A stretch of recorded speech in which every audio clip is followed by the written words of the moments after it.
During our broadcast of the Kart Championship at PFI on June the 15th, the commentary team of David Sullivan and Henry Baudet made a number of untrue and insulting comments about Cumbria Kart Club and Mr. Malcolm Fell.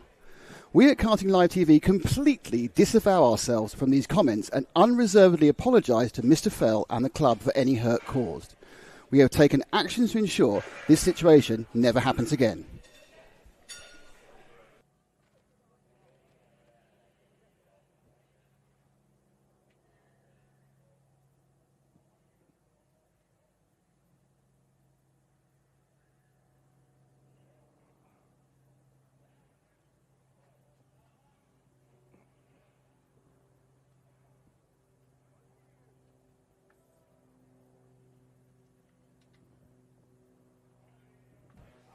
Good morning, everybody, and welcome to Karting Live TV, where this week we bring you round 5 of the Kart Championship, indeed, the penultimate round, can you believe that, of the 2025 Kart Championship.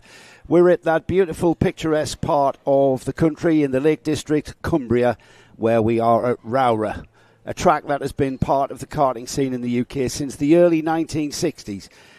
And I'm going to mention this a lot. It is the first place I ever raced a kart. Yes, absolutely. Yes, sorry about that. I will mention that a lot. ROWRAH has been part of the UK scene and certainly part of my karting journey, let's call it, since the 1980s. First raced here back then, and we've been racing here ever since. I am joined this weekend by my ever-trusty assistant, Nick Damon. Nick, welcome to the Lake District. Welcome to the north again. Well, remarkably, the only place in the country that wasn't raining yesterday. Well, you say that. It was raining around us, it seems, but up on this hill, in this the quarry that is ROWRAH, the rain kept off. We did have a little bit of dampness. However, the weather forecast today, all very important when you are going any form of motorsport, especially when you use slick tyres. It's going to rain about lunchtime is the latest forecast. However, like you've mentioned, Nick, we seem to have a microclimate. It's always had a microclimate. It can be not raining everywhere and raining at ROWRAH, or vice versa. So yes. The forecast is for rain, so that's going to make the racing even more interesting and complex, and it never is boring. So I'm not going to say if it's boring, add water, because that's never the case with the Kart Championship, is it? Our racing's been absolutely exquisite all season long. It's going to be unpredictable, that's for sure, because we're expecting it to be dry for quite a bit of the morning. And then there is this random concept of maybe there'll be some precipitation. Who knows if there's precipitation or not is the question. But yeah, it's going to be quite... I think it's going to be one of those days where you just don't know. At the moment, you wouldn't think there'd be rain anywhere. And it's warm. It's muggy. Really warm. It's very muggy is the key point. We're going to kick this meeting off with our super heats. Yesterday afternoon, in fact, most of the afternoon, we saw the first of the heats. 2 heats took place for all of our classes. We have the grids formed for our 2 super heats. All points count towards the championship, so points that you scored in the heats.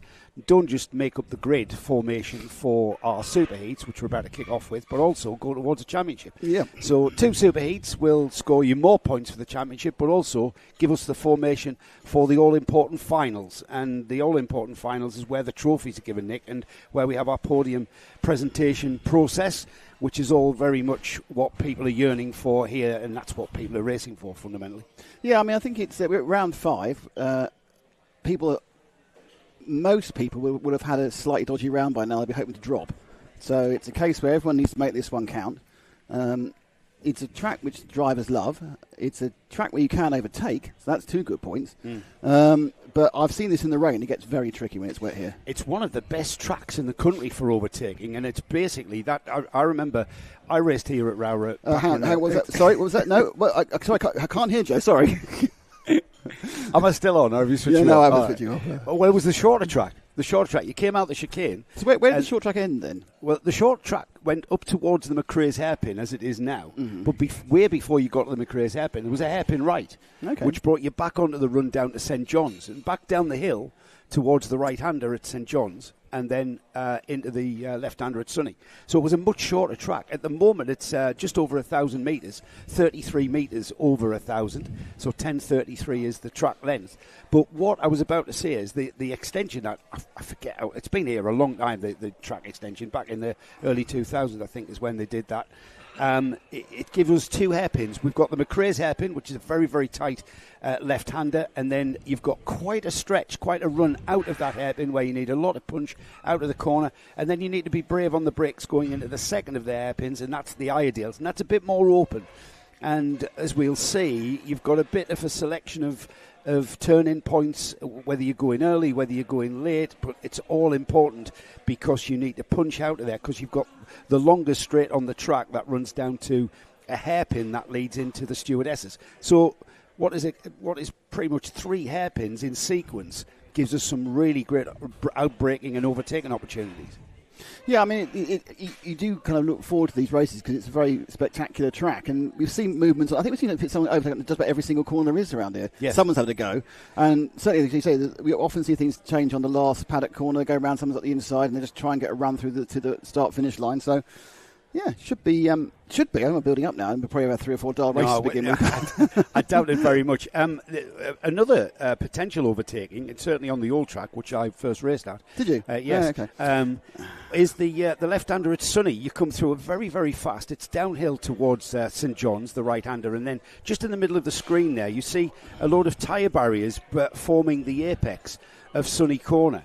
And we have kind of brought those barriers right to the curb edge, giving you a kind of it's almost a street course, Nick, because what we were finding is people were clattering across that inside curb and just using all of the curb. Well, you can barely use any curb, and that's really, really tightening that section up. So people have to brake much, much harder rather than just swooping through there and sort of elongating the corner into a smooth arc. It's a definite brake and turn left, and if you're brave coming out of St John's, you can get down the inside there. So there's another. I mean, in fact, I'm going to go so far as to say you can overtake at every single part of this ROWRAH track. Yeah, sometimes legally. Sometimes they're incurring the wrath of Mr. Ashton, who's our man in charge as ever of the Kart Championship. Well, peeking out of the holding shed is the very eager 6 to 8 year olds of the Bambino. Mighty Bambino. Mighty. TB. Mighty. Oh, no, it's gone terribly on there. It's round 5. No, I literally sat there going, I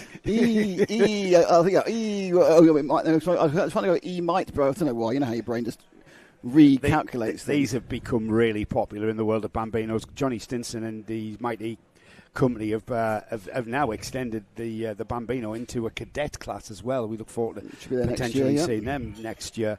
But the Mighty Bambinos were basically that young man, Felix Tandy, who's currently second in the championship coming into this round, taking into account. Should we take a look at the grid? Drop scores. Yeah, let's have a look at the grid. Because he was absolutely unbeatable yesterday. Took 2 heat wins yesterday. Luca Pede is alongside Felix on the pole position. Luca took 2 third places.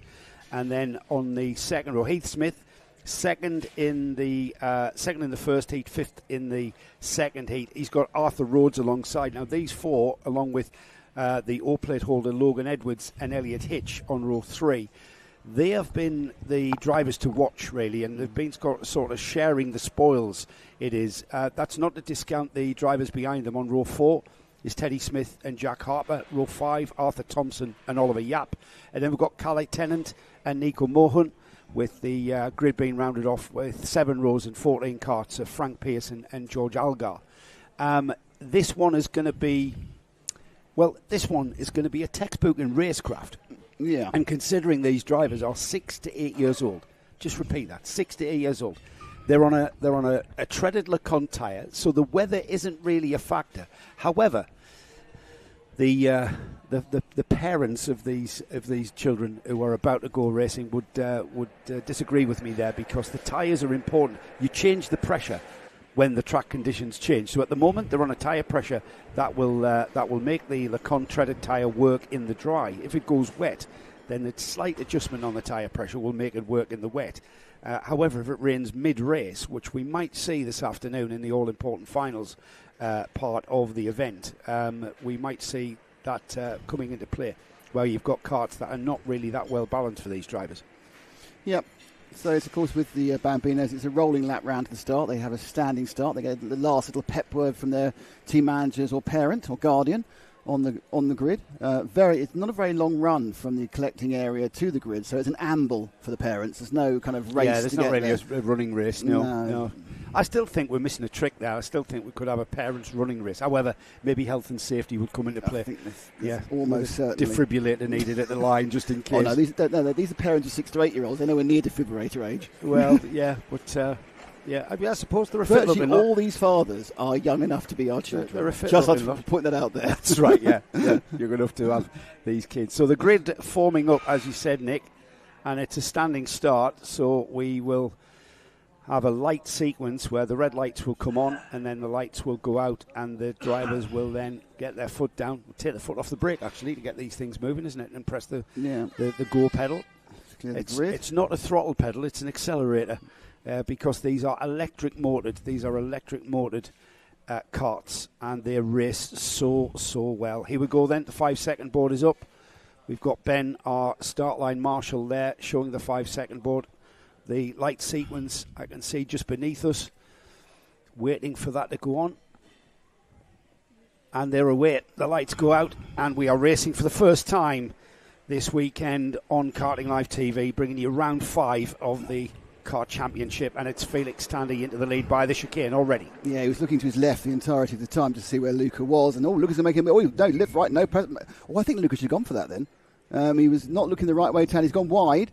He has led not just both races yesterday. He led every single lap. I don't think he was ever headed. This is the closest he's been to head of the whole time. Actually, just microscopic P was ahead there, but he's got himself in the wrong position. I assume that Smith, the third has gone through in second place. Yeah, Luca Pede was trying to pressure Felix into the hairpin, then put himself out of contention there by being on the outside. Heath Smith took advantage of that, and it's side-by-side action through the stewardesses, and it's Luca Pede who's come out the best, and he's back into that second place. 2 motorsport dynasties here at the front of the field. Felix Tandy's dad, Nick, of course, and Luca Pede, Ed Pede, a big presence in UK motorsport, and these two battling now for second is allowing Felix to break away. And we're seeing that with a change for second again at Paddock. I had a look at the window to the heats yesterday. This is exactly what happened in both those heats as well. By the end of the first lap, Felix established a lead of a second or so, and it was never headed again. It's Arthur Rhodes. It's actually Arthur Rhodes, Heath Smith's teammate. Heath Smith's RCE teammate gets ahead, and off they go. And look how quickly they've caught Felix. Felix had a huge gap. It's not so huge now.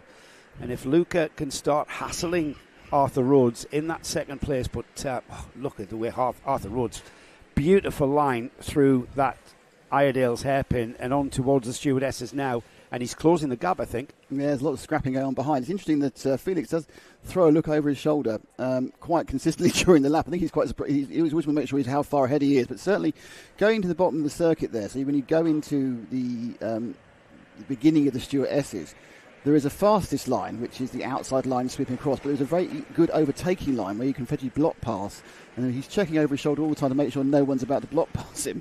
But Arthur much closer now, so Rhodes in second, really gaining. Behind them it's his usual 10-kart scrap between the rest of the field, led at the moment by Luca P, then Heath Smith and Logan Edwards on the O-plate. He won that last weekend at PFI, did Logan, in a thrilling race apparently. They go round, and again, it's a shuffly bout, but now Arthur right on the battle of first and second. Yeah, 2 teammates there, but the first and second team. Now, I'm not sure Arthur Rhodes is showing the RCE logo on his cart, and Felix Tandy, another RCE driver. So inter-team battles here, but the 2 leaders pulling away, and the second, third and fourth place carts, third, fourth and fifth place carts of Luca P. Heath Smith and Logan Edwards, they're going at it, aren't they? I do believe we saw the first work together for the day then. Did we see the first tap of the helmet? Tandy was giving a bit of hand action there. Yes, of course. To try and get them to break away. Don't overtake me. No. He's been formidable here at ROWRAH as young Felix, and he will be absolutely delighted with his points haul. Maximum of 40 points that he pulled yesterday will help his championship. Heath Smith leading the championship coming into this round. He took the win at round 3, didn't he? And he's also 2 podiums, never finished off the podium until round 4. Back at PFI where he finished 4th, did Heath Smith. He's currently in 5th place though, and dropping back towards towards Teddy Smith. Yeah, good lap last round for Logan Edwards, the O-plate holder. He picked up 2 places. I think he got mired in the pack. He's obviously of the pace of these two. He's left himself. He's about a second and a half behind Felix, but he's broken away, so he can now work on just carving some laps, just dropping down the field a little bit as Luca. He's now in 4th place, but these two may become a 3. But you would think that if they don't muck each other up, they should have the general speed to kind of equidistant this the whole time, Joe. They have the speed lap by lap. Arthur Rhodes, winner of round 1, winner of round 2 at Shennington. Felix Tandy had to wait until PFI before he took his first overall win of the season. So there's a reason why we see the first 2, potentially 3 drivers. One on the O-plate there. Logan Edwards recently took that O-plate. And the first 3 then with 3.5 minutes remaining. I'm not sure whether Arthur Rhodes is playing a waiting game or whether he's actually trying his hardest. Now, he looks like he's trying his hardest. He's trying his hardest. Yeah, I think so too. He's come right onto the bumper of Felix there, into the I think someone just picked a Kart radio. The commentators think you're trying your hardest. Well, I was a bit critical. I was just thinking he's just, he's got plenty of time just before he starts pushing. There is a point about this, is that the kids, and they are kids, they know that running together is faster than running on their own, and they are clever enough to realise that in an 8-minute race, if you don't have to do anything to the last minute, and breaking away and guaranteeing yourself second is better than scrapping and pulling the pack back in again. Yeah, and Arthur Rhodes sitting there, Felix Tandy looking very composed. He certainly learned quickly as to how to win these races, but behind him, Arthur Rhodes, he knows how to win as well. Whether or not he can get by Felix, that's the question on everybody's lips now as we get towards that all-important 2-minute bell. It's a metaphorical bell, by the way. It's not an actual bell. Just a bell that sounds in my head, because we get to 2 minutes and then we see a complete different change of attitude of these drivers. I think he's sounding. I think he's in Arthur's head. He's gone half a minute early. Yeah, I think so. Felix is going to have to watch it. Now, the problem is that there's no real difference of speed. These karts are as quick through these corners here at ROWRAH as they are on the straights. So there's no discernible braking areas hardly. So you've got to be really brave, or it's all about momentum carried through the corner. See the late apex there into the stewardesses? That's because you've got that chicane. Just wondering whether Felix is part owl, because the amount of head rotation he gets is remarkable. Yeah. See how far? I can't look that far behind me. He's got a very flexible neck, that young man. His dad will be telling him to stop looking back when he gets back to the paddock. His dad has rearview mirrors in his car. Yeah, that's right. Nick doesn't need to look behind. You can't really look to the side. I just think it's weird that we've got the current champion of Daytona 24, the current champion of the Sebring 12 Hour, a Le Mans winner, just sticking his kid's cart down. Getting his hands dirty, but that's Nick Tandy, mate. That's the Tandy family, isn't it? Their hands dirty, sleeves rolled up. Let's go motor racing. Here we go then. Towards Iredale's, and can Arthur Rhodes, is he going to have a look? Is he going to show his cards? Still over a minute left. As Tandy, composed as ever, still looking over his shoulder now and again. There it is again. How does he get his head that far round? You that. He's like an owl. How does he do that? Look at his mum's looking at me. Through 180 degrees. His son's an owl. That's the first attempt there. The block pass on the... going the wrong line into the stewards. And what they've done, just very quickly, is look that Logan's now tagged on the back of them. Logan Edwards in third on the O-plate. Yeah, we haven't seen any real defensive driving. These two are just absolutely on it. We're getting 40 seconds. Yeah, 2 more to go, I think. Yeah. 1 minute. On the inside. Here comes Logan Edwards down the inside at paddock. That was very, very smooth operator. He's taking nothing of that one. Yeah, Arthur Rhodes, who's been right on the tail of Felix Tandy, who's just caught.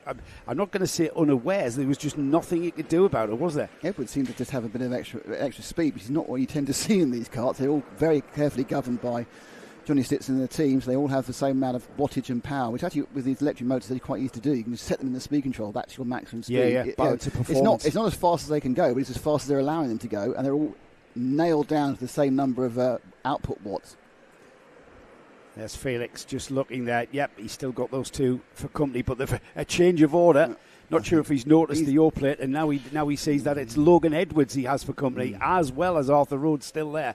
Behind these three, Heath Smith, Luca Peed, Elliot Hitch, Teddy Smith, Arthur Thompson, Jack Harper, Nico Mohan, Callie Tennant, Oliver Yap, Frank Pearson, George Algar. Now, this is where Logan Edwards has the run.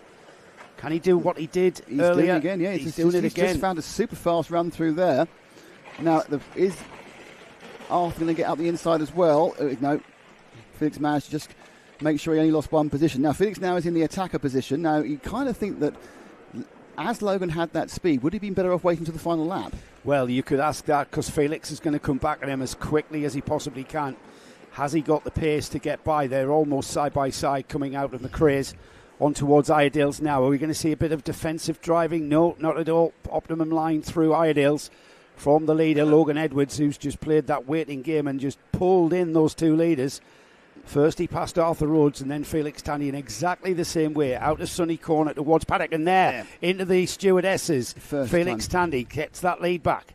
Yeah, you got the first of those block plots, to be said. It's not the fastest line, but you effectively take away the front of the other cart following you. Now they're side by side coming into the into St John's and now into Sunny. Now Felix knows where Logan's quick. And can he hold him off? He's defending now. He knows where he was caught out. Yeah. So out of Paddock then to take the first of the superheats. It will be Felix Tandy then side by side across the line. Who has got it? It's Logan Edwards. Hundredth of a second. Hundredth of a second there for Logan Edwards. Arthur Rhodes then settles for third. We then got Heath Smith. Luca Peed loses out there right on the last lap, I think. Teddy Smith in sixth. Jack Harper in seventh. Arthur Thompson eighth. Nico Mohan ninth.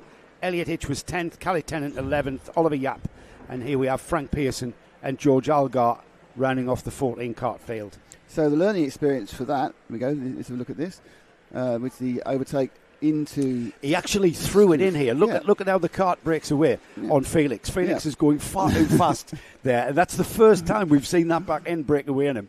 So that was quite a brave move. Yeah, Logan Edwards made a mistake. He overtook him on the penultimate lap. You said that, lap. You called that, Nick. Yes. It's, I think... But considering he's only like 7 or 8... Well, he's done very well to get through the field in the first place. I think he drove really well. But as we're talking about learning opportunities... Yeah, well, I'm sure they'll be talking about a lot of things there. But once again, Felix Tandy, 100% record here. 2 heat wins yesterday and the first of the super heats to him. Right, I think we've got Junior Primo next, Nick. Is it Junior Primo? Do you want to see the grid now before they come out, or do you want to wait for them to go on the track? Hang on. I think these races are running to time, aren't they? That one? Yeah, I think so. There might be a couple of minutes of wait before they actually come out. So Junior Primo is coming out next. Junior Primo Superheat 1. No, it's not.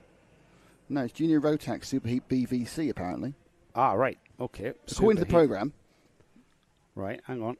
So we have Junior Rotax.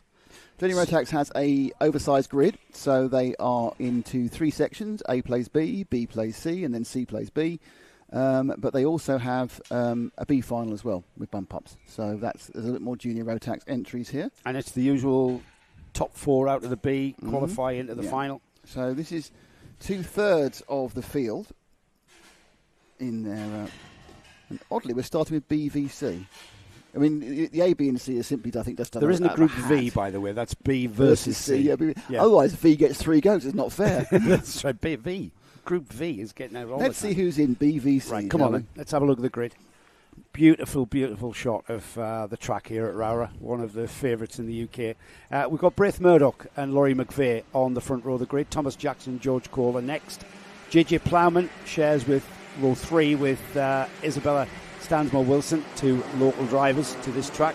Eric Smith and Jack Robertson are on row 4. Row 5 is Nathaniel Gray and Finley Smith. We've got Daniel Hartley and Elliot Surtees. Joseph Mills and Marcel Poppercull are next up. Leighton Kelly and Jake Anders. We've then got Daniel Butcher and Matt Scott. James Tate and Archie Doherty on row 10. Row 11 is Agriva Gokulnath and Riley Mason Lewis. Matthew Clark and Emma Leckie. Daniel Minto and Chloe Waddell share that one, and Adam Giordaitis and Max Douthwaite with Lewis Holt rounding off what is a 29-cart superheat field for this one. Rolling start as well, Nick. I've been told they got 2 laps by the looks of it. They haven't formed up, so they're going to go around again. 2 laps, fair enough. Not sure that's the first one in the morning. They get 2 laps, I don't know, but there we go. Sweeping round. So don't forget this, if you were watching us last week when we were covering the NKC, that's mixed grids. This is qualified. They qualified to the standard heats yesterday, and they've re-qualified from the results in the ordinary heats for the order in the super heats. And so it's it's not exactly fastest at the front, because also I don't know whether, so obviously Group A may have some faster drivers Well, in it. I've tried to work it out. Oh, right. Going off the I thought ABC I could groups. hear some key as well. Yeah, and it's like, there's the grid. Let's crack on with the racing. Riley Bishop came into this round 5, penultimate round of the championship, in the lead of the championship. He took the win at round 1 and round 2. He had a 10th place at round 3, which is drop score, and then he was second step of the podium at PF for round 4. He's leading from Lewis Sumner, Braith Murdoch, Eric Smith and Jack Robinson. This one is very, very open. This actual championship is going to go absolutely to the very, very last breath at the final round of Wilton Mill next month. So what a track to finish the championship on. Great selection of tracks. And we've got a really good commentator for that one as well. Yes, we have. Here we go then. And a very, very crowded Mill Field as they head into the chicane for the first time. It's always... that's a colourful. It is always a voyage of discovery getting over the brow and into that one. A few of them discovering the front wasn't quite where it's supposed to be, and people finding that other people's fronts are where they wanted to be as well, but it's an early break. Now the yellow and blue livery car in in third is JJ Plowman there. That's ST Racing. Now they're very, very local to the north of England, and JJ is very, very familiar with the track at ROWRAH. I would be disappointed to not see JJ close the gap to Braith Murdoch and Thomas Jackson. I think that's Braith Murdoch. Yeah, Smith's in fourth. Braith Murdoch is leading. I didn't quite get the number of second, but I assume it's probably... It's 2:26, so it is Thomas Jackson, And it's certainly, actually at the moment, Eric Smith's having a real nudge at the back of Plowman. So third and fourth are having a battle as well. I'll tell you, a man on a move is number 229, which is, that's Daniel Minto. He's up 6 places and already. The inside now, change for third place. Well, that won't be the last time we see a move into McRae's. No, not at all. Just noticed Daniel Minto moving up 6 places there. The largest mover on the grid up to 17th, and Eagle Keep. Now he's a northeast driver. Jackson. Did the old block pass, the second one thing. Jackson back into the lead. He took the lead and then he had to take off him. Braith Murdoch now right on his bumper though into Sonny. Through the left-hander, we've seen how if you smooth through Sonny, you can maybe nick it. I don't think you can in these karts. It's really fast. I think you can match the mighty and possibly with the depth, but these faster karts are just not enough time. It's a fast entry to paddock, isn't it? To get in too there. Fast. Slower karts, yet faster karts, no. Jackson looking very relaxed in the lead now, just gapping very slightly. They've all pulled out. There's now a whole train. There's about 5 or 6 karts trying to be third place behind them. It's a very warm day, Nick, so I suspect that the tyres will be coming in round about now, only 2, just into the second lap. The tyres should be there, so we'll see a more settled and balanced kart underneath these drivers. They'll not be sliding around as much as they are. Plus those 2 warm-up laps will have been very beneficial to get your tyres warm, won't they? Yeah, the action's more behind these guys at the moment, the 3, 4, 5, 6 and everybody else. I think they may do a bit of sensible driving for a couple of laps, waiting for the metaphorical bell. But this is the battle for third place. Yeah, that's heating up. That's become a train of about the grid. About 20 cars. The grid. Yeah. Everyone's in third, it seems. But that third place there, Eric Smith, with JJ Plowman beginning to come under pressure again. Laurie McVeigh down the inside, is it? 2 of them. Yeah, he's lost 2. The 2-1-5 there of Nathaniel Gray up as well. Got it back again around kind of the switchback, but he lost 1 and found himself out of position. So it's so easy to do as you go around Iredale's. But he's got it back again, so he's only lost 1 position. But this is the battle now between the fourth. Is really the first 2 are quite close. I'm not sure how much they're going to look to get past each other. Well, they seem to think they could follow the first 2, but I'm not sure they're going to make a move with each other. The qualifying format, just to remind everybody, for the Kart Championship is timed qualifying. That happened yesterday morning. That formed the grid for the 2 heats. And it was basically in the lap of the gods and how the planets aligned as to how you get through the heats into these. What we're watching now is the first of the super heats for this class. And so we should see the faster drivers at the front of the field. That's the way time qualifying works. Or you may see a fast driver down the order if he's had a bit of a nightmare in qualifying and then subsequently onto the heat. So we should see quite a settled race here with some very, very good racecraft. Yeah. The 2 leaders still glued together. I know it's coming out to Sonny, but it's Braith Murdoch not really looking like we can, no. I was wondering whether they want to. He's very happy with 4 minutes to go, just be there and then worry about what he does later. A bit of overtaking round the inside of the final corner there, further down the pack. There's constant change in the 6th, 7th, 8th position, but this is the closest on the track. It's 4th and 5th, 2, 3, 3, McVeigh, JJ Plowman trying to get back up to the dizzy heights of third he had to begin with in the beginning of the race. Yeah, JJ dropping back. I was thinking maybe JJ could be a little bit more towards the front, but struggled to hang on to that third place, didn't he, where he found himself.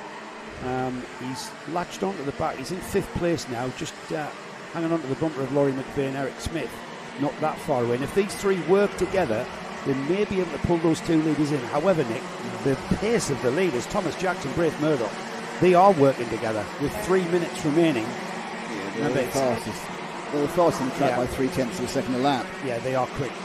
So Jackson and Murdoch making this race around. It just depends when Murdoch thinks there's enough for the lead to start scrapping. A couple of different lines taken there. Now, this inside line rarely works, and it does. Well, it rarely works. But I think that was more to do with the Eric Smith going very wide there on the exit. Plowman now looking to pick up fourth. He does. Yeah, that was a lost momentum. See how the momentum lost at McRae's was lost momentum at Iredale's as well. He's lost 4 places. He's lost four places. That talk about loss of momentum there. Wow. Plowman now looking to pick up third place. Scrapping Alder, he's going to get it as well. Oh, that is brave through there. Brave through St John's. And he's got the lead. Now JJ Plowman has switched it on. 2.5 minutes remaining. The ST Racing driver has switched it on, and where he's found his pace from to be able to do that, just positioned his car pretty much anywhere he liked there and had momentum to do so and make the move. Further down, that McVeigh trying to hold on to fourth. Under a lot of, it's interesting that outer bit of concrete there, or the tarmac, is quicker, but it's also incredibly rough. And I think it's a kind of a fine line between gaining by going wide and losing as it gets scrappy towards the outside as far as grip's concerned. It's kind of like a microscopic loss of traction, isn't it, as you hit the bumps. Oh, these three tripping over one another now. McVeigh. I think we probably need to perhaps move our focus back to the leaders, though, because we've hit the 2-minute bell. And there's a little bit of action going on there, so let's see if we can pick up the leaders. There's the leaders just coming into the chicane there, and it's still Jackson from Murdoch. I'm not sure whether, but Braith Murdoch needs to have his championship head on here. He came into this round in third place. He's had a fourth, a 30th, and a 6th. A 30th? So it's consistent finishing. That I'm talking about the finals in each of the 4 rounds. So he's up there in contention for the championship without even taking a final win. He gets closer around this part of the track. He's absolutely almost pushing Thomas along here through St John's, and then this area here. These cars can pass through Paddock Bend. They can't pass, and I don't think they can pass on the entry. They're nailed together. The gap's going to again to about a 10th of a second. 2 more laps, Nick, as well. Plenty of time. I think that was exactly the same time to 100th of a second. Yeah, and now at the inside, blocking this. So now they're starting to lose time by blocking. It doesn't matter because they've got a 6-second lead. They've completely broken the pack, and now they can afford to fight. And it is going to be a scrap for this next lap and a half. Three-wheeling it round the top of Airedale's and accelerating now down towards the Stuart, but too far back now to the block pass. Yeah, and that was all about, he just slid wide into Iredale's there and lost the back end and slid a little bit wider, couldn't get the power on when he wanted to, and just look at the difference that has made as we come through Sunny on towards that left-hander there. There used to be a massive rock on the outside of that. That's been removed. It's probably health and safety. Without any barriers as well. Okay, so that was a good lap for Jackson, mainly because it's a bad lap for Murdoch, and he's left himself starting. Oh, it's too much. There's 2 more to go. Sorry, yeah. 2 more. They crossed the line with about 50 building seconds. Up the whole last lap momentum. No. And then we got. So this is good news for for Murdoch, because he lost 2/10 with that mistake last time round. He can now try and get back on the tail during this lap and perhaps make a move coming on to the final one as they go to Stuart S's penultimate time. This is all about, for Murdoch, just getting closer and closer and closer to the tail of Jackson and thinking about what he can do. And he's now managed to make up for those 2 tenths of the gap. They're obviously gaining by having a bit of slipstream. That's got him a bit closer. It's going to be last lap board this time by. Here they go into that very sweeping entry into paddock and then across the line. It will be 1 more lap then into the chicane for the final time. It's Thomas Jackson looking very, very composed, but on the limit, on the absolute limit, as Braith Murdoch chases him down. Braith Murdoch doesn't need to make any rash moves here. Second place is a strong finish with championship in mind. We've got 1 more round after this weekend at ROWRAH, so it is all about thinking about being crowned the Kart Championship champion of 2025. Yellow flags at the stewardesses, so that opportunity to take That position has not been availed to Thomas Jackson. Here they go, Nick, into Sonny for the final time then, towards Paddock, and it will be Thomas Jackson if he can hang on through Paddock, which he does, as we thought he might. And that's a very strong superheat win for Thomas Jackson. Look at the gap. Look at the gap. Braith Murdoch, of course, second, latched onto his rear bumper. And then Laurie McVeigh was who got by JJ Plowman on those last 2 laps there. He took third, JJ Plowman fourth, Nathaniel Gray fifth, sixth is Eric Smith, Jack Robinson seventh, eighth was Isabella Stansmore Wilson, Marcel Popperclill ninth, Finley Smith 10th, 11th was George Gore. And something's happened in that midfield. Daniel Minto finished 12th, but he was up to, I think, 8th or 9th. So he got inside the top 10 from that lowly position. It's a bit of a recovery drive for the superheats for Minto. Elliot Surtees finishes on the back end, and then I noticed Daniel Hartley, who was just ahead of Minto. Daniel Hartley dropping to 20th there. So there was a lot going on. There was a lot that we missed there, Nick. Well, because that was absolutely well, there were 29 karts, so there's drama. So there were probably about 47 different battles going on at the same time. That's what I mean. That's what I mean. Just in case in the background you heard any excited squeals or screams, we are broadcasting from where? The drivers' lounge here at ROWRAH, yeah. And there are Live from the drivers' number lounge. of fans. We've got a number of guests. There's brothers and sisters and teammates of the drivers. What's your name? Vic. You're Marcel's brother, yeah? Oh. And is this your sister? No. Oscar who? Oscar? All right, Oscar Viet. What? Say that again. Oscar Chezovic. Yeah, and you're his sister. Did I say that right? I didn't say it right, did I? say it into this mic. Come here. So, what's your name?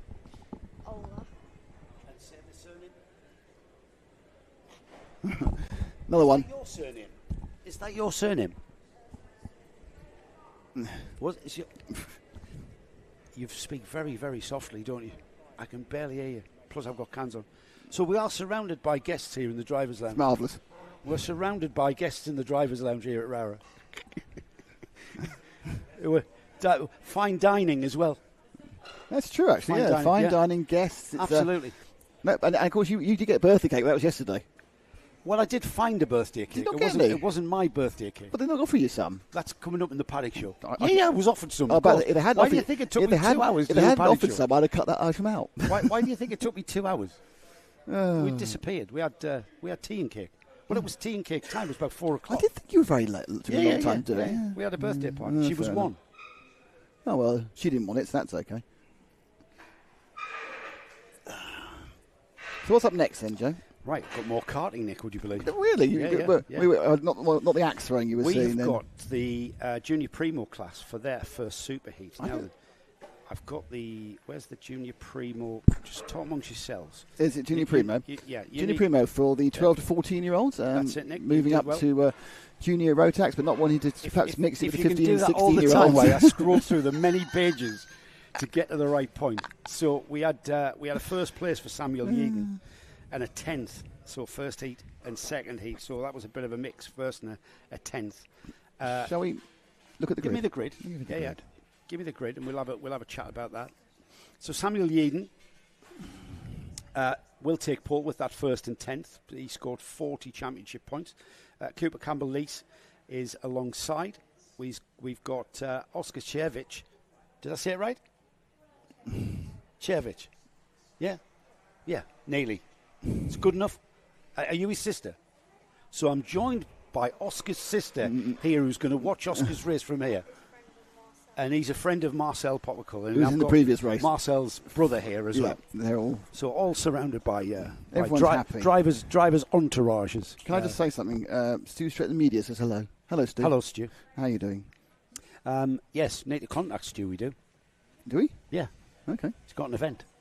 Is he? Yeah. Oh, cool. I mentioned it to you. Did you? There was a lot going on. There was a lot going on. There was.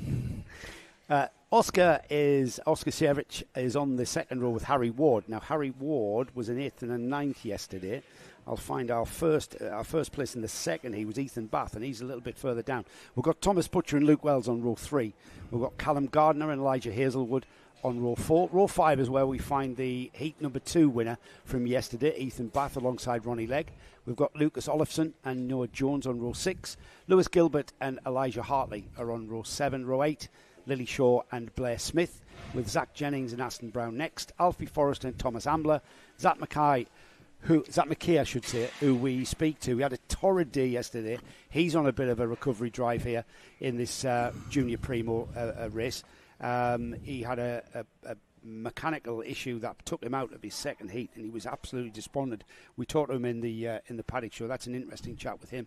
Isaac Jameson is alongside Zach on row 11. Row 12 is George Ralston and Pierce Whitehead, with Noah Clark, Charlie Thompson, Miles Cleworth and Ollie Miller, and Louis Brown and Josh Whittaker rounding off 15 rows and 30 carts.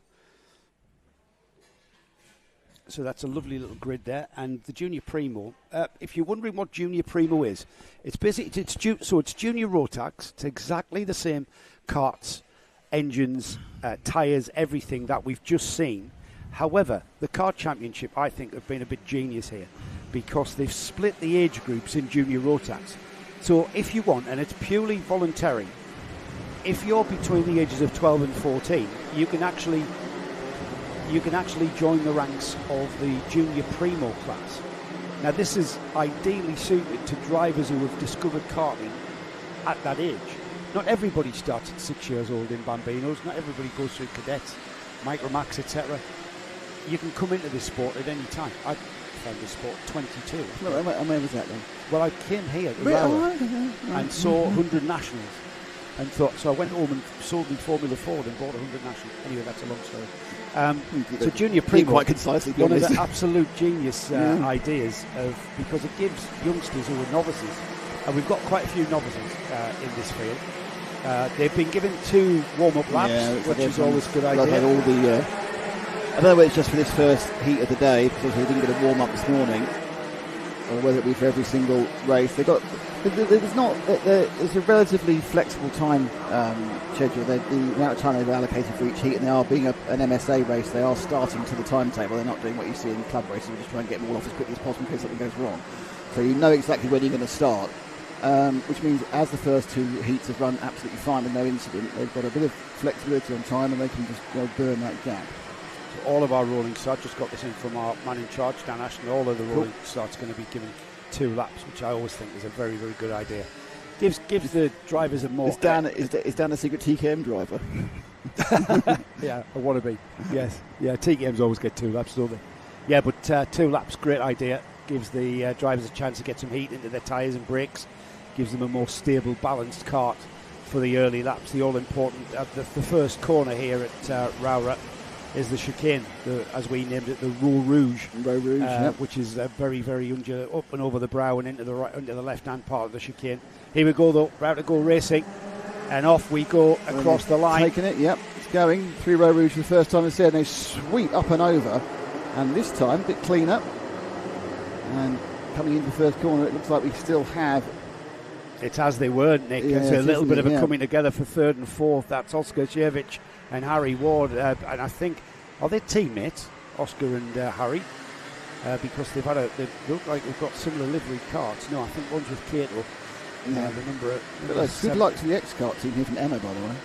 Oh, thanks, Emma. Yeah. Cooper Campbell-Lees has dropped down to 3rd now. Yeah. And the number 29. Oh, no. Oh, it was a full start. It was a full start after all that. Oh, really? Yeah. I got excited. I didn't see the full start. I've not seen the full start flag. Yeah. Was it just a yellow? Not yellow. Is there a problem? No, it's a full start. Okay. Oh dear. Kart's re-caught out by the sudden slowing there. All right, so we're going to... That was a rehearsal. Here we go then. Well, it's bad news for 69 Kart because he's got a drop-down penalty. He's done his nose in that kerfuffle. So whoever the 69 Kart, Zach Jennings, he went in the back and I think his nose has definitely dropped. Are we racing down towards McRae's again then? Luke Wells on the 66, just latching into 5th place and getting out from all of that melee that was ensuing at the chicane. Down the inside, around the outside goes Oscar Shevich. Didn't work for him though. Has to slot in behind Samuel Yeadon. So Oscar doing what he did in the first run. before the false start, and again tripping over Samuel Yeadon. That's inadvertent though, Nick, and a little bit unavoidable. Samuel took a semi-defensive run, which meant that Oscar could take the fastest line, which meant they were very different speeds when he hit the apex. I don't think he's on his nose, so he's okay. You have a level of bumpage is allowed before the nose drop, isn't it? Just he just edged him out there. He eased him out. I think that works. He got through. He has. He will lead across the line. Oscar's sisters here is delighted, waving her arms in the air in the driver's lounge here alongside me as the 29 heads off towards McCrae's. It's the number 11 of Cooper Campbell-Least who slots in behind, and early leader Samuel Yeadon down to third now. Yeah, Yeadon was looking a little bit flummoxed and perplexed. He came into the corner. He put it all together again. Fourth place is Harry Ward. Fifth is Luke Wells. But it looked like Wells was going down his inside as well. We're keeping an eye on that fourth place. They've been battling for fourth and fifth, and I'm not sure it's come off there. It's all settled down. Oscar being quite comfortable in the lead. Cooper now has to work out what he can do to get past. Thomas Butcher, who's slotted into fourth and pulling away from the carts behind, and he will very soon, I think, Nick, be making this a 4-cart train for the lead as Thomas Butcher just hangs it through the chicane there as the leader. Oscar Shevich off into the lead. A little bit of break between second and third. I'm not sure whether that Cooper Campbell-Least will actually work with that. I think what I need to do is just sit on the tail of Oscar for a couple of laps to see if we can do what we've seen in a couple of other heats, just gap the pack. Because the pack is you can see the pack arriving there in 5th, 6th, 7th, 8th, 9th, down to 25th. Yeah, the moment that these two will start squabbling for that first place will be the time they'll drop that small amount of gappage to Samuel Yeadon and Thomas Butcher. So it's a 4-cart train effectively behind them though, from 5th downwards. Harry Ward, Elijah Hazelwood, Luke Wells, Ronnie Legg, Ethan Bath, Lucas Olofsson. They're a train of carts. There they go, up and over the ROWRAH chicane. As the leader already into and out of McCrae's and on towards Iredale's. Yeah, it's very... Oh, did that change for a second for third and fourth then? Might have been. They're now side by side. 118.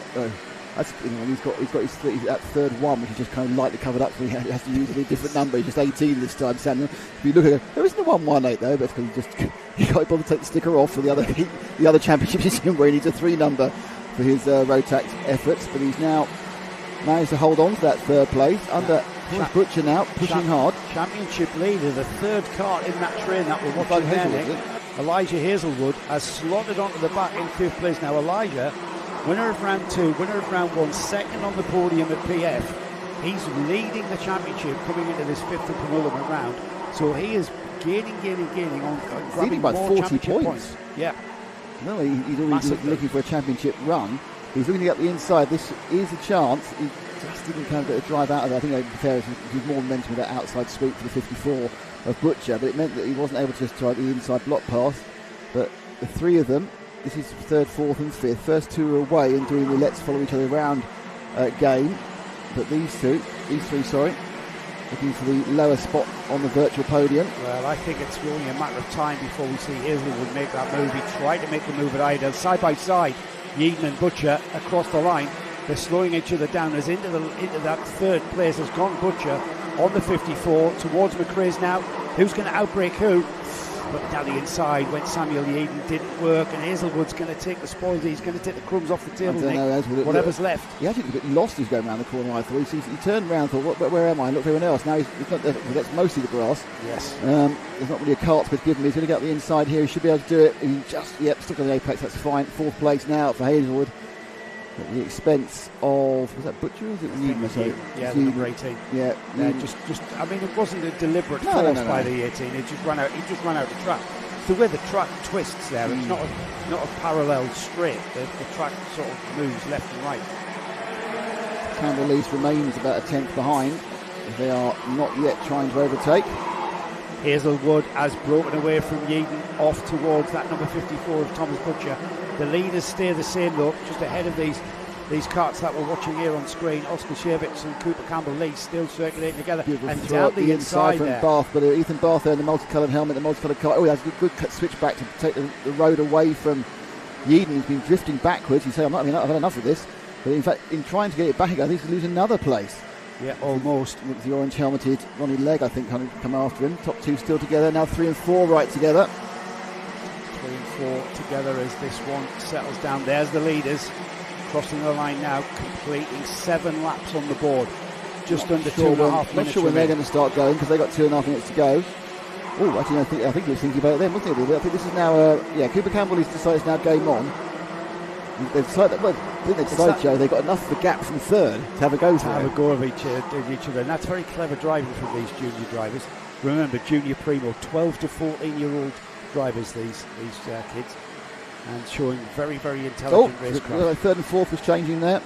We've got yellow flags going round the paddock bend, so that's going to take that over. I'm not sure we've got yellow flags. I think we've got potentially someone's off in the corner, but yellow flags at paddock. But Hazelwood's got through to third. We saw the move. He went into Stewart, so Hazelwood now's in third. So that makes kind of mean that the first and second battles are most likely to do anything happen. There's Hazelwood picked up third place quite effectively from Butcher. Did it through the Stewart S's earlier than that. There's the first two right together. We've got Karts off on the start-finish straight. That will bring out yellow flags for paddock turn and the chicane. So it's the curvature of the start-finish straight. It's not actually a straight; it curves to. Now we've gone Battenberg. We've gone Battenberg. Right. We've gone. Which is called effectively full course caution. Yeah. So the kind of virtual safety car. The leaders become the. I think we've had quite a few karts involved. There's been a bit of a problem there, and they're Battenberg. He's pointing to Battenberg.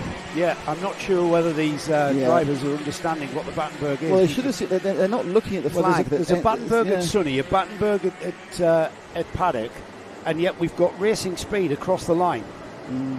Battenberg is you slow to half race speed, and you follow the lead. It's like a virtual safety car if you're following a red flag. Okay, that's fair enough. That'll end the race because more than enough. Yeah, 25 seconds. The only question is whether Hazelwood will get his overtake. I think he will because that lap was completed. They go back one lap and Hazelwood's still in third. I would suggest these 12 and 14-year-olds go and have a look at your flag regulations because there was not an understanding of what a Battenberg is. Now, I may be being unfair. You should be looking at the flags. You should be looking at the flag points every time through. A little glance. They're hard to miss the size of the flags here at ROWRAH. I think I wouldn't be too surprised if Dan has a chat with them. I would imagine so, because we had the leaders tripping over one another. So, Oscar's sister, you happy with that? Yeah, very happy, I would imagine. Yeah, it's going to do well for his grid, isn't it, for the final? Yeah. And he's with Cato Motorsport as well, isn't he? Yeah, as is Marcel Popico. It's a big Cato benefit for them both. A few damaged karts there on the start-finish straight. So, yeah, we did have a multi-cart coming together just underneath us, Nick. That's why we couldn't see it. We're just above that. We heard the oohs and ahs. That's because some of the kids at the far end could see it. So is it just 2 karts or more? We've got a problem. Both the drivers are out and fine. Well, there's 3 karts in that. Yeah, you're right. There's 3 of them. Yeah, good point. And there's 2 karts over to your left. Oh, there's 5. Yeah. Yeah. And there's a kart to your direct left, off to the. Oh yeah. Yeah. Oh, it's going to be a clear up and a half. That lots of extra time they had is going to disappear very quickly, isn't it? Yes. One racer's got a slightly sore hand by looks. So I can't see anybody else who's got any issues. One of them sitting on a fence. But yeah, they've had a bit of a. So that result, which I'll read out now if you like, Nick. Go for it. Oscar Shevich takes the win. Cooper Campbell-Lease is in second. I must stress these are provisional because the result will be from the lap previous to the red flag. So if there was any changes going on there, so Luke Wells moving ahead of Ronnie Legg, that might not be the case when the results are posted. So Shevich and Campbell-Lease first and second. Elijah Hazelwood, championship leader, with a very strong third place finish there. Thomas Butcher fourth. Ethan Bath, winner of Heat 2 yesterday. He takes fifth. Samuel Yeadon dropped to sixth. Lewis Gilbert seventh. We've got Luke Wells and Ronnie Legg. That might be reversed when the results come out. Zach McKay, he moved up to 10th. That's a good recovery drive from Zach after those problems yesterday. Blair Smith, Zach Jennings, 13th is Harry Ward. Lucas Hollifson, 14th. And the rest are Alfie Forrester, Aston Brown, Callum Gardner, Isaac Jameson. With a few of these drivers drop by the wayside, you can see how they finished there on the timing bar on the screen. Unfortunately, the ambulance has been activated. I think that must be the lad who's sitting on the side. So they got a few minutes of break there. These guys are all out and okay. We've got Micromax coming next. Small field of Micromax. 11 karts qualified for this super heat yesterday after 2 heats. And while we have this very busy track, we've got the 2 girls off as well and coming together. They're one of them's going to receive some sort of. She's sat on the barrier, so she's fine. She might just have hurt her wrist. Is it wrist or is it that extended leg on that right leg, right foot? Might be. Our team of paramedics out there to it. So we'll clear these carts away. A few repairs going to take place in the paddock in our junior primo class. 12 to 14-year-olds, these drivers, remember, as the parents and helpers and mechanics and team personnel get out to them. Micromax coming next then. It's the first of the super heats for these drivers. Sebastian Crawford took a win in the first of the heats yesterday and second in the second heat yesterday. He had to give better to Ethan Lloyd, who took the win. Sebastian with our Origin Motorsport team. Sebastian local to the north. He's from the Middlesbrough area and races regularly at Wardenlaw and here at ROWRAH. So he will start on the pole. Ethan Lloyd had a third and a first, so that was a strong showing from him yesterday. Would you actually like the grid? Yeah, might as well. Yeah, put the grid up while we're clearing up. The S-plate holder, Lewis Kirkcaldy, we've talked about the S-plate holder, the Scottish champion. He had a second and a third yesterday. That puts him third on the grid. Jensen Darlow, a driver that has really come on in Micromax and has found a switched it on. And that's Super Heat 2, I want Super Heat 1, don't I? It's the same. Well, but you get the graphic right, yeah. Jensen Darlow we speak to. We have a very concise interview with Jensen.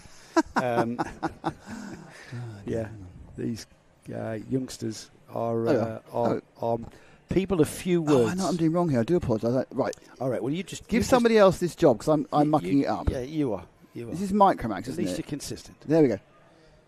Bang! Only took 4 goes. Jensen Darlow was in 4th, is what I was trying to say. He started.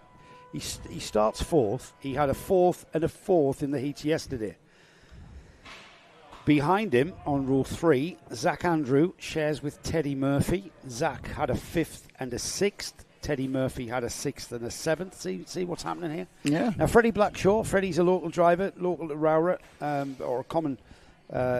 Always see Freddie out with his dad, Will, tending to his cart. He's in the ST Racing livery. With ST Racing, John Stewart's team here, as ever, at ROWRAH. Freddie Blackshaw starts 7th. Now, Freddie had an 11th and a 5th, so that was quite a mixed day for Freddie. He's got Henry Algar alongside him. Henry had a 7th and a 10th. Noah Wicklow is with Martin Jackson Racing. Noah starts in 9th. He had a 9th and a 9th, did Noah, and he will start with Carter Jackson alongside. Carter had a 10th and an 8th. And then Larney Eden, who's on the novice plate, had an 8th and 11th. So that was a good showing from Larney.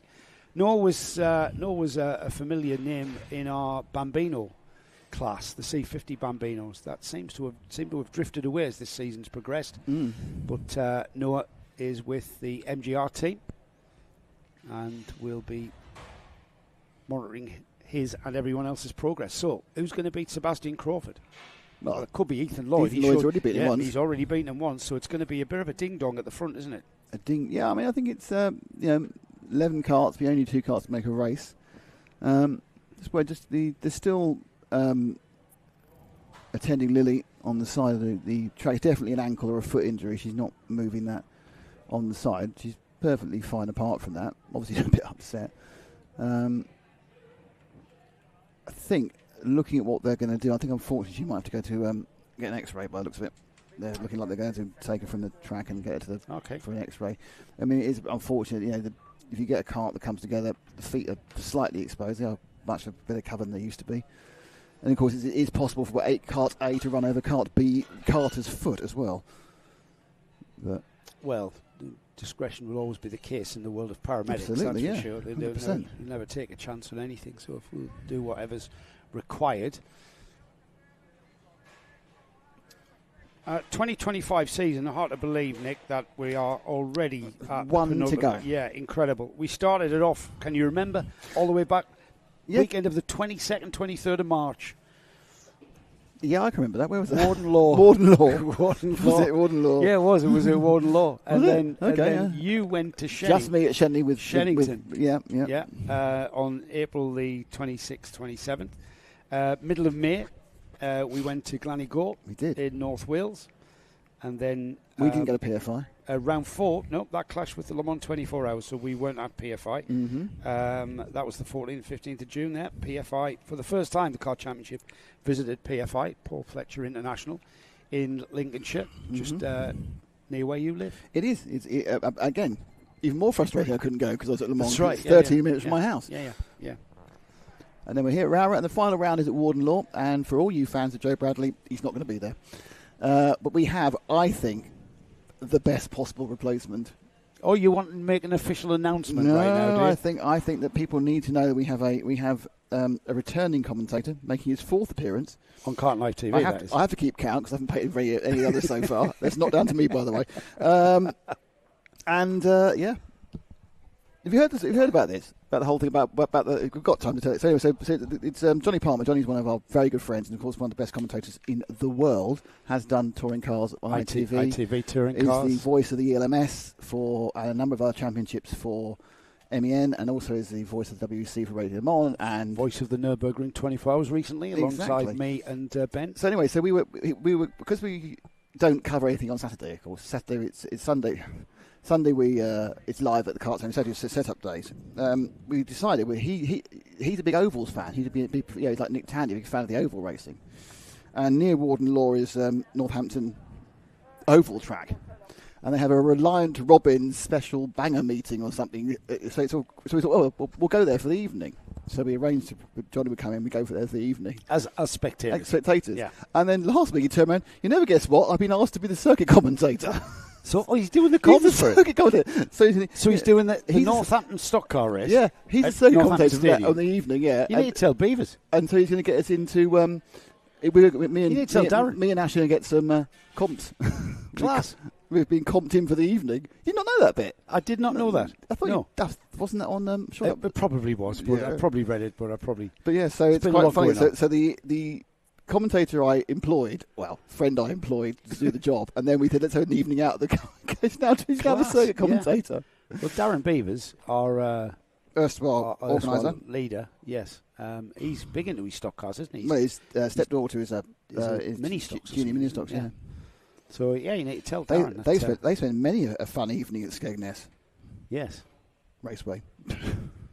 That is the Cumbria Kart Racing Drivers' Lounge. We're to the right of that picture, so we're the last window. Can you see us if I wave? No. Oh, you can just about see the waving. We're underneath the U and the B, I think, or under the C. The L and the U, I think. The L and the U, yeah. Lovely, palatial, very large. Okay, if you look on the adverts there, can you spot the those adverts on the side of the clubhouse? Can you spot the one that owes me money? Well, it's not Nigel. No, it's not HRS. I'll give you a clue. Engine. It's not. You haven't had your engine done by Nigel. No, it's not Nigel. It's not the Cloud people. It's not SKE. They don't owe me money either. It's a defunct championship. Anyway, back to the story again.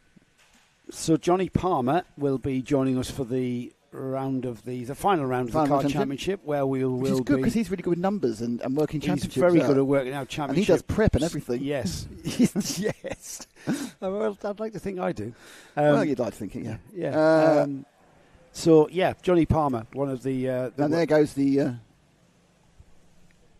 So, we've got the final round coming up. And the date of that, Nick, is the middle of August, isn't it?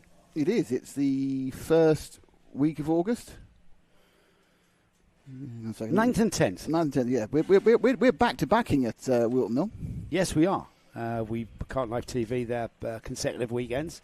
The final round of the Kart Championship, and then we've got the NKC for their penultimate round. We certainly have. Of their championship. And then we have a back-to-back at Fullbeck at the end of August, where we are going for some Fullbeck sort of super clubbies, really. We're going the Gear Fest, the Gearbox Festival, on the penultimate weekend of the Sunday before the Bank Holiday Monday, so 23rd of August. And then on the 29th... Have I got that in my diary? We should have. And then the 29th and 30th of August, we are covering the Honda Festival at Fullbeck. So we are double Fullbecking at the end of August before we... So 23rd, 24th? Yeah.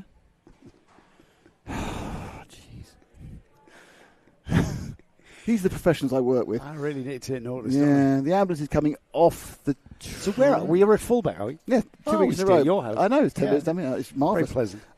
And then, what happens off that? I'm not sure, are we allowed to announce our big news? What big news? No. I'm not sure. No. It's been arranged. No. No? When do you want to announce the big news then? Towards it. Really? Yeah. Okay. Maybe next month. If you want. I mean, you're in charge. You're asking me. No, because you give me daggers whenever I say anything you don't want me to. I've got dagger 2 seconds. I can't even say anything. No, I think that can wait. Anyway, some big news about Karting Live TV. Yeah. Is there? And something else we're going to be covering this year. Right, okay.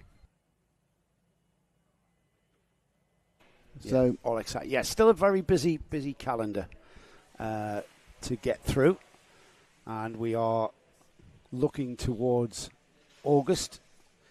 But before we think about the August round, we've got to get through ROWRAH's Super Heats and Finals, because the championships, I've got to say, Nick, scanning the championship leaderboards, it is wide open. I mean, there's a drop round for a start that you've got to take into consideration. That's the one that really confuses you when you get to the final round. So at the moment, the Micromax Championship being led by Lewis Kirkcaldy, who took the win at Shennington and then took the win at Gleneagles.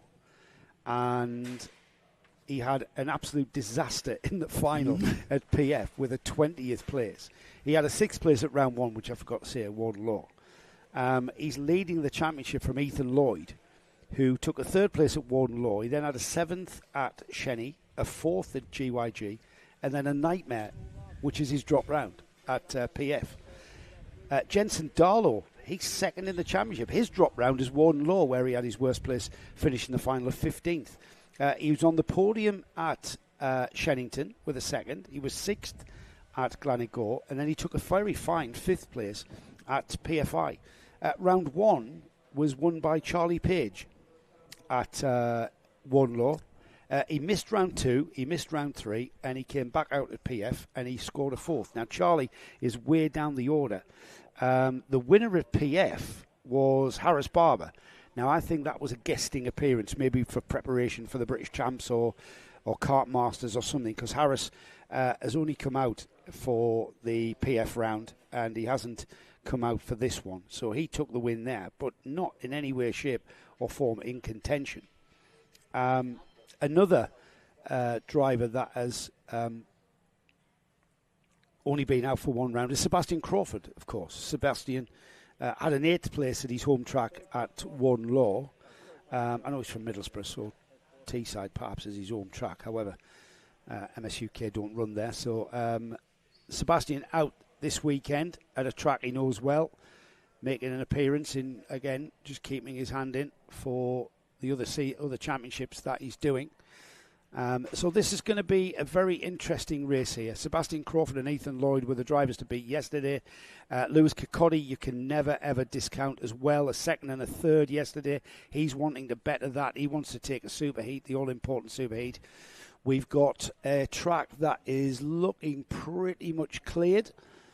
And I'm just wondering, green flags at most of the Marshall's post I can see. So we are going to get this Micromax super heat up and running very, very shortly.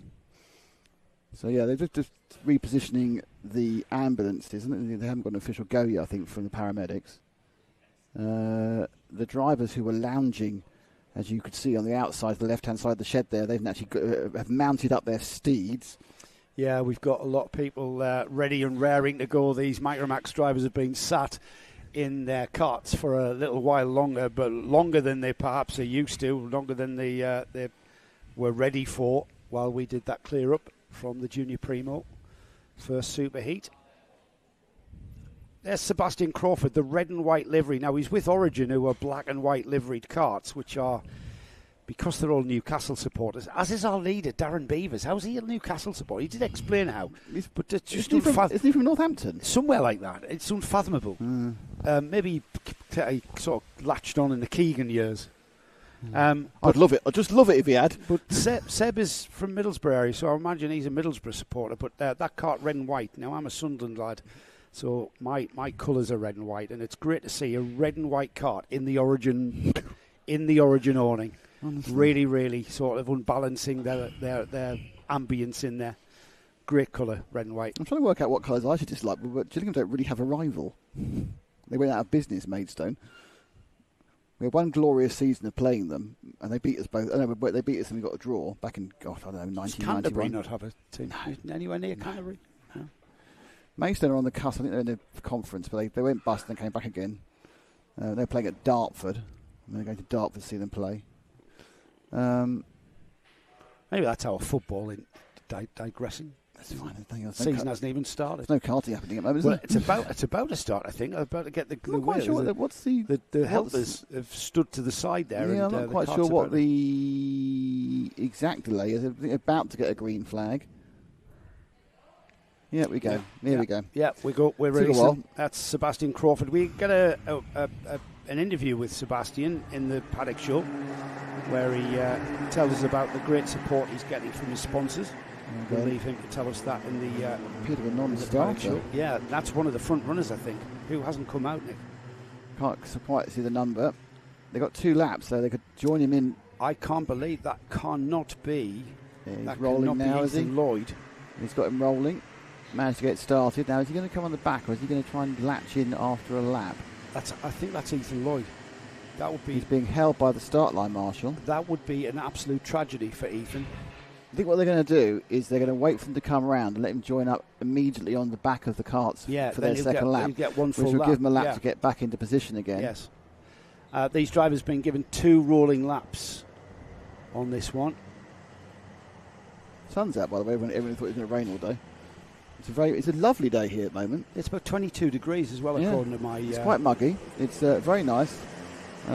You can probably see the kart waiting on the left-hand side there in the picture. And they'll come down. He joins on the back now of he's this. Released. So he will have colder tyres, but he will have a chance to regain his grid position. It was the 66 who missed out on the start, which was Ethan Lloyd. You're quite right, Joe. And they're still going at breakneck speed. So as far as I'm aware, I was told they were given 2 warming up laps. They look like they're racing. That was the start, wasn't it? Yeah. Yes. I'm just going to message someone. Hang on, we just gone. Oh, well, we're going really fast. But actually, they've started the race. Oh yeah, replay of overtaking movement there by the 57. Whoa, yeah, that was the 27. Zach Andrew kind of going all out of shape and being avoided by somebody else. Right, here are the first 2 in this race, which we're very surprised is happening. And it's the S plate in second place of Lewis Kilcoddy, and leading it's Sebastian Crawford in the 16. No Satel going around paddock. This is for the surprising end of the first lap for us. You know, you're going to send us a text saying there's going to be 2 laps. yeah. I've written a sternly worded letter. What's your MP? Yeah, it's your points of view. It's Mr. Ashton, dear Mr. Ashton. Here we go then. Seb Crawford has got a full 7 minutes to remain composed. No looking back from young Sebastian Crawford there as he gets his head down. The Scottish champion Lewis Kilcoddy off and after him. The number 26 is Jensen Darlow. He's with the Jacks team. And Zach Andrew is the driver behind. Ethan Lloyd was supposed to start on the front row of this grid. He's now in 10th place, having non-started out of the collecting area. He latched onto the back across the line. He's made up 2 places already. So it's a massive recovery drive in this superheat for young Ethan. Yeah, the problem for Ethan is that the track, the pack really spread out over the first couple of laps. So it's not like we've seen some before where the difference between 10th and second's like half a second. There's a big spread. He's already 5 seconds effectively off the lead. Darlow's picked up 3rd place. He had 2 fourths in the qualifiers. And he's in that kind of aquamarine-nosed car just in the background. First and second, Crawford now beginning to slightly brake Kirkcaldy. Now, these karts are on slick tyres, just to remind everybody. There's only our Bambino class, the mighty Bambinos, that are on a treaded tyre for the youngsters. These karts are on slicks. When the rain comes, and it is due to come at lunchtime, you wouldn't think, and looking at the sky, beautiful wispy clouds and blue skies over us here at ROWRAH. But they will have to change onto wet tyres if they have time to, if the rain comes in time.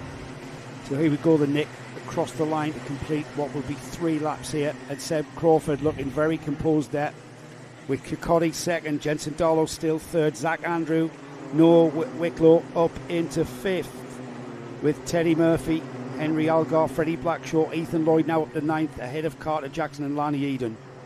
Yeah, so he's settling down this one, 5 minutes to go, done been 3 minutes.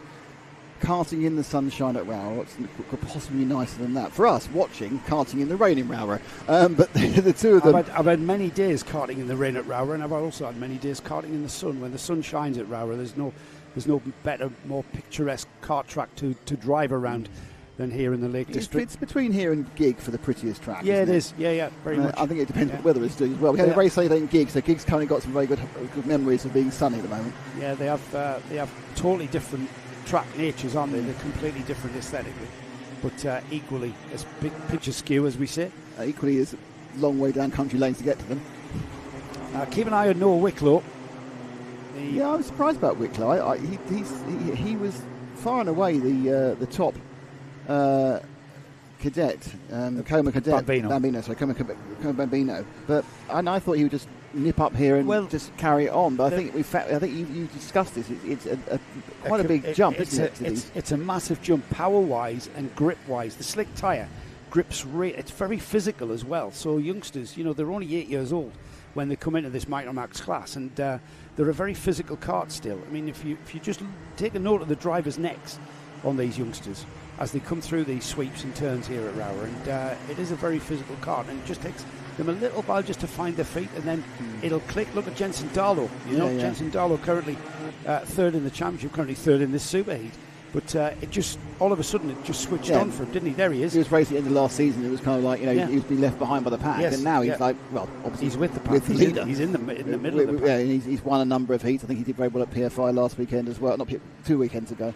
It's... Now, you just saw Seb Crawford's hand go down to the right there. What he did there was he lifted the flap on the radiator. That just opens up the face of the radiator there. That's the radiator on his right-hand side, the right of the driver. The radiator sits just at the side of the engine. It's a very slim radiator on these Rotax Micromax karts, a lot smaller than on the senior and junior Rotax. Effectively the same engine. It's the single-cylinder, 2-stroke, water-cooled 125cc motor that you can effectively take from Micromax all the way through to seniors. You wouldn't though? No, I mean the engine tuners say they're you're looking at these are massively stifled. The reasons that he's lifted up the flap is because he has indication on he's got a dashboard, a digital dashboard that is telling him all sorts of information, including the temperature of the engine, and they know exactly the point where the engine is at its most powerful and most efficient, and they'll adjust the amount of air going in and out the whole time to keep it at that temperature. And when it starts cooling off, it closes the flap again, and it's just a hinge. It's just to keep it in the right place. Yeah, there might possibly be a tiny aerodynamic advantage having it closed. Minute. Rather than obviously going through a radiator that goes up and over, but it is all about. They know exactly where these engines are at their peak efficiency. Remember, it's a single speed. It's a fixed single speed direct drive, as it is for all of these karts. We haven't got any gearbox karts, but that does mean the one thing that engines aren't very good at is being flexible. There's anything about flexibility in any sort of engine, 2-stroke or 4-stroke, why we all have gearboxes, and that's why if you can optimise what it can do. And there's a battle now. Running down, is this third and fourth? This is Darl. No, it's not. This is fourth and fifth. This is Andrew and Wicklow. Wicklow looking up the inside in the orange. Noah with the Martin Jackson Racing MGR team is now. You were mentioning, Nick, about Noah being absolutely one of the quickest drivers in Bambinos, and a little bit of a coming together there at the hairpin there, but they're side by side now. The 27 of Zach Andrew on the outside going into the stewardesses. It's a long way around the outside, and Wicklow has to concede. Momentum there for Andrew, and maintains that what will be fourth place. And he decided against lobbing up the inside at Stewart. So just finish what I was saying, really. The point about it is to maximise the flexibility of what you've got in the engine. You need to keep it operating at its best point. Now he's going to do the paddock bend. No, he's 2/3 have gone past him twice now. Hasn't quite finished off Wicklow. He's attempting to get into fourth place past Andrew. But yeah, so getting flexibility about these engines is as key as getting power, because obviously they have to run from a slow speed to a high speed. Those speeds are different for each track, and you'll gear them differently. But that's what they're trying to do, is get an element of flexibility out of a very inflexible machine. Now 4, 5 and 6 are together, and that 6th place is Freddie Blackshaw in the 28. He's in the green and the blue. So great little 3-car battle. There's the number 53 Noah Wicklow looking down the inside the stewardesses. That's a long sweeping entry into that one. Hardly any speed difference in these Micromax karts. And there's going to be a 4-car battle now, as Andrew Wicklow, Freddie Blackshaw, is being joined by Teddy Murphy, is he? Yeah, he's getting a bit closer in black and white machine, the 71 car. That is, you're right, Teddy. And up the inside, Wicklow's going to make it work this time round paddock. Now, can he stick? Oh, I think he's bad news there for Andrew. I think he may have lost 2 places. Yeah, he did, because, he snuck up the inside, did Freddie Blackshaw. Freddie Blackshaw now in that yellow and blue ST Racing livery kart, now off and after the MGR kart of Noah Wicklow. And looking very quick is Freddie. He's not being dropped at all by Wicklow. Let's have another look at that, Nick. It's just up the inside here. As they look around, and he just dives up there. Oh, he got it all wrong, didn't he? Yeah. You've got to go for it, haven't you? You've got to go for it. Yeah, he went for it on the brakes, didn't he? Locked up the back brakes. That was Teddy Murphy, wasn't it? Yeah, luckily he didn't take anyone with him, so it's kind of like a no harm, no foul. If he'd hit somebody else, it'd be a severe argument. We've all done that. I've done it wet and taken 4 people with me. We've all done. My finest half lap, followed by one of my biggest disasters. Last lap board has been shown to our leader, Sebastian Crawford. Let's see if we can pick him up, because he's really been quite formidable at the front there. He was under a little bit of pressure. He was not affected at all by that pressure that Lewis Kirkcaldy on the S-plate gave him, and he just got on with it. Looks over his shoulder there. There's no one there, Seb. You are on your way to a super heat win there to match up and join up with that first heat win. So bodes very well. Shame he didn't do the whole championship. I'm pretty sure Seb would have been in contention there at the front of the field. He was out at round 1 at Warnlaw, which is his home track. His secondary home track, I think, is probably here at ROWRAH, with him coming from Middlesbrough, just across the A66 from Middlesbrough into the Lake District. There's the checkered flag flies then. It's Sebastian Crawford who takes the win. In second place on the S-plate, Lewis Kirkcaldy. Jensen Darlow, Tim and Sarah will be happy with that. Noah Wicklow, what a drive from Noah, coming up from the back and ending up in 4th place. Took Freddie Blackshaw with him for 5th, Zach Andrews 6th, Henry Elgar 7th, Carter Jackson 8th, Teddy Murphy 9th, Lani Eden finished in 10th, and Ethan Lloyd retired, I think, Nick, at he had a problem at some point. 8 laps. The kart didn't start, then it did start, which indicates problem. Some sort of electrical issue normally with these machines. So perhaps unfortunately that gremlin came back and took him out, and that's going to cost him dearly in his attempt to get the championship, because there's points for every time they hit the track, be it a heat, a super heat, or the final.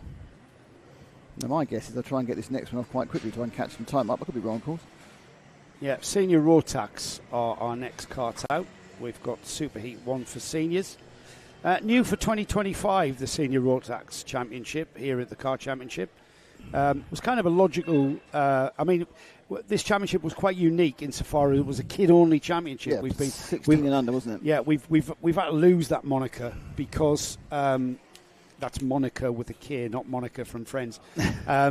Because we're not a kid-only championship anymore. We've brought in Senior Rotax, and the reason we've brought in Senior Rotax is because as the juniors get older, they move to seniors, and we, as a championship, we were losing our customers. Yeah. Our customers are our competitors. That's it. They're our lifeblood. And it's interesting. It's still. I think as a senior grid goes, I think it's still a very young senior grid. I think it is a lot of people who are senior Rotax is a young grid. If you are over 25, then yeah. But I'm saying I think you've got a lot of the people decide to do senior Rotax as a thing. Like we were watching yesterday from Le Mans, they were all mid late 20s, weren't they? At the front, your Kais and your No, Kelly's one of the oldest one there, like the Macaulay Bishop who won. Yeah. He's only like 17 or something. Is he? Yeah. Oh, that's a bit young. That's about attitude, isn't it? Yes. Anyway, let's have a look for this one, shall we, and see who's in it, and before we try to guess their ages. Yeah. Let's have a look at our grid that is coming up. Lucas Blandford, he had a second in the first heat. He took the win in the second heat in great style. He starts on the front row. In fact, he starts in the pole position. Alongside him, Rhys Bailey. Now, Rhys was the winner of Heat 1 and had a third in Heat 2. That was the only difference, a third and a second in the heats that they didn't win. That's put these two drivers on the front row of the grid. We've got John Brown and Morgan Hudson-Brown on row 2. Max Taylor on the S-plate, Scottish champion. Alongside Taylor Dixon, we've got Ross Tyler and Liam Phillips on row 4. Levi Earle and Michael Ambler are on row 5. We've got Caitlin Seabrook and Matt McGilvray on the 6th row. 7th row is Marcus King and Braden Donoghue. Dominic Darling and Lewis Merica are on row 8. Row 9 is Jake Priestley and James Wood. Alex Timmins and Elliot Dalton-Ayres are next up. Harry Pullman, Archie Hogan, Molly Pugh, Sam Kelbrick, Kai Newman, Jason Duchess, Lewis McGill, Lilia Scatchard, who we speak to in the in the paddock show. Great little chat with Lilia, who's on the novice plate, only in our third kart race. Gone back this weekend. Gone back to 2 more laps. It has, yes. Elliot Foster and Daniel Callahan are next. New Safa Leathers and Jack Gilligan, Bradley Caton and Danny Riffy. Maybe it's only the Micromax who get one. Right, I want number 66 to win. You want number 66 to win? Yeah. What do you mean? In position 32.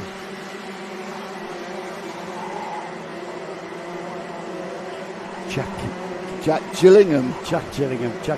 I couldn't find it there, even when you said position 32. I am from there, and it's my team is Gillingham. So is it?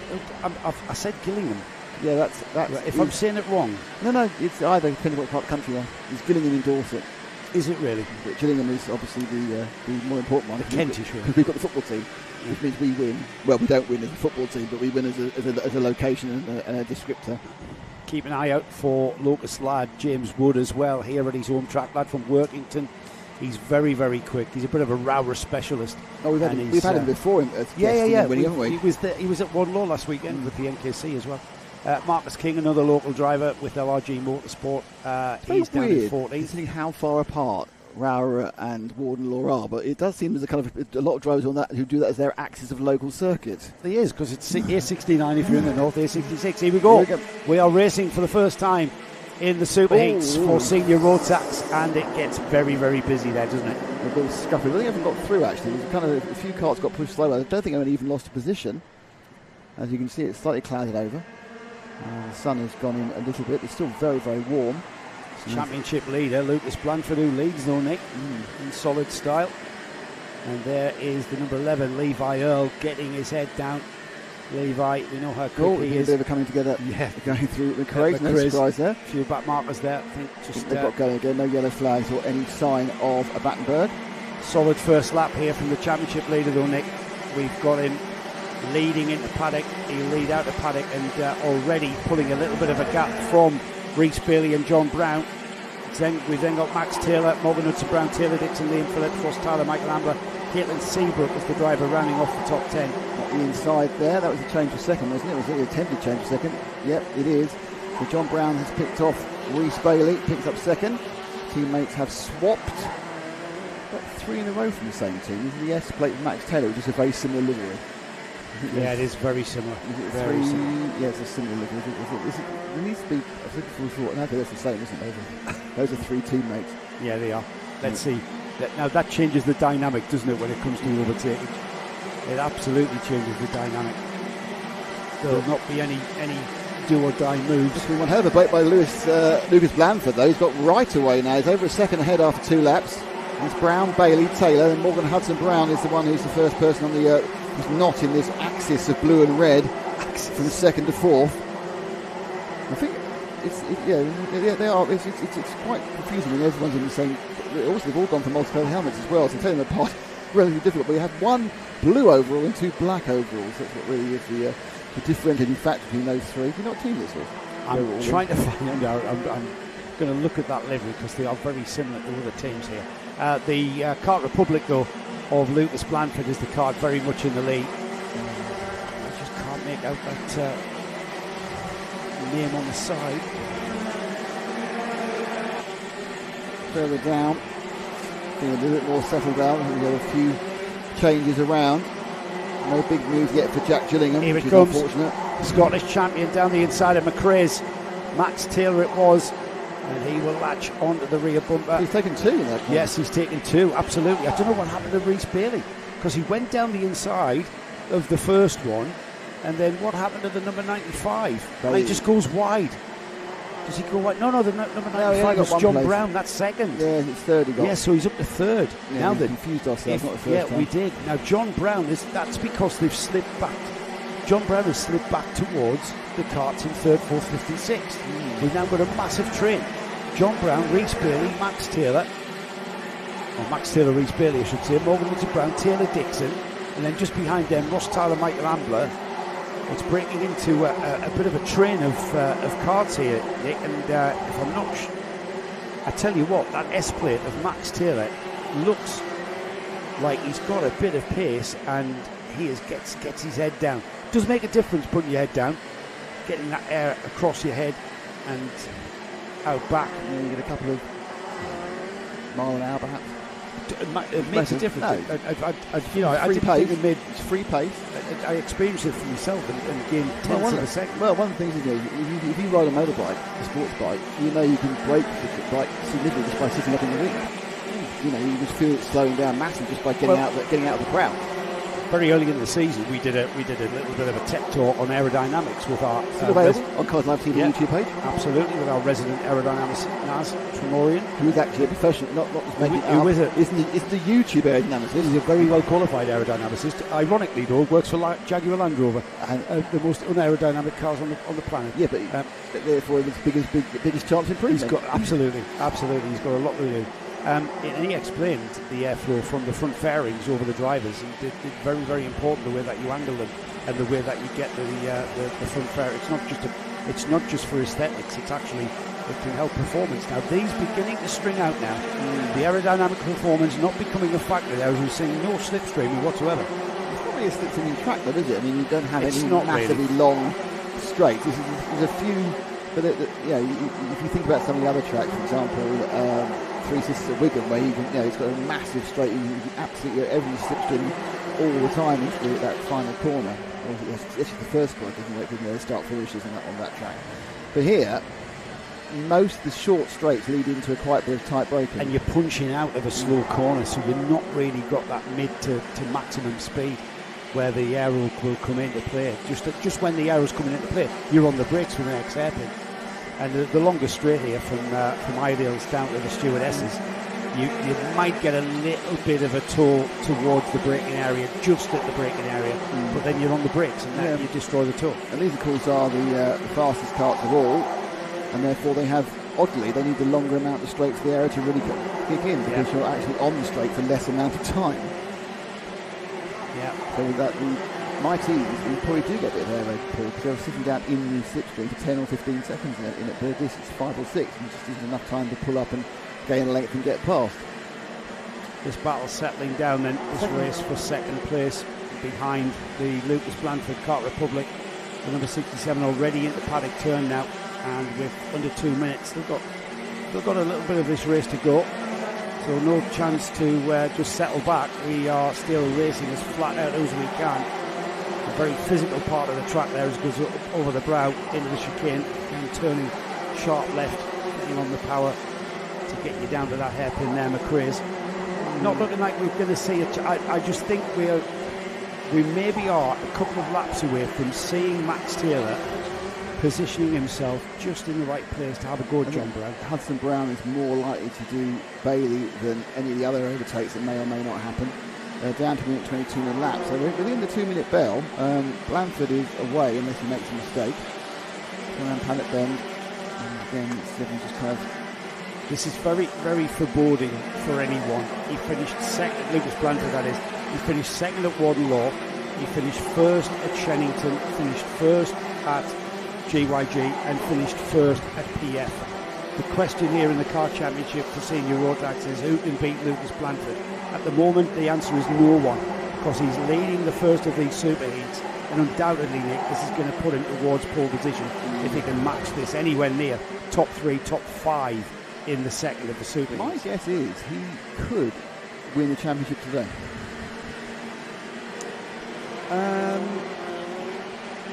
No. Well, let's see how many points he gets. Yeah, you're right. It depends on that. Morgan Hudson Brown and Elliot Dalton Ayres, they're second and third. They're going to score points as well. So they're going to, as he extends the gap, they're going to close the gap where we look down the road. So Liam Phillips is up there as well. Yeah, but I think, and remember, it's all about drop scores as well. I still think I would stick with the fact that what's his drop score then? Lucas Bland was 26.49 in the second place. Yeah. So it's hard to beat that. If he gets a win here, he's won it. Yeah, you're probably right. Here we go then. Time is ticking. We are heading towards the last lap board, and the second place battle there is beginning to heat up as time runs out for Max Taylor then to make the move through St John's and on towards Sunny. There's no gap there. Very, very fast through the left-hander on towards Paddock. Looks over his shoulder. There's John Brown. He's not there. Last lap board flies for the Kart Republic of Lucas Blandford.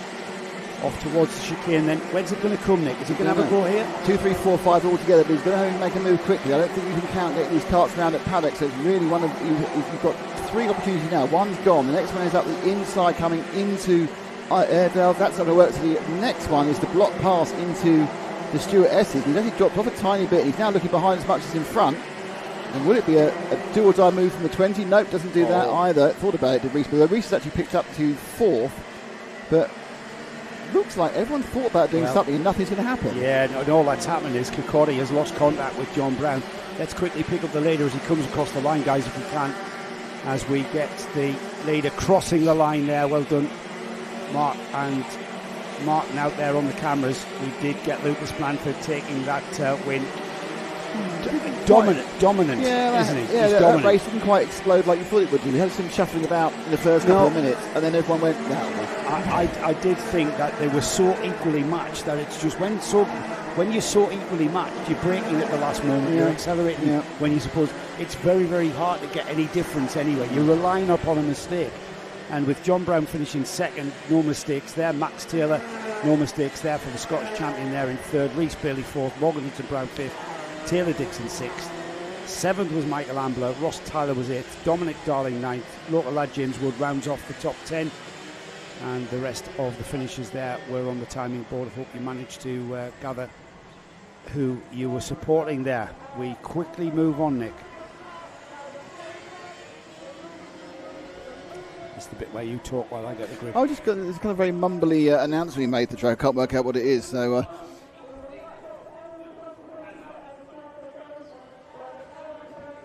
I don't think it's me. Honda Cadets, you don't have to move your car. I have been the announcement here in the past. Yeah, we've been the announcement. Matt was telling a story when they were doing an event in Spain somewhere, and there was this constant announcement about needing to move this car so they could get a truck in. Constant announcement for hours, and of course, it's a hire car, and they were broadcasting, and they looked up at the end, and they walked out to the car, and it was their car that blocked this lorry for 2 hours. Oh dear. Well, we're not blocking anyone in. No, I see myself not blocking anyone. We have got. Can we have the grid for the Honda Cadets, Nick? Let's have a look. Let me find Superheat 1. Well, winner of the first heat this weekend, which took place yesterday afternoon, was Archie Loveridge.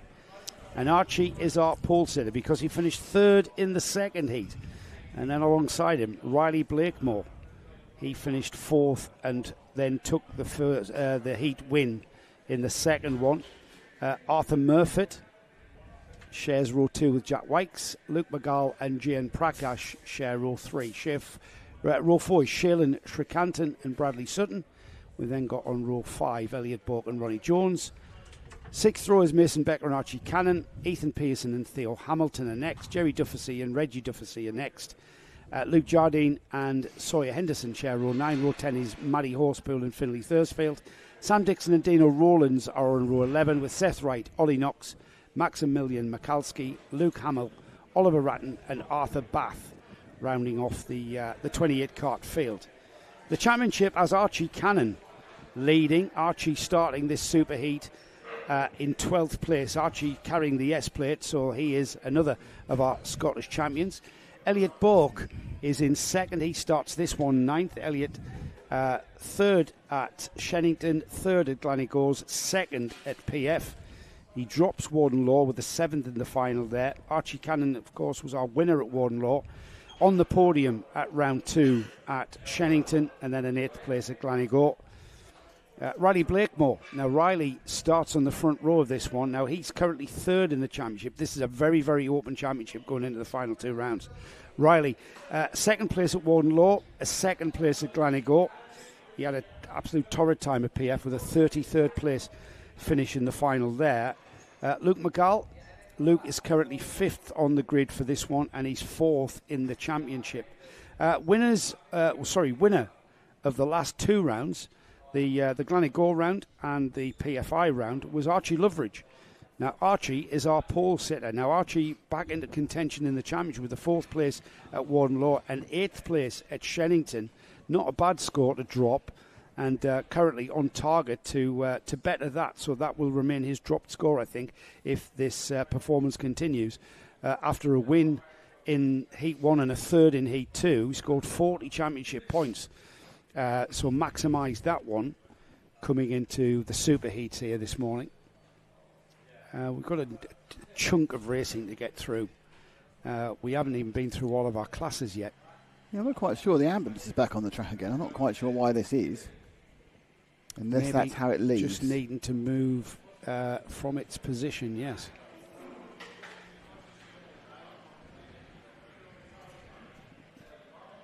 It's got a little escort there. Not a Ford Escort. We've got another of our... This is the final... no, it's not the final Superheat one. We've got the second Superheat for Junior Rotax coming next. And then we've got the first Superheat for Intermax. So with the Junior Max grid being as large as it is, that's why we're interjecting with a Junior Rotax second Superheat. It's the first of the Superheats for Group A that will be taking place after this one.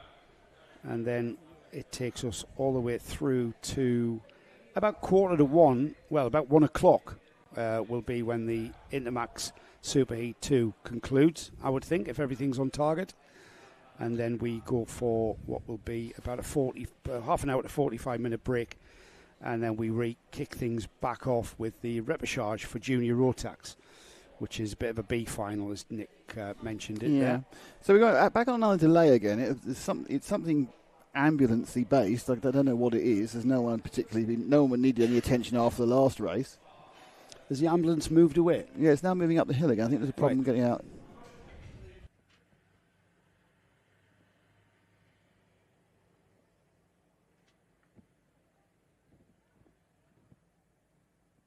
Go.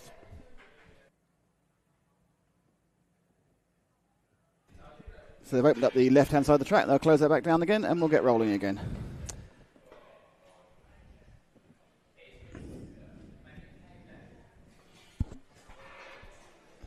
So we're about to get underway with our Honda Cadets. Now remember, it's not a rolling start, I should say. It's a standing start for Honda Cadets. Who knows? Dan might change it at the last minute. You don't know, do you, really?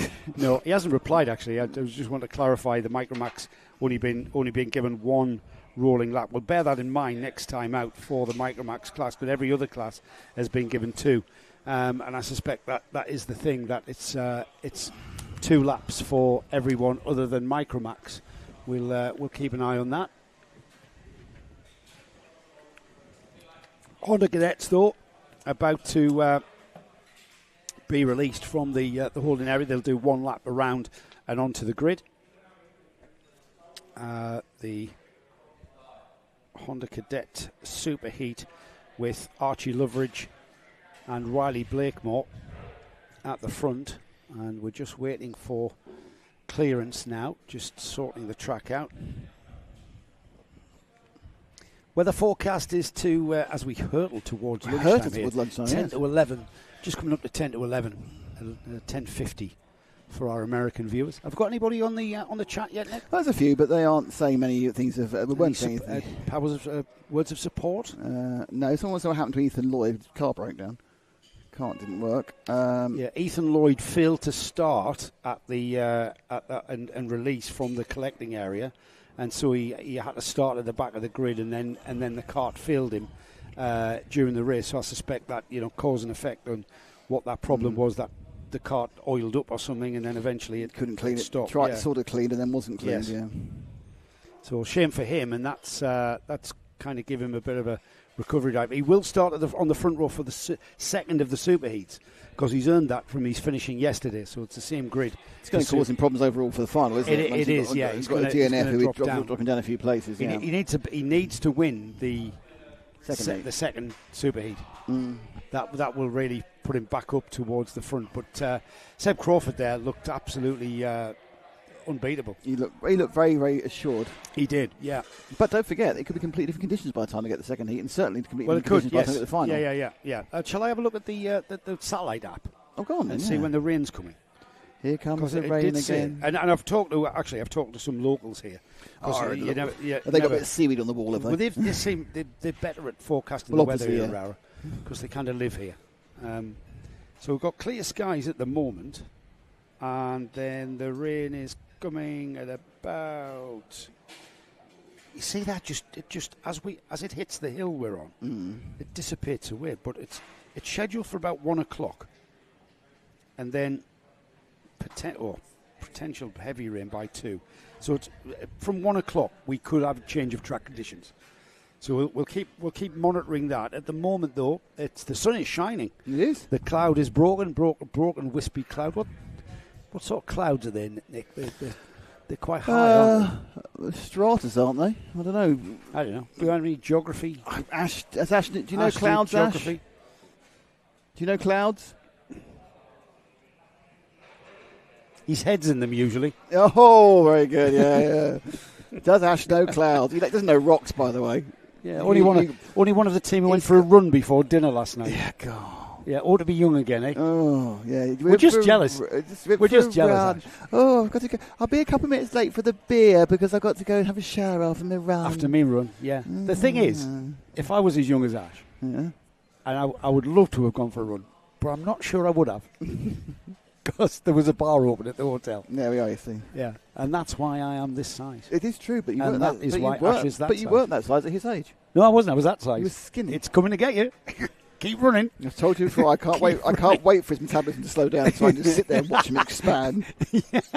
Especially if he marries Lara. Yeah, because she hasn't proposed yet. No, he hasn't proposed yet. I don't know why. No. I mean, it's ridiculous. It makes no sense. No sense whatsoever. He's not going to do better than that, to be honest. I'd have been married 4 years and had 3 kids with her by now. And hurtling towards divorce. Absolutely. Stop the bus. Okay. Ash is our producer today, by the way. Sometimes he's a cameraman, but today he's our producer. Yes, he's our producer today. He's giving us the pictures. We've got Mark and Martin on the camera. Martin is on the camera on the hill, overlooking the whole track, and Mark is that's Martin's camera, overlooking this beautiful. That's what I mean about picturesque. Look at that! What a beautiful sight that is. There's a lot of track there, isn't there, to take in? There's a lot of track. There's 1,033 metres of track. Yeah. See, what Ash should have done, he should have run around here 5 times before he went to the hotel. Yeah, he could have. You get a 5K, don't you? You could have told us the key parts of the track and everything. That's right. You could have given us a look of, that curb's iffy and that curb's, looking all right. Stay off there. Don't put your wheels on there. Yeah. I'm not sure if that's actually something he really knows, to be honest. But you may have gathered, if you're new to karting, if you're new to the kart championship or any kind of karting, we don't really police track limits. The track polices track limits. Yeah, the track tends to police track limits, and the runoff areas are. We have bark chippings here at ROWRAH, so that really does, and it's to stop the kart. It's to stop the kart travelling as fast and skimming over the grass. They hit the bark chippings and they just sink into the bark chippings. It works really effectively, and we very, very rarely have a messy track. It's true, actually. You get stuff dragged on. It occasionally gets dragged on a bit at Wilton, but it's dry. They drag on dirt, and you go for it. So they're going to be live on the grid now. Standing start for Cadet. Is it coming or going? It's back. We're back. On the edge of a sneeze. I was on the edge of a sneeze. Yes, I looked at the sky. Here we go. Does that set you off? Does it look at the sky? Well, it's kind of like a hay fever thing, isn't it? I sometimes get here for you. So there they are, waiting to get going. There's 28 on the grid. Arthur Bath at the back. Archie Loveridge at the front, looking over his shoulder now. Clear grid. Parents, helpers, guardians and team managers off. I do love a standing start. The engines rev rise, the tension builds, the lights go out, and we go racing. Here we go then. Ben with the 5-second board. The lights will come on any moment now. The drivers flick their visors down. The engines rev rise. And we will get underway. Listen to that as this Honda Cadet field, this huge grid of 29 karts or so, I think was the order, as we're already into the chicane. And it looks like Blakemore is the leader. The number 68, is it? Into and that Prakash has gone wrong. He really lost it on the outside. Someone, I don't think it was Prakash, but it's that sort of area, the 5, 6, 7 area. They got hit sideways and then somebody knocked them straight. Yeah, they went sideways, sort of over braking. So you can see there's Prakash, the 44 on the outside. It is Prakash on the outside, the 44. What it was, he kind of was in the wrong place at the wrong time, braked and then turned on cold tyres. He is back running again. He hasn't got any damage from the bash. He's had left and right again. He'll be back in the mid-10s. But top two have broken away and are nose to Sergio. Yeah, here they come then. It's Blakemore, Loveridge, and being joined by Arthur Murphy as they come into paddock to complete one lap. It's anybody's, and it's a familiar cadet, Honda Cadet train forming up behind these three. They were forming up their nice little 3-kart train. We get this patience of driving here. The drivers very rarely start squabbling very early on. They'll just sit quite content in each other's wheel tracks, work as a train, and the physics, the science comes into play, doesn't it? Because 2 karts go faster than 1 and 3 karts go faster than 2. It's quite amazing how the aerodynamics work when these karts just join up together. You would think that the first kart would be the same the whole time because it's pushing the air through, but it's not. It actually has less drag because it's not having it's not pulling the air along. It's not having the suck effect behind it effectively. Yes, yeah. It's having to part the waves, but it's not having to close the waves behind it as well. That's done by the second kart or then further on the third kart. So it's Blakemore, Loveridge, Murphy lead out the final turn to complete 2 laps now. And then behind Murphy, Jack Wykes, Luke McGall, Bradley Sutton, Elliot Borgshill and Srikandan recovers to 8 there. Archie Cannon and Theo Hamilton's your top 10. That spin we saw in the first lap for Cash put him down to 17th. I can't see where he's gone now. He's running even further than that. So it's obviously may well have done a bit of damage to the kart. But the top 3, that's what it's all at the moment. And Blakemore comfortably ahead. I know it's only about a yard, but it's comfortable in this glass. Followed by Loveridge, Murphy. 4 and 5 are having a bit of a scrap as well, which is Wykes and McGill. But a little tiny gap there between second and third. Must be a micro mistake by Murphy there, just drop off the back of the top 2 as they come into Sunning. Loveridge happy, Loveridge on the blue and white livery kart there, the blue helmet, the driver just happy to stay in the wheel tracks of Blakemore, just following him round, and they are absolutely maximising their laps here as we head off into the chicane.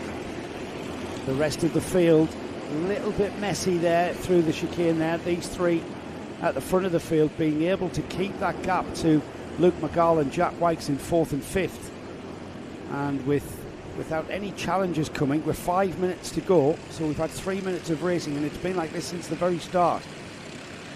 Yeah, into the Stuart S's, which actually is a much more, when you get the aerial view, you get a much better opinion. It's really basically a wide hairpin that they then stuck on a little chicane into. It's quite it's very complex. It's quite complex, isn't it?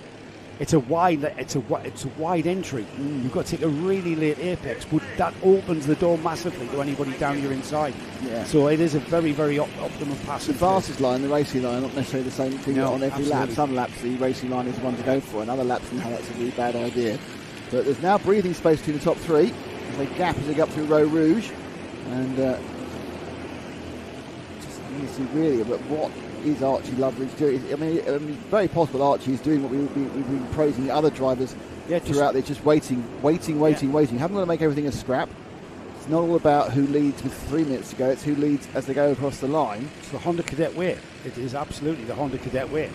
With half distance now, we'll see the metaphorical 2-minute board, and we'll see the body language of these Honda Cadet drivers change quite before our very eyes.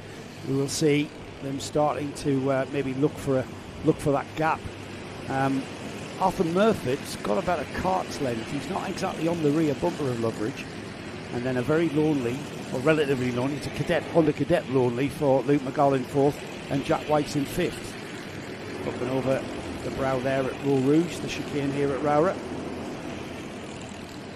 Loveridge, was that hand signal from Loveridge? I didn't quite see. They're absolutely using all the momentum of these Honda Cadets out of the McRae hairpin, just using all of that runoff area. Likewise all the way to the curb at Iredale's. And then on, looking over the shoulder now is Loveridge. Yeah, I think he realises that he hasn't broken, Blakemore hasn't broken, it hasn't broken Loveridge. And coming in 3 minutes to go, he sat there dragging Archie around, and the two of them are able to put a slight brake on Arthur. Depending where you are on the track, it's the point where Arthur can get sorted-ish close, but never the point where you think he's going to be able to make a move one way or the other. Up and over the line for the 6th time, and that's ROWRAH. Now, this is the point where you begin to start thinking about it. It's 2.5 minutes to go. If Blakemore's got more pace, he needs to unleash it now. And all Loveridge needs to do is to stay right in his wheel tracks for perhaps 1 or 2 more laps. Here we go then, into Iredale's, and that metaphorical 2-minute bell's about to sound in about 10 seconds time. Now, the drivers, as they come across the line, will see the timing board. They are very, very aware of how much of this race they have left. And Riley Blakemore's sat very composed. I'm not sure I've seen him look once behind him. He's quite happy to sit there and just keep the pace.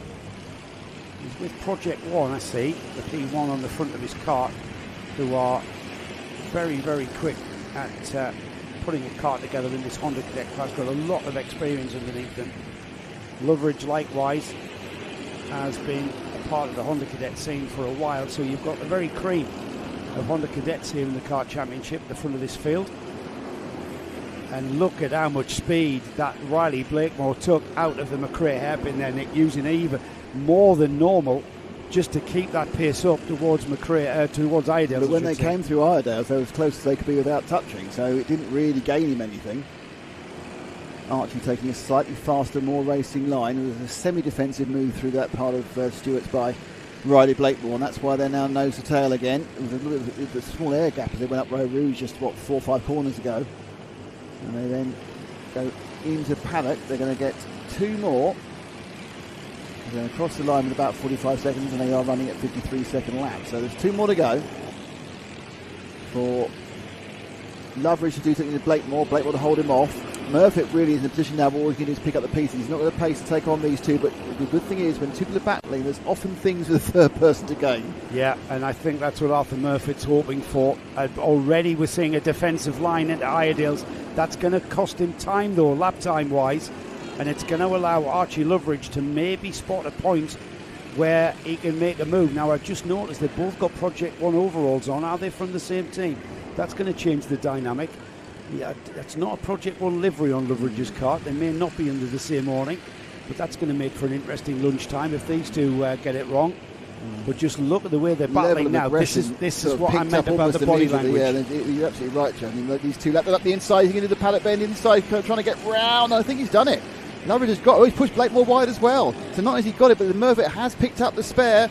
So it's going to go across home. Blakemore goes from first to third, eased out. I'm not sure whether there'd be a complaint about it. It seemed pretty much fair. But now, is Murphy going to have the pace to be able to get into the lead past Loveridge? Oh, Murphy just got stifled there on the exit of McRae's. I thought he was going to do the switchback, but he took the optimum line. Iredale's, this is the last opportunity coming up here, I think. However, these Honda drivers can certainly make a fool of me, especially at a track like ROWRAH. Very fast entry into the stewardesses there. On down the hill towards St John's, time running out now through the fast right here at the bottom of the hill. They go, and just a little bit of oversteer there. And Murphy just not in a position. I don't think it's going to be coming at paddock as defensive line, and they're just squeezing through. Murphy there on the inside, and side by side across the line, and it's going to be Murphy who takes the win. The first 3 covered by 1/10 of a second, with Arthur Murphy taking the win by 300ths of a second. With Riley Blakemore in third, Archie Loveridge is the driver I forgot to mention there in second. Oh yeah, 300ths behind. But Archie Loveridge, Riley Blakemore, who led for pretty much 98% of that race, 95% of that race there. Let's look at that again. Using a tin opener was Arthur Murphy there. and then the top 3 coming across the line in a big block of karts. Wow. Murphy, Loveridge and Blakemore, the first of the superheats for Honda Cadets, delivering as we've come to expect. In 4th place, Luke McGall. Shailen Srikantan came through in 5th. Jack White's dropped to 6th. Theo Hamilton 7th. Elliot Burke 8th. 9th is RG Cannon. And then in 10th place, Bradley Sutton. Just outside the top 10, the O-plate holder, Ronnie Jones. Yeah, great performance there by Murphy. We said all he could do was pick up the pieces, and he picked them both up. But actually, in fairness, he picked one up, and then he made the second one. So Murphy, great last couple of laps.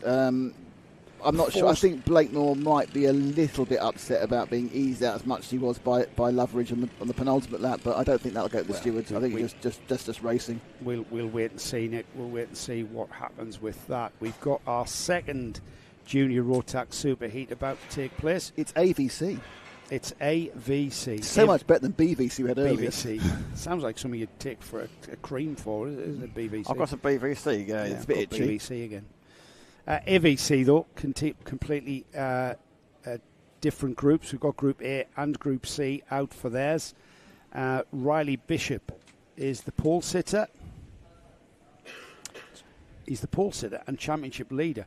Winner of round 1, round 2, and second at PFI for round 4. He's on the pole position with Laurie McVeigh alongside him. We've got Lewis Sumner and George Cole on the second row. Third row, we've got the 2 locals, Charlie Vary and Isabella Stansmore Wilson. Connor Large is on row 4 with Jack Robinson. Then we've got Alfie Lambert and Finley Smith. Kevin Ivanov and Elliot Surtees on row 6. Zane Kane and Marcel Poppercull, got his brother alongside me in the lounge, with Zach Kane and Marcel Poppercull on row 7, as I said. Thomas Harper and Jake Anders on row 8. Zach Waddell and Matt Scott are next. Alfie McBain, would it be a kart race without Alfie McBain? He's been in every kart series that we've seen in the last month or so. Alfie here with Hunter Motorsport, being run by his dad Bradley. Archie Doherty is alongside him in 20th. On row 11, Tyler Richardson and Riley Mason-Lewis. Amy Peacock is alongside Emma Leckie on row 12. Then we've got Daniel Clancy and Chloe Waddell. Ellis Daly and Max Douthwaite share row 16. And then Harry Hadley rounds off the 29 kart field. Junior Rotax, these are 12 to 16 years old. You can, of course, if you're between 12 and 14, jump into the junior primo class. However, this is the age range for junior Rotax. Exactly the same engines that we see the seniors on. Exactly the same engines, technically speaking, that we see in Micromax and we will see in Intermax coming out later. Just with a little bit of what's the word? Restriction on the airflow from a senior motor. A little bit less restriction than an Intermax Rotax engine, and a lot less restricted than a Micromax Rotax engine. They are out, Nick, and it will be 2 laps. And will it? Okay. Dan has confirmed. He's been a little bit busy.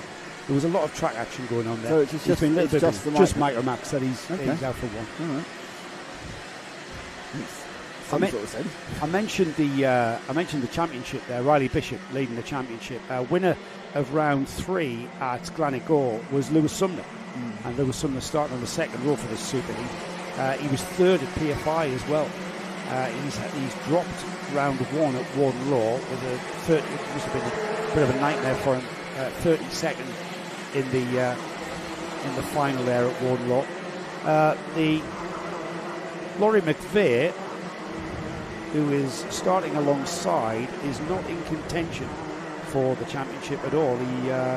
He has been out at all of the 4 rounds. The 23rd, the 21st, the 16th and the 27th for Laurie, as in 20th in the championship.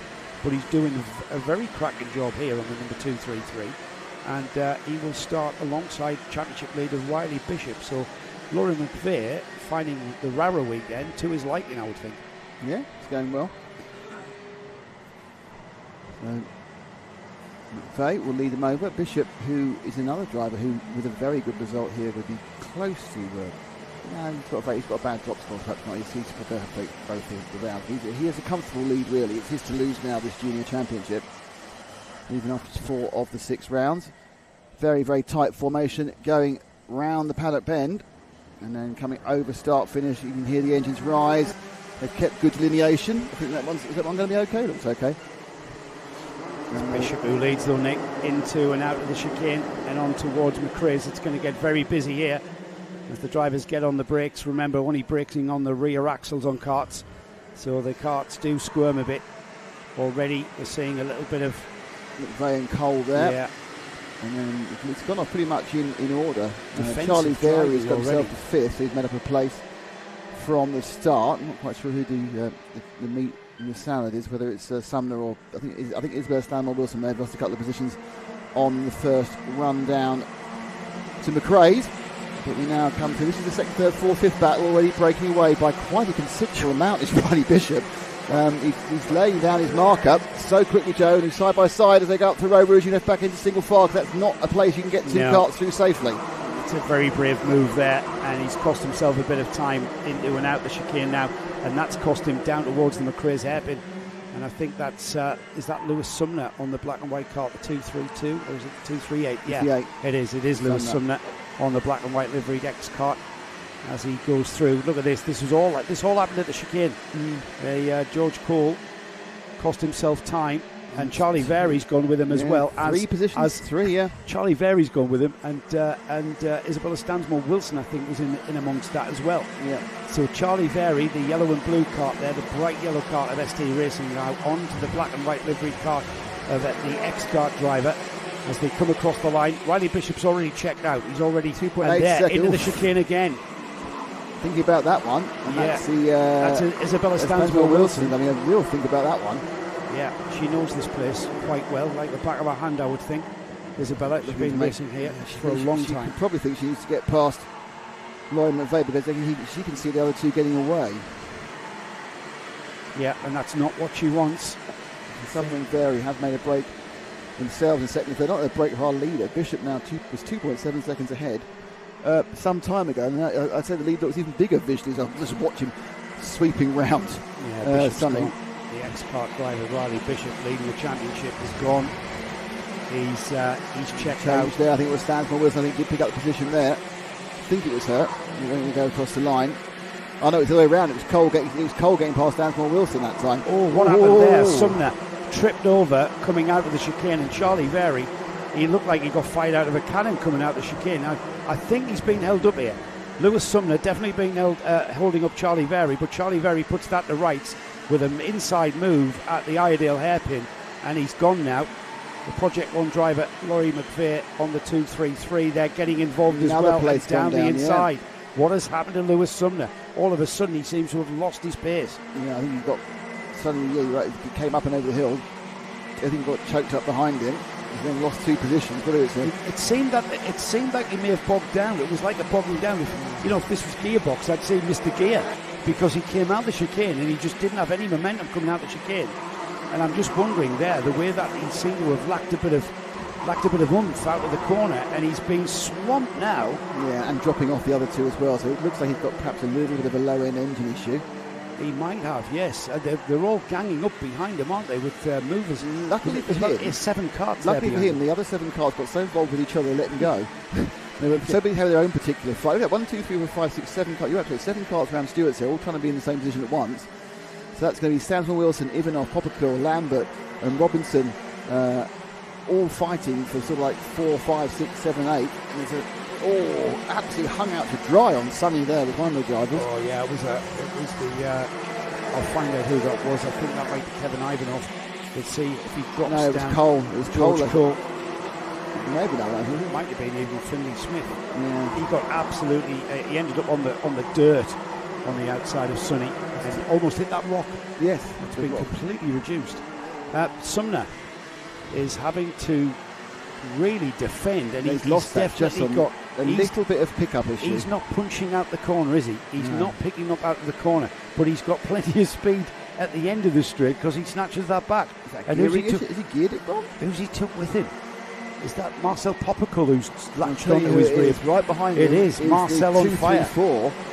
So Poppercull comes through. That's the young man. Oh, he's gone through again. So Poppercull picks up the place. Oh, Poppercull's on a charge here. Let's see how he comes through. He's up to 4th already. He's got Laurie McVeigh ahead of him. Marcel, we know how quick Marcel can be here in the Kart Championship. We've seen him, the Kato Motorsport driver is rapid, and he's had to come through from and overtake quite a few drivers there. It bodes well for the final for him, doesn't it? Yeah, absolutely. Moving through the field. Now, unfortunately, 2.3 seconds, was across the line, 2.3 seconds behind third place McVeigh. Just so you know, our leader, Riley Bishop, is 4.2 seconds ahead of Charlie Varian. And second and third are not that close together. This is the closest battle on the field. It's quite interesting, isn't it, that Sumner's not being dropped by Popperkill now. No, he's not. So, there again. They're coming out of Sonny. Just didn't accelerate. So I think that's a problem there. He's looking at his engine there. He's wondering what is going on. He's picked up misfire. And it's definitely got a pickup problem. And it's costing Sumner daily. He was a comfortable second place until this problem began to manifest. And it was just not punching. There he goes. He's playing around with the temperature in the engine. But to me, that to lose that much oomph, you've either got a carburation or an actual misfire. I think he's just trying to see whether I think his idea is banging the plug cap, is my guess. It's very intermittent, because he punched out that one all right. Yeah, it is. It's a very strange one. He's coming back towards Popperkill now. Popperkill a very solid fourth place. Fine again this time. Yeah, he's got Sumner coming back at him. Whatever the problem is, whether that plug cap was coming off, he seems to be punching out the corners fine now. And he's now back in.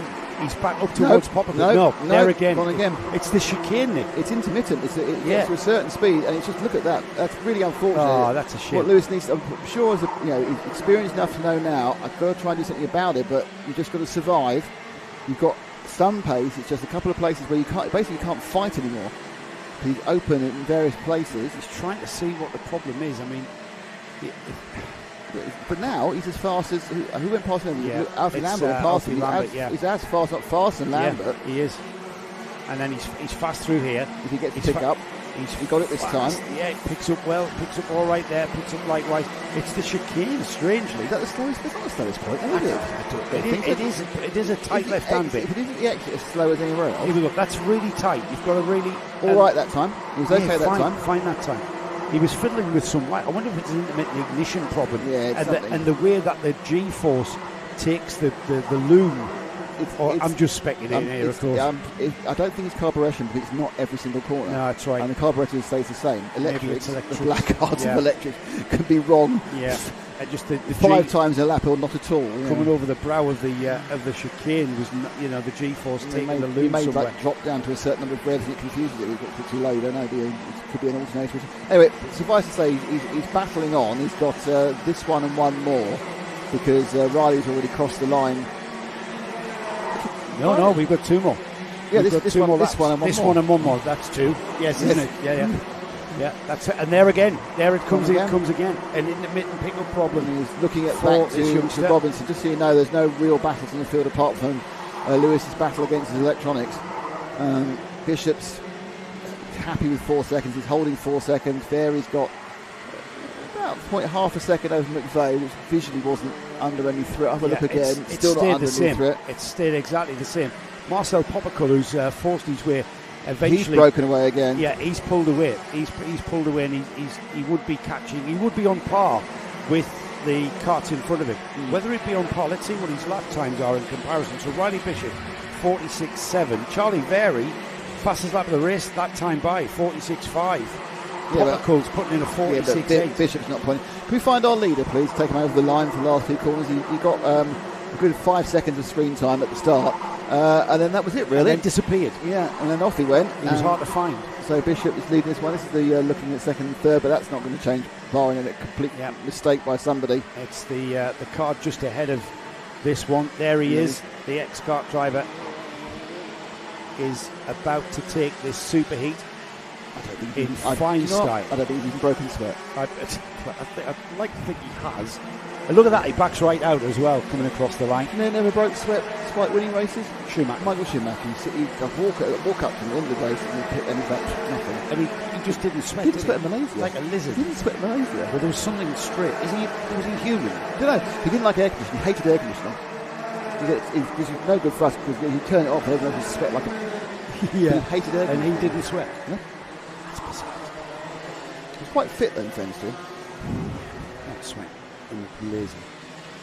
Riley Bishop then takes the first of the superheats for A versus C. Actually, that's the second superheat. Let's just keep it easy to understand. Junior Rotax superheat number 2. We've got another superheat number 3 in the first phase. Charlie Very for ST Racing was second. Laurie McVeigh third. Marcel Popical for Cato Motorsport is in fourth. We then had Alfie Lambert, Lewis Sumner, Jack Robinson, Isabella Stansmore Wilson finishes off in 8th, George Cole 9th, Alfie McBain. Alfie up to 10th place there inside the top 10 for Alfie and Hunter Motorsport. Amy Peacock was 11th. Then we have Kevin Ivanov, Finley Smith, Conor Lodge, Ellis Daly, Zach Waddell, Elliot Surtees, Matt Scott, Daniel Clancy, Tyler Richardson, and then Thomas Harper, Chloe Waddell, Riley Mason-Lewis, Archie Doherty, Zach Kane, Harry Hadley, and then a retirement was Max Douthwaite after 6 laps.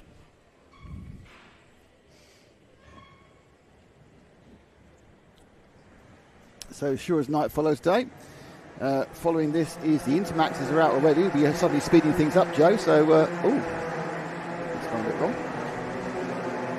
Yeah, I've actually only got 2 drivers that have popped up for this race. We've got more than 2 out on the track, though, that's for sure. There's an error in the. There's an error in the timing. Let's see. I can't give you the grid because the grid has. Oh no, it's fine now. It's worked out now. Here we go. All right, okay. So it's Jensen Sale on pole, Logan Rolfe. It's slightly wrong. We say 0 and 1, 1 and 2. I think it'll be a late change. That's why. So front row is Sale and Rolfe. Second row is Barton and Luke Millwood, who we talked to in the. No, we don't. You buy stuff from normally. Buy stuff, yeah. He's a little. He's an entrepreneur. He's an entrepreneur. Little entrepreneur. Are they doing one? Are they doing one for these as well? Michael Max British champion. Are they doing one for these as well? Now I wasn't told so. 138's got a. I think he's coming in. He's coming into the pits. Who is the 138? Yeah, I'll find him. The 138 is Luke Millward. Oh dear. Oh, Joe Millward not fastening. Get this off the page because it looks like they are also going to be on a single lap to start. So from third, might grow into 1 lap. A faulty. That didn't look right. I'm surprised they let that one go. It looked slightly wrong to me, but there we go. They sweep through the left-hand side of the grid. Oh, it may have been because Millward wasn't there that made it look a bit weird. So Sale, I think, has taken off and gone here in the Intermax. Sorry, so it's bad news for something's come on. Obviously not done up properly for Luke's car. Well, he will get the start his second superheat for Intermax coming up later, so he can. It's a bit of a recovery drive for him. It's going to be a recovery drive in the final, isn't absolutely, it? Yeah. It's going to put him down the order. We've got a 4-kart train. Is it 4 karts? Mm-hmm. No, it's not. It's more than that. Well, it's 3 than the rest of the field, really. Yeah, Jensen Sale though on that. A bit of soaring at the wheel there for the 140 Jensen Sale. He was just then up the inside, second and third, swap round, and I think who actually got that one. Yeah, I'll find out now. It's Logan Rolfe. Young Logan, who came along and had a chat with us yesterday, didn't he, when we were setting up, as ever. That's a very confident kid. He's a very confident kid, lovely kid. Oliver Barton in third then, Drew Davidson. It is latching on there in fourth as the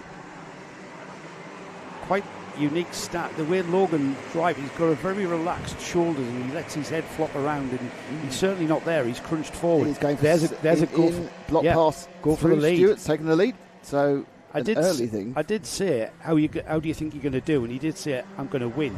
Well, he's on target for that little prediction. A bit too much curve on the inside to it there. They're going through St John's. Was it? No, St John's have just clipped the inside off. Here they come then. It's all change at the front then. It's Logan Rolfe, Oliver Barton now in second, Drew Davidson, Jensen Sale, early leader, down to fourth.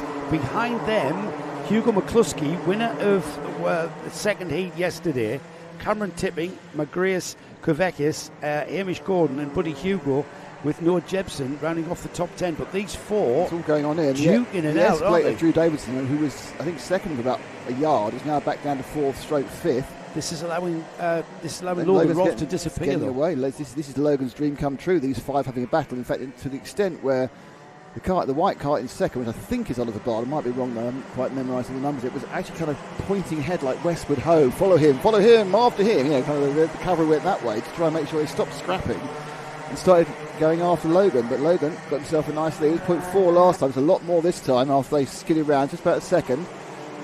You got Sale in third, Davison was from fourth, McCluskey, and then it's Magritis Kovekis who is running in sixth, sorry. McCluskey, keep an eye on him. He's in the black and white cart. He's with Origin Motorsport, just behind the other local team, the SD Racing. Did you win last night? He came 20th in his first heat, but then won the second heat. That's why he's down the grid. So he's got pace and he's got racecraft. He's got a place as well, so that's going to be fourth place for the winner of. I remember seeing he just dominated it last night while we were waiting to talk to his team. Actually, that's right, yeah. Having a chat with his team about. I'm surprised he talks between the black and white, I must admit. Yeah, I know. It's a bit of a forced issue there. They're all Newcastle supporters as well, in there. Andy Powell, Sam Morgan. I'm not sure who Sam supports. Sam's from the south. Again, more football digression, not like us. Here we go. We've got Hugo settling down a bit. Just trying to get on terms with that yellow and blue cart of Drew Davidson, who likewise trying to get on terms in a fashion to maybe even challenge Oliver Barton.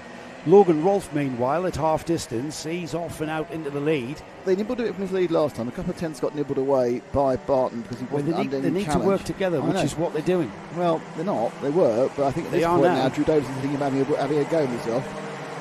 Yeah. The S-Plate, Scottish champion. The lead didn't change much. It was just shy of 8 tenths. They go across now. So it's a tenth off. It's down to 6.5. So once you get within 2 or 3, you're there. Here we go. Are we going to see? He looked like he was lining it up, didn't he? But look at the way they're bringing that gap down to Logan Rolfe. Logan Rolfe had disappeared. Keep doing it. Keep doing it, says Barton. And because Drew Davison there, who looked like he came out of the chicane right on the rear bumper of Oliver Barton there with a white helmet there, just in that second place, and he didn't even challenge. He just stayed there in his wheel tracks, maximising their line, maximising their lap time through the hairpins here, all important hairpins, braking, accelerating out of them. And now, Nick, we've got a almost bridge the gap they have. We have. We've got 3 karts there at the front of the field. So Rolfe's second lead was eroded effectively over 3 laps by a combination of pace and the aerodynamics of modern racing karts, but down to 3 tenths, so he lost 3 tenths that time. Not because he was going slowly, because these two have worked together, and they've still got just shy of 3 minutes to sort this out. Behind them, also being dragged around, is 4, 5, 6 and 7, probably even 8 there. No, it's 7. It's the top 7 really in the chance. It's a little change there for one of the minor positions. The 140 of Diddy South, I think, lost a place to Kovacic there. I'm trying to get a bit further. There's a sub break there, and they come round the corner now. Good lap for Rolfe in the lead. He's managed to maintain his gap, and it's interesting, I think, now that Davis is now thinking it might be more on me in that S-plate. The third of the karts there going round the paddock bend might be more my idea to try and get past Oliver Barton in the all-white machine, pick up second place, and then I'll challenge Rolfe. The 2-minute bell effectively sounded now as far as laps are concerned. But Davis, I think, got a bit too close to Barton through Row Rouge there and had to drop off a little bit to avoid an incident. And because these are now in a position where they are maybe, looking for a way by, this is allowing that gap to 4th. Hugo McCluskey, Buddy Hugo just behind it. Magiris Kovacic as well, wanting to join in with this. But now, 1, 2, 3, 4, 5 karts there beginning to form a train for the lead. And with 90 seconds or so on the clock, opportunities to change position. I mean, Logan Rolfe, we know how quick Logan is, and he's very, very fast, and therefore very, very hard to pass. You've got to be faster than the kart that you're trying to overtake, and that's a big ask as we head towards McRae's out of there. And side-by-side action, was it almost? Yeah. Oliver Barton almost had Drew Davidson alongside. Davidson's really, at this point, has decided, no, I need to get second place. I'm not sure we can do anything about Rolfe. So they've done the job initially to catch up to Rolfe, but he's now holding that distance at 2, 3 tenths, which is oddly a comfortable distance. Yeah. This is really, really where Davidson can make an attack. Barton, I think, is stoic. I don't think he's looked over his shoulder once since I've been watching him. No, very, very stoic, as you say. Probably do it from engine sounds, in fairness. You can probably hear the closing and the distancing as such of Davison. Davison's fast around that paddock bend in comparison, but that's where you pick up a bit more the slipstream. Now the 3, I think, over Row Rouge absolutely now knows the tail, drop off a little bit. The incredibly relaxed position there of Rolfe there, like, I'm not even bothering. Yeah, he does. He looks very relaxed. I'm pretty sure he's not. He's rapid, but you see how he lets his head just flop around. He gains control of it and ducks it down, but he just lets his head roll. And I've seen other drivers do that. They just let their heads loll about. Here we go. Time running out because it's going to be the last lap board next time by. Towards the stewardesses and down the inside goes the Scottish champion in the form of Drew Davidson, who has taken that second place. He taps his helmet. Come on, let's catch Logan Rolfe, he says, because Logan Rolfe, just in that one move at the stewardesses, has managed to pull a gap. Yeah. Here comes Buddy Hugo for LRG. He's on the back now of Hugo McCluskey, and that is going to be a challenge for 4th and 5th here, maybe, if they start battling onto the last lap then. Buddy Hugo, of course, won the Intermax final last weekend at Warden Law. And up the inside again, it's another position. That's Barton. Second and third. Look at this. Where's Hugo McCluskey's gone with him. He's going to have to battle it out. Davidson's gone to 5th. Buddy Hugo around the outside. It's still not over, Nick, as Buddy Hugo has gone through to 3rd. Hugo McCluskey now 4th, the Scottish champion, down to 5th place now. Stewardesses for the final time. Oliver Barton in 2nd. This has allowed Logan Rolfe off and into the lead and off towards the win of this first superheat for Intermax. He's gone. The battle for 2nd, though, we can't take our eyes off it as Logan Rolfe heads towards the checkered flag and out of paddock turn. This battle for 2nd is going to stay as it is, I think, as Logan Rolfe takes the win. In 2nd place, Oliver Barton. Buddy Hugo, what a fine drive that was through the order, and taking massive advantage of all of that kicking off in front of him. You know, Davidson had a nightmare last lap. Nightmare for Drew Davidson. 4 places in this Here it is. So Barton down the inside of Davison. There's Hugo McCluskey and Buddy Hugo coming with him. Davison absolutely hung out to dry. Nothing he could do about that.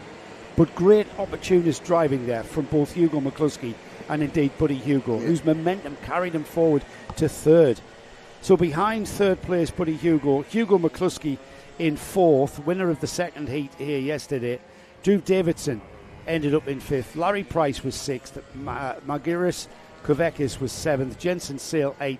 Noah Jepson 9th. And your top 10 was Cameron Tipping. Tremendous racing from Intermax, as ever. Tend to say that quite a lot, don't we? On both championships. Yeah, we do. We absolutely do. It was one of the NKC results was our race of the month last month.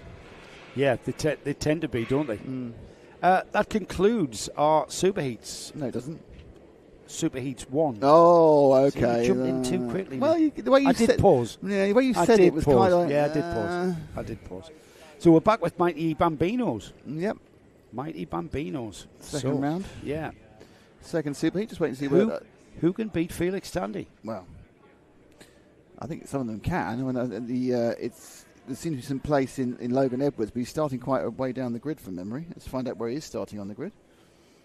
Well, the result of Superheat 1 saw Logan Edwards finish 2nd, but starting from 5th.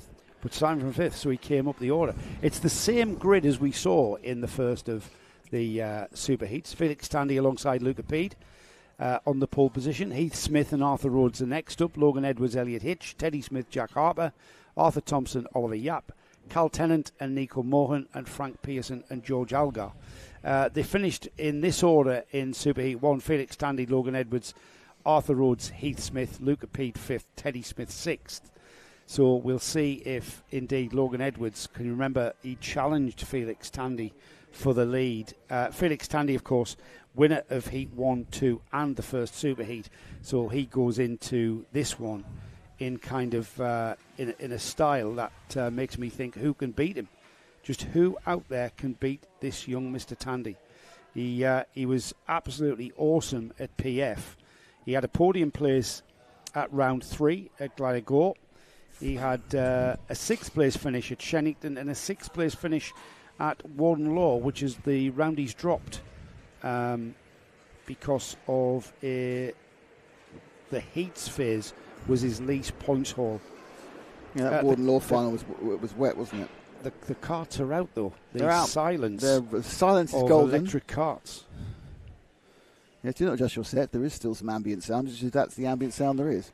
Yeah. So the Mighty Bambinos have become a massive part of the Kart Championship. It's one of the races that we look forward to, and they've been my race of the month more than once, haven't they? Over the course of the years, yes. Yes, yeah. And I know you say to me, you can't have them again. It's like you've had the Coma Bambinos as well. Yeah. Bambinos race really well. I think I know what's winning at the moment this month, though. Last week's Junior Rotax, wasn't it? Yeah. The textbook in defensive driving, which isn't necessarily allowed in MSUK. That defensive driving for the whole race is not allowed. You're allowed a white line for 2 laps in MSUK. Dan Ashton will be able to correct me on that. Okay, interesting. So obviously, Mighty E, they are at a standing stop. Yeah, standing start for these. Even though it's a standing start with lights controlling when the race starts, I can't say the engine's rev rise because the engine revs don't race. These are electric motored Mighty karts.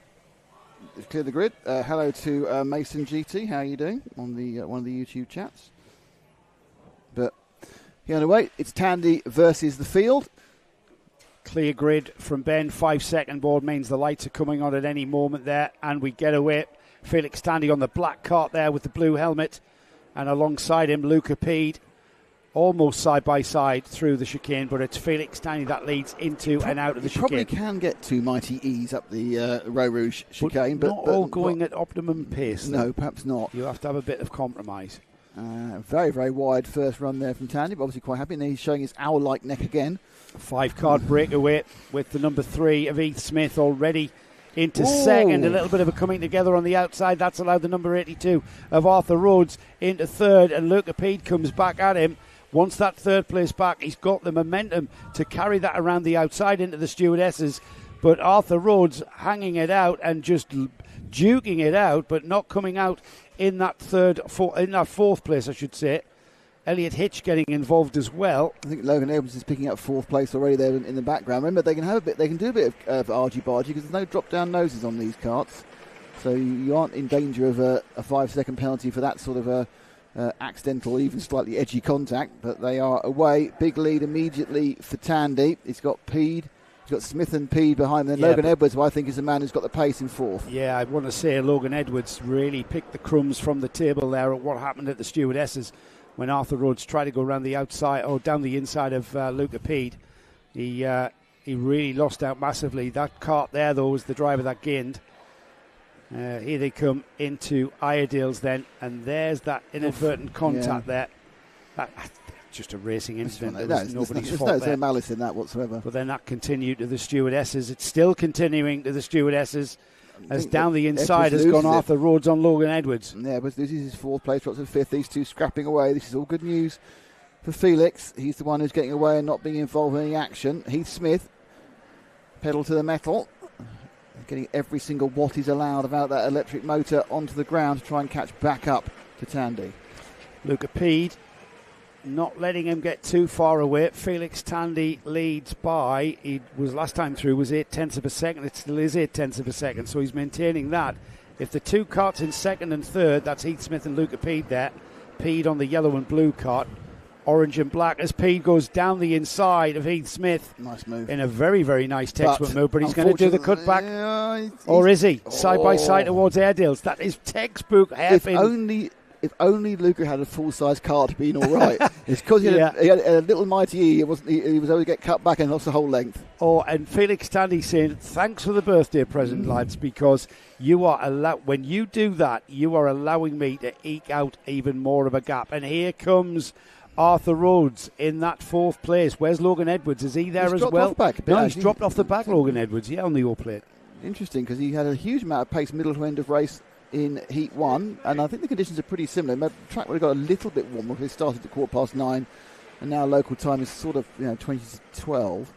Still no sign of this rain we have promised. No, it's still early though. Still another hour before we see any rain. But 2, 3 and 4 nailed together, and that isn't including Logan Edwards though. So it is Smith, Pede and Rhodes who are really looking at who's going to get 2nd place. Pede had a go here, Nick, last time by. He's going to do exactly the same, and it's Arthur Rhodes who's thinking, I'm going to pick up the pieces as well. Not able to switch back as he did last time. I think he got slightly unsighted by his teammate. By Rhodes being there. And I think Rhodes got the position as well, hasn't it? So it's a double thing. And he just almost... And so Smith dropped 2 there. Yeah, we have to remind ourselves that these kids are 6 to 8 years old.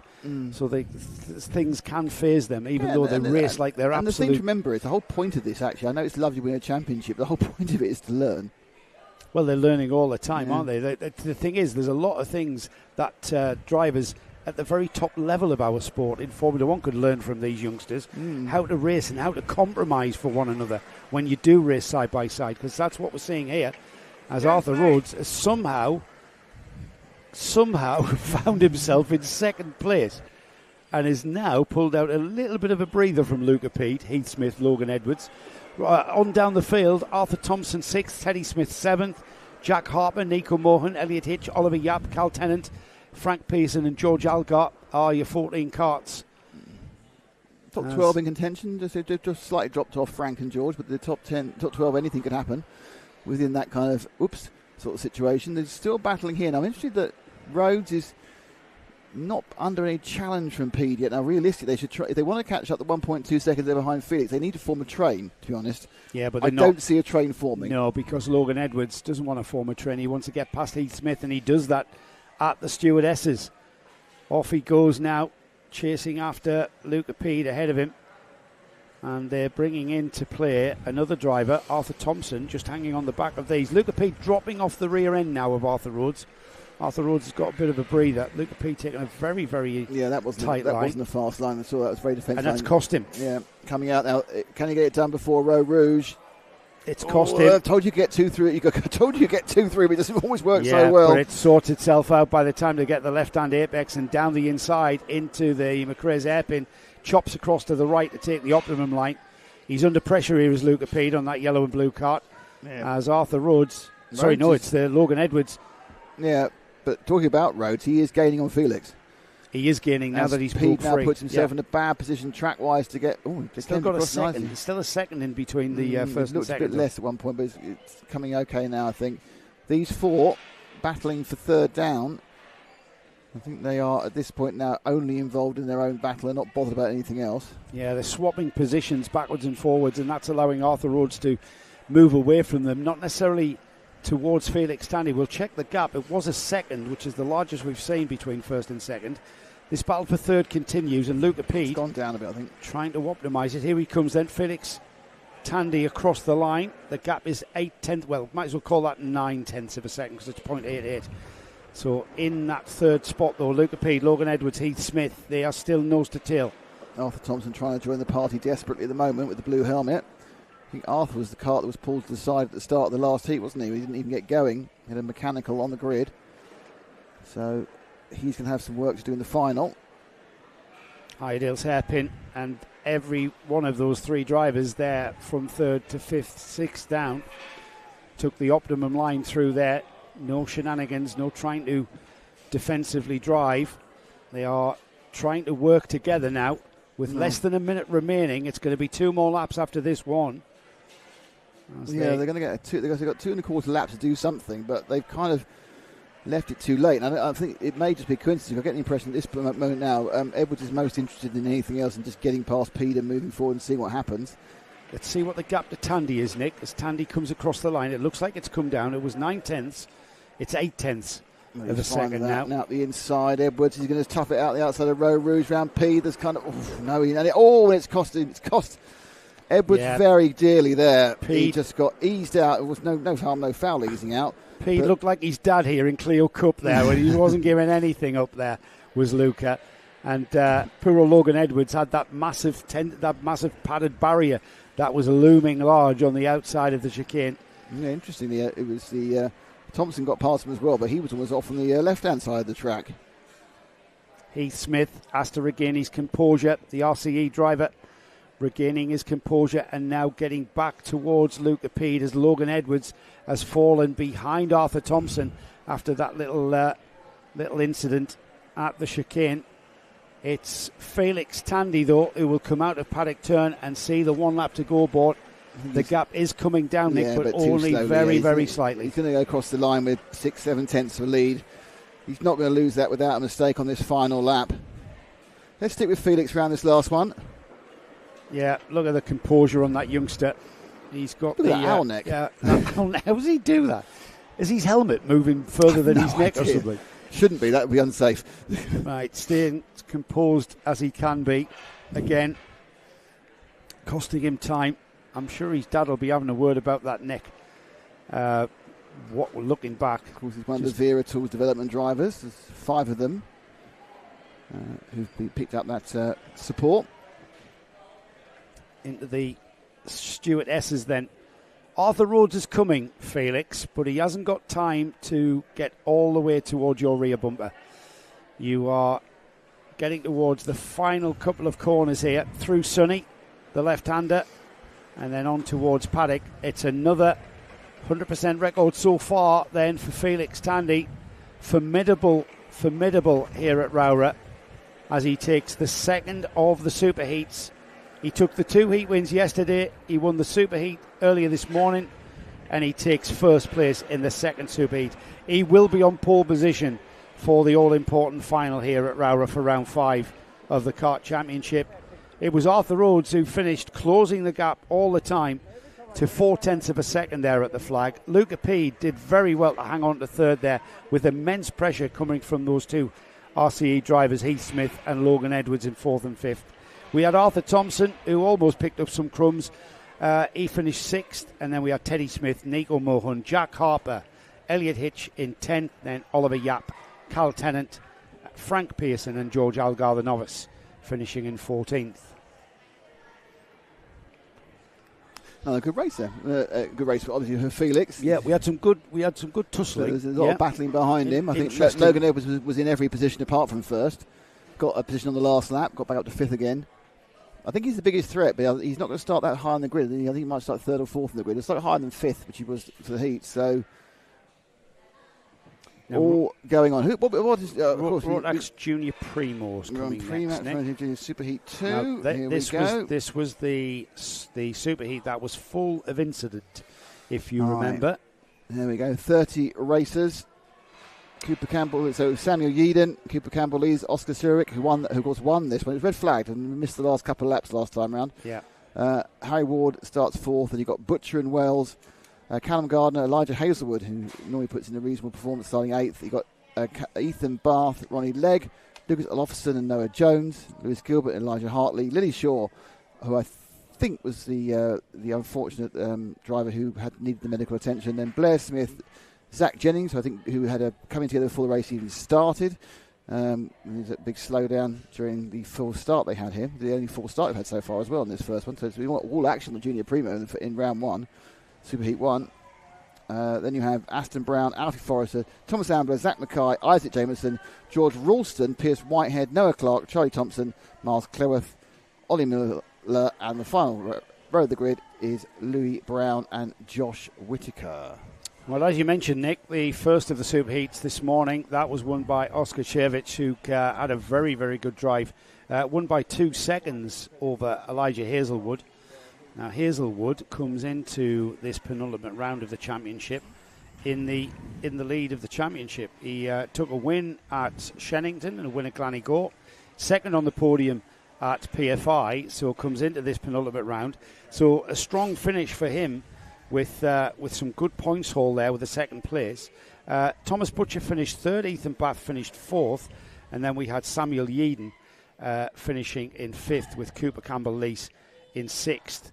So it was an interesting Super Heat 1 for this class. We had quite a big incident involving quite a number of karts. Incident happened across the start-finish line. Let's hope we don't match that one as they are released, and it will be 2 warming up laps. Hopefully. For the... No, they will.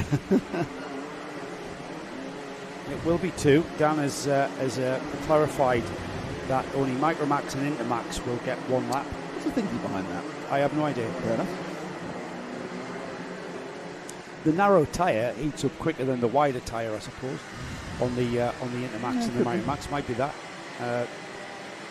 Might be something else. I don't know. We'll have to speak with Dan. Who knows how Dan Ashton might work? Yeah. We're in the mystery of Dan Ashton. It could be anything. Anything could be going on. Yeah. Here they come then. They will get 1 more lap after this to get some more heat into the... Hello to the short machine. 15, who was commenting on some stuff that happened in the Honda races.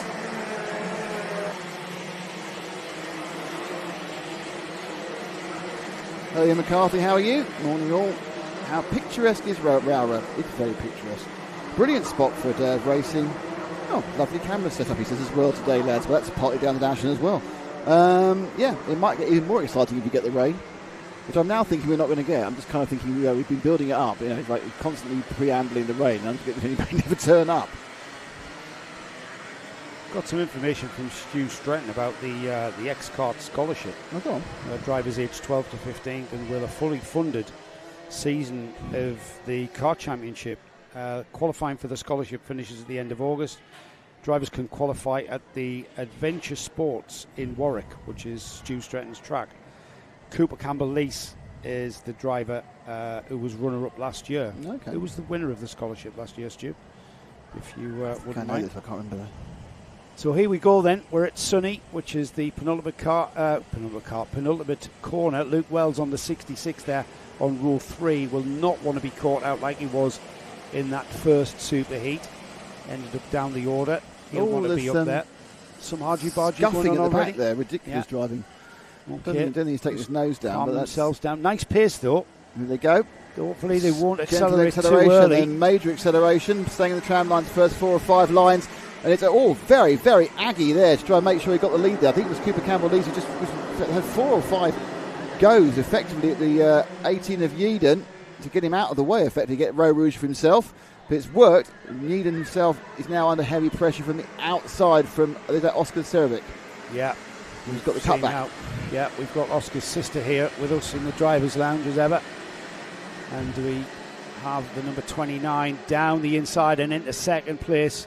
She's jumping up and down next to me, jumping up and down with delight as he moves up the order.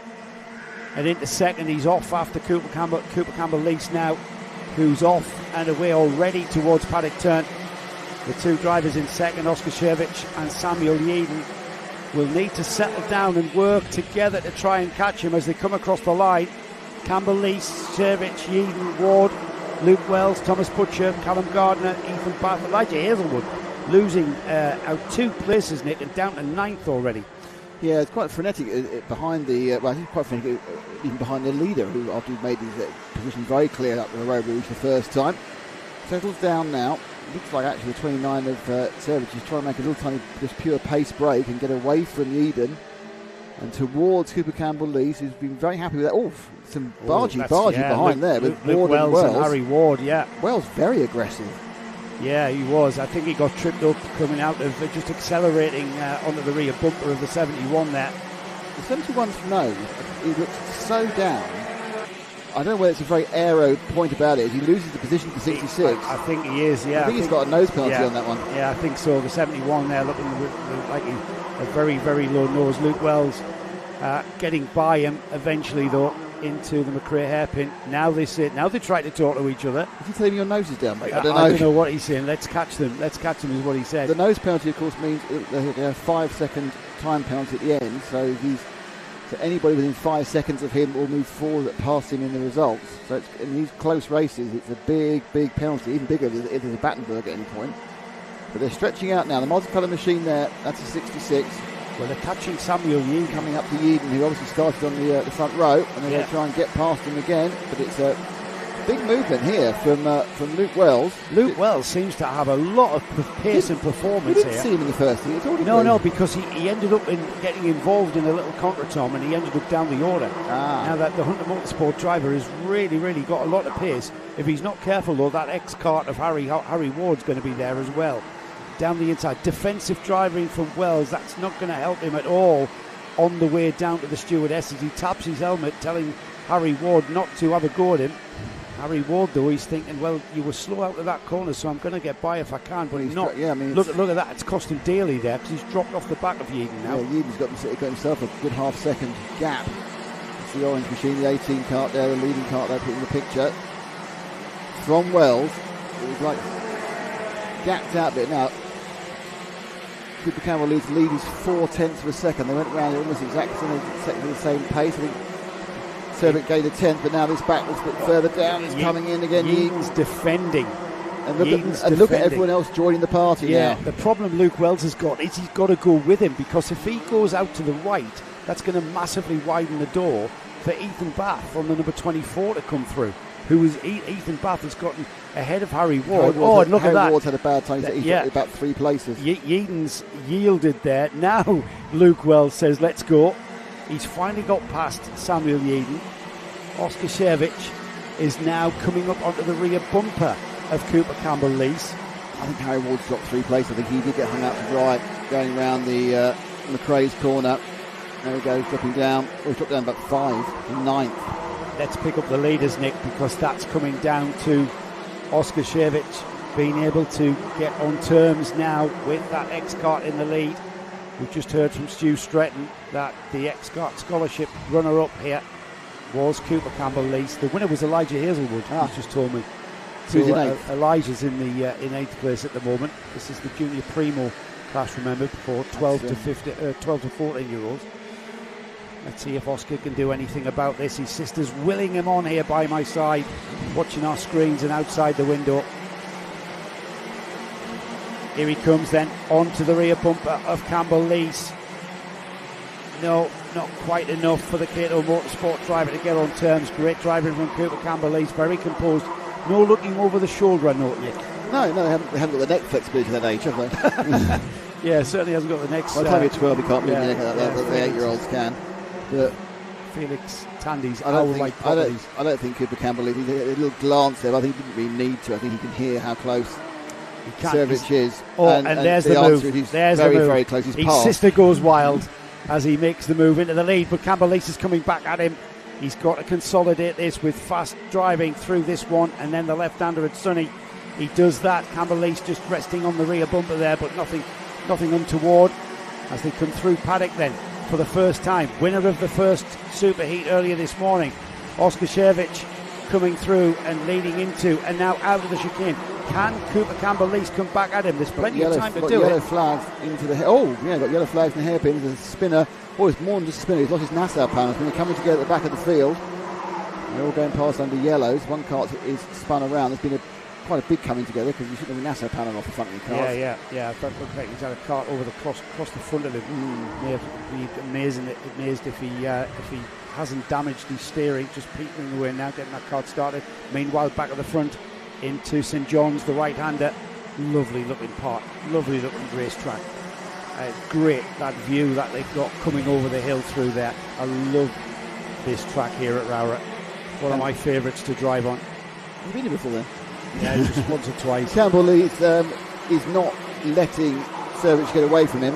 He's obviously was overtaken at the blind run into the Stewart's corner, and he's being very, very careful now to keep on the tail of Oscar, because he can do the same back again, of course.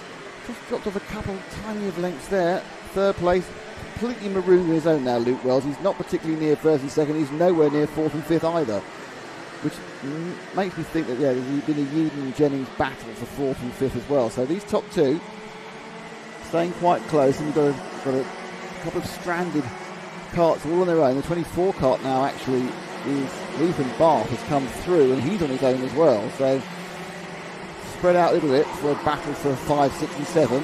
It's going to be 2 more laps after this one, Nick. They're lapping in the 47 to cross the line about 44. So it's going to be close. No, they crossed at 10, so they're going to get 3 more. Wow. Right, good spot. Great drive, I've got to say, from Luke Wells and his teammate Zach McKay, Zach McKay, I should say. Got to get that right, Zach. We'll speak to Zach in the paddock show coming up at lunchtime, and Zach on a recovery drive after some really bad luck with a mechanical fault in the 2nd heat. But he's moved through now, and he's up to 6th place, not that far off his teammate Luke Wells. And Luke Wells has closed the gap to the 2 leaders, who continue to try. The gap is 1.4, so just out of contention there for the Hunter Motorsport driver. The people 4th downwards are actually dropping off. They're not at the pace of the top 2, and there's now a big gap. I think Wells, 3rd place. Wells is doing a great job. If we had another 5 laps, we maybe would have had. Again, it's a situation of getting through in that position in the first place. He just lost too much time. He had a very busy early start of this race. The reason why I mention this is it bodes well for the final. Yeah. Because with Luke Wells finishing in 3rd, Zach McKay's teammate will come up the order as well. Ethan Bath will be up there, Zach Jennings, Elijah Hazelwood will be up there. All of these quick drivers will be there in the final on the first 3 or 4 rows of the grid. Well, this one certainly isn't decided yet. So Cooper Campbell has got very, very feisty and interesting in this penultimate lap. And they start the last lap now up in ROWRAH the last time. This is where Campbell has really made his intentions learned on the first lap, easing out his fellow front row sitter. And now he's really... And you say, where has the 18 Kart gone? It's completely disappeared down the field, isn't it? Oh, and these Sam two... Eden's gone down to 14th in a terrible race. I know these two are on the last lap with Oscar Shevich just holding off Cooper Campbell-Lees. Oscar's sister, all that is right here, absolutely biting her nails that this is going to come down to the flag. I know I'm just making it up, Ola. Don't spoil the illusion. Here we go then, through St John's, through Sunny, and Luke Wells is coming as well. It's going to be a 3-cart train into the final turn, and Cooper Campbell-Lees has run out of time as Oscar Shevich takes the second superheat after the first win. Maximum points scored in the superheats for Shevich. Ola is delighted. Cooper Campbell-Lees is second. Luke Wells, a charging third place. Closed the gap to 0.6 of a second there at the end. Ethan Bath finished 4th. Elijah Hazelwood in 5th. Aston Brown 6th. A great drive from Zach McKay up to 7th. That'll put him up the grid order for the final. Callum Gardner is in 8th. Lewis Gilbert 9th. Harry Ward 10th. Blair Smith 11th place. Samuel Eden 12th. There's the rest of the finishes. Yeah, two people tell us in the chat that Elijah Hazelwood won it last year. Nate well Nick Barlow. And Nate also is Luke Wells just running senior numbers on a junior. I assume he probably has slapped on some numbers.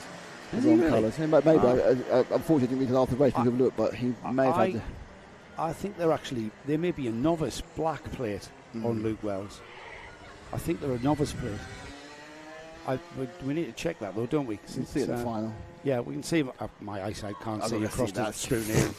That's never happening. I forgot to mention there. So the points scored in the superheats, it's an amalgamation of all the heats that form the grid for the final. All isn't four, it? Yeah. So points scored yesterday count. Points scored today count in the superheats. So it all counts. And trying to fathom out the grid for the final is a work I leave to the timekeepers. Micromax out for their second one, and this one, remember, the property's got a flag on it here at ROWRAH. Sebastian Crawford, after that very dominant win. That's the only word I can find really to describe Seb's drive. I didn't mind you find a different word. Yeah, but there's no word that will be that will fit really. So which is this Micromax? This one. What? As Nick dies and dies. Now, Sebastian Crawford isn't in contention for the championship. He came out for round 1 at his home track at Warden Law, and then he hasn't been with us at all. He's been off doing things in other series, but here he is at his secondary local track here at ROWRAH. Sebastian Crawford on the pole position with Ethan Lloyd alongside. We then got Lewis Kirkcaldy and Jensen Darlow. We speak to Jensen in the paddock show. Look out for that one. Zach Andrew and Teddy Murphy are on row 3. Row 4 is Freddie Blackshaw, another local driver, with Henry Algar alongside. Noel Wicklow is with Carter Jackson on row 5 and Lani Eden on the 6th row, all by themselves in that 11th spot.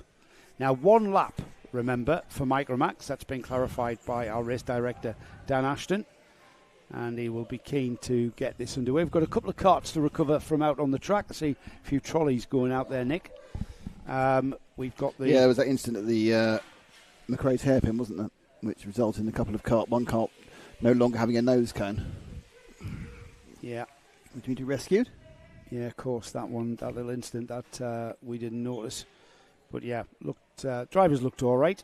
Carts didn't. No. That's the main thing. That's what's coming as an expensive accident that didn't involve...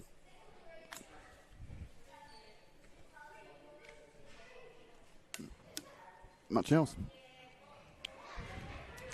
So a little bit of a lull in the proceedings while we wait for the... I get these maxes wrong. I get Inter and Micro around the wrong way every single time. It's a Micro now, isn't it? We need to clarify with Darren if he's actually officially announced his Winter Series event. No, he hasn't. He hasn't. That was the conversation yesterday. Yes. All right. So that's because they were thinking about having 2. I think that's the thing. Ah, right. Okay. And they are There are some. Yes, there will be some. At least one TKC winter event, Possibly two. However, as it stands at the moment, oh dear, second ambulance is moving. That's not good news. No, we've got a driver needing some medical attention out on track, so we'll leave them to do that. What were you going to say? There's one, possibly two events. Yes. It hasn't been decided exactly. One's basically happening, but we aren't allowed to tell you about it. Okay. And another one has been mooted. I'm very happy about the one that has been. What's that then? Joe likes staying in bed. I won't have far to try till the very last minute. Yes. Where I have to rise. Yeah. It's another chance for Matt to let me down and open my toilet, isn't it? It's not going to be ready. It's not going to be ready. It's the Nick Damon Memorial Urinal is not going to be ready. I can assure you. Disappointingly.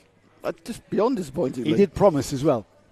He did promise to have it ready for the summer. I've been waiting for that for years. Yes, I know. I'm going to get you a little Portaloo. I've been holding off what you did last weekend. Blimey. Not the first time in the field. That was a surprise. Was it really? Common practice, really, man. No. I do it at home. Yeah, and I've heard that. Yeah. We've got one more round of the Kart Championship. I know we've mentioned that. That is happening at Wilton Mill in the middle of August. Mm-hmm. It was the 9th and 10th of August. I believe it was, yes. So we're off to Wilton Mill near Daventry in the middle of England. We're up in the northwest of England, if you just tuned in. We're up in the northwest of England in the Lake District part of the world, one of the most beautiful parts of the world, actually, with one of the most picturesque tracks in the UK, here at ROWRAH. A track that I first raced at. I'm not going to pester you with so that. What were they? I'm going to ask our resident geologist. What were they? This is a quarry. So what were they quarrying out? You must know what rock that is. Is it granite? It's not granite.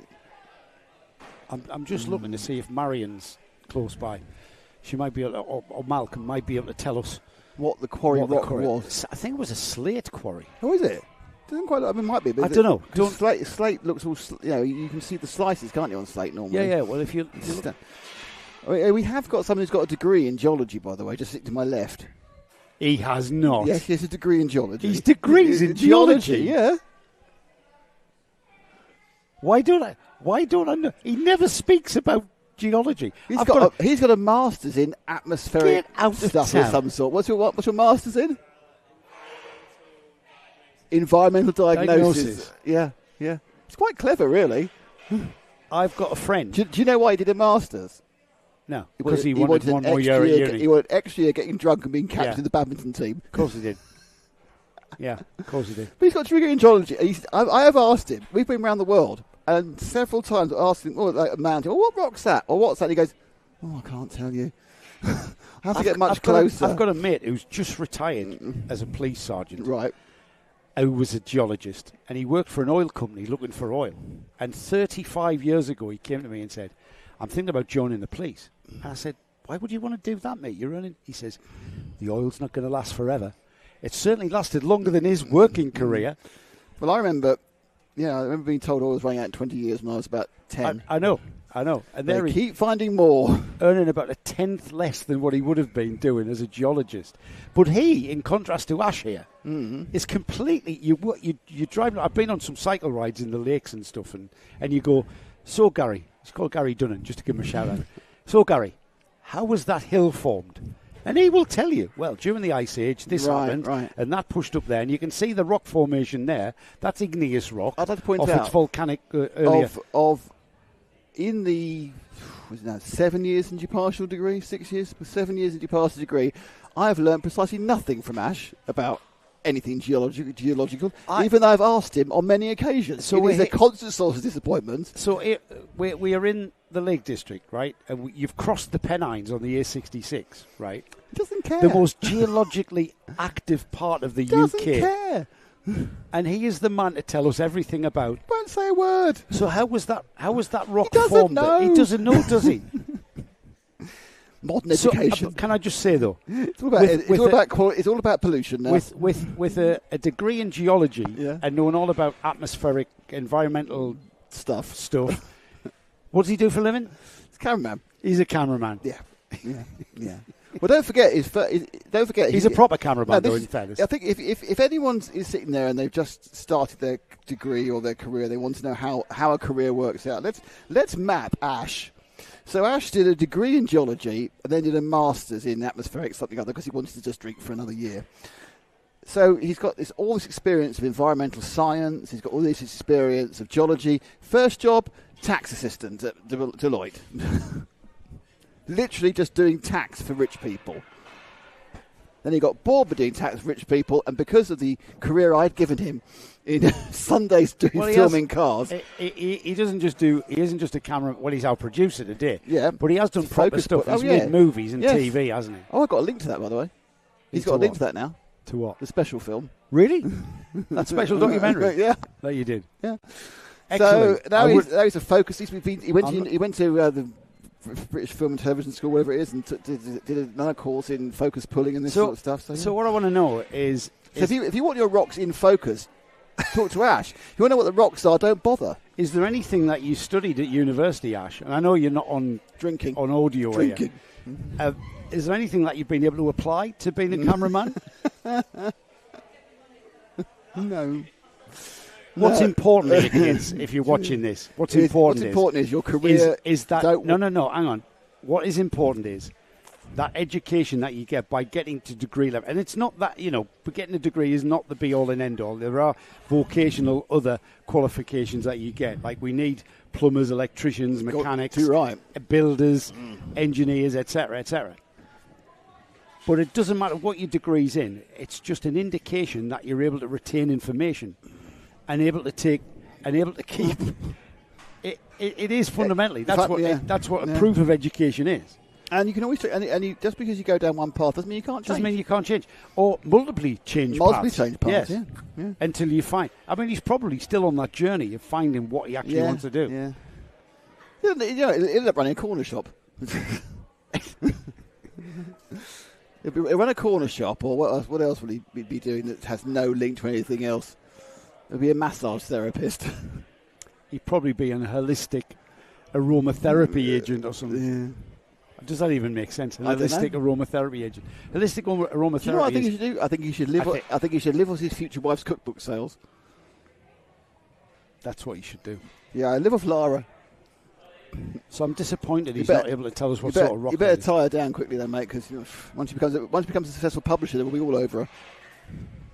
I am disappointed he doesn't know. As you probably noticed, the reason we're talking about Ash's career, rocks and cookbooks is because there is no action whatsoever. Unfortunately, there's a second visit of the ambulance to the track. So, yeah, that's why we'll be able to digress and talk and I'd like to point out that I think I haven't even got a degree, and neither of you. Neither have I. There was another exciting thing I found out. So what's the exciting thing I found out today? It has to do with Mark. I know Mark's listening. Yeah, his head moves slightly. I found out Mark's got a van. Mark, I don't know what I'm doing that knowledge now. I don't know what I'm doing with that knowledge now, but finding out that Mark had a van, I'm kind of going, ooh. Mark, you have become Nick's best friend. Do you do house removals? No, it's not that. I've had to rent a van occasionally. I think, I know. Admittedly, he's 200 miles from where I live, but I know someone with a van now. Well, Mark lives in Chester. You live in Lincoln. Yeah. Complete opposites, east and west. But you never know when you need a van somewhere else. No. It's very exciting, people having vans. Mark has gone to the top of Nick's list of cameramen. He's going to get a lot more calls next year, I can tell you. Why are you there? You couldn't just get a carpet and for Martin's already on Auto Trader looking for a van. Just to clinch his. Martin drives an electric Clio. We talked about that. I was telling him about my adventure of driving from Geneva to Paul Ricard. And I was really impressed with Ben's plotting of these charging points and stuff. I just find it's easy to drive a petrol car, just fill up. Yeah, but Martin says he drives his Clio, that he has no issues whatsoever. Even driving across from here, he lives in the northeast, just sort of County Durham area. And, I'm still not sure I'd have an electric car. Maybe a second car. We've got no choice in 10 years' time. Oh, hang on. Oh, here we go. All right, here we go. Here we go. At ROWRAH, limestone was the... This is from Ash, by the way. Yeah, it's from Wikipedia Can I via just Ash. say- I should look this up. Via Google, not via Ash's degree in geology, but via Google. So, limestone was the primary rock quarried, specifically. ROWRAH Hall Quarry was a limestone quarry. Oh, there we go. And the area had a large and pure deposit of limestone. Limestone was quarried from at least one of the 4 quarries in ROWRAH from 1888 until the 1980s. Ian McCarthy had already told us that it's Kelton Head Limestone Quarry, according to the internet. Ian, Zach Young, good morning from America. Hello, Hello, America. How are you? Thank you, Ash. Yeah, good morning from America. But So- Ian's always been quick with the Google. The interesting Well thing done, is, Ian. though, if you notice, the thing that Ash has learned from his degree is just to look it up on Google. Disappointing. The I thing- did not know The that. thing you have to remember is Ash got his degree really before ChatGPT took over. He did actually write the essay himself. So there's been loads of times I wish I'd been with my mate Gary to talk, and I didn't know Ash was there. But it's pointless even asking him now. I can't believe you've known him for this many years and I didn't know know that. he was I a did not know. geology degreeist. And he I would have didn't- lost a lot of money on that. You didn't know about his tax accounting, either, did you? No, I didn't know that. There we are. See? Didn't know that. Man of mystery. No, I just knew him as a Biggest mystery. I is- thought he'd done a Do you know- do you know- TV and media. Do you know what the degree biggest or something. mystery? Why he won't put a ring on it. That's the biggest mystery. That is the biggest mystery. The opportunities he's had. I know. Fit Yeah. 3 months in the Far East. Maybe this time next year it'll be different. I don't think so. He's got a very squeaky reason for not doing it. So we are at it's coming up at 12:15 local time here. We were scheduled for the lunch break at 1. I We're not think doing- that's not we've had gonna a couple of delays. That's That's going we've had two quite long to delays. push us back. Been two quite long There's delays. Ash, the geologist. Oh, hello, actually, we were waving it now. I'm waving. That's the wrong end of the cat. That's the wrong end. It's there, Nick. Is it? It's there. It's Martin. Oh, it's Martin there. Hello, Martin. You can see my little hand wobbling there. Yeah. I don't know what's going on. Just wave now. There's there a you man go. at the back from Drake Motorsport waving. One of the VIPs in the driver lounge here. Enjoying the driver lounge. Just give us a thumbs up there. Enjoying all the fine foods This is. and the champagne. You might hear the champagne corks popping. Oh, it's a nightmare. The biggest problem I have is all the A-list celebrities coming in, their entourages. I've got to say it's one of the best. No joke aside, right? This is one of the best cafes in karting. I love. Well, it's doing particularly well because it serves it in a bap, not a brioche bun. Yes, no brioche and buns. realistically, once we get south of where I live, just everything is brioche bun. Because it's brioche at Fullbeck, isn't it? And Yes, it's it brioche is. at Wilton Mill. Yes, it is. Oh, there's Mark on camera. Hello, Mark. He's on the phone. He's waving There his he phone is. randomly. He's checking his stocks and shares. Look. He's just checking his van still. I haven't Yeah. nicked it. Yeah. He's now Nick's new friend, new best friend. New best friend. Mark's got a van. We are still not quite ready to get going again. We've got Micromax lined up in the... Wasn't it Micromax that was lined up before and had a Yeah, long it's wait Junior sat Prima in their both times. carts? It's Junior Prima had the problems both times. Yeah. So the Micromax drivers, hopefully, are not sat in their carts and they're out sort of... I suppose youngsters don't really need to stretch, do they? No, they can sit there for a fortnight. Yeah. They'd be fine. There's next They car. don't really need to stretch. Helper, team manager, team member. Don't know. Yeah, some recovery vehicles making their way back in. Like I say, let's just check and see where we are in the timetable, Nick. We've only really just started our second super heats. We've got... We're running a long way behind. 2, 3, 4, 5. We've got 5 super heats to get through. Yeah, we're at least half an hour behind. Yeah. Hey-ho. I've got the grid for the Mighty Bambino final. So Felix Tandy, as expected, with 2 heat wins yesterday, 2 super heat wins today. He will. I've been joined by Logan Rolfe. Oh, Logan, well done. Eating a lunch of. That was a good race, mate. Speaking to this mic. Hello. There you go. I'm going to have an interview now with Logan Rolfe. So, Logan, I spoke to you yesterday. Can I just say, you're eating a lovely lunch of just cucumber. Yeah, very lovely. Are you a fan of cucumber? Yeah. So, Logan Rolfe won the Intermax race, didn't you? Yes. In very, very good style. Yes. So, what were you thinking there when you made you into the lead? What were you thinking there? Because they were coming all the time, coming onto your bumper, weren't they? Yeah, well, I was just thinking if I can keep staying calm and just trying to gain that extra bit off the corner, then I can try and get off. You didn't look back at all, did you? You didn't look back. I did look back a few times, Did but you? then when my dad gave me the hand signal to look forward, I didn't do it anymore. All right. So when your dad is on the sideline, do you pick him out? Is it easy to pick him out? Well, yeah, he's standing at the second hairpin. You could not miss him. Can you not? So you look out and he's giving you the signs. Does he tell you the gap and stuff and keep you informed? No, I just have to guess the gap. But Right. to be fair, it does go louder when there's a car approaching you. Yeah, I know. I remember when you can hear them coming toward. And in that race there, when they slowly caught you, you were aware that they were catching you and that they were with you, going towards the flag. Yeah, but thanks for the fighting that went on behind. Yeah. And thanks to Oliver Barton for fighting, and it got me the lead. Yes. And yeah. Yes. So basically, Logan, all you need to happen in the final is that exact same thing. Yep. So everybody fights behind you. Logan Rolfe disappears. Yeah, but it is quite hard to overtake here All because right. there's only 6 actual opportunities that you can do a good move on. But that's more than a lot of tracks. I mean, Warden Law's even got less opportunities. Six opportunities, all the hairpins. Surely that's better for a driver. Yeah, it's mainly my favourite overtaking spot is the first or second hairpin. Right. Or over the brow. Right. So what's your thoughts going into the final then? Are you can you feel confident about winning, or do you have to be a little bit more cautious? Might be a bit cautious of seeing who's behind me, who's not, but you just got to try and do it. Plus the other thing is the final is another 4 minutes, isn't it? Yeah. Does that make a difference?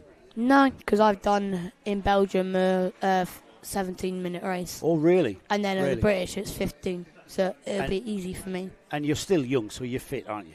Yeah. Yeah, you're not old like us. We'll get tired. We'd be tired after 12 minutes, wouldn't we? We'd be tired after 5 minutes. You'll be tired after 1 second. Exactly, mate. You know me well. So is that all you eat on a lunchtime? Is that a typical racing driver's lunch there? Of just Haven't had cucumber? lunch, it's just a snack. Snack, Well, right. funny thing is, my dad had the orange melon. He stuck 2 bits of melon in his mouth, and then, surprise, surprise, he spat it out in the sink. So Oh, it did wasn't. he? Yeah, so it wasn't Right. quite. No, that's yeah. not pleasant, is it? No. Logan, as ever, it's been a delight to see you again. Always come up and say hello when you see us, which you do. So keep doing that, and good luck for this afternoon. Thanks. Well done. Logan, I'll take your headset off, okay, man? Thanks, Logan. Logan Rolfe, who was absolutely in devastating form. When's your next heat? It's coming up soon, isn't it? I don't know because we're running 15 minutes. All right, running 15 minutes. They're only behind, so he about, doesn't they're only know. about half hour behind now. Yeah. Thanks, Logan Rolfe. There, our winner of the Intermax Superheat. Just enjoying his lunch of cucumber in the Very, driver's very lounge. light, healthy lunch that is. It is. Oh, I It's love only a the snack, though. cucumber. It's All not right. lunch. It's only a snack. Right. It's only Later a on he's snack. having... Yeah, he doesn't want to be filled up. Doesn't want to carry Right. that extra weight. No, that's a very good point. He's, Um, he's avoided the cheesy chips his mate's got then. So we'll repeat this when we get towards the mighty Bambino final. But now that's a lunch. Who are you? Jensen Sale. He's gone full cheesy chips. Give us your headset. Right, Jensen, I'm going to put this on. Don't stop eating your cheesy chips. Right, so Jensen, where did you come in that superheat? I finished 8th, but Yeah, you had a bit of a problem, didn't you? Because you were up near Yeah. the front and then dropped back. yeah, we found something wrong with the jet, but it should be fixed for the superheat too. Right, so I expect you to be a little bit better. Now, in comparison to Logan here, who's having cucumber, you have got a very healthy looking plate of chips covered with cheese, and is that brown sauce? Ketchup. Ketchup, right. So ketchup, cheese and chips. Yeah. Is that a proper race driver's lunch? Is it that going to I put have you... it almost every day. You have every day, so you're that sort of... You're that kid who has cheesy chips every day then, eh? Yeah, at racing, not at school. Right, okay. And Logan's obviously the health freak, yes, yeah. Well, don't let us stop you having your chips. And luckily, that jet issue will have gone. So you're confident to maybe catch this guy and overtake him? I'm starting pole. Oh, you're on pole? Yeah. Are you? How do you know that then? Because you've still got... Because after the both 2 heats yesterday, Right. I was pole. Like, I got a 4th and a 2nd. So you're starting pole for the superheat? For both of them, and then right. but then all 4 races. Can you keep him behind you then? I'll try. Yeah, we look forward to watching that. I'm going to take your headset off, okay, Jensen? Jensen Seal and Logan Rolfe, 2 of our Intermax protagonists there, having a belly full of cheesy chips, Nick. One healthy snack. Really one healthy snack. Yeah, one belly full of cheesy chips. I know, absolutely. So we... you're making me feel hungry. That's not a line you hear very often. Oh, my cucumber. Oh, my cucumber. Oh, my cucumber. The joys of being in the that's me hand to shake it. Jess Alexander joining us as well. The joys of being in the drivers' lounge here at ROWRAH is that we get to mix with the drivers. We do, yes, and the A-list celebrities. And A-list celebrities. Yes. Where's she gone? Oh, she's gone. She's left. Yeah. Felix Tandy, Arthur Rhodes. That's your front row for the final of the mighty Bambinos. That's coming up later on.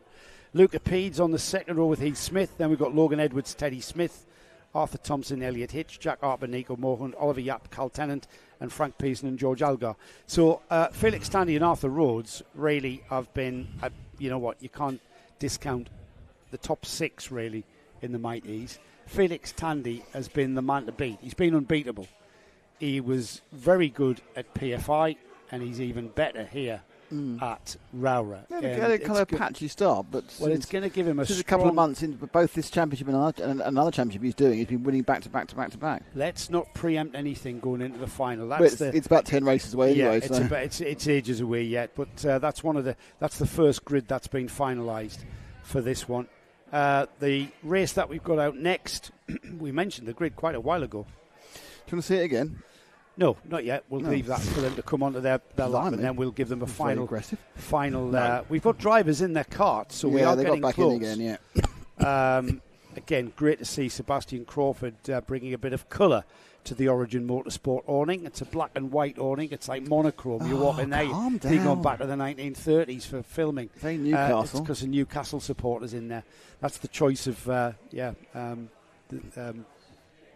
Surtees and his team at Origin, black and white. But Seb Crawford bringing a bit of red and white to the mix. Thank you very much. And we've got our paddock show, which will come up eventually in the break, where we don't speak to Logan Rolfe, but we speak to a lot of other drivers. Oh, right. Seb Crawford being one of them, as we are being released. Here they go. Let's have a look at the grid, Nick. Seb Crawford, we chat to in the break. This is Micromax. Phew. So Seb Crawford will start on the pole after that very dominant win in the first superheat. Ethan Lloyd will start alongside him in second. It's the Scottish champion, Lewis Kikori, that starts on row 2 with Jensen Darlow alongside. And then we've got Zach Andrew starting on row 3 with Teddy Murphy. Freddie Blackshaw and Henry Algar start on row 4. Noah Wicklow and Carter Jackson start on row 10. On row 5. Carter Jackson in 10th. Lanny Eden starts in 11th. Keep an eye on that Logan Wicklow number. What number is he? Logan Wicklow. Number 53. He starts. He's the Noah Wicklow, you mean? I did. Who did I say? Logan Wicklow. Did I? That's because Logan's here. I know. He's nosing on me screen. New person. Noah Wicklow. Keep an eye on him. The Martin Jackson Racing driver with Martin Jackson Racing this weekend, and he came through the field in great style there. Should bode well for the final. They're already at Sunny. That apex just being chopped off with the barrier on the inside, stopping people using excessive curb there. And we're about to get going. Remember, only one pace lap for these drivers. Here we go then, off towards the chicane for the first time. Good start. Sebastian Crawford has not got the line into the second apex. That has gone. And we've got big off. Yeah, we've got a big off at the chicane. Everyone's going again though. The two drivers who lost the carts are both now trying to drag them back on the circuit again. Yeah, that involved pretty much everybody behind the two. It was the number 26, Jensen Darlow, who went sideways in front of the whole field of carts in that third place This has allowed Ethan Lloyd and Seb Crawford to just disappear. And the card behind them, I think that's Teddy Murphy. Is that Wicklow coming through the third? I think that might be Wicklow coming through the third. It is the 53 of Noah Wicklow who benefits massively from that incident at the first turn there at the chicane. They're a little bit behind the two leaders as they cross the line. We've got a massively spread out Micromax grid now with that incident at the chicane there. But Ethan Lloyd, Sebastian Crawford, that's your first two. Noah Wicklow, Teddy Murphy, Jensen Darlow, a recovery drive to fifth with Carter Jackson in sixth. Darlow got it going again. It's a couple of the karts. It looks like it's Lewis Kirkcuddy was one of the people who went off the track in the S-plate. And it was Zach Andrew as well. Freddie Blackshaw's just rejoining now. Because Kirkcuddy's missing. I'm not sure what happened there. Yeah, well, he's obviously been caught up in because Blackshaw, there's a green cart back there across the line, which I think is Henry Agar, who was definitely dragging his cart out of the mud. Zach Andrews just come through. Here's a move for the lead. As Seb Crawford down the inside of Sonny. That was all about coming through St John's there. So Sebastian Crawford, let's have another look at this, Nick. Comes out of St John's there, and then on the brakes. That was a beautiful out-braking move there. It's our first overtake on that corner. Yeah, Ethan Lloyd caught napping, I think. No, I think that Sebastian Crawford is not someone who wants to follow anyone, even waiting for the 2-minute bell. He just wants to get out in front and lead. I think he has confidence in his pace. He had to pull away from the rest of the field. Lloyd saying, well, you didn't. Don't forget, Lloyd didn't get out in the first heat at all with a mechanical issue. So this is a new battle on this Sunday morning for Sebastian Crawford. Lloyd had some technical issues. The score dead last. Yeah, Ethan Lloyd, one of the fastest drivers in this Micromax Championship as well, Nick. And he's back where I suppose he should be, which is challenging Sebastian Crawford. That's what we come to expect. And it was a bit disappointing, wasn't it, not seeing him get out there? Yeah, well, especially for him. But no, on a serious point, I mean, he was trying to battle through, fix whatever was wrong. Looked like something electrical. This wouldn't run cleanly, but he's now there and there. Darlow's had a couple of fourth places in the heat yesterday and was third in the super heat earlier today. He's dropping down to fifth. I mean, if he could get a place back, it'd be great for him. He's just trying to get up the grid for the final. Well, these two shared the spoils yesterday in the heats. It was Crawford who took the first heat, and then Ethan Lloyd took the second heat. Yeah, Lloyd's not being left by Crawford since he got overtaken a couple of laps ago. He's sitting on the tail, a couple of tenths back. Probably would like to be a tiny bit closer if he could be. Wicklow's pulled away in third. Noah Wicklow for MJR has pulled away nicely from Teddy Murphy. He's got himself a bit of no man's land, actually. Yes, he has. And Teddy Murphy likewise. And that's the reason, isn't it? They're spread out, of course. They're well spread out. Yeah, Wicklow is a couple of tenths slow on these two leading karts. It's the question is, can Ethan Lloyd snatch this second superheat from Sebastian Crawford, who was very switched on to that. And Seb Crawford, we saw with, I think about this time, isn't it, half distance, we saw Seb just eke away and build the gap. But he wasn't really under so much challenge. I mean, admittedly, we've lost the S-plate of Lewis Kirkcuddy, we haven't lost, he's just a long way behind, who was obviously pushing in hard for quite a bit of the race. Last time round, it was a gap of 0.169, so 17 hundredths of a second. Doesn't look much further now as they go around the paddock bend for the fifth time. Come over the line. Over halfway through the race already. Just an extra tenth was eased out there by Crawford in that red and white machine ahead of the orange cart. 66 of Lloyd.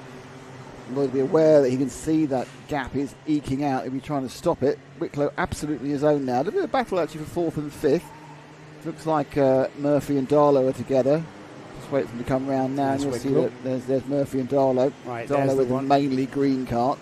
Yeah, Darlow with Jack's Motorsport there in the green helmet, chasing down the MLC driver. Get him. He backed out of that. That was the last bit, just not to do it.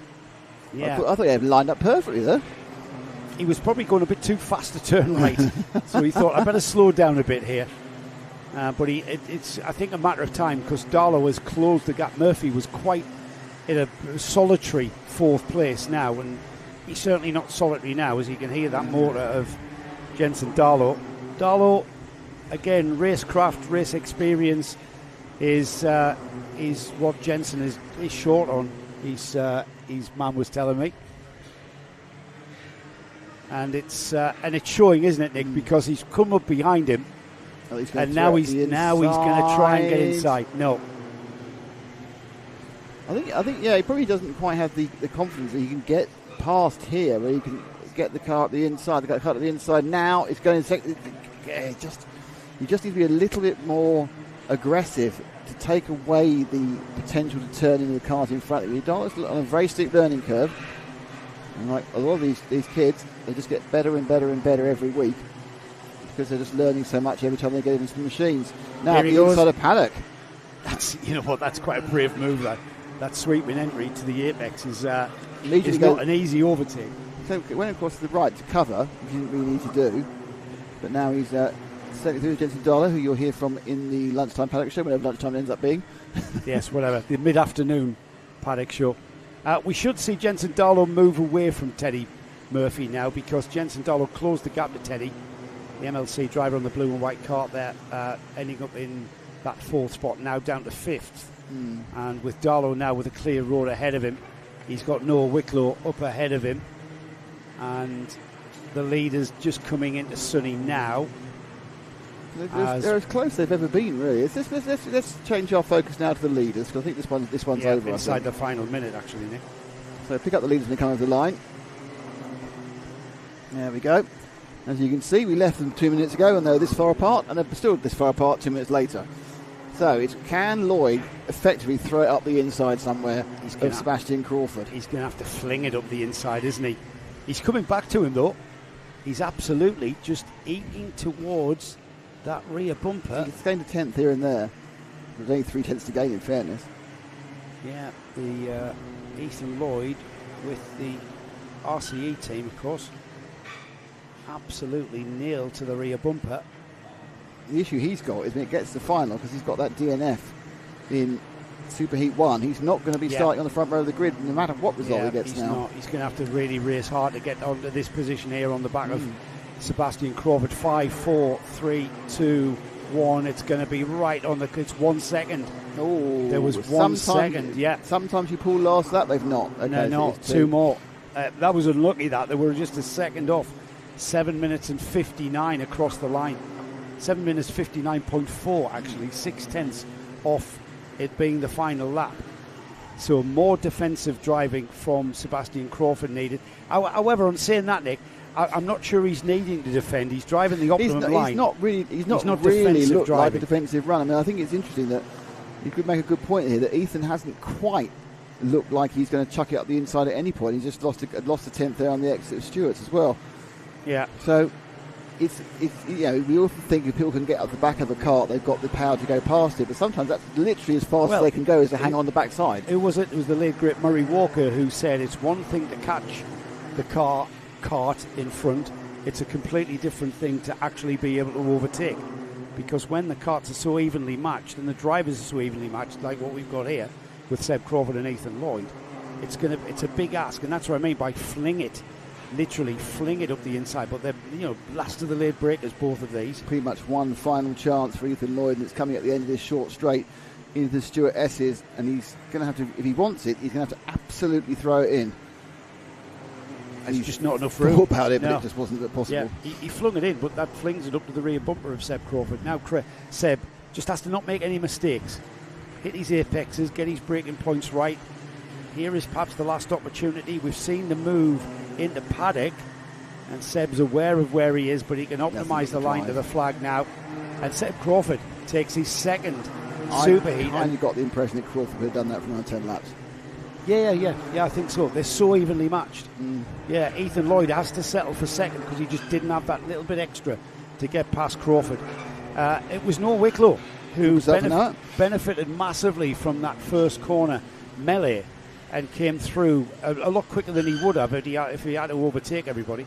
Noah Wicklow through into third then, overtaking everybody while everybody was dodging around Jensen Darlow. Jensen Darlow remarkably recovered to fourth place, with Teddy Murphy in a very strong fifth place, Carter Jackson sixth, Lani Eden in seventh, and then Freddie Blackshaw just across the line there with Zach Andrew, Lewis Kokori and Henry Algar, the final finishers there. So the race comes to an end. I noticed, by the way, while during that race was going on, next up we got Senior Rotax, and there was a conversation being had with all the drivers. Junior Rotax. Junior Rotax, yeah. So they were having a bit of a chat to them. So I think there's been a couple of incidents, and they're trying to make sure there aren't any more. Well, it was Junior Primo, it's Junior, which are the younger drivers, the 12 to 14-year-olds in that Junior Rotax class that have had problems in both of their super heats. And so, you know, they're being told something or other.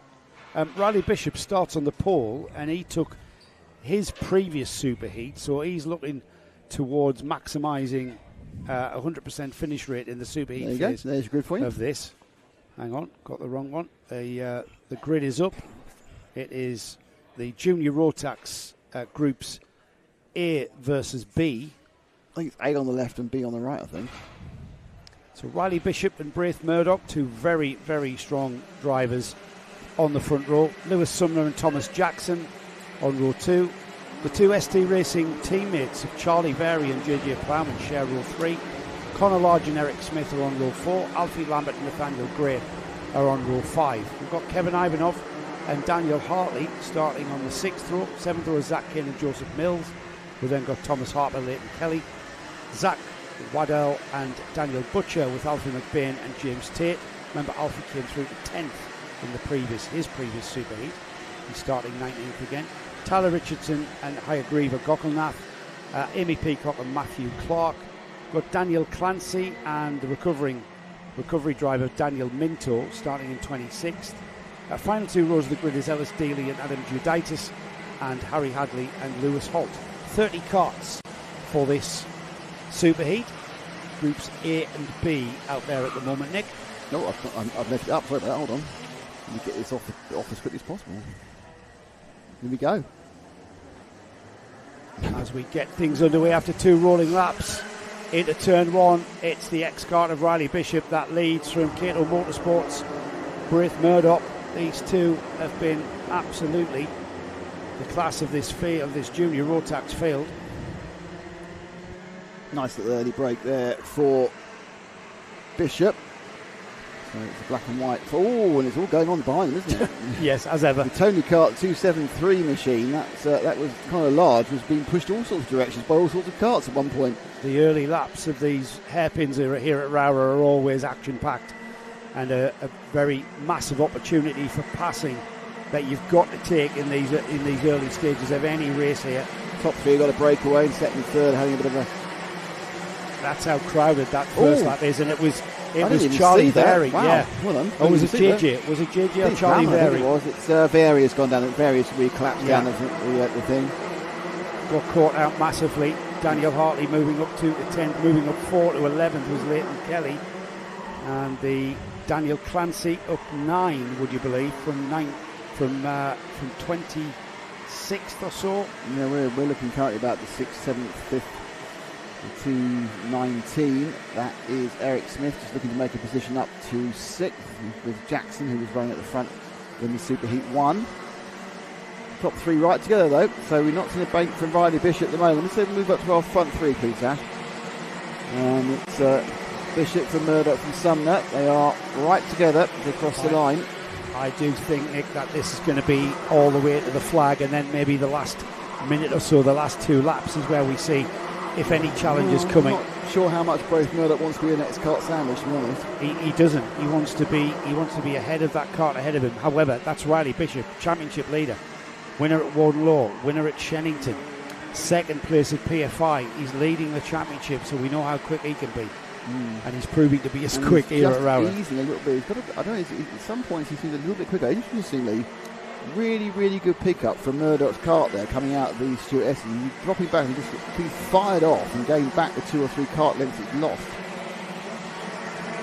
So 3 of them have got a back mark, and they'll get involved quite soon after the early kerfuffinage. So the kart in front of them is almost certainly going to get involved in being overtaken before the end of this 5.5 minutes. Bit of a loss of run from Sunday, lost a bit of drive. Someone had the engine issue last time. No, that was a Junior Primo. No, it was Sumner. Was it Sumner? Yeah, I think it was. He's had the same problem again then. I think it was Sumner. Just didn't drive off ROWRAH. Somebody might be able to remind us what's going on. Did I say come on Alfie Lambert for Mark Green now? Yeah. Alfie Lambert currently 8th. Yeah, come on Alfie Lambert. JJ Plowman is the driver that got caught up in that first lap situation there. He's got Daniel Hartley with him. That beginning to gather together as Plowman goes ahead there just off screen. These are the three. Maybe we can drop back, Nick, and catch up what's happening in that midfield area of about 9th. Let's have a look and see what happens as they come round. It was JJ Plowman got ahead. 4 and 5. Got ahead of Alfie Lambert, actually. It's kind of battling there. Is that Plowman going through the 2-1-1, is it? No, yeah, it's JJ, yeah, he's past. JJ Plowman, yeah. Daniel Hartley's gone with him there on the green and white livery. Yeah. Hartley there in the number 263. Hartley are last year's Junior Primo champion, remember. There's a lovely move Hartley there up through the Stuart S's. Lovely move on Plowman there. Plowman's coming back at him. There's Plowman back at him through St John's. That's a tricky move there. He made that work though as they head towards paddock there. Hartley's going to have to come back at him and do it all again. Like I say, Junior Primo champion last year for Daniel Hartley. And finding that moving up to the older, battling with the older drivers, has a lovely move on JJ Plowman down the McRae's hairpin. But who's that coming for P1 alongside 257? Is it? Daniel Butcher. Daniel Butcher getting involved as well. And who's that getting involved? The 250, 3 wide towards 250. I think that is, isn't it? I think so. 250. I don't know. Yeah. Getting wide at 278. Leighton Kelly, was it, or was it Kevin Ivanov? They're all involved. Hartley's got a lot of pressure there. Hartley currently in that 10th spot, and it's what number is that car? 26. Oh, gone again. Tries to get down into paddock. Here they come. We'll be able to clarify who on earth that is coming up. It's Kevin. It was Kevin Ivanov. I was right. Kevin Ivanov on the KR Sport. Oh, the Kart wheel fell off. There's somebody down the inside of JJ Plowman. It's the P1 of Daniel Butcher, but losing out again. Who's that lobbing up the inside? That is the Hunter Motorsport driver, 229. That's I think that's Daniel Minto. His teammate Alfie McBain is getting involved as well in that as well. That's a huge train of karts. It is through the front of the field, and Ivanov ahead of Hartley. What's happened to... He's lost one of the leaders. Braith Murdoch's dropped out. He has, yeah. That's his cart over there. His cart is dropped out. The cart dropped its rear, had an axle snap or come off. Really? I saw the end of it. So the 214, who was Braith Murdoch, who was running in second place, about 2 laps ago, a cart's just slewed off into the very protected barriers at the edge of the track. And then I saw a Marshall picking up a wheel with the spur gear, the main gear still attached to it. So I think he's either going to come undone, but he's dropped out of the race. Hence the reason that Bishop now has a 1.2 second lead over Sumner, and that's another 2 seconds for Thomas Jackson. Minto's ahead of Butcher. Minto on the purple and blue cart there for Hunter Motorsport, ahead of the P1 driver Daniel Butcher. There was a little bit of contact there, inadvertent, nothing. No foul, no gain there, and Minto trying to break free now. Minto into the top 10 as he does, and Minto's got Daniel Hartley as the kart ahead of him as the 2 ex-kart drivers off into the lead. Riley Bishop and Lewis Sumner. Thomas Jackson still third, Nathaniel Gray fourth. And this is an awesome midfield battle here. Giving us some great racing. And they're very tripping over one another. That's literally what happened. The 278 was going round the corner, and suddenly that was Leighton Kelly, and someone just nibbled his front end, and the steering wheel was no longer doing what he wanted it to do. Just watching that Minto battle there. Minto's got a huge gap to gain on Daniel Hartley, who himself, Daniel Hartley, challenging just ahead of that loss. Position there. Yeah. Lost by the it's hard to keep a tag on. Hard to keep a tag on. Something's going on. Absolutely. It's changing every corner. Top 3, in fact top 4. No, for a complete line. The top 5 are all on their own. Yeah, in karting terms. They've been able to pull away. Up the inside from the 217. Can he hold it in? Who is the 2-1? Where are we down? Who is the 217? That is Ibby Peacock. Oh, we've done an 18th place we're looking at now. Wow. 217? Yeah. 213. No, 213. I'm looking at this one. Oh, 217. I was looking at that one. It's too much I was looking at the 213. No, we have to look at the same It's overtake. like 213. If we look at different overtakes, it's ridiculous. There was 2 overtakes at exactly the same time there. So Amy Peacock is absolutely flying, but still down about 16th. Yeah. flying. Amy Peacock is now 16th and is pulling away. I've lost it. Just move forward from this Can we just gaggle here, keep moving so forward? that I can get my brain fog back. Right, that one. Let's start with that one there. Yeah, that's it. The blue and the blue and the red. That's the two. That's Daniel Minto. That's Minto. Minto's leading Right. a bit of. He's 10th. Daniel Minto's 10th. That's Charlie Very behind him, who was caught up in that first lap melee. We're about to enter onto the last lap. Right, so our leader is going across the line now. Second and third have come together again. So let's go pick up second and third. No, that's not second. No, and third, second I and think. third, Ash. They are going down. That's it. There they are. There's one. There's two and three. They've separated out a little more. Sumner's not good out of ROWRAH. Jackson's got ahead of Sumner. Who's got? I think he's got the same problem. Really? I think he's got that problem again. Really? I Well, think that Bishop's pickup. gone. Look, he's fiddling with it again. He's got the same Yeah, pickup he problem has again. got the same problem. So problems So they continue. got in there. They thought they'd fixed it. They haven't.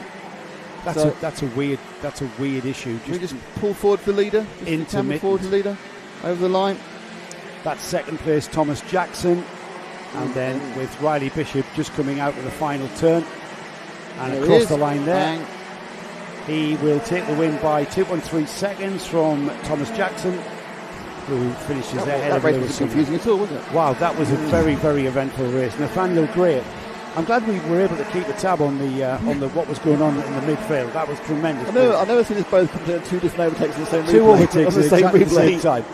Yeah, Nathaniel Gray 4th, Eric Smith 5th, Alfie Lambert, he'd be happy to hear, finished 6th, Conor Lodge 7th, Kevin Ivanov 8th, Daniel Hartley didn't manage to get by Ivanov, but he was trying.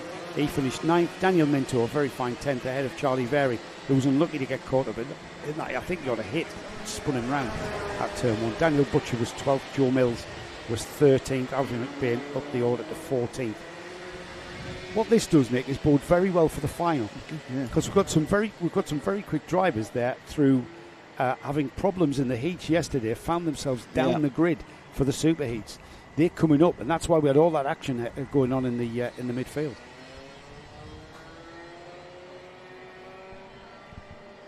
Tremendous stuff. Well, next is going to be the senior Rotax event. Senior Rotax Super Heat 2. Super Heat 2. Shut up. Please do. Thank you. Here we go. Lucas Blanford, who effectively has dominated the championship. He has. And I'm absolutely certain he can win it today, but I know you don't like me saying that. I just spoke to his dad. He's coming to Wilton Mill anyway. So he'll be at Wilton Mill regardless. So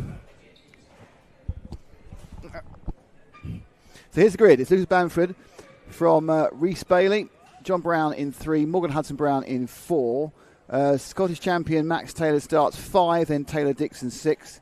Ross Tyler 7, Liam Phillips 8. Levi Earl is in 9, Michael Ember 10.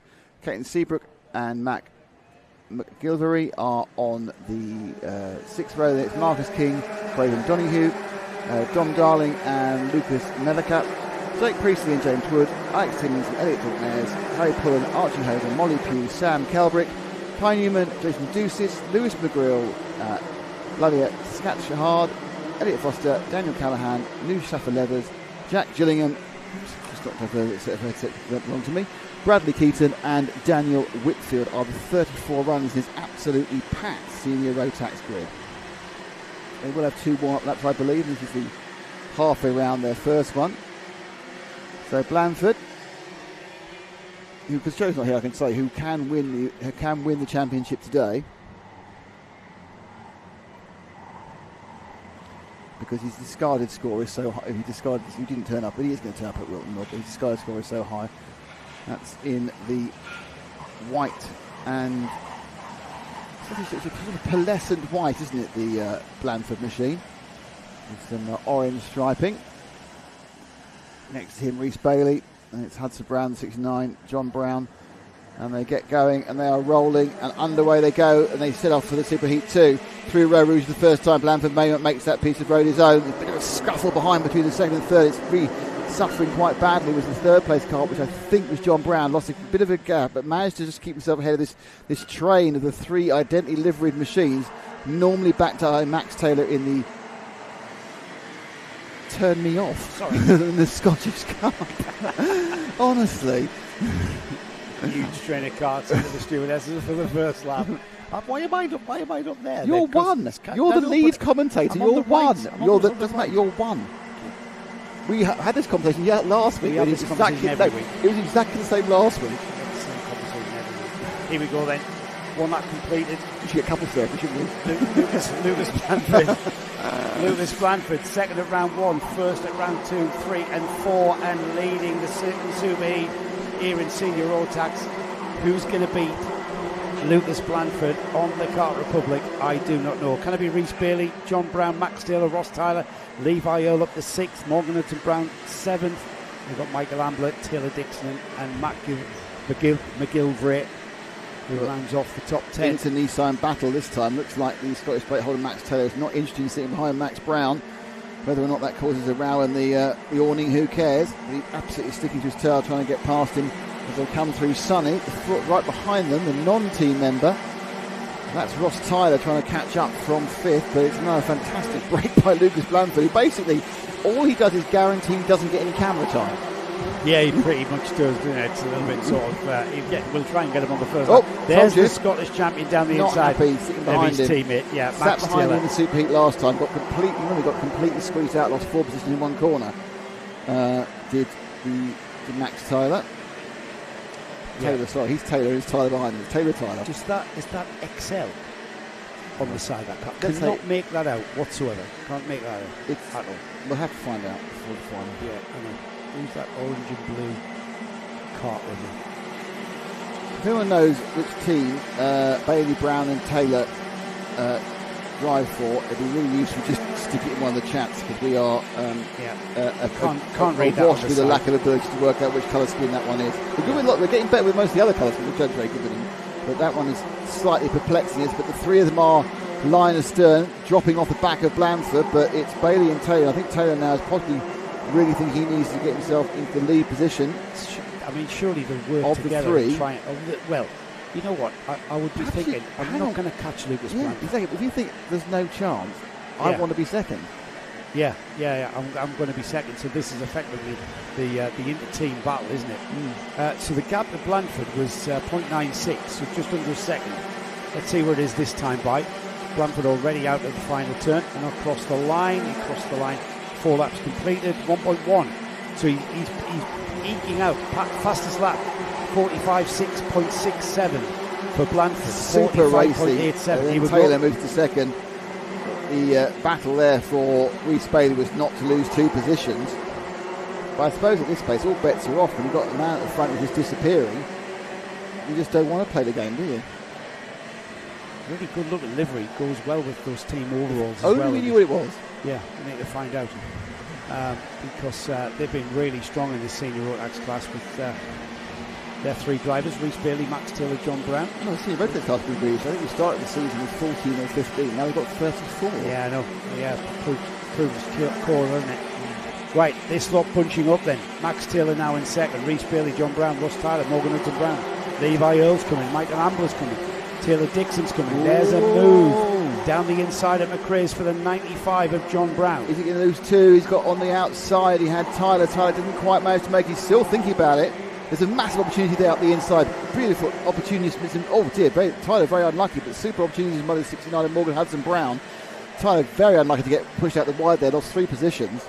Yeah, this is what happened there. He went wide, the Jack's driver of number 14, the Ross Tyler Kart. He just understeered wide. That allowed the kart through, and then he ran, because he was wide, he ran out of road, ended up bouncing his way across the grass. These 3 now spreading out. Max Taylor, John Brown, Rhys Bailey. But Rhys Bailey has got the number 69 of Morgan Hudson Brown right there. But then look who's coming. Levi Earle. Levi Earl is coming as well on the number 11. It's Kraft, apparently. Well, this is Levi Earl's local track. He's from this area, I believe, from over here. Hammy Sadiq is saying Kraft for the team. Kraft, of course, it's Kraft Motorsport now. Stupid of me not to have recognised Kraft Motorsport, Lewis Gilbert's team.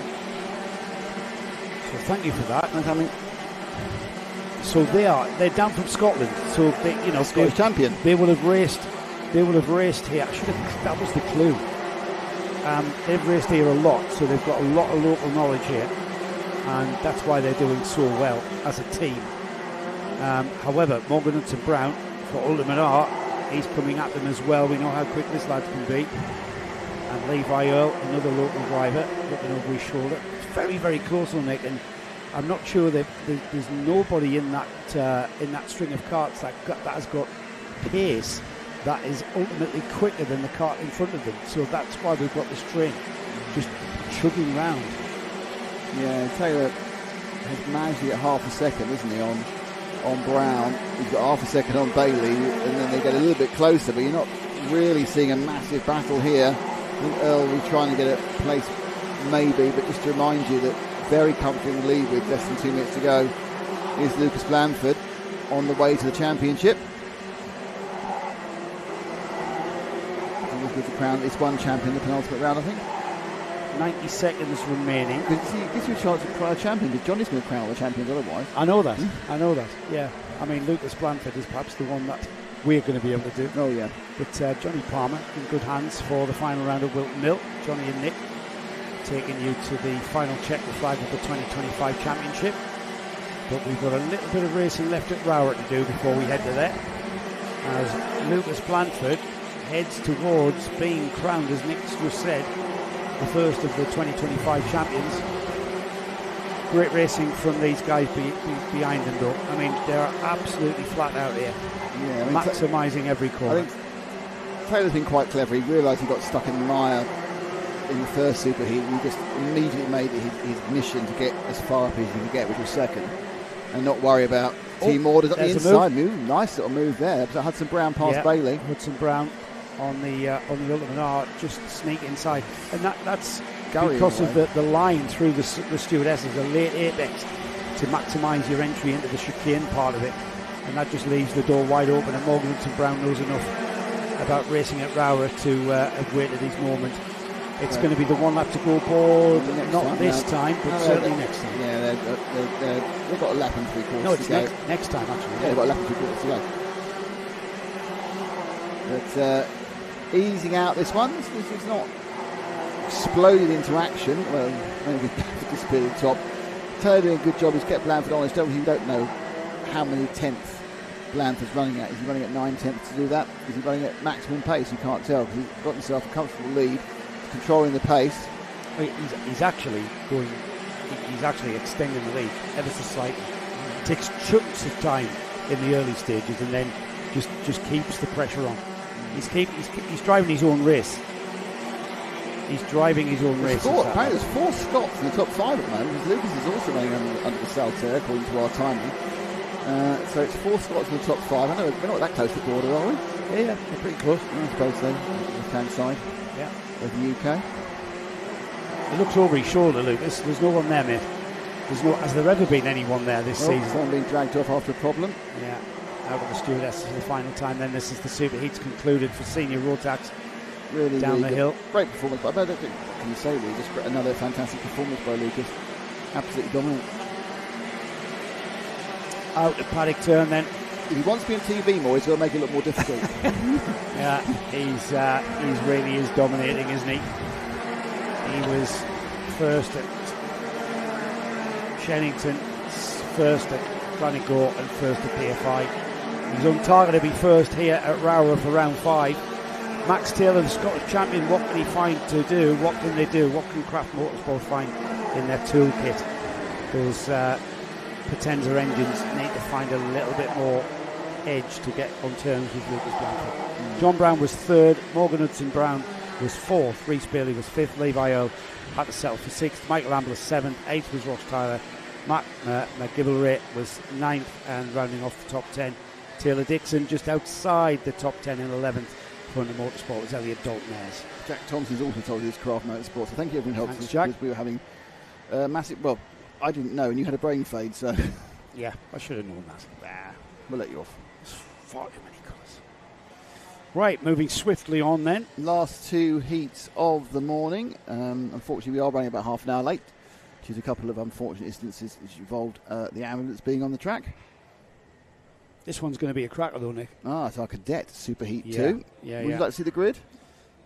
Yeah, let me just get the championship positions up first, and then we can sort of mix and match.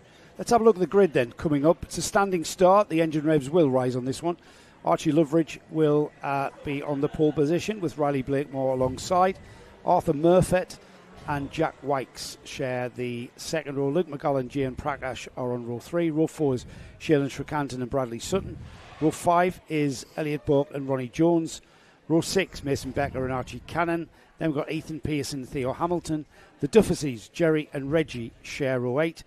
Luke Jardine and Sawyer Henderson are on row 9. Row 10, Matty Horsepool and Finley Thursfield. Then we've got Sam Dixon, Dana Rowlands, Seth Wright, Ollie Knox, Maximilian Mikalski, Luke Hamill, Oliver Ratton, and rounding off 28 Kart Honda Cadet field is Arthur Bath. They have been released. It'll be equals one lap, and then round to the standing start for the cadets.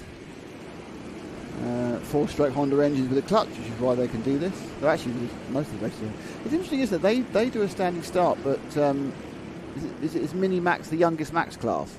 Micromax, but they do a rolling start, don't they? Yes. Yeah. Different engines. No, but I'm saying you could do a standing start with a Max engine. Nah, not really. You've got clutches. Yeah, but they're not as consistent, I think. I think that's the reasoning. The clutches are very sort of delicate, demanding. Finicky. I don't know. I mean, I'd have to ask. Because my assumption, the reason they do standing starts for these originally some of the youngster classes is because they believe it's more likely to be. It's slower into turn one. Turn one, yeah. Yeah.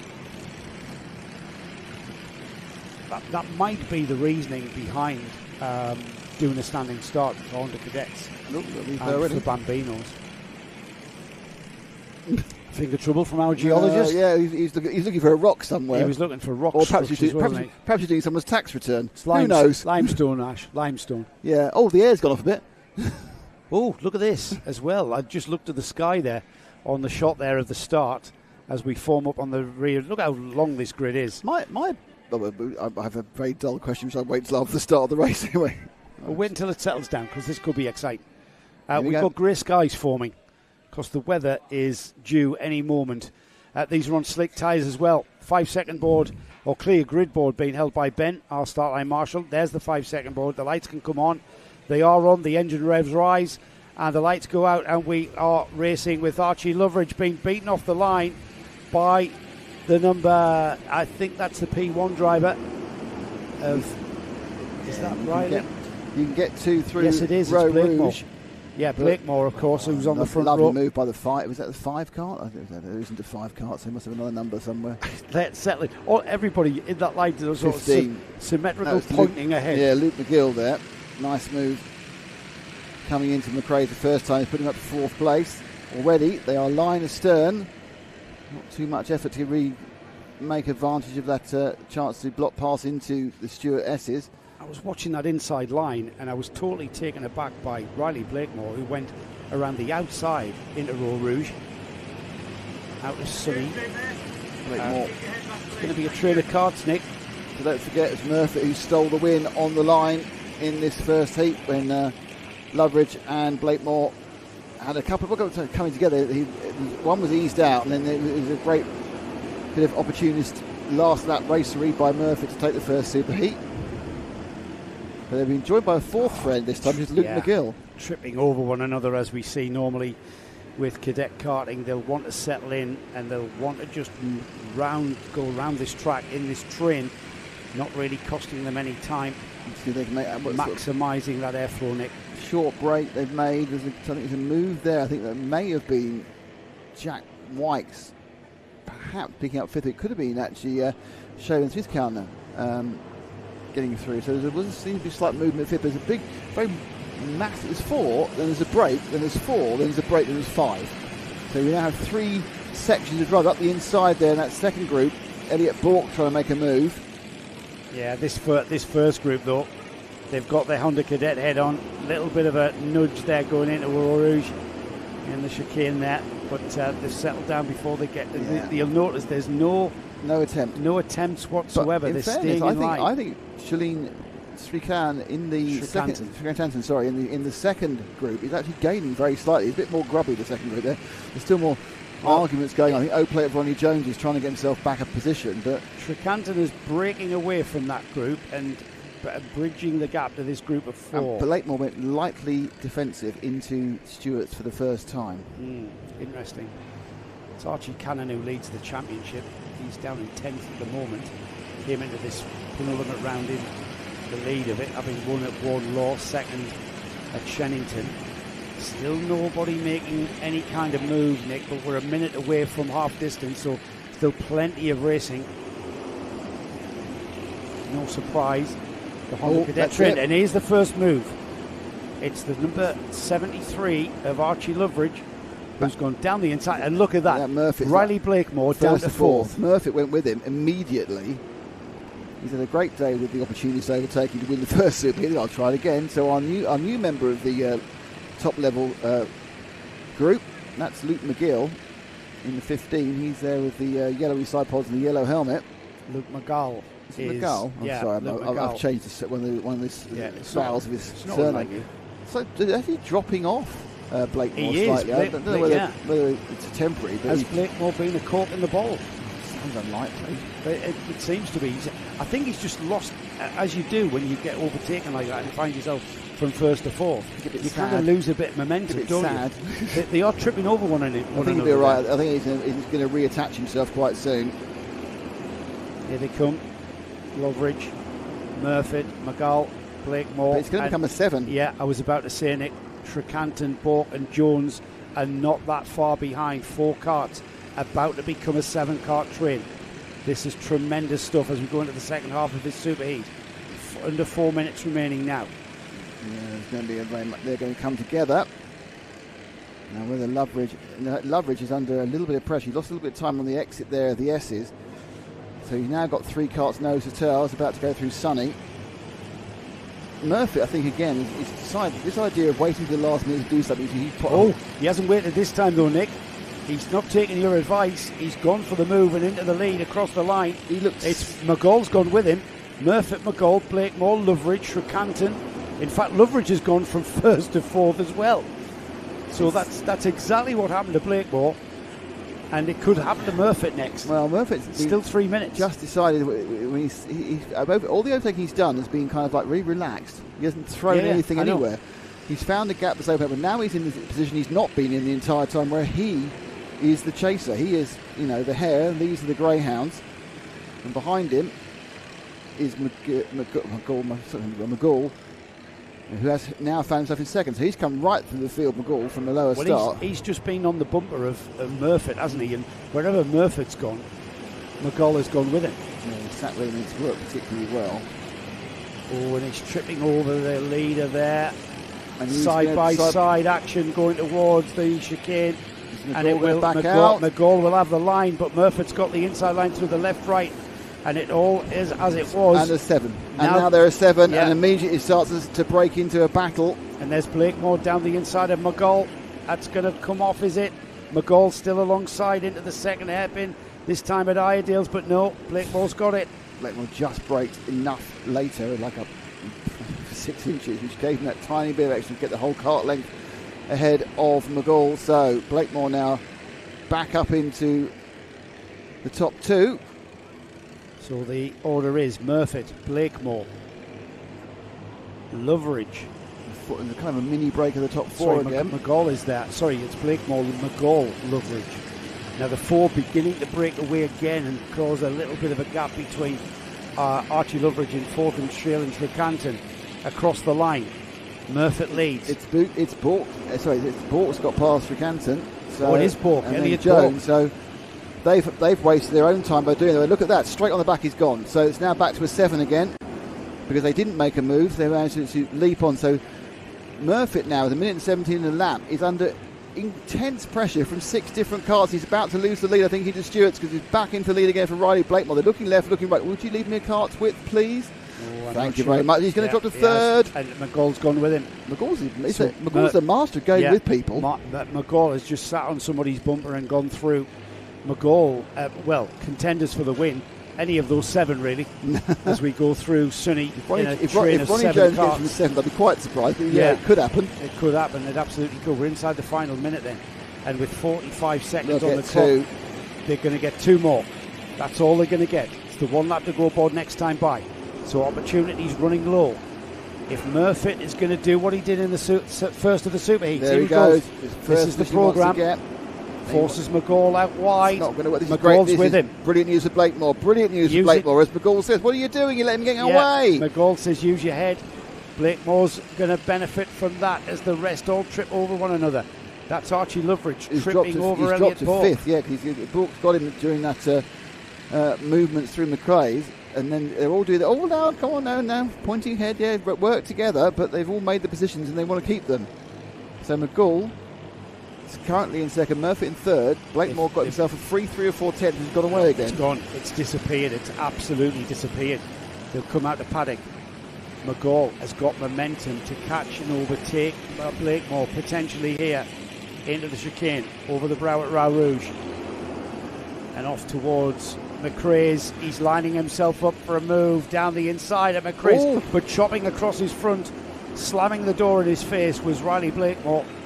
And it will be defensive lines, is it? No, they go out to the left, take the optimum line through Iredale's hairpin, and now it's the sprint race down to the stewardesses. Who's going to blink first? Riley Blakemore's got a cushion, the biggest cushion we've seen. No gap there for McGall to make the move. Everybody concertina's up. It's the last few corners, Nick, and these Honda Cadets can pass pretty much anywhere here at ROWRAH. Yeah, look at the inside. Can he make it? Oh, he came through. A bit of curb, managed to get away with it. I'm surprised they're in the same position, but they are. And it looks like Blakemore's going to have just about enough to hold on. Everyone else is towing the proper line round, but does it inside? Has Murfitt made it on the line again? I think Murfitt's made it on the line again. He has. He went down the inside of paddock of McGall, went down the inside of McGall. Riley Blakemore takes the win, though. Arthur Murfitt snatches, steals second, call the police, someone, as Luke McGall finishes third. Elliot Bork fourth, Archie Loveridge fifth, Chalin Trecannon sixth, Ronnie Jones seventh, Archie Cannon eighth, ninth was Theo Hamilton, and it was Jack Wykes who finished rounding off our top 10. As ever, Honda Cadets. What a final that's going to be. What a final that's going to be. Yeah, I think Blakemore had a little bit, I think, compared to the others. So once he got ahead, he was able to just stay a little bit further ahead. So I think Blakemore will be quite happy about that one. Obviously, we're happy with the points. Murfitt and McGall were kind of like battling for most opportunist driver in the entire field. Yeah, brilliant driving. But beyond that, another great race, a great final. Right, final race of the morning. Next time is I've no idea how long the lunch break will be. They might short the lunch break because of the delays, but it'll be at least half an hour for the marshals. And we have the Intermax. You've done a number of Intermax interviews, even here. In fact, the front row we've just interviewed in our little delay. Jensen Seal, we heard, having cheesy chips for his lunch. Logan Rolfe having cucumber, didn't want to lay himself down. It was a light snack. It was a light snack. It wasn't lunch at all. Right, yeah, it was a light snack. Slow himself down. So that was our front row who we talked about. Oliver Barton, who came second to Logan Rolfe in the first of the superheats. He starts alongside Luke Millward, who dropped out of the superheat with a fairing. The front fairing came up above him. So hopefully Luke will have a proper race this one. Drew Davidson, the Scottish champion, on row 3 with Hamish Gordon. We've then got Cameron Tipping and Noah Jepson. Row 5 is Hugo McCluskey and Magris Kovekis. Now remember, both Buddy Hugo and Hugo McCluskey came up to finish 3rd and 4th.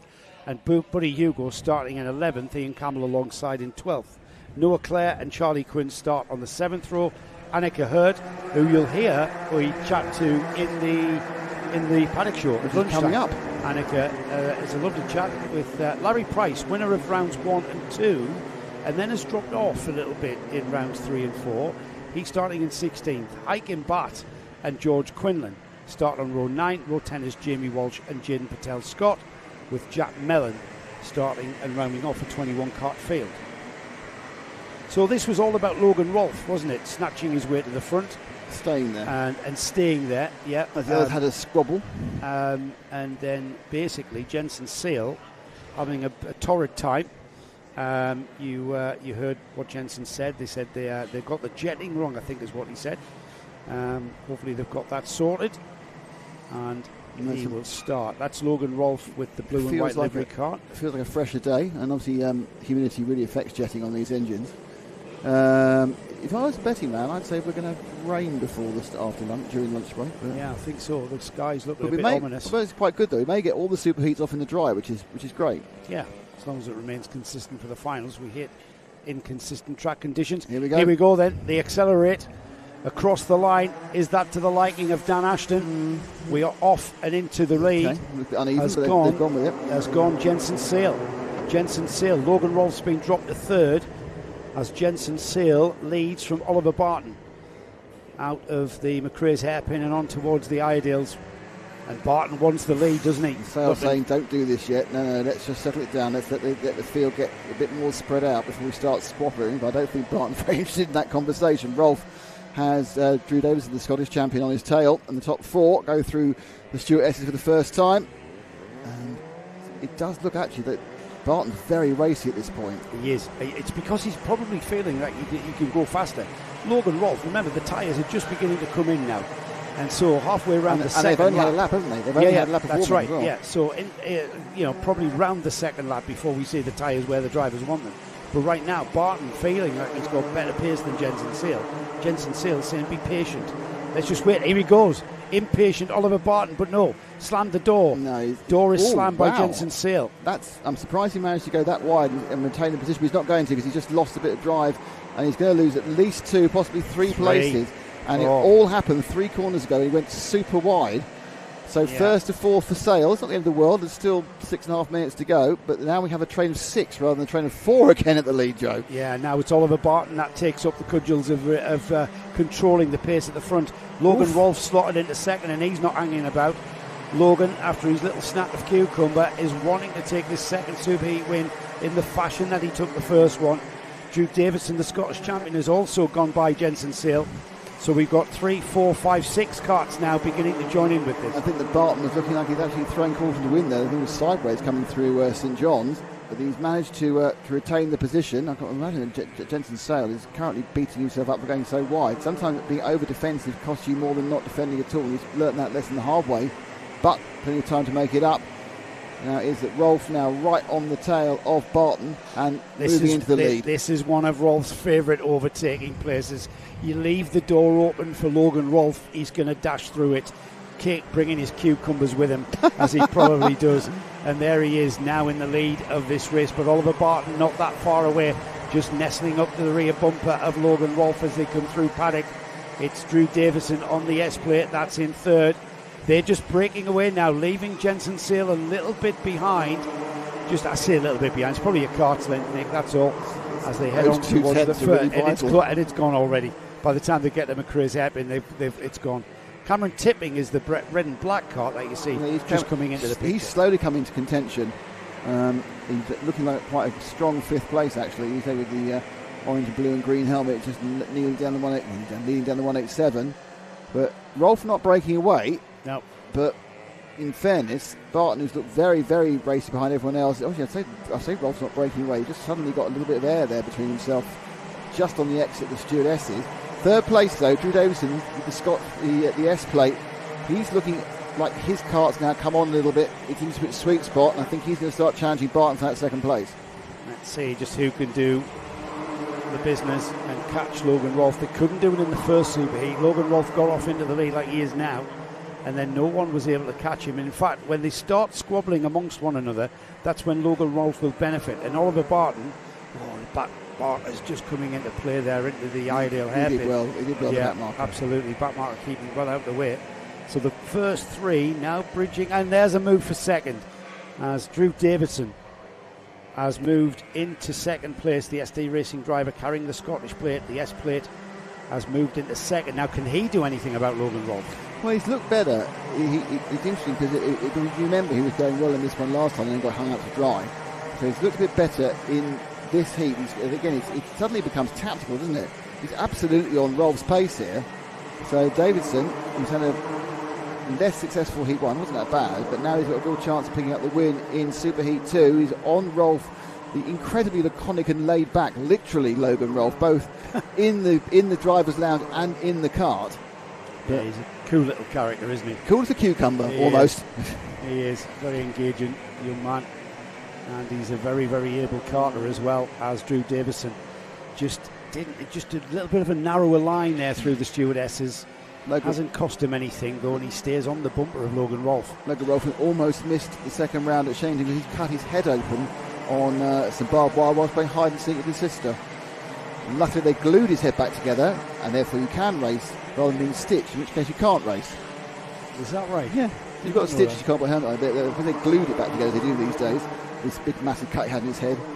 It was fine. And up the inside now, Davidson now takes the lead. Can he hold it on the switchback? Now, will Rolfe? No, Rolfe managed to get enough momentum not to lose position to Barton. And immediately, Rolfe saying no thanks when I get past. But he's got to be careful because he's got Barton sniffing right behind him. A quick glance over his shoulder. But great move from Davidson there. Yeah, showing a bit of local knowledge here at ROWRAH to squeeze that one. Logan Rolfe's not going to lie down and let that happen, though, is he? He's coming back at him straight away. And we saw him just sneaking a little look up the inside at Iredale's, but Drew Davison had a lot of pace into that hairpin. Carries that pace out of Sunny now towards Paddock Turn. The S-plate driver, Davidson, will show in the lead of this race for the first time, and we have 2 minutes to go. There's no need for a 2 minute bell. It's been nip and tuck since the very off, hasn't it? We had an 8 minute bell. We had an 8 minute bell, because everybody's been racing really, really well from the very outset. Can Rolfe do anything about Drew Davison? He is a very, very quick driver here at ROWRAH, is Drew. He's with John Stewart's team as well, who know this place like the back of their hand. They know how to change the jetting when the temperature changes, as Logan Rolfe seems to have. Rolfe's now got a bit more of an idea about trying to get himself into the lead. He's sussed it for a lap, hasn't he? He's had to follow for a lap. He's impatient enough to think, I want to be back ahead. But you've got Barton there. Barton's been very, very, body language his kart the entire time. He's been, I want to go forward, I'm not prepared to sit and wait. And it's still that way, even though when he lost position because of it, he's still got that kind of aggressiveness about the way he's positioning the machine. Rolfe looks like he's going to fall at the back of that car at the moment, but he's so laid back. Up the there inside he goes. Now. Yeah, all about coming out the chicane. He's got the inside line. He needs to just be patient. Barton comes alongside Drew Davison as they go towards Idales. It all settles in, but Rolfe back in the lead now.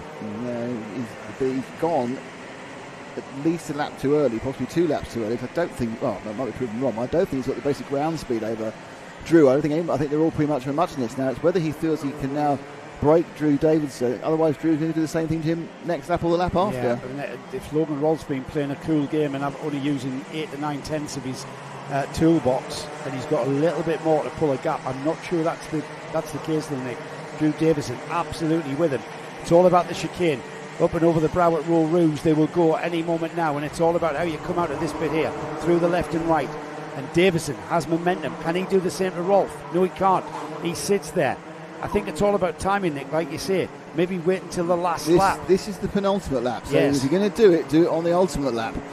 But then you've got Barton. The problem is that you can make this perfect plan, but something behind you could ruin it by overtaking you. Absolutely.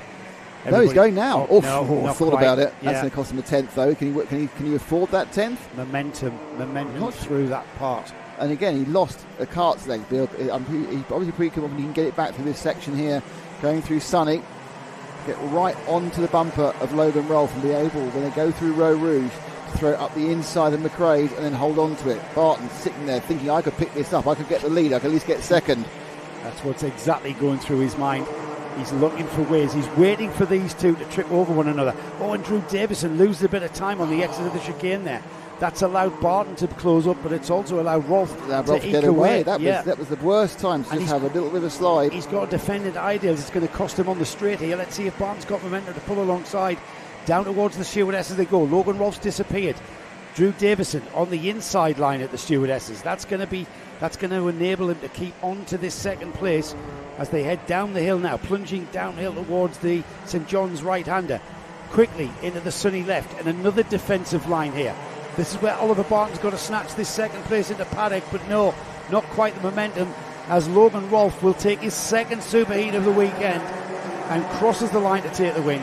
Drew Davidson second, Oliver Barton third, Jensen Sale hung on to fourth, Noah Jepson it was fifth, Luke Millward sixth place, Margaritas Kovekis seventh, eighth is Cameron Tipping, Hamish Gordon was ninth, Buddy Hugo this time has to settle for 10th place. Great racing.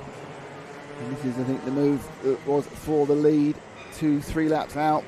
That happened at the chicane, didn't it? The way he came out the chicane. Yeah, and there was a reason that Drew couldn't challenge him because he didn't come out the chicane properly 3 laps in. Well, that is lunchtime, everybody. So it means that we can have some lunch. But it also means that you get to watch the paddock show. So come back, and we think we're not quite sure how long the break is going to be. But it may well be that it'll be half an hour rather than 45 minutes. But we'll just probably come back at 2 o'clock and hope for the best. And we'll see you all after lunch.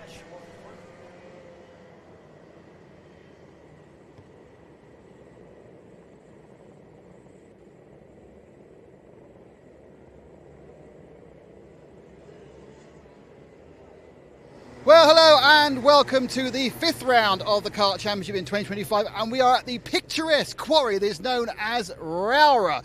Now, I have to warn you that at some point during the broadcast, Joe is going to tell a selection of very dull stories about ROWRAH, but let's talk about this week. Joe, what's the word, what's the move, what's happening here in the TKC? Well, Nick, have I ever mentioned that this is the first... Anyway, so what we're going to do now... Yeah, there's going to be plenty of times I mentioned this is the first track I ever raced at. I love coming here. We're actually in the Lake District. It's picturesque. It's everything you would expect of a kart track in the Lake District. It's got undulation. It's got fast sections.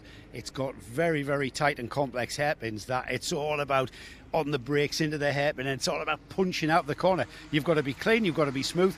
But what those two switchback hairpins do here at ROWRAH gives us a lot of opportunity for overtaking. And considering, Nick, here we are, can you believe it? Round 5, championships are looming. I'm going to add another word for you. I'm going to add the word rain. Yes, well, it's ROWRAH. It's the Lake District. We're in the west of the northwest of England, and the forecast isn't great. The forecast is, and I've been here, I've raced in some torrential rain here. Have you been before? You've raced it before? You've raced it before? It's forecast to be rain, it's forecast to be wet. We're probably in the midst of it as you're going to watch this in the lunch break in the programme on Sunday. I can't see the forecast changing.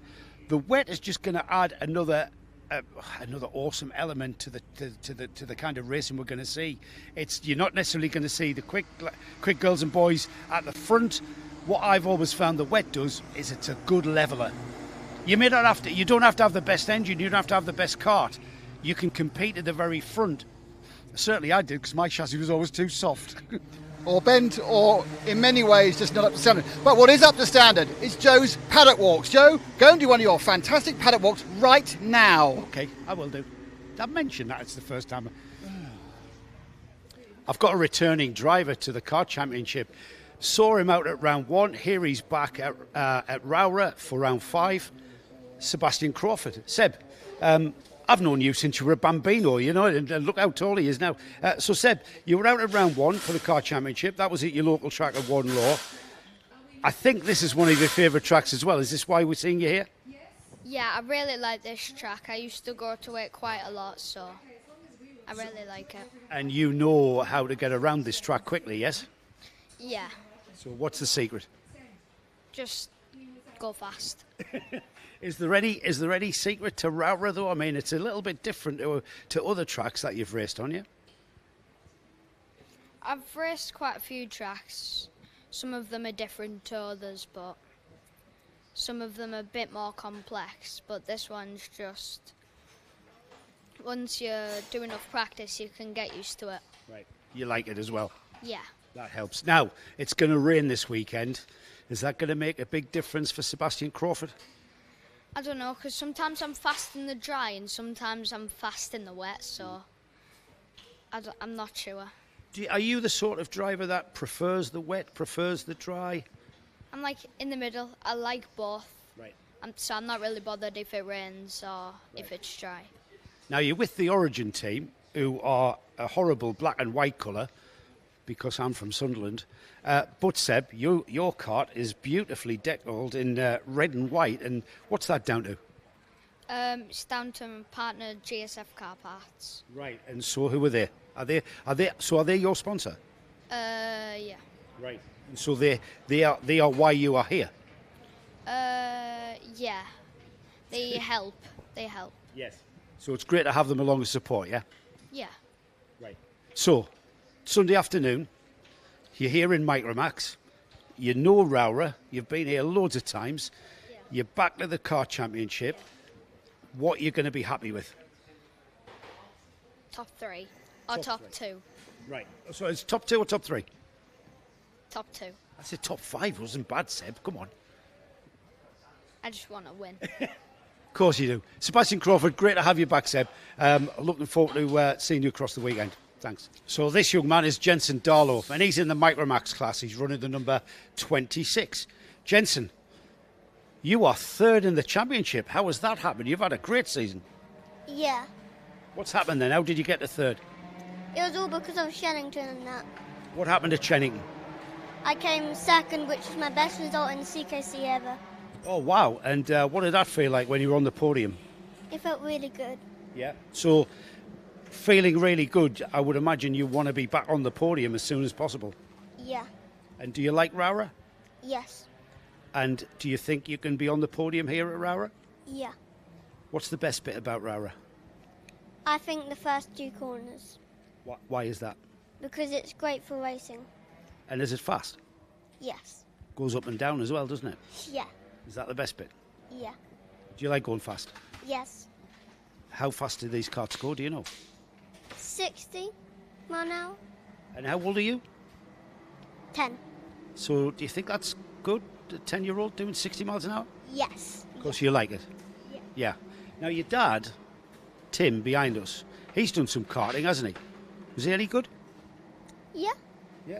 Do you think you take after him or your mum? yeah, Take after your dad. yeah, Does he help? I know he's fixing your kart and prepping your kart, isn't he? Is he a good mechanic? yeah. Is he the best mechanic? I don't know. You've got to say, yes, he's the best mechanic. You've got to say that. Try again. Is he the best mechanic? Yeah. That's better. So, Jensen, Sunday afternoon, what would you like to be? Where would you like to be on the results? First. Of course, he said first. Jensen Darlow, everybody, keep an eye on this guy because he's come on leaps and bounds, I've got to say, since January. A newcomer to the Kart Championship, well, not just the Kart Championship, but karting, is Lilia Scatchard. Lilia, you're on a black number plate with white numbers. What does that mean? Tell the viewers. So this is my first season in owner kart, so I'm racing against people that have got loads more experience, so I am at a disadvantage, but to be racing against the top drivers, it's really good. So you're on a novice plate. That's why you've got the black number plate. Yeah, that's so we can tell. So how many races have you actually done then on your race license? This is only my third. Right, third in senior Rotax. Yeah. Right. So what experience have you had, if any, of karting before these 3 races? I've been racing for just over 3 years. Last season I did Club 100, got my first podium at this track, Right. and then I did the Jamie Chadwick series where I came 9th in the championship. Right. And what sort of karts was the Jamie Chadwick series on? Sodies, so only the rentals. Right. Right. And that's a great way to start motorsport, isn't it? Those rental championships. Is that what was at the forefront of your mind when you were doing that? I didn't really think of it at the time. I was thinking I really want to make the jump up into owner karts, Yeah. but it was still really good competition. Now, those karts that you've just mentioned there are not exactly slow, but this is like driving a firework, isn't it? This Rotax Max. What was your thoughts when you first drove it? Going straight into seniors, I didn't do any juniors, so obviously straight into the seniors, it was a big jump, but I soon got used to it. Yeah. Is it, when you say I've got used to it, does it feel slow even? Kind of. So how are you enjoying the racing as well? Because the racing can be a bit rough sometimes, can't it? Yeah, definitely in Heat 1 there was quite a lot of crashes. It was just making my way around them, trying to gain up my positions. You mentioned, I don't know whether you mentioned it off air, but you mentioned that you've been here before at ROWRAH.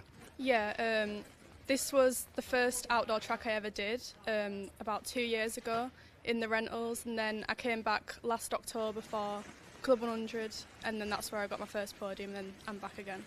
Now, you told me you're from Bradford. This isn't exactly a local track, but it's not far, I suppose. You enjoy coming here? What is it about ROWRAH that you enjoy about the track? It's mostly like for hairpins, chicanes. I just love corners like that. Yeah, something that you can really get the kart working. Tell us a little bit about your kart. You're with Ultimate R, I take it, and tell us whose motor are you on? I've got a Potenza motor. This is brand new for this weekend. Thanks to Seed Data, my sponsor, for supplying that for us. Yeah, it's got good pace. So who are your sponsors, sorry? I've got Seed Data, Retro JCB. Don't forget anyone important, but I know you've your few names on there. PTSD awareness, yeah, Right. all Yeah. good ones. A big thank you to them to help you go racing, I would imagine. Yeah.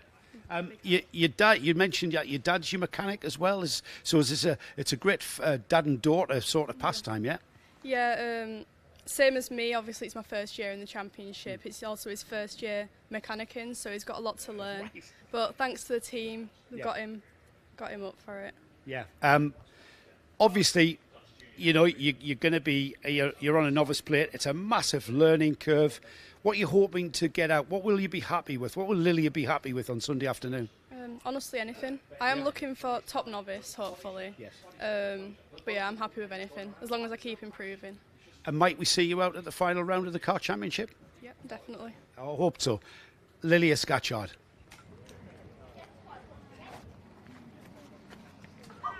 So these drivers are keeping their hand-eye coordination honed in the brakes by throwing axes at a dart at a board.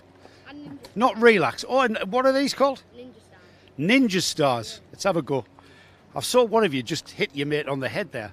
So. Yeah, Noah. Oh, Right. So who are you? I'm Oliver Oliver who? Barton. And what number kart are you and what in? I'm into Rotax, Right. 165. Right. And who are you? With the McLaren top on. Oliver Ratton. Are you both called Oliver? Yeah. That makes things easy for me. I can remember. So Oliver Ratton, what class are you in? Honda. Where's your kart? That's it there, Martin. Just get a look at Oliver's. And so who do you support then in Formula One? Definitely not Lando Norris. Definitely not. What? No, Lando. So whose shirt are you wearing then? Lando. All right, but you don't support him. No, I like Lando. All right, okay. Lando's the best. So we know who you is, Jaden Patel. Scott, hello. You right? Are you been throwing axes? I was earlier. Better than him. Oh. I'm gonna have a go at an axe. All right, the Ninja Star. I got a bullseye. Let's see what I get with this one. Right? No, I'm fine. Can we cut that bit? Who have I missed? What's your name, matey? Noah. Noah. What class are you in? No, what's your second name? Jebson.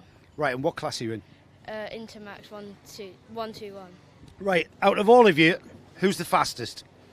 You were on the last team. Oh, well, that's pretty. Everyone else was on like dead weight. Oh, so. seconds. Say again? I won by 13 seconds. Yeah, he was on slicks and everyone else was on. Exactly. Guy in slicks.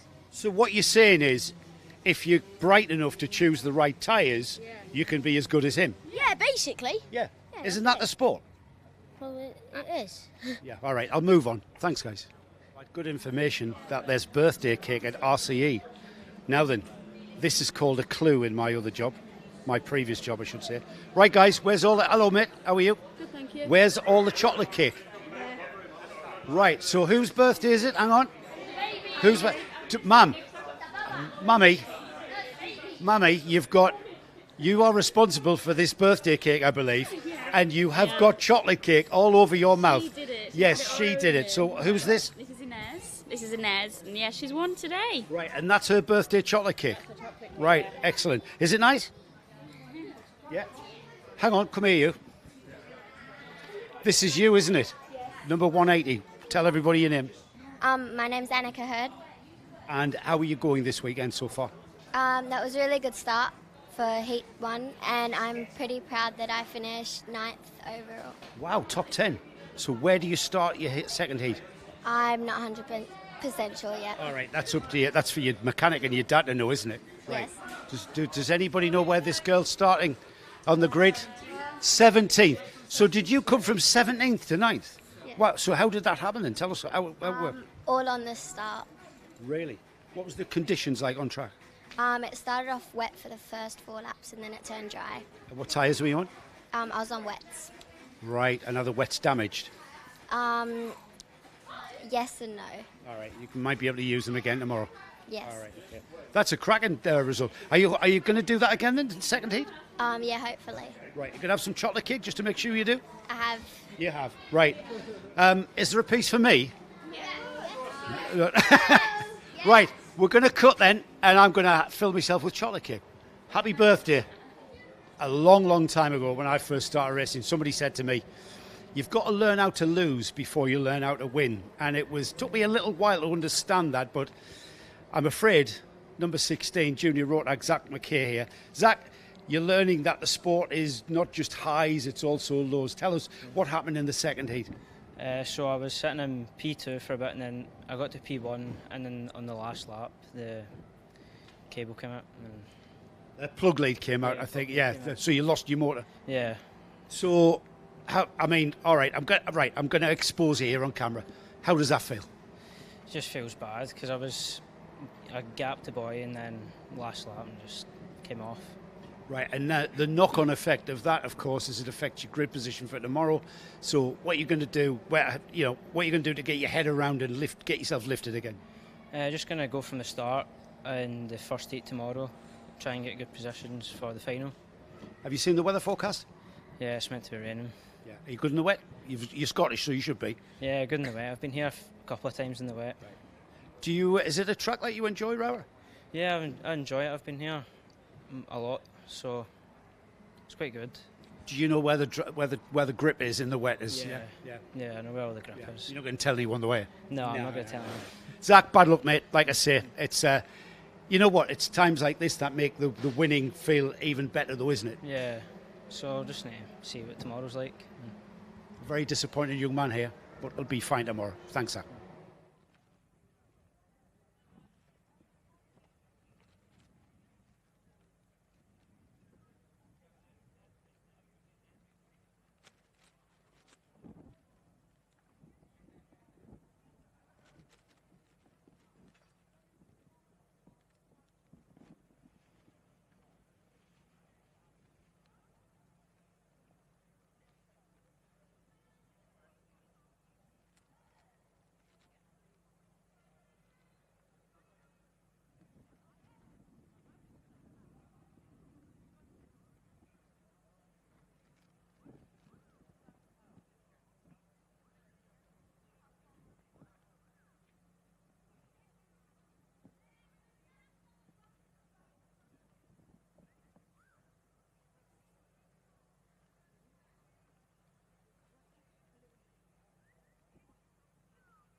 Hello, camera.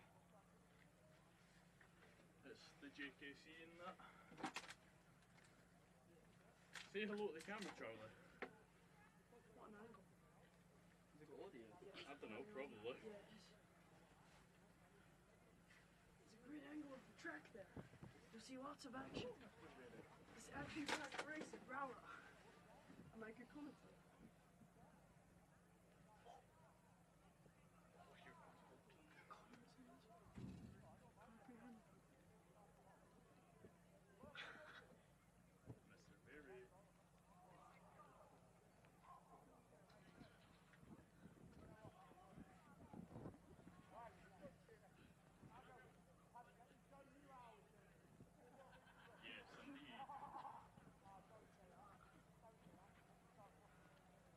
Mr. Berry, how's your day going?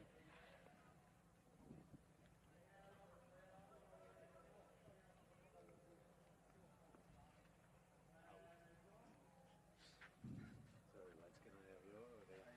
Thank you. Thank you very much.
Junior Rotax repechage, or in other words, B final.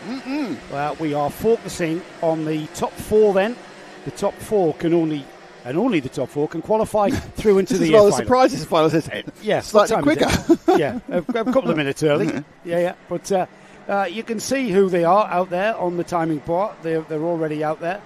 And it'll be Zach Kane, Jake Anders, Daniel Clancy, Ellis Daly, and the rest of those names on the timing bar that will be fighting for those top four places. Now then, since you left us before lunch in bright sunshine with a few ominous looking clouds, we've now got the a bit of a dampish track as we get the green flag. Everybody's still on slicks though, so the track hasn't really transitioned into anything other than what we've already just water in the wind. There wasn't a huge amount of actual precipitation. I'm sure there's a song in there, Water in the Wind.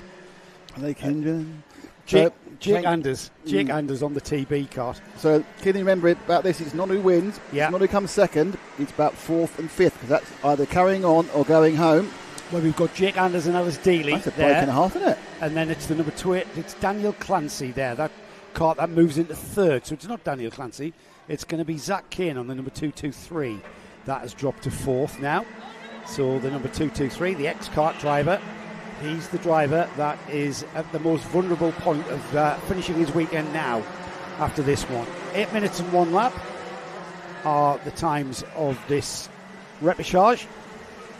I like how it's called repechage because it's often called B-final in other championships, isn't it? Yeah, It's, now it's quite good. MSUK. Repechage is quite fun. Oh, that's a virulent movement there by the 236 straight across.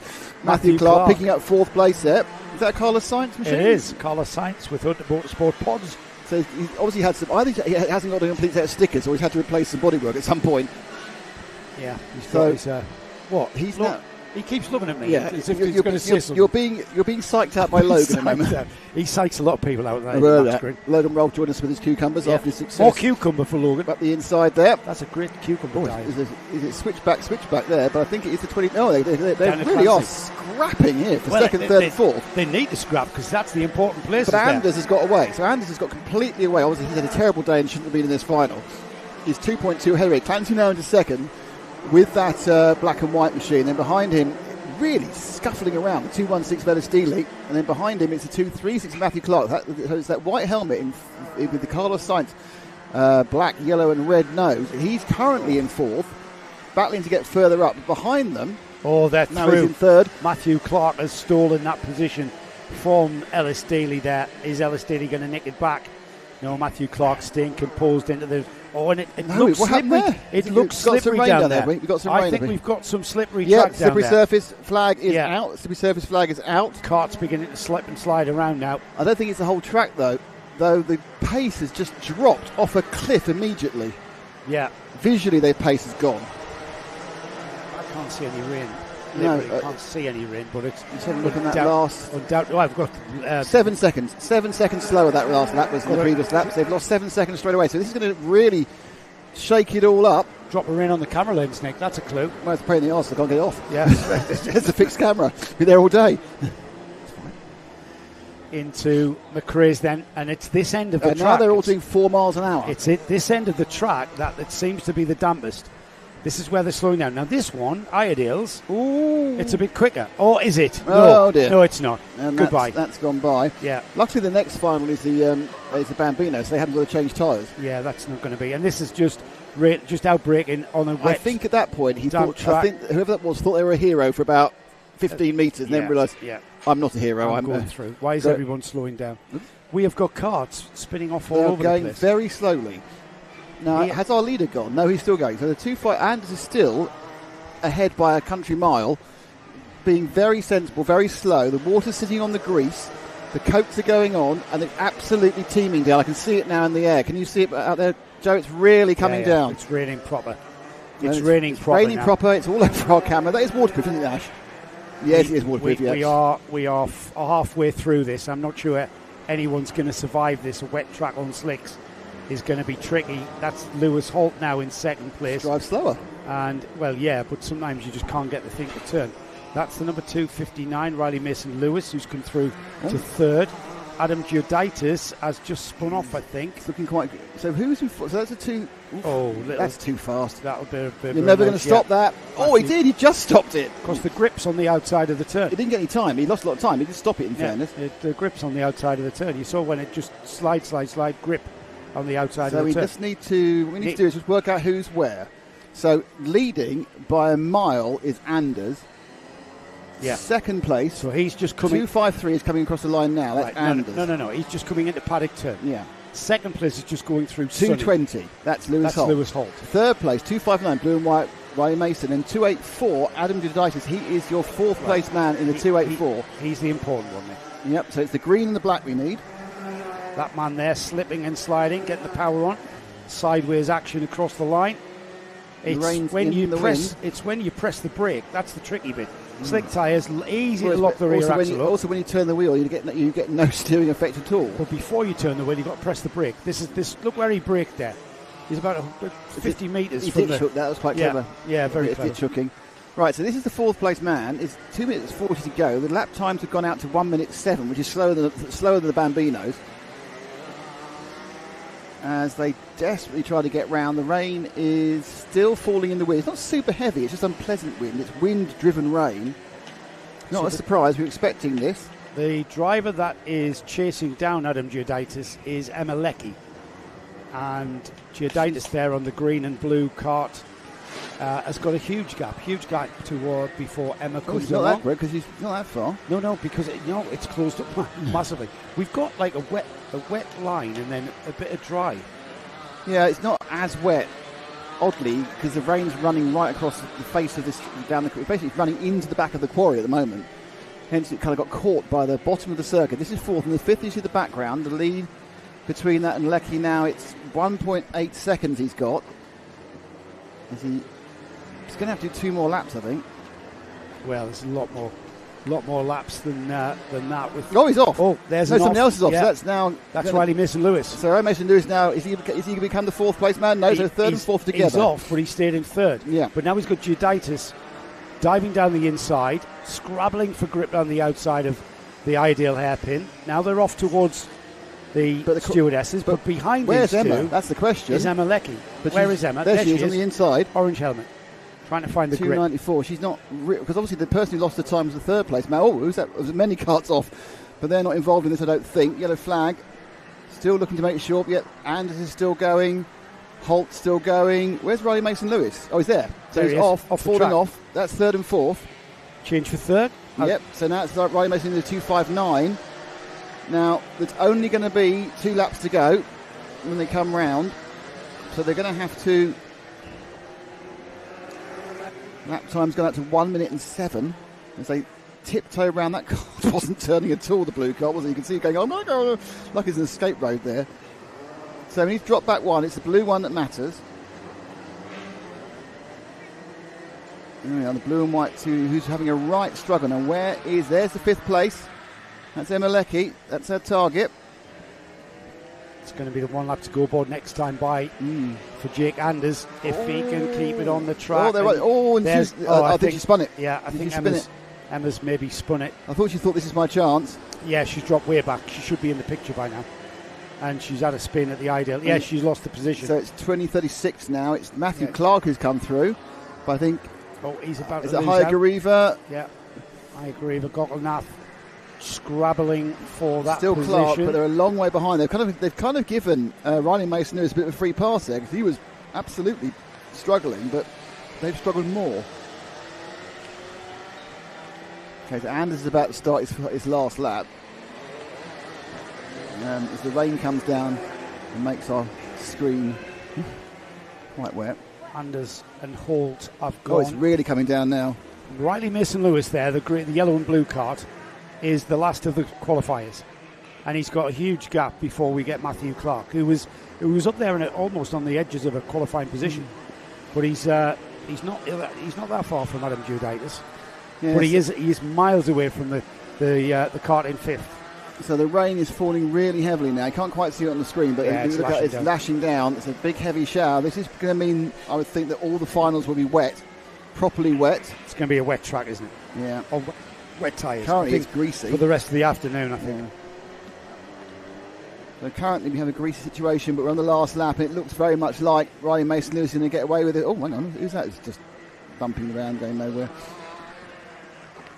I think are they lapping people now? I think we've had a change for the lead. No, hang on. So there's a problem for the 2.53 of Jake Anders. Anders has we've had an issue. He's got Lewis Holt is first. We wait to see who is second, because I think that's Adam Giuditis. Anders has got the 4th. Let's wait and see. They cross the line now. Giuditis, Riley Mason-Lewis. Who's going to be the last qualifier? Can he get across the line? Can he get across the line? No! Oh, God! Anders broke down on the line. It's Matthew Clark. His engine electricity got flooded, and on the line he had no drive to get over.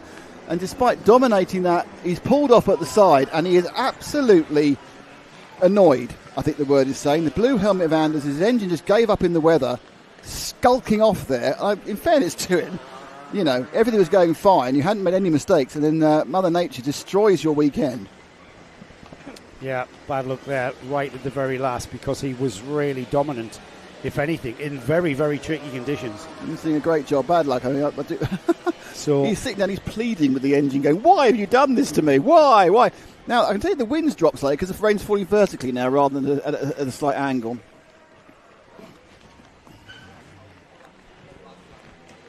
Just trying to work out where the wetty is, but yeah.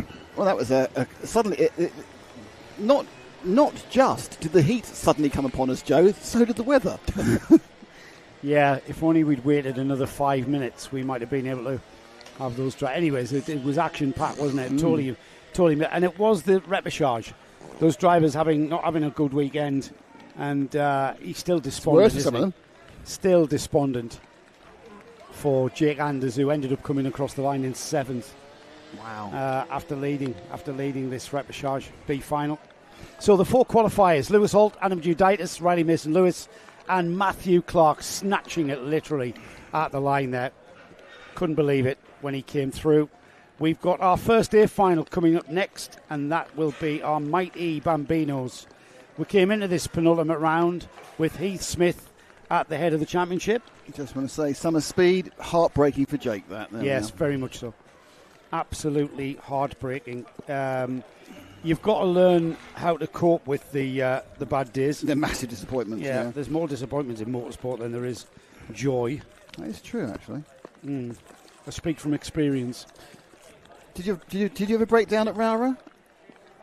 Of course I did. I had me brake caliper fall out going into paddock.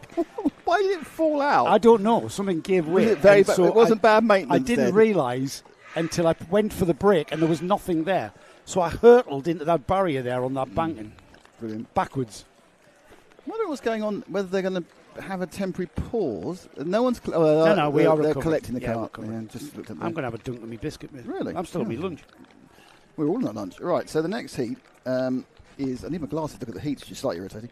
So we are, as you say, it's Mighty Bambino. It's Mighty Bambino final now. So let's have a look at the grid for that. And it is going to be Felix Tandy. This, of course, is completely different now. It's been dry all day, and now we have a wet race. And that throws a massive spanner into a 6 to 8 year old's works. And the thing is, Felix Tandy has been dominant is the word. He won both heats yesterday. He's won both super heats under pressure as well. Didn't have it easy. He had to drive really, really well, did young Felix, and he did. You off, Logan? Good luck, mate. He's had another cucumber. That's good news. Logan Rolfe, cucumber man. And he's going to be under pressure from Arthur Rhodes. These two starting on the front row. And that man. And Logan Edwards. Well, Luca Pede, Heath Smith are on row 2. Logan Edwards and Teddy Smith are on row 3. Arthur Thompson, Elliot Hitch, row 4. Jack Harper, Nico Mohan. Oliver Yap and Carl Tennant. Frank Pearson and George Algar. That is your 14 drivers. And I'm not sure what difference this rain is going to make with the order and how the karts drive, how the drivers drive. I think it makes massive difference. And I'll tell you why. I don't think Tandy has the same dominance in the wet he has in the dry. We've seen a couple of wet races, both within this series and other people's series, and they're the ones that Felix hasn't won. However, he's on a vertical learning curve, so that could all change.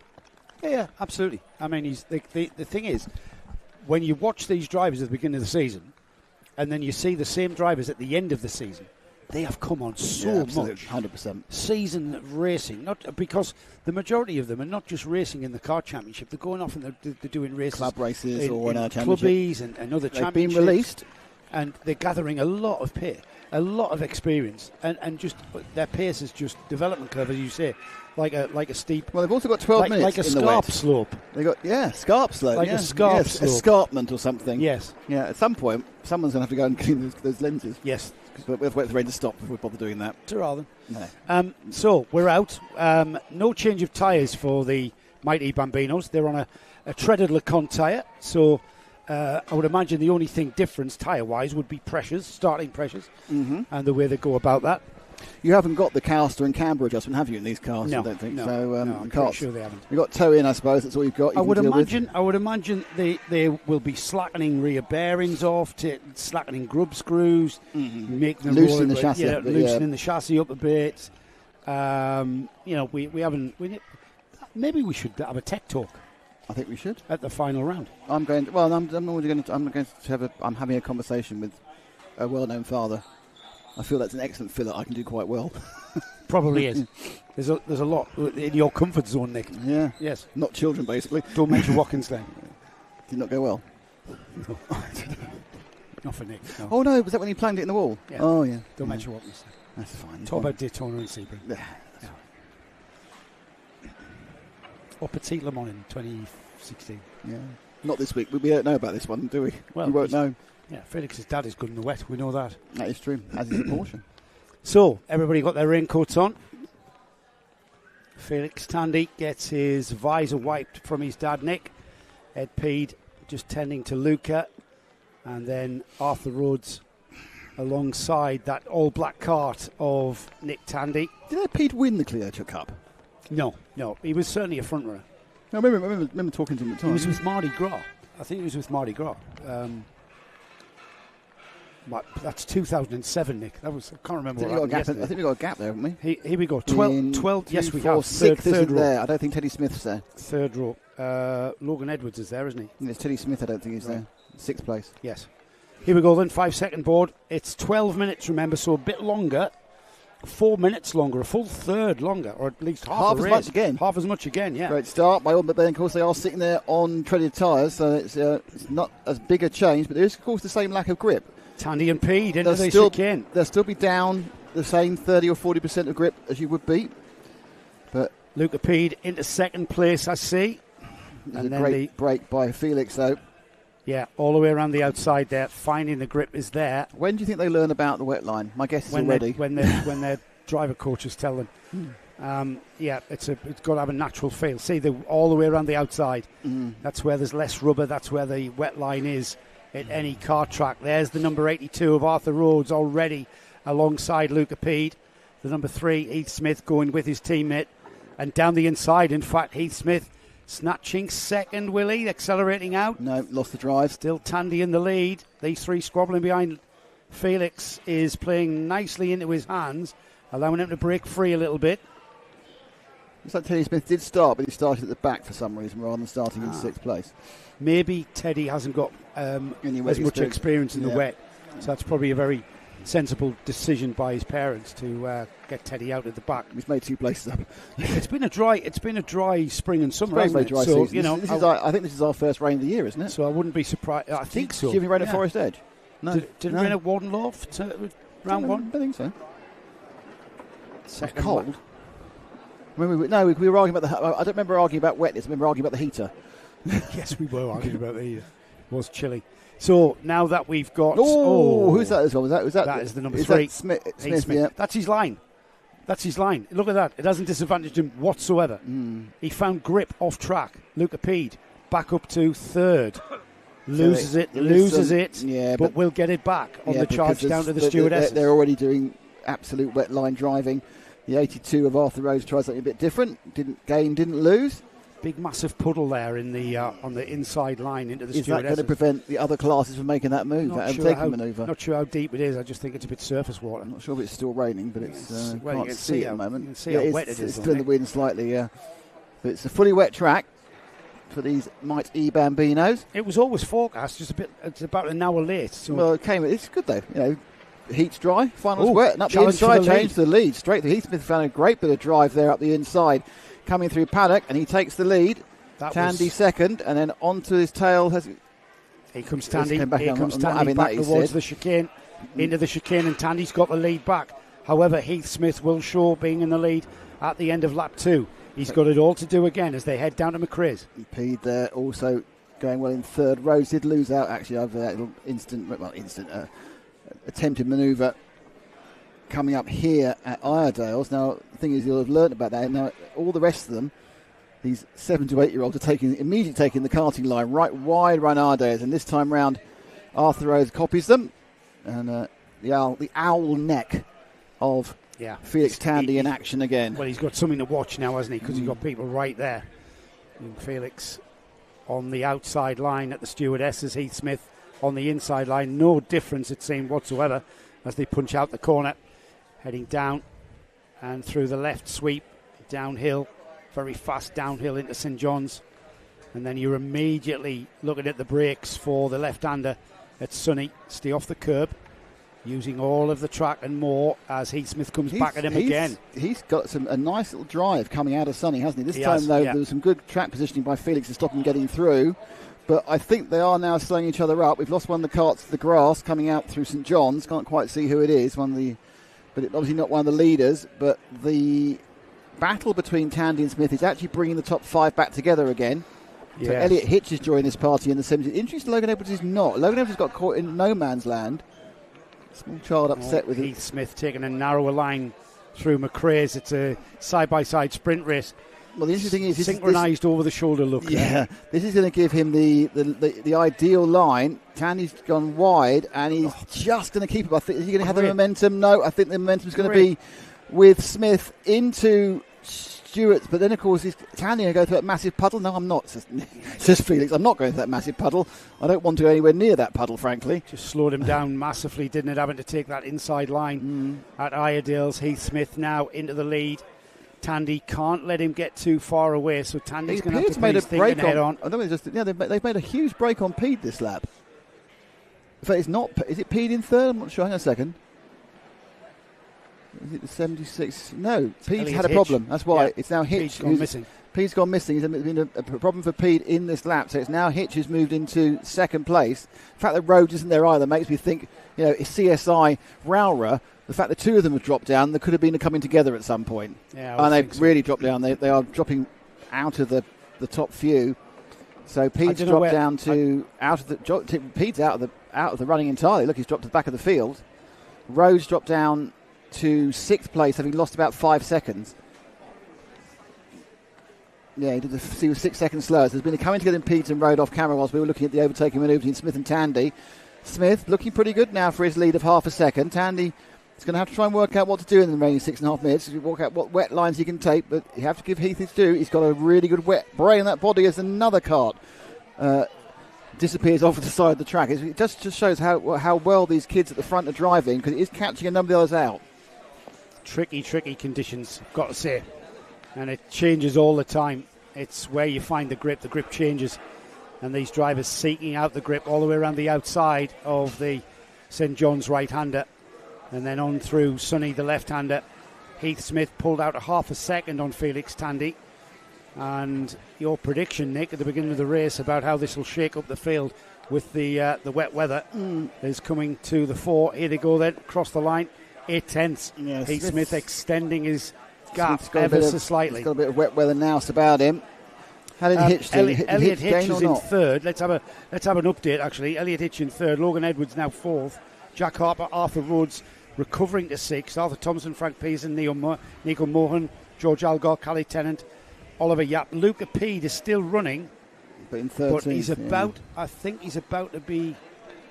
He's about to be overtaken by the field. Yeah, he's a minute down, so he's only got a minute. Only a minute and 7 to go. Oliver Yap just spun off in front of us, but not concerning to the top two. That'll probably mean that they will actually end up lapping Yap as well at some point as they come around the bottom of the circuit now and come back towards us up that short straight. There's never a name. Does it have a name, this straight towards St. John's? No. But it should do. It's quick Brian the straight. I think the Tandy's a bit closer. It's hard because they're moving quite slowly. That gap could be longer than it looks like, but I think he's a bit closer this time round. Right, well, is it still raining? It's in the wind. Still coming down. It's coming down in the wind. It's not super hard, but it's certainly not getting any less. Yeah, Tandy's managed to get a few tenths back this time. It was 8 tenths. They go over the line now. It's 4. So, Felix, I don't know whether Felix has enjoyed a good lap. If he has, he's done the fastest lap of the race, 1:15.3 against 1:15.7. So he's found a bit of gap. He's found a bit of momentum. He's finding a bit of grip, isn't he? In some ways, following someone for a couple of laps to learn is not necessarily a bad thing, because he was ploughing his own furrow at the start, wasn't he? Well, you just throw that textbook out the window for the wet. It's just where you find the grip. Oof. And there's Heath Smith flinging it into Iredale's and sliding very wide, but finding grip on the outside. Tandy's coming back at him, though, and the track's still wet. It's still very, very wet down there. Well, it's not drying out. It's not drying out at all. It's not going to dry out for a little while, especially if the light rains going to continue. Umbrellas up as well down there. But the gap at the line was down to, it's been up to 8/10 of a second gap. It was half that, and we're into the final third, well into the final third. And if anything, Tandy's coming back. Yeah, he's gained a bit more. I think this lap, I think this lap it's about the same as it was. So it was 4 tenths last time round. Yeah, let's see if he has shaved a little bit. Fastest lap of the race last time by 1 minute 15.3. That's how much slower these wet conditions are. That's much closer. That was all through paddock. It's 0.3 He got of a second. all of that through paddock. Yeah. He didn't get any. He was a couple of tenths, but he gained like 0.3 visually through paddock. They're dropping Elliot Hitch in third. That was a good run through Row Rouge for Heath Smith there. He just gapped it very slightly. But Tandy, target acquired, but it's interesting. Tandy's just not interested in going onto that rumble strip, is he, in the wet? No, Heath Smith's using it, and he's using it well because it's giving him traction, and he can absolutely find grip out there. Look at all the way around the outside there. That's where Tandy gains a little bit, but Heath Smith's driving a really good, strong race here. He's found where the grip is, and he's using it to his advantage. He's not really being challenged by Tandy, even though Tandy's slowly catching him. He's not in a position to get challenged, or be challenged, I should say. Off down the hill towards St John's, and Tandy is closing. Look at that, Nick. He's right on his bumper now. That's the closest we've seen them for a while. Yeah. The problem is, to make a move, you've got to take a big risk in this weather. It is a big risk as well. Remember, these karts don't brake much in the dry, and they're only braking a little bit more in the wet. But you can lock the rear axle up, as we've seen. Exactly. We've seen a couple of the kids have had the same problem. Here we go then across the line. It was 0.37 last time by. That's about 0.2, isn't it? It's a 0.3, okay. So 700ths that Tandy has taken out. But we're inside of 2 minutes now. So time running out for Tandy to find that grip or extra grip. Suddenly both these karts are suddenly getting a little bit of spurts, aren't they? Suddenly finding a bit of extra drive. Now, closing a tenth, losing a tenth, up the inside. Tandy be side by side, but then Smith will get more momentum coming out of McRae's. Now, historically, Tandy's been slightly quicker going round Iredale's. And again, he's just gained a little bit. But I think the line that Heath Smith's taking is good enough to push him down that straight, punch him out of the corner. Remember, like you said earlier, there's very little speed difference between the corners and the straights with these electric Bambinos. Tandy's got a slightly slower entry, slightly faster exit from the Stuart S's as well. And he does tend to pick up a couple of yards coming up towards St John's, and through this next two corner. Back Marcus is going to play a role now. Final minute. And is the number 77, Oliver Yap. He's on the novice plate, is he? I don't know, but there's going to be two laps. No, he's not. When they come round, there's going to be 2 laps to go. Blue flag flying for Oliver, making him aware that the leaders are coming. Tandy again gains a few yards. He's letting them go past me, go past me, go past me. He says he tries to go wide, and he's tried to get out of the way, and he hasn't. He's got slightly in the way. He's doing his best, but they've found him at the wrong place entirely, and now he's slightly in the way. Can Tandy make this move as they get kerfuffled around the back marker? But no, but of course the lead's completely disappeared there. Careful braking by Tandy. Now Tandy's going to be, again, side by side with Smith as they come back up the hill again, but it's not going to do any good, and he effectively, despite the fact that the chance there, and really it did seem to handicap Smith more than Tandy going past the 77 Oliver Yap. No real gain, Joe. Well, coming into this round, Heath Smith was the championship leader, third place at round 1, third place at round 2, took the win at Gleneagles for round 3, came fourth at PFI, so this is a very, very strong showing.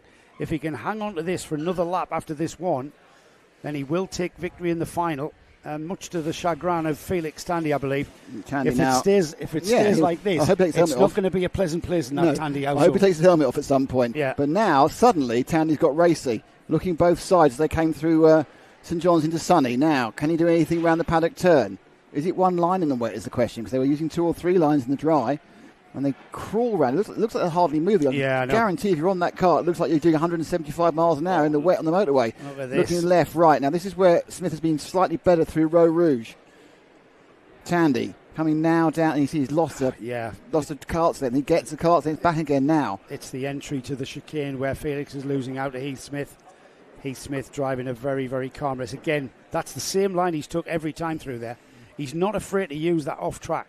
There's plenty of grip there, he's thinking. Well, he's actually a little bit further ahead, so I think Tandy's got his work cut out, because it's going to take, I think, a bit of an error now by Heath Smith to allow Felix to take the win. So he's going to be one off a perfect weekend. He won both heats, won both super heats, but the rain came down, and it looks like it's Heath Smith who's the master of the wet. And there's Luca Pede sitting in the gravel.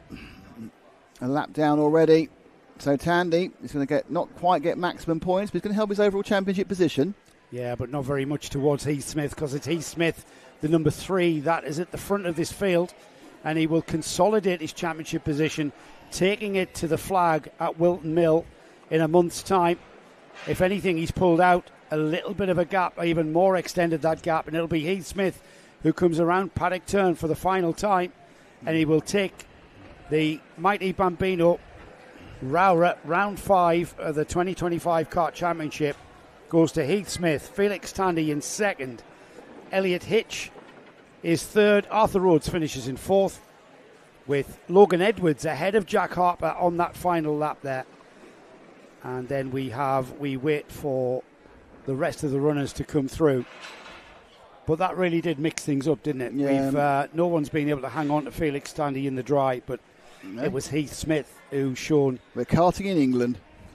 Yeah, who's shown that when the weather changes, he was the man to beat here at ROWRAH. He could find grip where no one else seemed to find it, certainly. It was interesting that if you went round, they did those last few laps, and they were basically identical, but they were gaining a 10th here and losing a 10th there in all sorts of different places. If they combined their run between the two of them, they'd been really fast, wouldn't they? Yeah, an optimum. But can I just say, I think it's just brilliant driving by all the kids out there. They're 6 to 8 years old. They aren't going to have much experience of rain because they're 6 to 8 years old, and they put on some great driving, and no one really seemed to get anyone else's way particularly badly. And yes, a couple of them spun off. Well, I'd have spun off as well. So Oh, you would have definitely spun off. It got very wet there in the early early seasons. The last time didn't we went racing in the wet, you spun off. Mill. In fairness, I was pushed off. Well, you say that now. I think you spun off. I was pushed off. Yes. Well, that's what they all say. So that is the Mighty Bambino. The next final is going to be the Rotax Junior Primo. Would you like to see the grid for that one? Yeah, let's have a look. No surprise who's going to be on the pole position. Oscar Shervich alongside Cooper Campbell leads Oscar with 2 superheat wins there, much to the joy of his sister Ola. He's not here now. He's not here now. No. The important bit. All this not coming out of the way. Perhaps you had to walk out the awning and get damp. Samuel Yeadon shares the second row of the grid with Elijah Hazelwood, who was the winner of the X-Kart Scholarship from last season, and also the championship leader coming into this round. Third row of the grid is Luke Wells and Thomas Butcher. Fourth row, Harry Ward and Ethan Bath. Fifth row, Lewis Gilbert and Zach McKay. Ronnie Legg and Blair Smith share row 6. Row 7 is Aston Brown and Callum Gardner, with Alfie Forrest and Noah Jones. Elijah Hartley and Zach Jennings, row 9. Lucas Olofsson and Lily Shaw are on row 10. Isaac Jameson, Pierce Whitehead, Thomas Ambler, Ollie Miller, George Ralston and Miles Cleworth, Josh Whittaker, Louis Brown, Charlie Thompson and Noah Clark, rounding off a 30-car junior primo. Can I just point out a couple of sound effects? The general hubbub you hear is because we're in the driver's lounge, and that sound is not Joe's pet frog. It's me. It's you. Yeah. That's what you get for rushing lunch. Oh, that's true. I think I'm French. I need 2 hours. And some wine. Yeah. Yes. Well, it's wet. So the question coming into this final was who's going to beat Oscar. Oscar Shervich has been absolutely on fire. He's going to be hard to beat. What are you looking for? I just couldn't remember where I put my car keys. All right, they're on there. They're there. I know. Here they go then. They're going to get 2 laps of this track just to find out where they are. All on wet, of course. Track-wise, yeah, they'll be on wet. The only tyre of choice at the moment. But again, we've seen domination in the dry from Oscar. This is what I mean. What will we get now? Could be anything. Yeah, it's the same thing. We saw Felix Tandy being dominant in the Mighty Bambinos, winning everything until they got to the final and the rain came, and then Heath Smith took it away from him. Who's going to snatch it, if anyone, from Oscar Shervich? It's going to be interesting, as they say. It always is. Any kind of wet race adds another element of jeopardy, doesn't it? It's this junior primo grid has been quite jeopardous all week. We have had 2 calls to the ambulance following the 2 heats today. A few cars, 2 of the drivers they're trying out. Some have got their wetsuits on, some haven't. The ones who haven't, and they get very, very cold and very, very damp in the 12 minutes they're racing. No one's got a whirly visor, which is disappointing. I think very disappointing. Nick's always disappointed. Only in the entire time we've been covering karting the last 5 years, we've seen one guy he's our age. He's our age, had a whirly visor. Looks like there's a problem for one of the karts. It's got a damp issue and it's not working. I'll tell you who that is. That is the 17 kart's got a problem. Do you know who the 17 car Yeah, is? it's Miles Cleworth. He's, we've seen a few engines get drowned, and Cleworth is retiring, so he's not going to cause any issues. Very, very sad to miss the final. But there is an element we need to waterproof the electrics on these things. Yeah, give it a good squirt of silicon.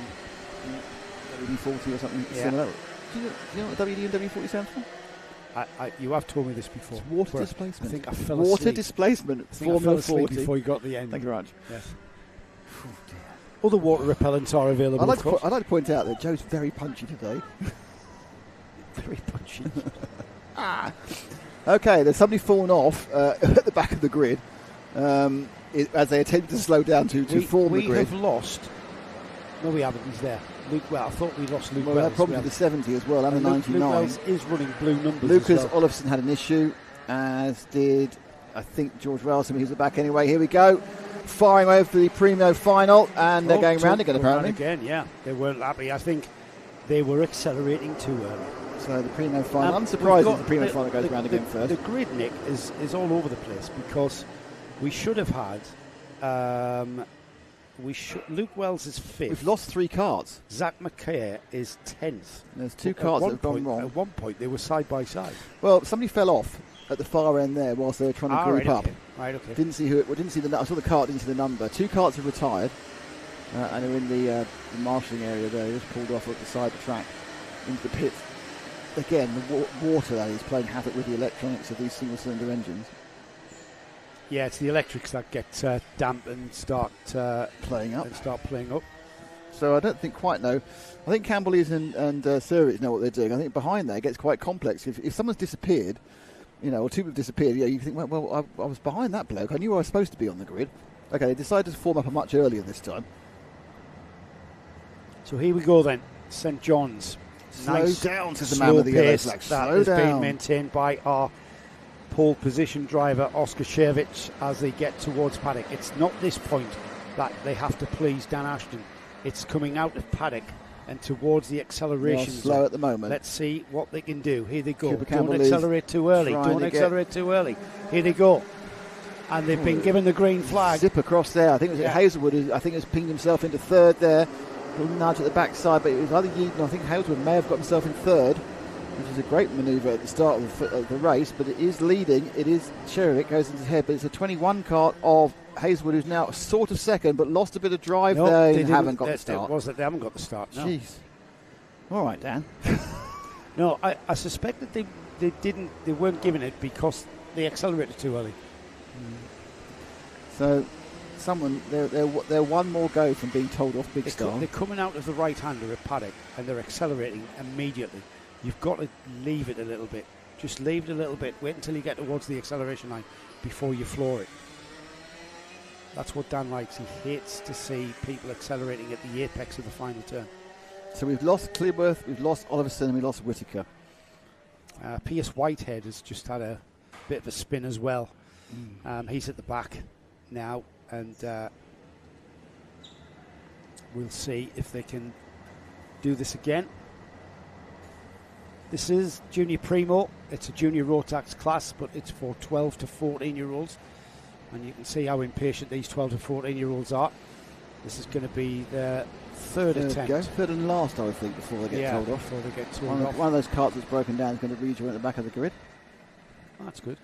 So they obviously managed to find the spray and get the engine running again. Right, let's see what they can do. Right, don't accelerate until the acceleration line. They've accelerated early again. Is he going to let them go? The clock ticks. We're into the chicane. And it looks this time. Looks like they're going to start. There's quite a lot of arguments happening going into McRae's. But the initial break has been... Oh, and who's that? The 66 spun off, so we've lost Luke Wells straight into the barriers. So one of the early favourites is gone. Oh, massive bum up the backside. The 29 of Sherrick was given a real clunk there by the 18 of Yeadon. I don't think Yeadon just yielded to... No, Yeadon just... I don't know, but I don't think he did enough to get his nose down. It was kind of like a... No, but has he just given that place up because the rotation? It was made, didn't go off. He just went wide, and of course, wide's actually the correct line, isn't it? This weather. Yeah, it is. So it wasn't too bad. So it's got away with Sherrick from Yeadon. I'm not sure Campbell lead was scored first over the line, but he's now got down to third. Was on the wrong side of going through Row Rouge. He's in third. Fourth place is Elijah Hazelwood. So they have a bit of a gap now. And in fairness to Oscar, who was imperious in the dry, he's now doing pretty well in the wet as he pulls out an immediate gap over Yeadon, and another big gap between third and fourth, which is where the main battle is, Joe. Yeah, but look who's coming in fifth place. That is Zach McKay. You saw us interview Zach. He had a terrible time in his heats, and it's been a recovery drive all day. And to see him now into fourth place there, splitting up those ex-Kart drivers, and they're down to third. Well, not quite. So up to third, I should say. Not Nearly. Quite on the slippery inside line there, wasn't it? Not ideal, but keep an eye on that 16 as out in front of him, the number 11, Cooper Campbell-Lees. We know how quick he is, and he's going to be hard to pass. Given that puddle at Stewart's has gone, or is going, I get the impression that we now are without rain anymore, so it's beginning to start the drying process. Yeah, if it stays dry and there's no more rain, we've got quite the ambient temperature is quite high still. Yeah, I know. So it's maybe gonna dry. Once we get karts running on it, we're gonna have a dry line. Not in this race, we're not. Not in the next 10 minutes. No, not in the next couple of races, I don't think. It's going to be wet tyres. We've got another hour and a half, I think, of racing, so... Yeah, let's have a quick run down the top 10 then after 2 laps completed. Chervich at the head of the field from Sam Yeadon, and there's a move for third. That's not going to come off again. So Cooper Campbell-Lees and Zach McKay, absolutely ding-dong battle, really enjoying themselves, or they should be. Elijah Hazelwood's coming through in fifth there, having just been overtaken. Ethan Bath, Blair Smith, Alfie Forrester, Harry Ward, it's Ronnie Legg running off the top 10. But this ding-dong for third is great to watch, as once again they've clambered all over each other, and now they're on the run down to St John's. Yeah, the issue is though that Oscar Serich is getting away the whole time. He had a 1.4 second lead before, and now it's going to be more at the end of this lap. Yeadon happy in second. He's also got had over a second there from Cooper Campbell-Lees. Looking up the inside is Mackay. No, that's not going to happen. I think Mackay definitely feels he's quicker than Campbell-Lees at this point. I mean, I don't know if he isn't, but he certainly feels it. And they're now dragging along Elijah Hazelwood, who's no slouch, and of course the winner of the X-Kart scholarship, which we found out earlier. Yeah, McKay is all over the back of that number 11 as they head down to the McRae hairpin. He pulls alongside, and that was just because he couldn't slow the thing up. He was on the brakes and he just couldn't slow the thing up, so he had to go to the right. Cooper Campbell-Lees on the outside, and there's Zach just taking to that outside line. Notice how the line's narrowing now that the water's going away. That was interesting. So you thought he would chuck it at the inside. There's no point in chucking it at the inside because there's no drive coming out again. Grip. Yeah, and he knows that Elijah Hazelwood, the 21, he's absolutely there or thereabouts. Behind them, Blair Smith, Ethan Bath, Alfie Forrester, they're queuing up, aren't they? And they're all falling off first and second. There's a 4-second gap to the lead to these guys already. So this is man from heaven for Sam Yeadon. I don't think he's necessarily that much quicker than any of these guys, but it doesn't really matter because they're not getting a chance to get anywhere near him because they're just falling over each other. Bit of a warning board for Zach McKay. There he goes again. Putting a motorsport cart there, just looking down the inside, so they are monitoring the contact that's going on between these two. Class of the field though, Oscar Shevich out to almost 2.7 seconds the lead now, and he's going to be very hard to catch. Price taking a slightly different line there in an attempt to over and under, and it's half worked. Is it 3/4 worked? Does it actually work? No, it was a 3/4 worked. And got looped back again by Campbell-Lees. His front fairing on his left-hand side is looking very down. I don't know if it's a nose drop or just got crushed at some point. Who's that? Cooper Campbell-Lees. Mackay's nose on the left-hand side, and even the right-hand side, you can see it's slightly wrong. I don't think it's a drop down. I think it's just been bent slightly. Okay. But he's still on the rear bumper of Cooper Campbell-Lees, who's very, very difficult to get by in these slippery conditions. I think as you rightly said, Joe, the racing line is just narrowed to virtually nothing, and the lob it up the inside attempt is going to be a disaster, so they're not. Yeah, if you can actually keep the kart on the track, it's coming up to half distance now. We're about 45 seconds away, so towards the end of the lap we're at half distance. He's lost some drive. Yeah, he's got away with it. He's going to get away with it, or is he not? He absolutely is. Yeah, look at that. Oh, and there's a little bit of a nudge again. And he's going to have to be careful, is that McKay, because he's already had a warning. No, another warning's come. But that's not. It's like when you're on the brakes towards the hairpin, you're trying to stop the kart, but you're just nudging up against the kart in front, and sometimes you just can't help it. But you saw that Cooper Campbell-Lees was fighting Yeah, the extra help from behind. Because it wasn't the and what's happening? Battenberg. Battenberg. We've got a Battenberg. Okay. So I'm not sure what the Battenberg is for. Well, that's good news for this following pack, because there's no way they were going to catch Cervic or Yeadon without this. Cervic, absolutely. Is it Cervic? Am I saying it wrong? Mate, Cervic. Yeah, you always say it wrong. Oh, well, I don't always say it wrong. See? Punchy. Told you. Always says it wrong. He beats him Mackay. It's McKay. Mackay's fine. It's not. He's told me yesterday it was McKay. Not quite sure why we're Battenberg, to be honest. No, I can't say anything as well. There's a kart off the track and quite safe. There's three karts off all around Row Rouge, but they're all off the track. What this has done, of course, is brought first, second, third and fourth, and fifth and sixth and seventh and non-down. Well, it's taken all the way back, nose to Oscar's tail. lead away. Yeah, he had nearly 3 seconds as well. I'm not sure when we restart that anyone's got the pace to overtake him. They red flagged it. Oh, now I'm not sure why that is the case. I assume someone somewhere had a problem. Yes, could be underneath us, Can't see underneath us. Can't see anything. So 5 minutes or so on the board with a red flag coming out. We will stop the karts on the start-finish straight. We've got a kart off over just coming out the stewardesses, Nick. Yeah, that might be. That's being pushed. That's being pushed. There's the driver walking away with it. So it's not that. Yeah. There's no need to red flag that one. Oh, I can see. There's a couple of people attending someone, I believe, literally on the exit of the S's. Okay. So Junior Primo once again delivers. So this now lines up on the grid. I don't know what they're going to do, but they could call this one actually if they wanted to. It's over halfway. Yeah, we were a minute over halfway. We had about 5 minutes on the clock for this one to run its course. Yeah, we might get a restart. I'm not sure. I'm not sure whether they're going to call for the ambulance again. I think they are. Yeah, the ambulance lights. So that's 3 out of 3 for Primo. It is, isn't it? Yeah, it is. I can't. There is someone on the exit of Stewart. I can't see anything beyond that, so hopefully they're okay. I can't even see the kart involved. So and so many karts are pulled out. I can't even give you an idea who it might be. So hopefully everything's okay. They're sending the car, which normally means it's not too bad because it's the assessment kart. But here we go again. But it could be Aston Brown, Callum Gardner. He's the only driver not to have completed. Well, the only driver not to complete. One of them. 6 laps. I saw one of them walking away there. That could be one of them, yeah. And the other one, I assume, is the person who they're having a look at. Not quite sure. I take it they're going to line astern them to restart rather than regrid them. They'll not regrid them. It'll be a line astern restart. Yes. Okay. Yes, it'll be a restart in single file. Is the term we were looking for? Is it? I was searching for. Wow, there we are. So, as we've mentioned, this is round 5 of 6 in the 2025 Kart Championship. We are off to Wilton Mill in a month's time, the weekend of the 10th of August, to conclude a 2025 season. That started back in March at Warden Law. Round 2 was at Shannington, and then in May, that was in April, and then in May, Gleneagles. In June, middle of June, PFI, and then here we are for round 5 at ROWRAH in Cumbria. So Wilton Mill will be the venue where we will crown our champions.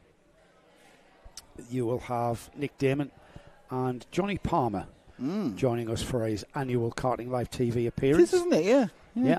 Every year. Every year he does. Every year he turns up and never charges me. Never charges you a penny. No. He's one of the best commentators you could ever hire. He's certainly the cheapest. Not for any other reason than... If you're not familiar with who Johnny Palmer is, you should be. Johnny is the lead commentator for the European Le Mans Series. He's been a stand-in commentator for David Addison on and on ITV for British Touring Cars, and the voice of WEC on Radio Le Mans. Apparently, did you have the concept hear what Richard John Neal was saying to him? No. That if Allison ever can't do it, he wants Johnny to do the main events because he'd rather just stay consistent with the supports rather than this kind of up and down. I think I did hear that one. Yeah.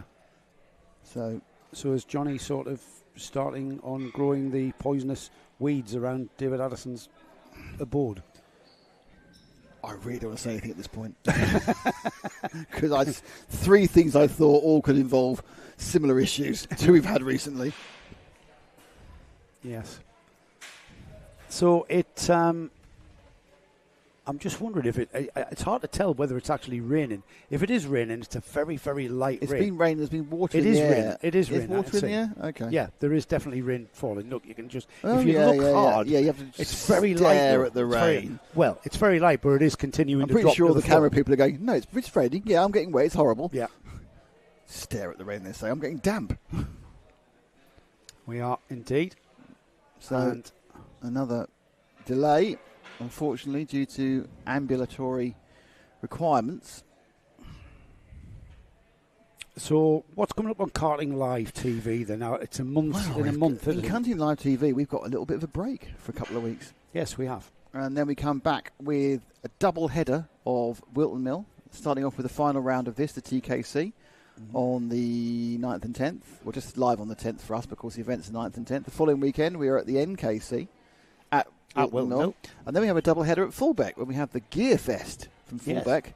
And then after that, which is the Sunday before Bank Holiday Monday, and then after that we have the Honda Festival for 2 days. Which is at Fullbeck. So Fullbeck. Double header at Wilton Mill, double header with Fullbeck, 2 different series at Fullbeck. And then we move into September, and you and I are going to Spa to do the Porsche 12 hours. 12-hour race, yeah. And we're in charge. 12 hours. Apparently. And then what happens after that? I don't know. I don't know what happens after that, actually. I do. When we go to Dunkerswell, what date's that? We are off to we're off to Dunkerswell for the final round of the NKC. The final round of the NKC. And then we've got that very...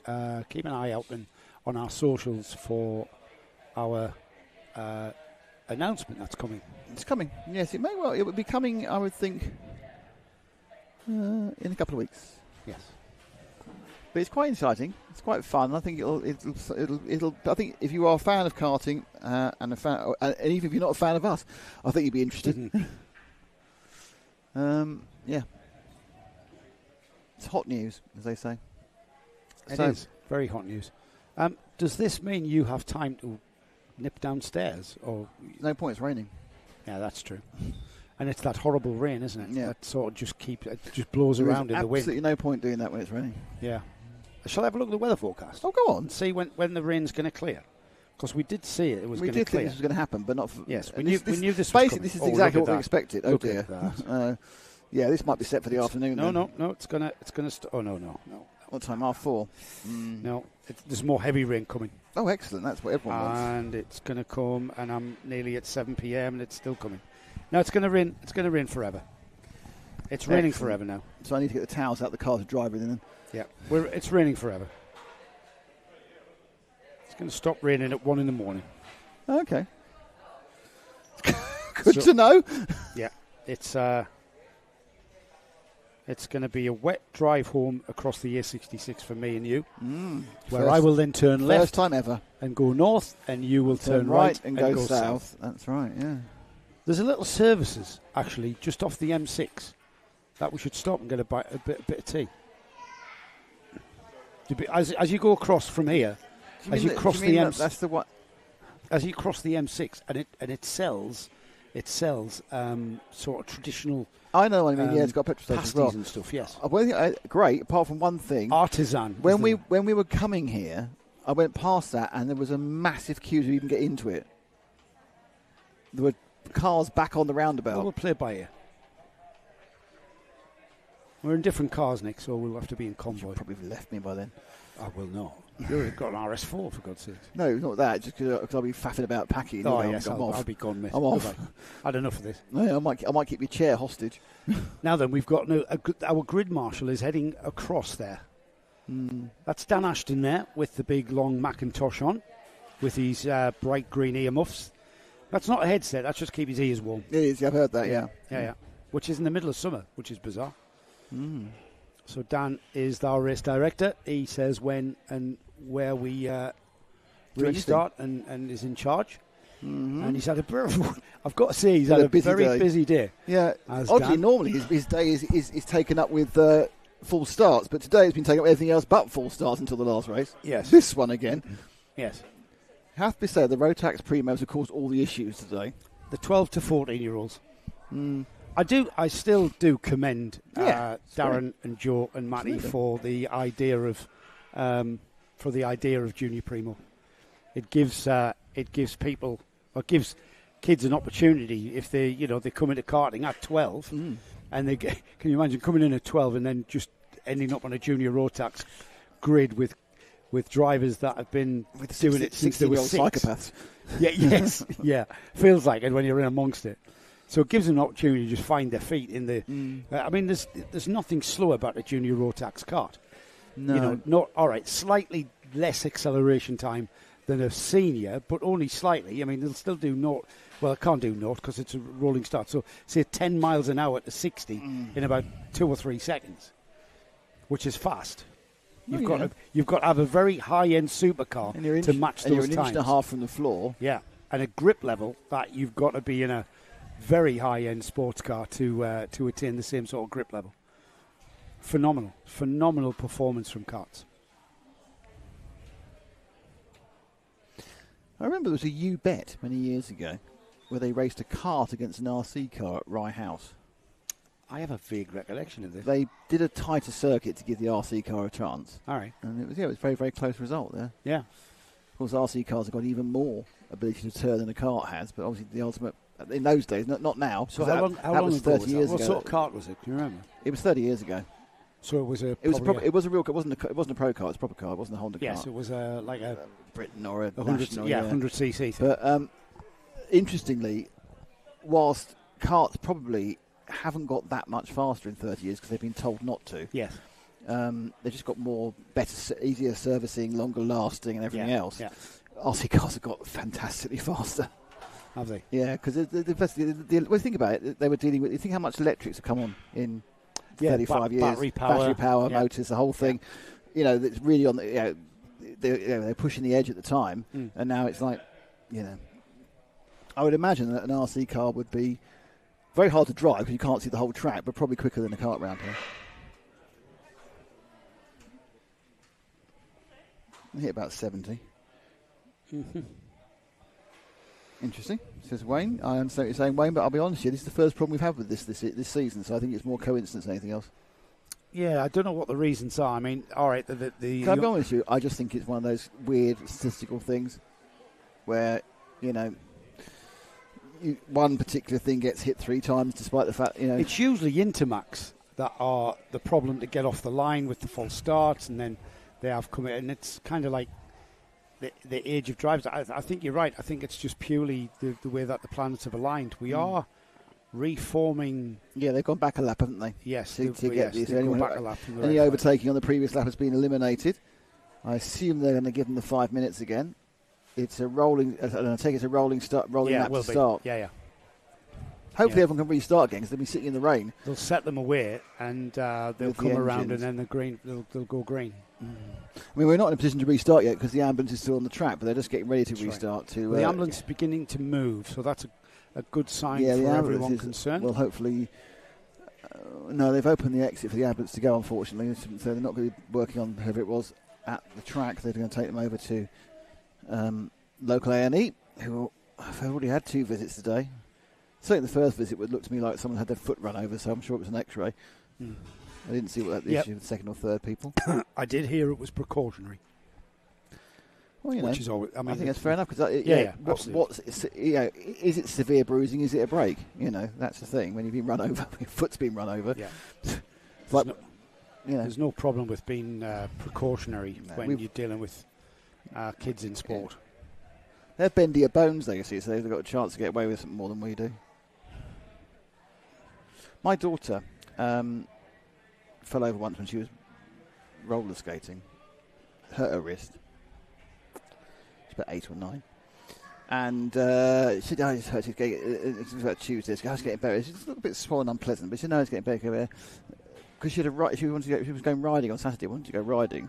She went riding, and on Sunday she said, "Can you take me to A&E? It really hurts." And she'd broken her wrist, but she wasn't going to tell him when she broke her wrist after she'd been riding.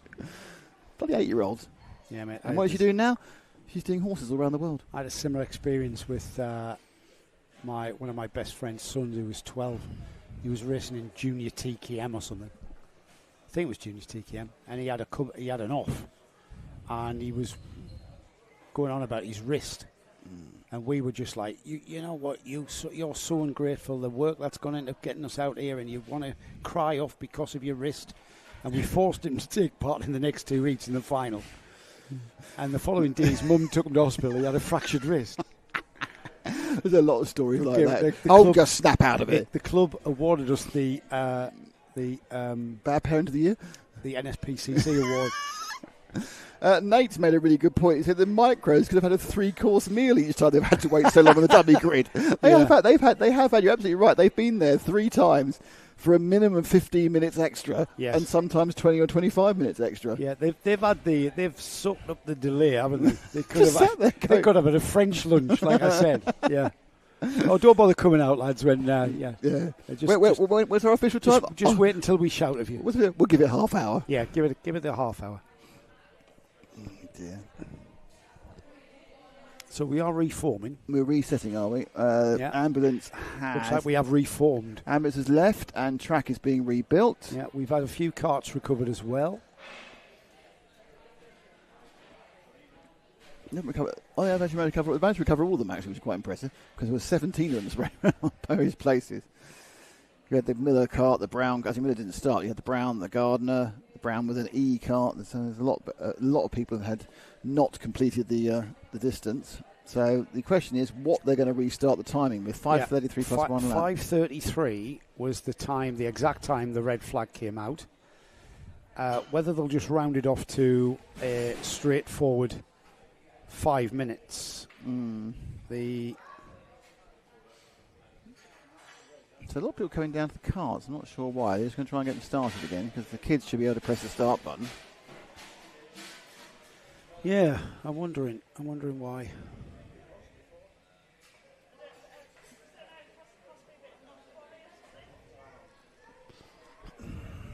That looks like hard work, pushing that 13 cart on that uneven ground. I'm not sure why he's come that way. That's not the best way of doing it. We haven't got a 13 in this grid. Well, there's number 13 shining on the side there. I know, I can see that. And it's a Rotax. It's a Rotax with black plates. It's a Pantano. But we haven't got a 13 out there. Well, I don't know how long that's been broken for, but... I know. What was the result of that giveaway cart, by the way? You know, they were giving a cart away. Yeah, the TV card. Yeah. I don't know. We haven't had any information. That's mad. They gave away a PFI. I'm sure. I know someone won it.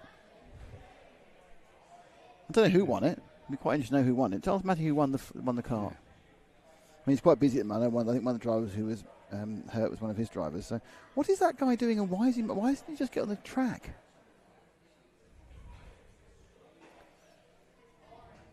Okay, now all the helpers have left again. There's the man we're talking about. He's just sitting there in the bottom of your screen. We've cleared the trying grid. to push it over the incredibly rough ground in the middle of the track. Oh, he's now. I see. He's aiming for that pit ramp. It's a bit soggy. It is now. It's not raining though, I think, is it? Oh no, it's in the air still. You have to do that real big stare, and you can see it in the air. Yeah, it's the little caster wheels that dig into the dirt that's making it hard for him to push. He's got a bit of a run up now. He's off the camera, so it's not, but we're commentating something people can't see, which is the exciting man pushing a trolley. I thought he was on the camera there. With the well, he was for a bit. He's pushing for the cart that doesn't exist. Was there not a 13 on the grid even? No. Let's have a look and see who was our last. Let's see who that number 13 is. So we had Junior Rotax Repechage. And the number 13. No, there are two there. Yeah. So it wasn't. She sure it wasn't a Junior Ropex. It just didn't make the first lap or get scored or anything.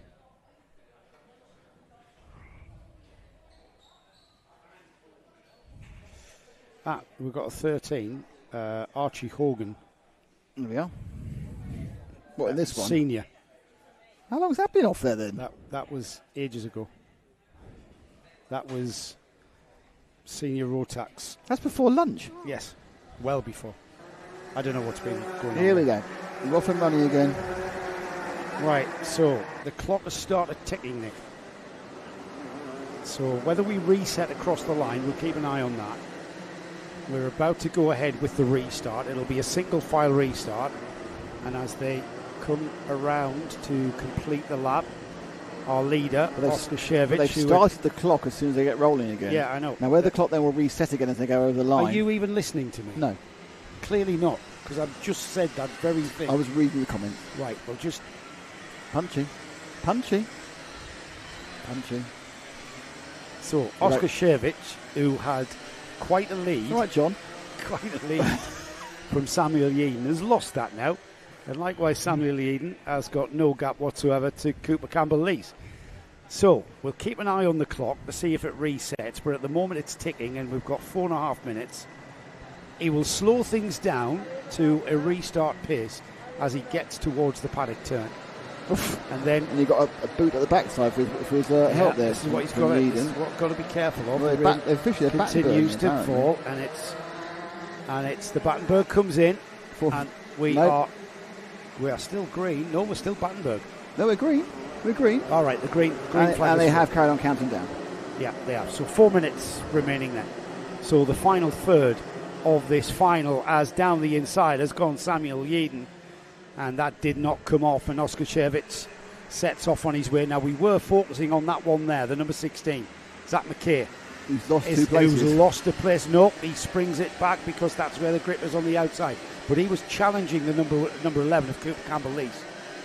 And now he's almost down the inside, and Cooper Campbell-Lees start trying to get by Sam Yeadon. Zach McKay trying to get by Cooper Campbell-Lees. One thing I will say, Joe, is it's slightly wetter than when they came off the circuit. I think it's more because water's falling onto the line, hasn't been dispersed. I think they're very quickly get back to the same situation again, side by side. The 16 of Mackay, nope, drops him back behind as they go round the top of the track in the paddock bend. He did say it's McKay. Can I just say it for the final time? Here he goes then. He's down the inside. He's finally made a move.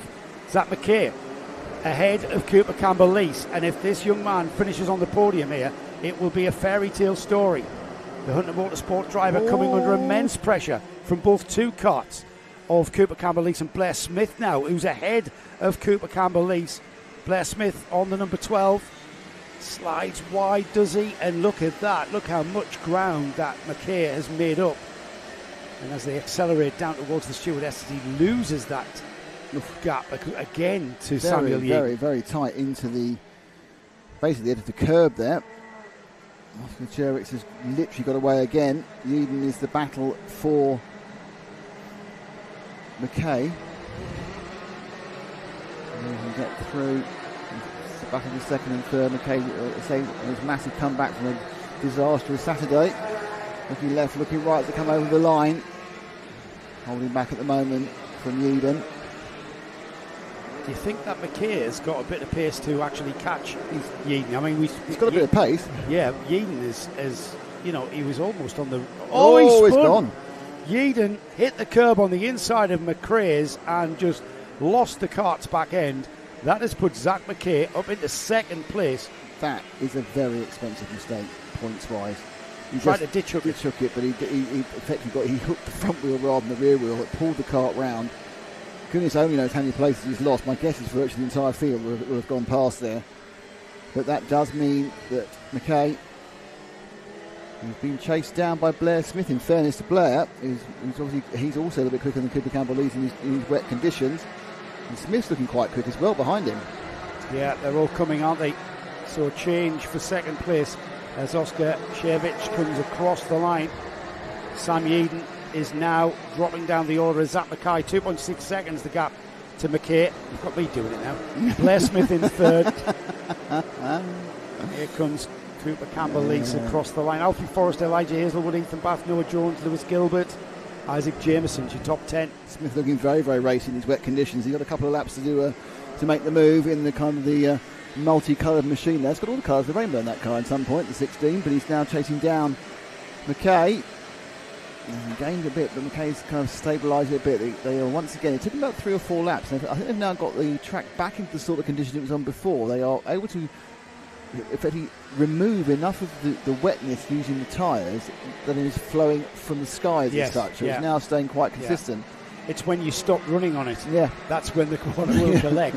If we keep running on it all afternoon, we'll not have a... I don't think we're going to see dry again. No.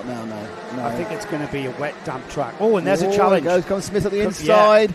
Slightly eased back, and then you have to admit that Mackay eventually let that one go, but Smith's looked incredibly quick in this wet weather. Yeah, he has. Blair Smith. Not sure. So this is the second place he's got now. Just to remind you, Surich is happily in the lead by 3 seconds and about to make have a perfect day today with 2 wins in the Superheats and a win the final. They have got this one and one more, I believe. The timing now says they've been going for half an hour, which obviously includes the stoppage, which is slightly confusing. So, they've got one more after this as well. Yeah, when they cross the line, Oscar Shevich, he's coming back. Just slid wide there, but he's going to accelerate out. Shevich will see the 1 lap to go board next time by. This one for second, though, is not over, as Blair Smith just hung the back end out there. He was not pointing directly straight. No, he wasn't straight at all. No. A beautiful, beautiful tail slide there. Some nice oversteering. Zach McKay trying to come back at Blair Smith. 1 lap to go board for Oscar. Onto the final lap, and if anything, Nick, Blair Smith pulling an edge. Yeah, he suddenly seemed to find a bit of pace, but Zach's been very quick in this section of the track. But not sure that's going to happen this time. He gains again. You can see him snaking under braking. He just tries to haul it back. Just got rear wheel brakes, of course. But it looks like Blair Smith is going to be successful in coming through the field to second place. So probably the best thing to do will be try and pick up our leader, which is Oscar Shevich. Let's give Oscar some... Give him his love. He's led this race for half an hour now. 32 minutes in the lead for Oscar, and he's going to come across the line in a second. Just coming up the line now. He comes down towards Mark now as he comes through St John's. And Oscar Shevich absolutely been the driver to beat here in Junior Primo and showing such composure. Look at the way he's just driving that kart. Just doesn't look flustered. No, very little sliding, getting the power down, and a very fine Junior Primo checkered flag for round 5 of the 2025 Kart Championship. It'll be Blair Smith that will join him on the podium for second. Zach McKay. What a comeback drive for that youngster to get onto the podium for Junior Primo after that retirement in Heat 2, and then spent the Super Heats this afternoon and this morning clawing his way back up the order. So to finish on a podium is very well done indeed to him and all of the team there at Hunter Motorsport. Alfie Forrester is 4th, Cooper Campbell is 5th. Elijah Hazelwood came into this one leading the championship, and he still finished ahead of his other Zach Jennings and Lewis Gilbert, his other championship protagonists, as behind him in 7th Ethan Bath. Lewis Gilbert currently 3rd in the championship, finished in 8th. Noah Jones 9th, and Isaac Jameson was the driver who rounds off the top 10. Micromax next. They've been waiting patiently, haven't they? Patiently isn't the word for it. You do realise that 3 of them have aged out during this process, don't you? Yeah, they've moved into They're cadets. too old, yeah. Yeah, they've moved into cadets. They're in Intermax now, they're not doing it. Yeah, Lewis Kirkcaldy on the S-plate is the championship leader at the moment. He will start on the 2nd row of the grid. Let's have a look at the grid, actually, Nick. As we wait for the correct buttons here. Hold on a second. As we wait for the... It's, which Max is it? Micro? It's Micromax, the Micromax final. There we go. Right, so Sebastian Crawford, he was out in the car championship at round 1. He's missed the other rounds, and he's now making an appearance at one of his local tracks in round 5. He's on the pole position, and he's definitely the driver to beat. The Kart Republic kart that he's running out of the Origin awning, Origin Motorsport awning, with his red and white sponsor livery. A sight to behold when you walk in there, isn't it? Oh, make a change from the black and white. Honestly. I know. Ethan Lloyd alongside them, and it's Ethan Lloyd who's 2nd in the championship to Kirkcaldy. So that's going to strengthen things for Ethan Lloyd going forward. Lewis Kirkcaldy, as I said, on the 2nd row with Jensen Darlow, the youngster who we had a nice interview with. He was on the podium at round 2 at Shennington, and then he had a 6th and a 5th at the 3rd round at Gleneagles and the 4th round at PFI. He's dropped his Warden Law score because he was only 15th in the final there. So he's looking strong for the championship. He's in third place. Row 4, Zach Andrew and Teddy Murphy, with Noah Wicklow and Freddie Blackshaw on row 4.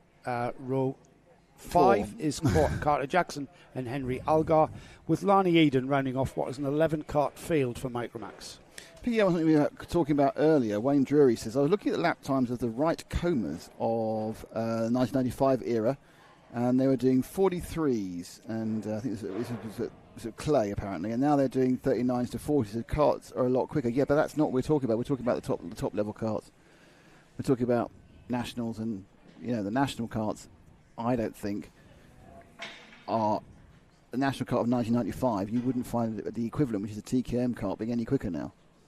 But they would last a lot longer. Yeah, no, it's not TKM kart. You're talking about Reed Valve era. Yeah, and they were rapid. Yeah, really quick. Yeah, and on sticky and on chewing gum tyres. So they would have been arguably.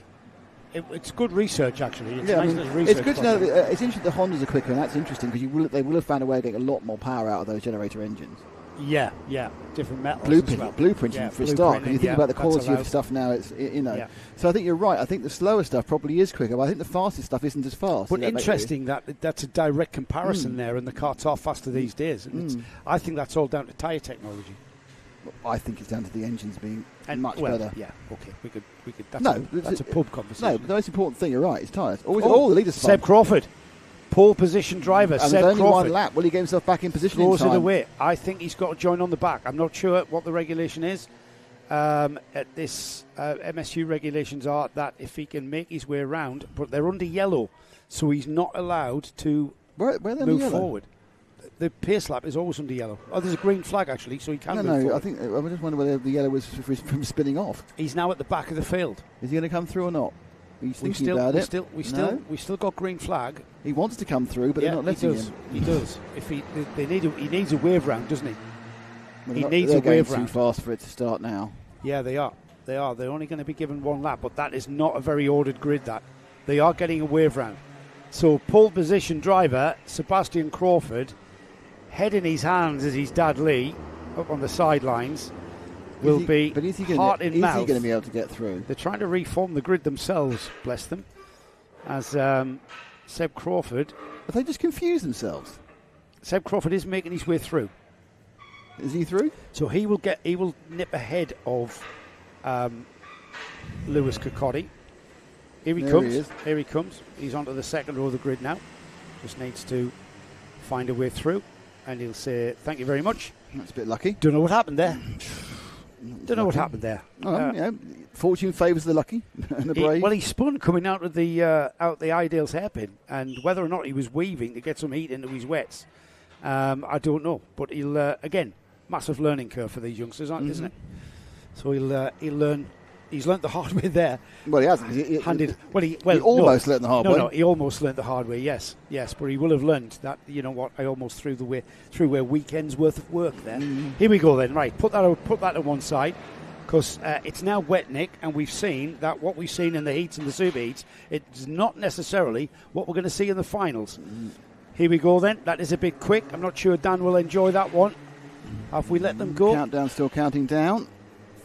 They look like they're racing into and out of the chicane. They are, and Crawford leads from Ethan Lloyd, who's just lining up an outside move. Not sure that's going to work. He might get the cut back. Crawford. Oh, look how slippery that Crawford inside was all line. Over he took a conventional line, Nick. It worked for him because he managed to block off Lloyd, but Lloyd's at the inside. So Lloyd looking a little bit happier in this wet weather than Crawford. Now it's an acceleration. Now it's a drag race. And just look at the difference in speed there from Ethan Lloyd as tucked underneath him. Lloyd down the inside across the wet patch. Crawford needs to be a little bit wary here of where the grip is to get back on terms with our current leader Ethan Lloyd, who's just he sneaked the lead off him, hasn't he? I think Crawford may have taken a little bit of a confidence dent by that spin, and he's just got to get his eyes back in for the weather conditions. Kirkudis managed to get himself in third. He was held up initially, and those top three are breaking away. From fourth place, I think, is Jensen Darlow, just from the colour of the card. Yeah, I think so. Here we go then. Ethan Lloyd, Sebastian Crawford, Lewis Kokotti, Jensen Darlow. It is in fourth. Zach Andrew, Teddy Murphy, Freddie Blackshaw, Noah Wicklow, Henry Algar, Carter Jackson, Lani Eden. That's There you go. That's the runners. So, the feeling is, knowing the talent of Sebastian Crawford, he may have a 2 or 3 lap kind of what the heck's going on here, and then he'll start to get it to click. But Ethan Lloyd, obviously, who was not starting as far up as he thought he would after a problem in the first of the super heats, well, the wet weather's come to his rescue, and he's been able to get through the field and lead. And of course, don't forget, these guys shared the heat and the super heats. He's prepared to go very wide there, isn't he? Yeah, I was about to say, Ethan Lloyd seems to know where the grip is here at ROWRAH in the wet. The track is drying. I've got to say it. It's less wet. It is drying because the rain is dissipating off the track. The carts are lifting it, so we're not seeing pools. We're seeing the pools disappear. We are seeing disappearing pools. So that means the track's going to evolve. Question: if it doesn't rain again, by the time we get to the end of the day, are we going to see one of those magnificent races with slicks and wets? Yes, we might do. And people are going to just take a gamble. Yeah. I qualified 32nd. I might Stuff as well, it. Yeah, might as well put slicks on if the track's wet, and hopefully it'll dry up. Ethan Lloyd is showing Sebastian Crawford how to drive ROWRAH in the wet here. In fairness to Crawford, though, he's pulling out from Kirkcaldy and Darlow as well. So, you've got a very good performance by Lloyd, but Crawford's just really just hanging on. I think learning with every corner. I wouldn't do that again because that was like a half a yard from disaster. As Lloyd went very, very wide in the exit of Iredales. Now taking a very conventional line with a kind of a deeper apex through the first part of the Stuart S's, and then accelerating up on that no-name straight towards St John's, taking curb despite the weather. So I think, as you say, Joe, various parts of this track are beginning to really offer up a little bit of extra grip. They're still about 10 seconds slower than they would be, perhaps not 10, perhaps 9 seconds slower than they would be in the dry. Ethan Lloyd, as you can see, with that livery, RCE driver this weekend from Rickmansworth. In Hertfordshire. 9 years old. And this is his 3rd season of karting. And another driver who likes that outside edge on the off track there, coming out of McRae's. And 3 years of experience has taught him where to find the grip in a wet track all the way around the outside. When you watch them and they're just turning, nothing's happening, you think they're going to go off, but they know it's going to bite eventually, and it does. Because there's no braking on the front tyres, so you're not ever going to lock up the front end. It's just a case of waiting for it to actually finally the friction circle to stop trying to move forward and then give you a little bit of bite and steering. As soon as you start to get a slight bit of bite, you then get more. So it's a kind of a weird sort of sensation cornering in the wet. Sebastian Crawford in what has become a lonely 2nd place then. And then behind them too, Lewis Kirkcaldy, Jensen Darlow. They are in 3rd and 4th. Counting back. Yeah, let's have a look back. Blackshaw's back in 5th and 6th. There's no real close battle. Yeah, there's no close battle for 3rd. As we watch Ethan Lloyd go through the Iredale hairpin. Let's just wait here. So there's 3rd. Darlow, There's Darlow. There's Freddie Blackshaw. Now, Freddie Blackshaw is perhaps the closest battle with Zach Andrew. Yeah. So Zach, this is a battle down in 5 and 6. Wicklow with the orange helmet just coming into frame there. He's in 7th. Murphy in 8th. But yeah, everyone's kind of separated out in this wet weather. Yeah, we'll keep an eye on the leader. There's about 1.1 second gap there, and this battle here, Freddie Blackshaw in 5th, Zach Andrew now in 6th. As even this little scrap for 5th and 6th is beginning to space out as well. As Freddie is able to break free of the advances of Zach Andrew. Freddie with ST Racing, John Stewart's Racing, but looked after by his dad Will. Will himself being around karting pretty much for decades. He was doing it as a kid. Now he's looking after his own child. Yeah, and I'm sure it'll be grandchildren as well after that. Like his dad did with him. More battles a bit further back. This is the 12 of Henry Algar having a disagreement with Carter Jackson. Jackson comes up the inside in the 71. Great move, so, and then he closes him off. Interestingly, there's a little bit more grip perhaps on the inside now than there was. It will come. And that certainly worked. Oh, and then he loses it all by going slightly too wide there for Teddy Murphy. So Teddy Murphy was actually crossed the line in front of Henry Algard. Then Algard got the lap. There we go. And up and around. Through the paddock bend and side by side. Almost side by side. Teddy Murphy gets a little nudge there. Just saw his head going back there. Inadvertent. Nothing deliberate there from the number 12. Number 12, Henry Algard, on the, from what I can see, a Kart Republic. It's got the Kart Republic livery on that white Kart. Pretty karts, the Kart Republic in their brand liveries. Yeah. Oh. And that's the MLC driver.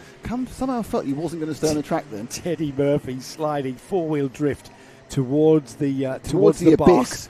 Yes, towards the kitty litter. Now he goes back down the inside. They're having a laugh, these guys, aren't they? You have to admit, they're having fun, hopefully. Carter Jackson's getting involved as well. So this is 8th, 9th and 10th. I'm watching F1 now. It's actually the 26 and the 28 getting closer. 4th and 5th, Darlow and Will Blackshaw. Not as close as this, in fairness. This is a real ding-dong at the back of the field. Oh, just gets it back on track before the grass started. Side by side into paddock. Don't see that very often. Side by side out of paddock as well. Teddy it is. Teddy Murphy hanging on. But who's this coming down the inside? As Carter Jackson shows in 9th place. Henry Algard side by side through the chicane. And Carter Jackson has to give good to the number 12 who forced the issue there through the chicane. Out of the McRae hairpin, accelerate towards Iredale's. It's another heavy break. Tricky in these conditions. Still going around the outside, I see. Oof. Yeah, sometimes you think they're just never going to. Oh no, just bit in time as they sweep round. Just caught it in time. Oh, and off has gone Teddy. Teddy Murphy has been caught out at the stewardesses and just lost it under braking. There he goes. He's not under pressure. Turns in, carrying too much speed. Tries to check it. And the kart just swaps ends and off he goes into the kitty litter, the bark. Runoff areas here to slow the karts down. Works very well. I think Teddy will have rejoined. We have got 3 minutes of this Micromax final remaining. Pretty to find our leader again. Yeah, Ethan 66, Lloyd. Wherever Ethan is, he's a long way ahead. Ethan 66. Lloyd has got a 1.3 second gap to Sebastian Crawford. 8 seconds to Cuddy, and then another 6 seconds to Zach Andrew and Blackshaw. So he's about 20 seconds ahead of these people, so it's about a third of a lap. They're running what they're doing now, doing 103s, 102s. So they haven't got much quicker. Just coming through St John's now, into Sunny. And you know what, this weekend is up until this point here, Sebastian Crawford has been the driver to beat in this Micromax class. However, the wet final has been all about the RCE driver Ethan Lloyd. And with these drivers now slipping and sliding their way around for the last 2.5 minutes or so, I can't see anyone beating that orange and white kart of Ethan Lloyd. Showing very, very good skills and composure. I think he didn't get the fair crack of the whip, really, if you think about it. During his super heats, he had a problem, didn't even start the first super heat, they started it late, and then he was pulled over 3 laps. He was quite competitive with Sebastian in the super heat too. And in the wet, he just seemed to get the idea a little bit quicker. I think at this point now, Crawford's doing very, very similar lap times, but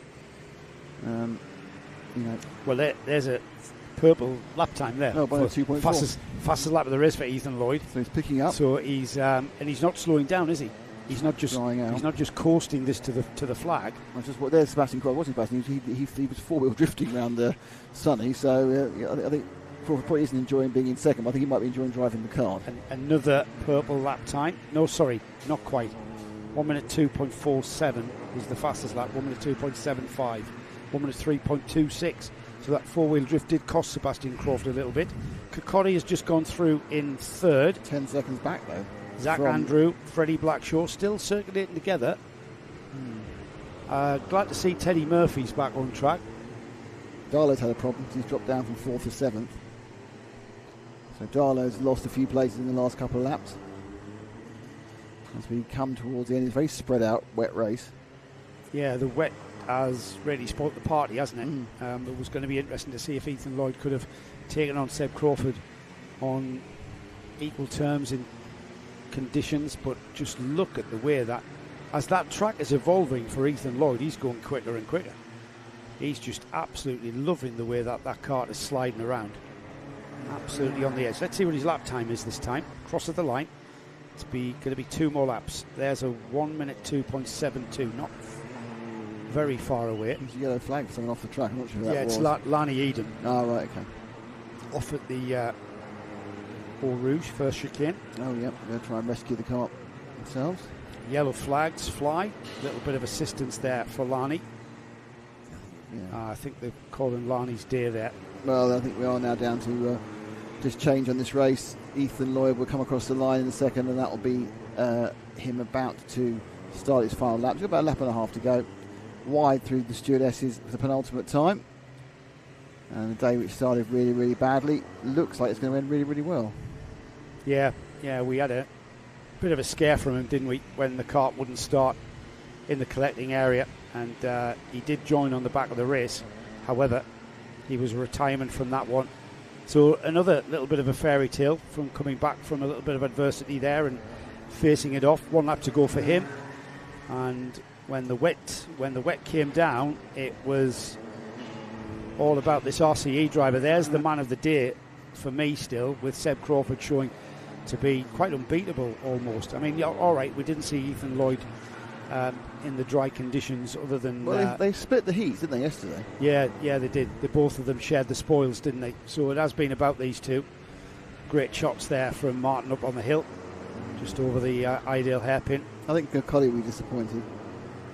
He's won 2 of the 4 rounds. A little bit of a wave there on the final lap. Don't do a Nigel Mansell. Oh, yeah. I don't know who he was waving at. There's Montreal. Was it 1990 91? 91 Montreal, wasn't it? Yeah, it was. No gearbox to shut off, though, on these things. So here we go, the Ethan Lloyd for RCE, the driver from Rickmansworth in Hertfordshire, will take the checkered flag in the Michael Max final for round 5. This is his first win of the season, Nick, so he'll be delighted with that first final. In fact, the first win, period, because I'm not sure if he's won a heat. Well, he did. He won a heat yesterday. So, yeah, first final win here at round 5. So his drop score will still be PF, as he's just maximised his points all. Second place then, Sebastian Crawford will be, I would imagine, disappointed with second place after what looked to be a dominant run. The wet came and spoiled that little party. Lewis Kirkcaldy, the Scottish champion, finishes 3rd, and then behind him Zach Andrew 4th, Noah Wicklow 5th, Jensen Darlow in 6th, Freddie Blackshaw with Henry Algar, Carter Jackson, Teddy Murphy and Lani Eden classified in 11th. And I think the wet kind of spoiled that one slightly. I don't think we got as good a race as we did. I think you're right, mate. I think you're right. Okay, so what's next? Senior Rotax. Senior Rotax. Is it? Okay. I haven't got the senior Rotax. Hang on a second. All right, I'll talk amongst myself while you find. Are you looking for the grid? The grid wasn't there. What's that? I had to refresh the thing to get the grid because the grid wasn't there, because I think obviously there'd been some conversations, that sort of thing. I now have the senior Rotax grid. Okay. Here we go.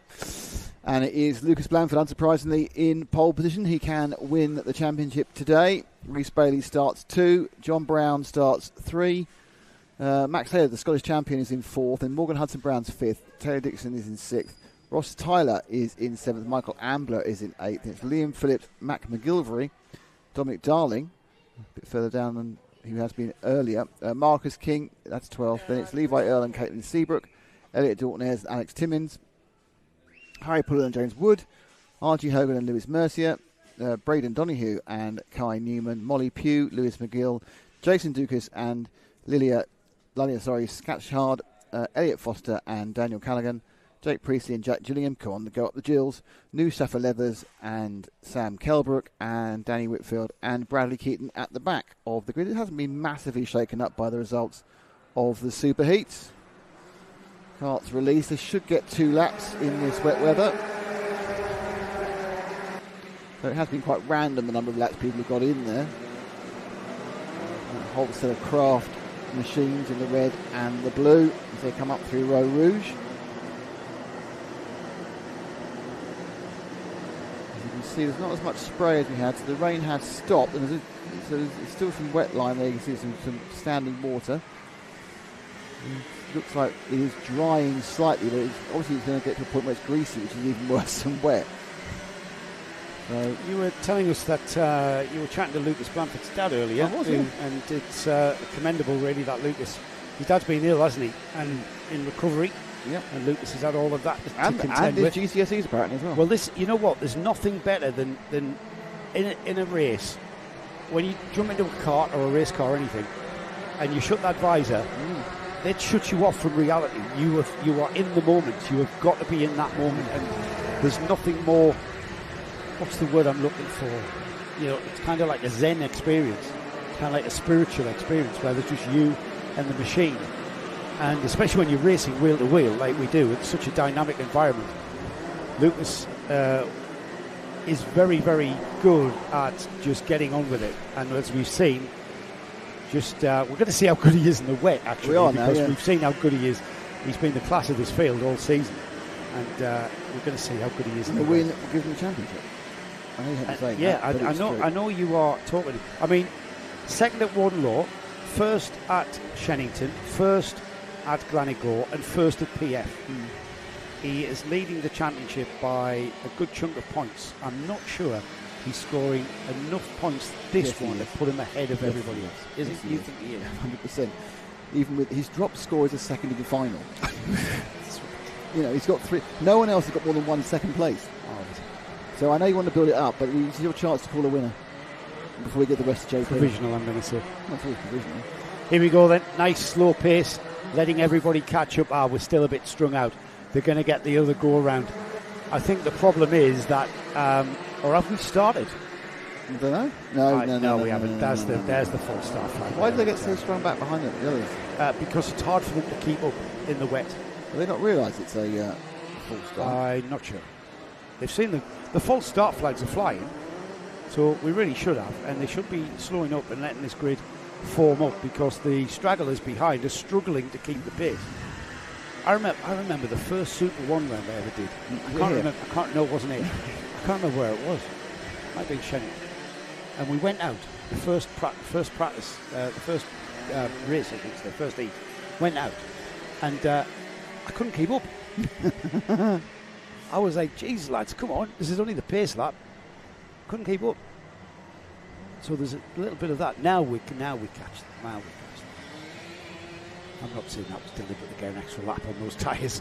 Because you do get a bit of heat into the wets. Oh, even though you do get heat build up in the wets. So that's why they're weaving. That is why they're weaving. To get we managed to get this. There's a couple of stragglers. Two stragglers. We're going to carry on straggling, I think. I think we'll get this run. I think we'll get this underway. Keep your eye out for the false start flag as we get it underway again. Oh, and into turn 1, Lucas Blanford almost getting bullied off takes the escape road. I'm not quite sure how that one will pan out, but he had to take the escape road. He was alongside Rhys Bailey. Where is he now? He's there at the front. But what's he going to do? I'm not sure what that will be for Lucas Blanford, who is at the front of this field. He missed the chicane, and there is the 95, John Brown, I think it was. Who was it? Have we got a replay of that start? Ash knows the answer. That's a shame, because I wanted to see who it was. It was the driver who was alongside him, Rhys Bailey. One of those onto the actual timing, and when you get the penalties. Oh, good point, Nick. So I'm not sure what's going to happen. Yeah, we'll see. We'll keep an eye on that. At the moment, it's leaving the track and gaining the advantage. It could be because he hasn't lost anything out of it. He's further ahead than when he went off in the first place. Now he's got a choice now. What do? Do you try and get a 5-second lead in case you get the penalty? Yeah, I'm not sure. So keep an eye on to see if there's anything called on that. It might be post race where we see that, and that would be a shame. So if Lucas Blanford's got anything about him, he'll be pushing on. I'm trying to get there's the lead gone. And now it's a drag race. No, the overrun didn't work. And the 95 of Brown Thought he hit up the inside, but it's not. The grip's not there. It's still the wet line that's going to win.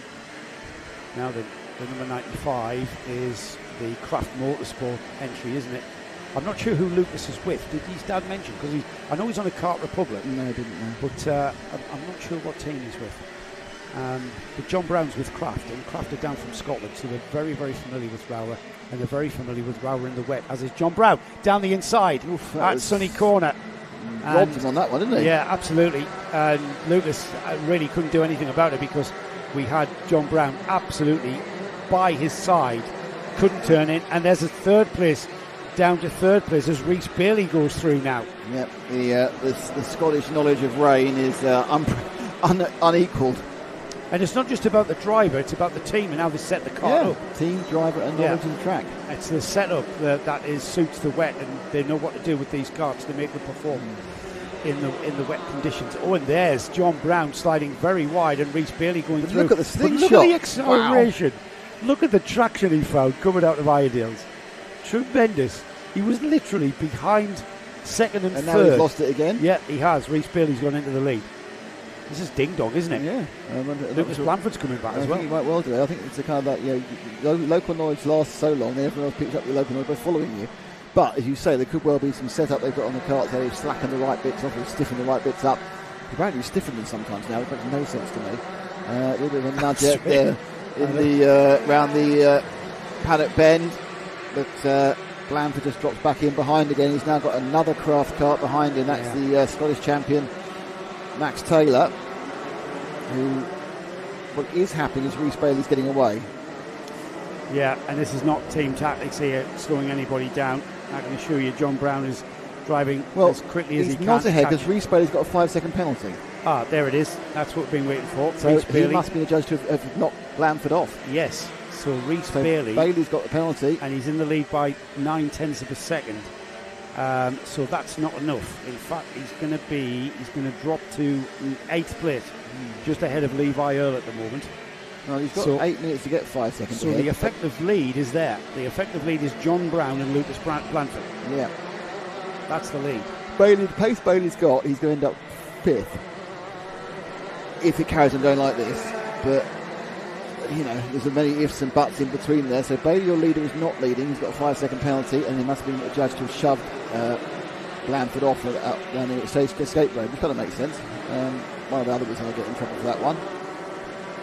Yeah, it's not ours to judge. That's left to the race director, Mr. Ashley. At least it was quick. That's the key point. Yeah, so absolutely. Knows what's going on. Yeah, less than a third of the race. The thing is, there is not a pits to kart radio, so I'm not sure how they're going to inform Bailey who's got it. There is a penalty board. No, it's shown on the warning board. It'll say plus 5 seconds. Yes, yeah. So he'll know if he looks 10 up. plus 5. If he looks, and he will. He should do. He should look up every time you come out the paddock turn. You can't miss it because it's huge, and you will see it. And they'll put it up there for them coming through. So John Brown's pulling away from Lucas Blanford. Yep. In these damp conditions. Blanford's got to be careful. He doesn't fall 5 seconds behind Bailey either. Still a bit of spray coming off the tyres, so there's still a bit of wetness about. However, Bailey's half a second faster than the people in third down. He's currently in 6th place at the moment. Yeah, but he's got a lot of pace. He's got 7 minutes to go through. I know the laps are only just up a minute. He's got another 7 laps to go. 7 minutes, just under 7 minutes, and he's pulled 1.3 seconds to John Brown. He pulled 2.1 to Blanford. I think getting second could be beyond him, but getting third isn't. Yeah, that's very true. Sorry, winning is beyond him, getting second isn't. Yeah, that's true. His teammate John Brown is the leader, though, at the moment, with taking into account that penalty. That's Lucas Blanford. You've got Taylor and Morgan Hudson Brown behind him. Hudson Brown in the orange and whites. Taylor in that Craft colour scheme that's been dominating the front of his field throughout the day.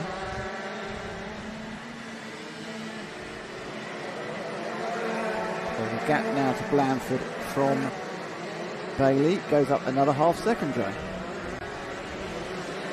Not enough, though, is it? Not enough. It's he's only got a second on John Brown. Here's a challenge as the Max Taylor has got ahead. No, he hasn't got ahead. He's still ahead of Morgan Hudson Brown. I thought he made the move. Morgan Hudson Brown down the inside at Iredale's. He's going to slide wide. It's going to be a drag race all the way to the stewardesses. Morgan Hudson Brown slots in behind the Scottish champion. Can he make another move down the inside? No. Oh, can he? Yes, he does. Not sure what happened there, but the gap opened up for Morgan Hudson Brown, and he's through. The Ultimate driver now ahead of the Craft Motorsport Scottish champion, I should say, Max Taylor, as he already pulls a little bit of a cushion. That will stop Max Taylor coming back at him here at paddock. Max Taylor has to gather himself up and come back at Morgan Hudson Brown though. Well, that completed. It's now 3 seconds from Bailey to Lucas Blanford. I think he's going to be past Blanford. He won't win, but he can easily come second overall. Blanford himself there's got 1.6 seconds on these guys now because they've squabbled their way into a severe distance gap to him. Levi Earl running in 6th is 8 seconds off the lead, so he's already behind Bailey despite the penalty. Max Taylor's about to go 5 seconds down. He's 4.75. 57.11. John Brown's the quickest on the track at the moment in the lead, second on the road, but in the lead of this race, 57.03. Now, will he know he doesn't have to pass? Will he have looked at the sign and gone, he might have, yeah, he may plus do. 5 seconds yeah, he may do. Reese, I know I'm winning. He is catching Reese Bailey, who is the leader on the road, but with a 5 second penalty. And there's a 56.9.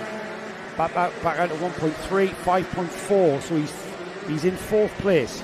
No, he's in 3rd Reese place. Bailey, no, 4th. No, he's ahead of Hudson Brown, so he's in 3rd. So he's in 4th. No, he's not ahead of Lucas Blanford. Who's in 3rd? Second, yeah. 3rd. Sorry, he's in 3rd. he's not behind himself. No, he's not. Which I thought he was. Yes, so he's on the podium. Reese Bailey is on the podium, and given that penalty for that incident at the first turn, we saw Lucas Blanford have to take to the escape road at the chicane. This is Morgan Hudson Brown on the Origin White Ultimate R Kart. He's chasing down Lucas Blanford, who's currently a long way ahead. Quite a way ahead, yeah. Yeah, he 1.9 seconds last time around. You just see him disappearing distance around the paddock turn. Yeah, he's not really been pressured, is he, by Max Taylor on the S-plate. Levi Earl has got a bit of a lonely race. It's we've had this now a couple of races in a row where they just get very spread out because of the weather. Yeah, that's what happens, isn't it? When you've got a lot of braking areas like we have here at ROWRAH, you've got the 3 hairpins, you've got the Craze Ideals, the Stewardesses, and then you've got a big stop at Sunny. You kind of end up, breaking the field up, and unless you've got somebody now, dare I say, that is a light grey line appearing on the line.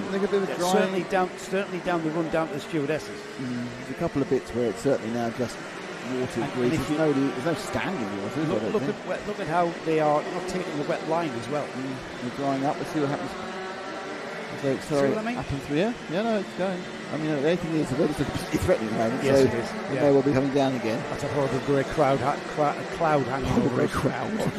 Horrible grey cloud hanging over that horrible grey cloud. The elements there are beginning to dry, aren't they? You can see it. It's getting that multicoloured look of it. It's starting to think about drying, but it's not going to get a chance to. Yeah. Let's pick up the leader, Nick. Let's have a look at Reese Bailey as he pushes on. John Brown's the fastest kart on the track at the moment, and he's keeping Reese Bailey in his sights. He only has to finish on his tail. Reese Bailey is still 3rd. He's got 3.8 seconds to pull on Lucas Blanford. They're coming underneath through Sunny now, and there they go. They're quite close. And also interesting, Reese Bailey didn't pull anything on Blanford last time round, so he cooked his tyres. He's got 1.2 seconds. He might have. You never know. This is when the track is drying like this, your tyres can really overheat and turn into jelly. So a 57. He did gain a couple of tenths. He did gain a couple of tenths on Blanford. He's pulling Blanford in 4.1 now. Yeah, but a minute to go. Now it was 3.8. It's now 4.1. So that's 3. The 7 tenths became 4 tenths, yes. Became 3 tenths. Has he got time? That one nicely. Has he got time to pull it back and get second, make it a Craft Motorsport 1-2? He's got time, but he's going to put in a couple of decent laps to do it. Brown's right behind him. So the orange helmet there, Reese Bailey, currently 3rd in the race, 1st on the road, But the 5-second penalty will put him behind that driver behind him in second. So John Brown, our effective leader, continues to lap the quickest. And with 30 seconds on the clock, it's going to be 2 more laps. 2 more to go. The key thing is, what is the gap to third place? Blanford now about to cross the line, and he comes over 4.7, so it's looking pretty good news for Reece Bowes to pick a second place up. Yeah, it's on target, isn't it? Brown doesn't need to get past to win. Oh, Blanford's got a 5-second penalty as well. So Blanford has a 5-second track. So Blanford is actually in 5th. Yeah, so Reece Bailey up to second. So Blanford's in 5th, and that probably, I don't know whether that will guarantee in the championship. It's a bit too kind of difficult because these guys aren't in the whole championship, are these guys ahead of him? Yeah, that's right. Morgan Hudson Brown is the next person in the championship who will get more. Will finish ahead of Blanford. Morgan Hudson Brown will finish in 3rd, and Blanford will finish in 5th. Well, 2 podium positions for Elliot Dalton as 3rd in the championship, 3rd at round 2 at Shenny, and 3rd at PFI. He's in 10th, so he's gaining points. Marcus King, I noticed, in 7th as well. The LRG driver just behind Levi Earl. I think Hudson Brown is going to get the game. He's going to gain a couple of points on well, not in total, in fairness, because he wouldn't gain points during the rest of the series. So, as they're now getting past, this is kind of confusion for lapping situations. Going past the 24, not quite sure which driver that is. 33 now, about to be lapped. He's blocking the motor a bit, unfortunately. Yeah, he's Elliot Foster. He's keeping his line. Yeah, but he needs to get out of the way. And he does eventually do that. Oh, almost getting involved here. He doesn't want to be anywhere near these two, because that's the leader, John Brown, the number 95, who will take the checkered flag. So it'll be John Brown who takes the win, Reece Bailey in 2nd, Morgan Hudson Brown in 3rd. So Blanford will drop to 5th with the penalty. I think it's still enough to give him the championship, but it's up to you. That's mixed that up for you, isn't it? Well, no, because I'm not going to think preempt that. Looking at the scores, I think it's enough. I don't think even a perfect weekend from Morgan Hudson Brown would tip it the other way. It's got to be 200 points ahead. No, it isn't. You can gain 200 points in a meet. 100 for a win in the final. 60 for the Super. He doesn't get 0.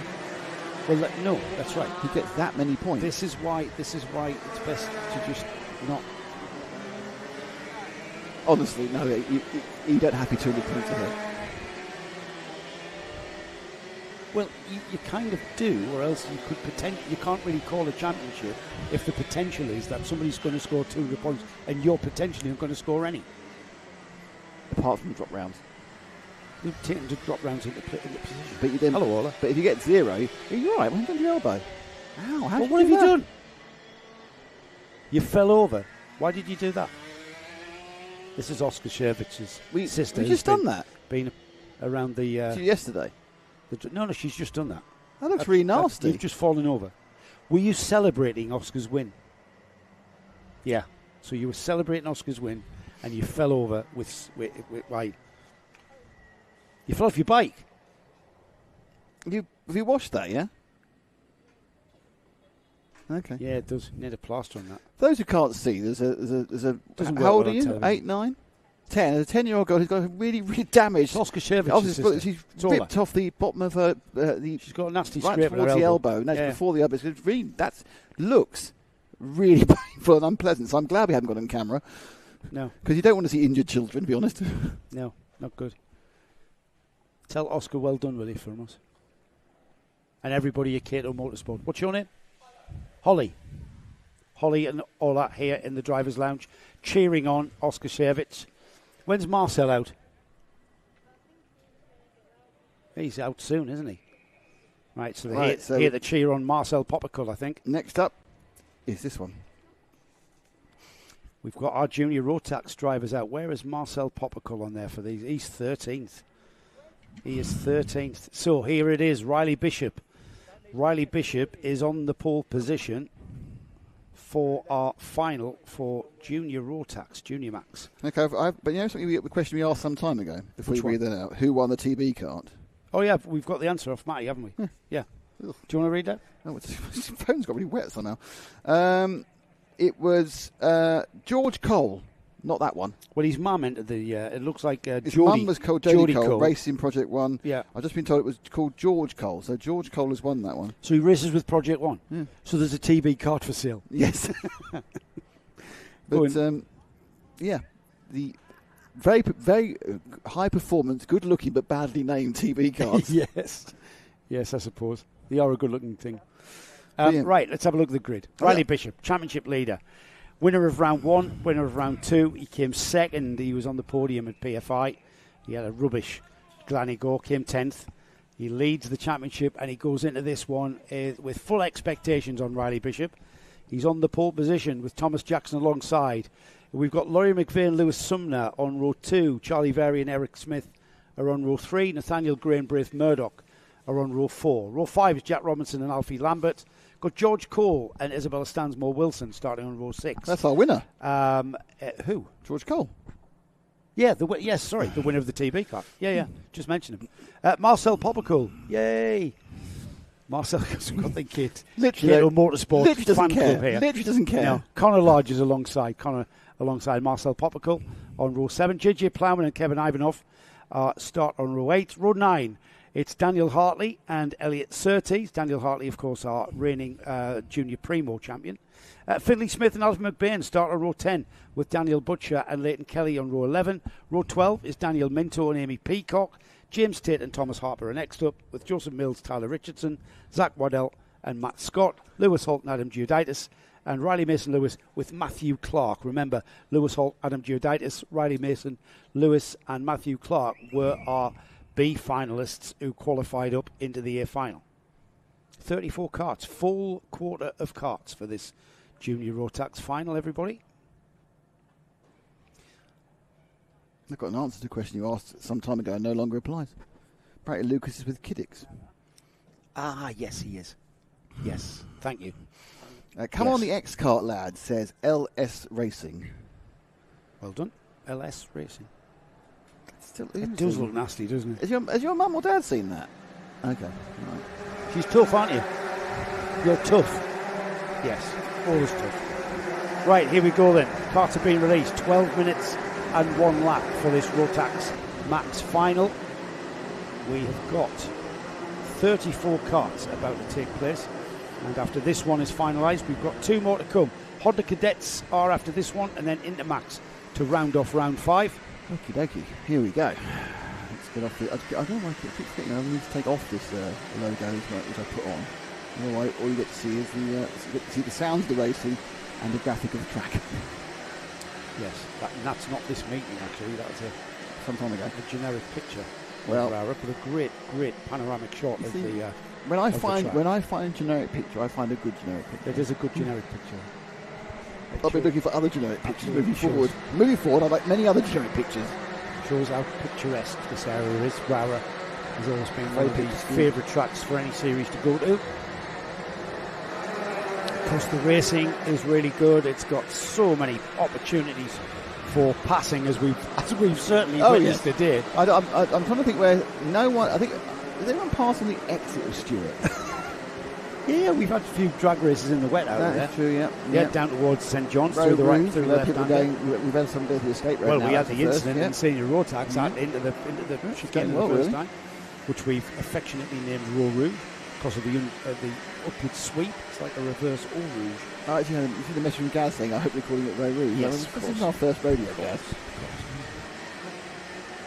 Patented the name, did Gaz Bury?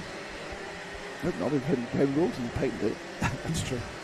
It's panned each time. Right then, a lot of weaving going on just to get some meat into this treaded tyres. Now, are we going to see the treaded tyres beginning to overheat? Because we are seeing a less wet line appearing on certain parts of this track. I think we might begin to see if it doesn't rain, it does look quite threatening over to the right-hand side. If you look at those very dark clouds at the top of the screen now. Yeah, it does. But they'll be fine for this one. They won't be burning themselves a set of wets in this race, but it's going to get towards these final 2 races. Well, actually, it's two of the lighter carts coming up, isn't it? This is the last of the super fast one. Here we go then. Riley Bishop through. Off into the lead at the first chicane. Who's going to lead all the way down to McRae's? It is indeed Riley Bishop. Little break as well. That's nice. Yeah, lovely little break there. With comfort going through that difficult McRae's for the first time. Is it Jackson following him up in 2026? Yep. Thomas Jackson. And then 2-3-3 of Laurie McVeigh, as they were. Grid order. You've got to try to ditch up here with a massive kind of snap on there. First four grid order. 2-3-7. Still grid order. Charlie Very in fifth. The old concertina up into the stewardesses. And then the accelerating out through the left-hand sweep and then down the hill towards St John's. Very, very quick. You kind of think normally in dry conditions you'd be looking at position 8, Braith Murdoch. Murdoch, of course, very unlucky in the second superheat. He had a mechanical failure whilst fighting for the lead. So he's got some excess pace in the dry. Has he got the same excess pace in the wet? We're going to see, because the wet has certainly mixed up our running form, hasn't it, over the course of the day.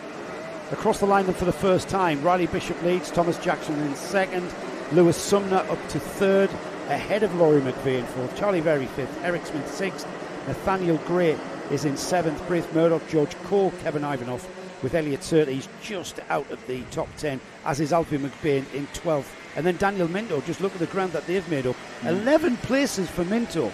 11 places for Hunter Motorsports' Daniel Minto there, and up to 13th. Keep an eye on him, because he's not finished, is he?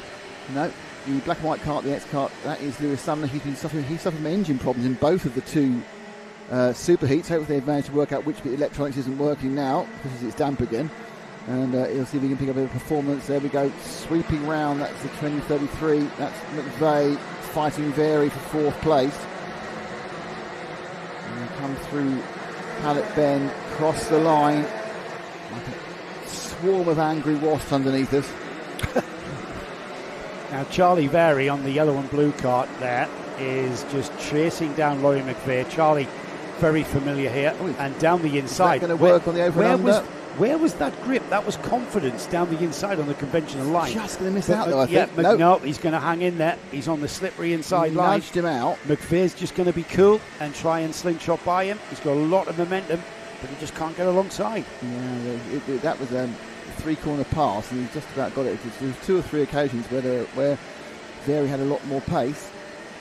He comes through, he basically right, I'm in there, and now I'm going to turn when I want to turn, and then you do what you want to do. Look at Charlie just checking where the grip is when he's going into that braking area, just keeping that cart as straight as he could.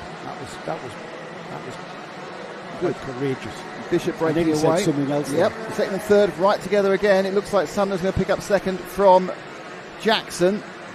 And he does, so Jackson now obviously have a chance to get it back again going into McRae's, but the black and white of Sumner just sort of all over the shop. That's more because they're trying to find, as you say, trying to find grip as they break. And they're looking for that slightly drier line to retard the machine.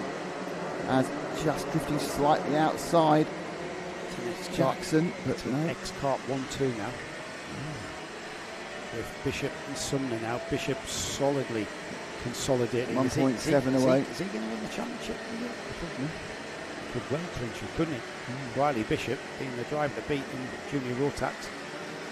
And look at that, Sumner already pulling a gap on Thomas Jackson.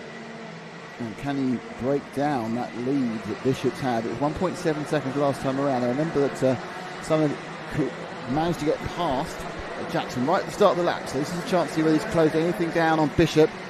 And the answer is a tenth and a bit. So, yep, a little bit of pace, but that was without a full lap to go at it. Now he's got no real pressure from behind of Jackson, so he can just run the lines he wants to.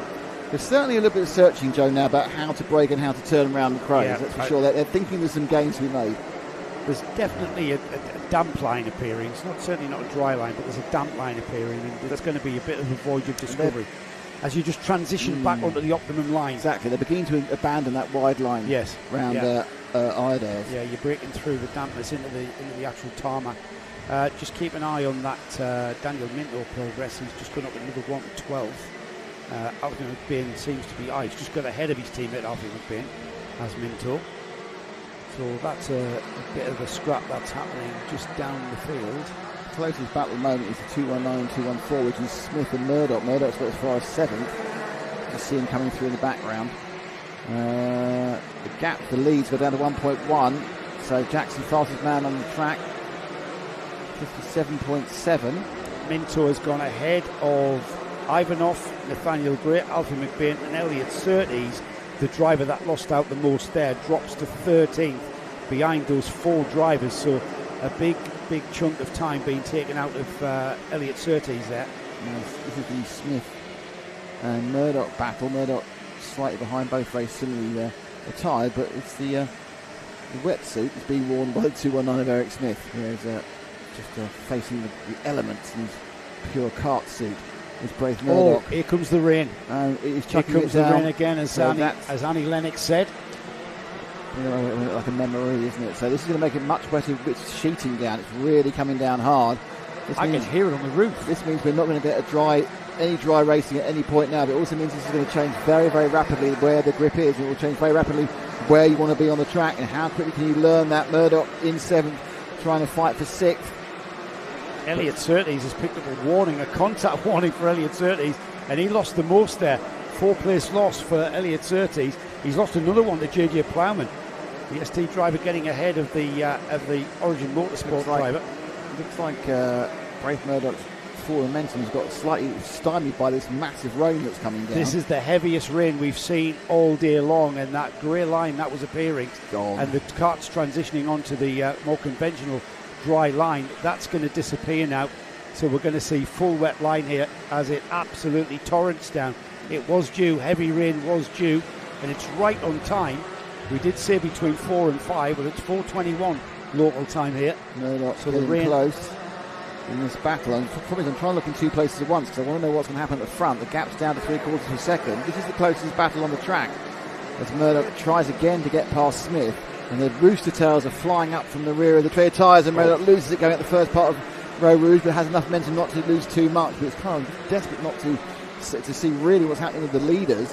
Back around the outside, Nick, look at that. Yeah. Straight away, that's where the grip is, all the way around the outside. There's Eric Smith again, the 219, just keeping Braith Murdoch in check there. The 2 drivers behind him, George Cole, winner of the TB kart in the season-long raffle, that was picked out at PF. He's about to have Daniel Minto for company. Minto's progress has been pretty rapid. They're just coming there. Yeah, I'm just watching the leaders as they go around. They're staying slightly equidistant. I think some of them may have gained another couple of tenths in that particular lap. And up the inside, finally goes Murdoch in the 214, takes Smith, and he'll move up to 6th place. Final third of this final coming up now with Braith Murdoch finally finding a way through, using a little bit curb on the entry to the chicane, which kicks the kart sideways. That wasn't the part of the track you wanted to be on that point, but it didn't matter too much, luckily. Just flicking the kart sideways on the brakes into the McRae hairpin. I think it's the wettest it's been now.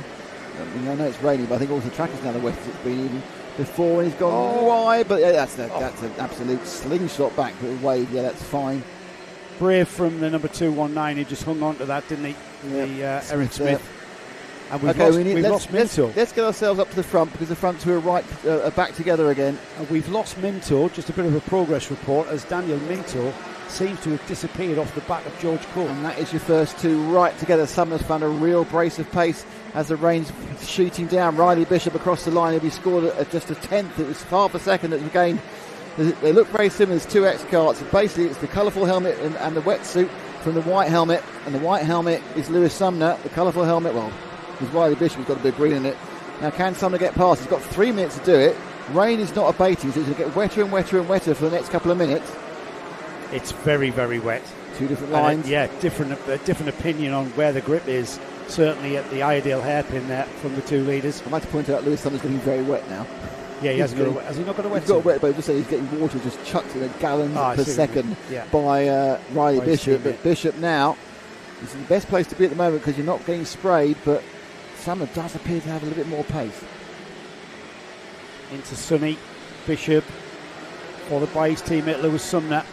Again, the dynamic between teammates there as we've got water beginning to pool.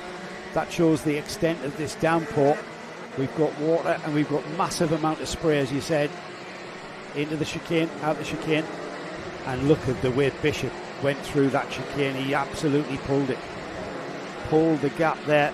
I thought Sumner was going to challenge maybe, but Riley Bishop now has settled into this torrential rain. And look where they're breaking halfway down the straight. But they've gone back to the dry line again. So it's so wet now that you're just boating around on the dry line. Yeah, this is coming down vertically. It's coming down incredibly hard. This is now getting close to being a waterlogged track. Now, interestingly, where's Sumner gone? It's just dropped right off the edge. Sumner's had a bit of a wobble there. He's lost half a second, but I think Bishop has just sort of found that edge and is just absolutely flinging that cart around. You're going back onto different lines again. 2 laps to go, or 3 laps to go. Sorry, when we go past this one. Lap times haven't actually dropped astronomically, despite the fact it's now completely sheeting down. They've only lost a second in time. Yeah, it just showed how slippery the track was. Even though we did suspect there was a bit of a less wet line appearing. You know, you got wet and dry, but the worst one of all is greasy, and that's where they've gone to. Less than a minute remaining. Then they've got plenty more. They've got plenty of time to get round and do 2 more laps after this one. As it looks settled at the front, they did come together for a moment there, but as the rain continued to sheet down, we've got Riley Bishop moving off these 2 championship protagonists. We had Riley Bishop winning round 1 at Warden Law, Riley Bishop winning round 2 at Chennington. Round 3 was won by Lewis Sumner, and then at PFI we had Bishop finishing second, Sumner finishing third, and the win being taken by Fletcher Jameson, who was just there as a bit of prep for probably the British Championships or even Kart Masters. Yeah, Kart Masters, yeah. So he snatched that from them. So these 2 have been the class of the field pretty much the whole season in the Kart Championship. 2 ex-kart drivers there duking it out, and they'll be duking it out all the way to Wilton Mill, I think. Yeah, this one's certainly not decided this weekend, that's for sure. Sumner. I think the rain is even getting heavier. Yeah. It looks really nasty out there now. You ever raced in those conditions? Of course you have. Yes, you fell off. Yeah. It fell off spectacularly. And I told you my most amazing 20 seconds of my karting career followed by a complete disaster, haven't I think you are. Yeah. Here they come then, down into St John's. A lot of use of the curb there. Doesn't seem to unsettle the karts too much. Everyone at the top has kind of kept the same position. It's still Sumner, still Jack, still Ferry, still McVeigh, still Murdoch and still Smith. So when the rain came down again, they were in that sort of order. They're still in that sort of order. So in this monsoon condition, I think it actually suits it a bit more when you kind of know what the level of grip is, none. So you're not necessarily searching for it. Coming round the Craze for the last time. Fine British summer weather here at ROWRAH. Yes, we've had quite a long it's a week period. Late, really, because it missed Wimbledon. We've had quite a long period of dry weather where everybody's grass has been brown, and certainly last week at the NKC at Warden Law, the grass at Warden Law was like a light brown, almost yellow. Well, you know why it's raining, is because they put those hosepipe bans in this week. The gardens have needed, Yorkshire put a hosepipe ban in, didn't they? Here we come. They're going around the paddock bend for the final time, and over the line will go Riley Bishop for a well-earned victory. Sumner looked like he was coming back during the wet period, didn't quite make it, but he'd be happy with his second, I think, in these conditions. Thomas Jackson will finish in third with a chasing Charlie Very in fourth place. We've then got Laurie McVeigh in fifth. The rest of the finishers just crossing the line. Now there's Braith Murdoch, who had a great scrap with Eric Smith, who will finish seventh.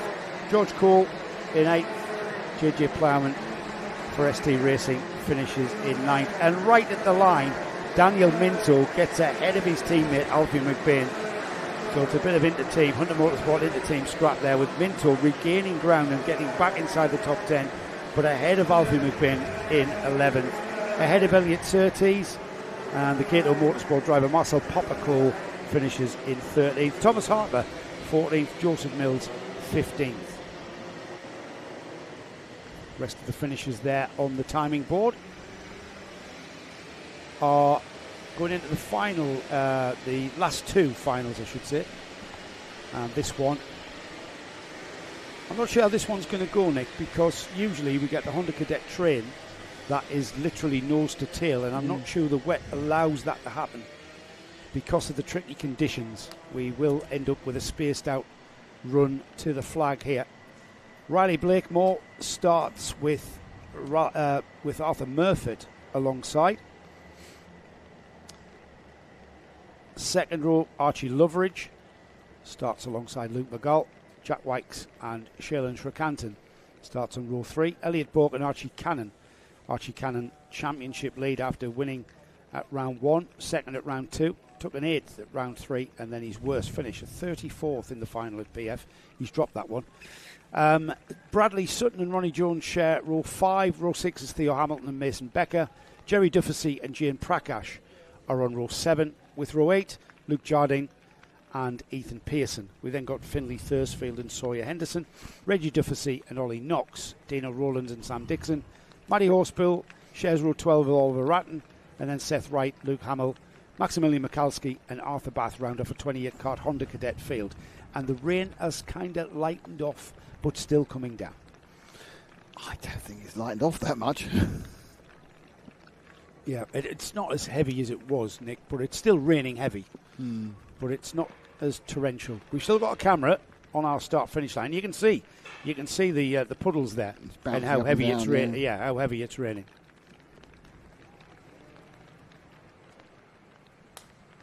So 2 more races to go today, and they've already released the Hondas. They'll do 1 lap, swimming round for a lap or so before they come onto the grid again. I'm sure all the parents and guardians were chuffed to bits about getting to sit on the grid with the kids.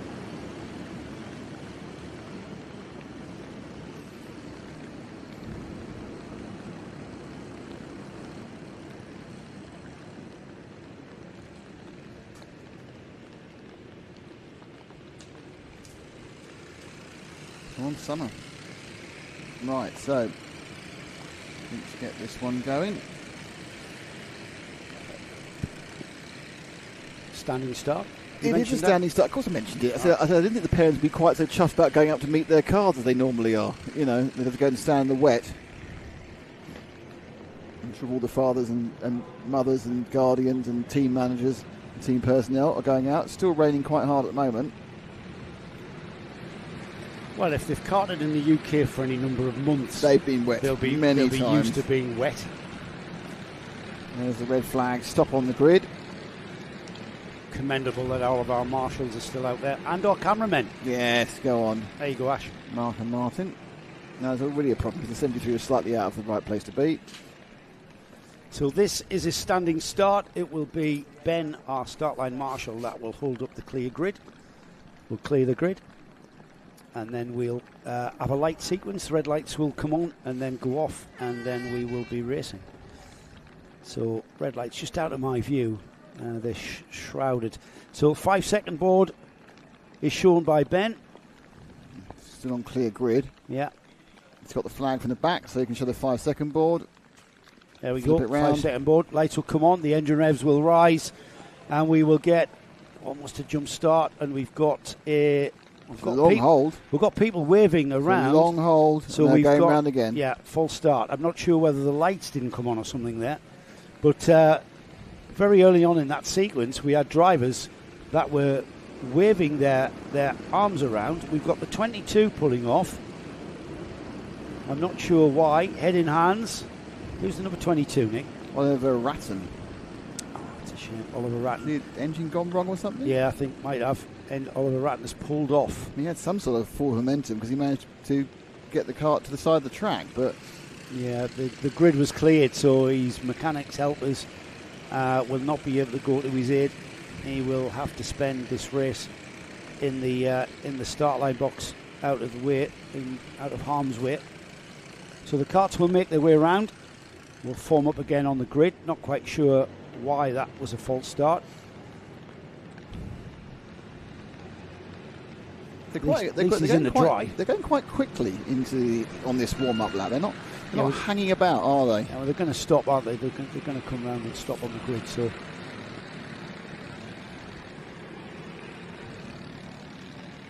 Riley Blakemore retakes his position at the front of the grid.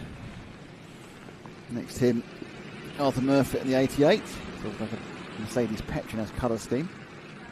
Black, flory, metallic chrome, I suppose, green. I think that's exactly what it is. Yeah.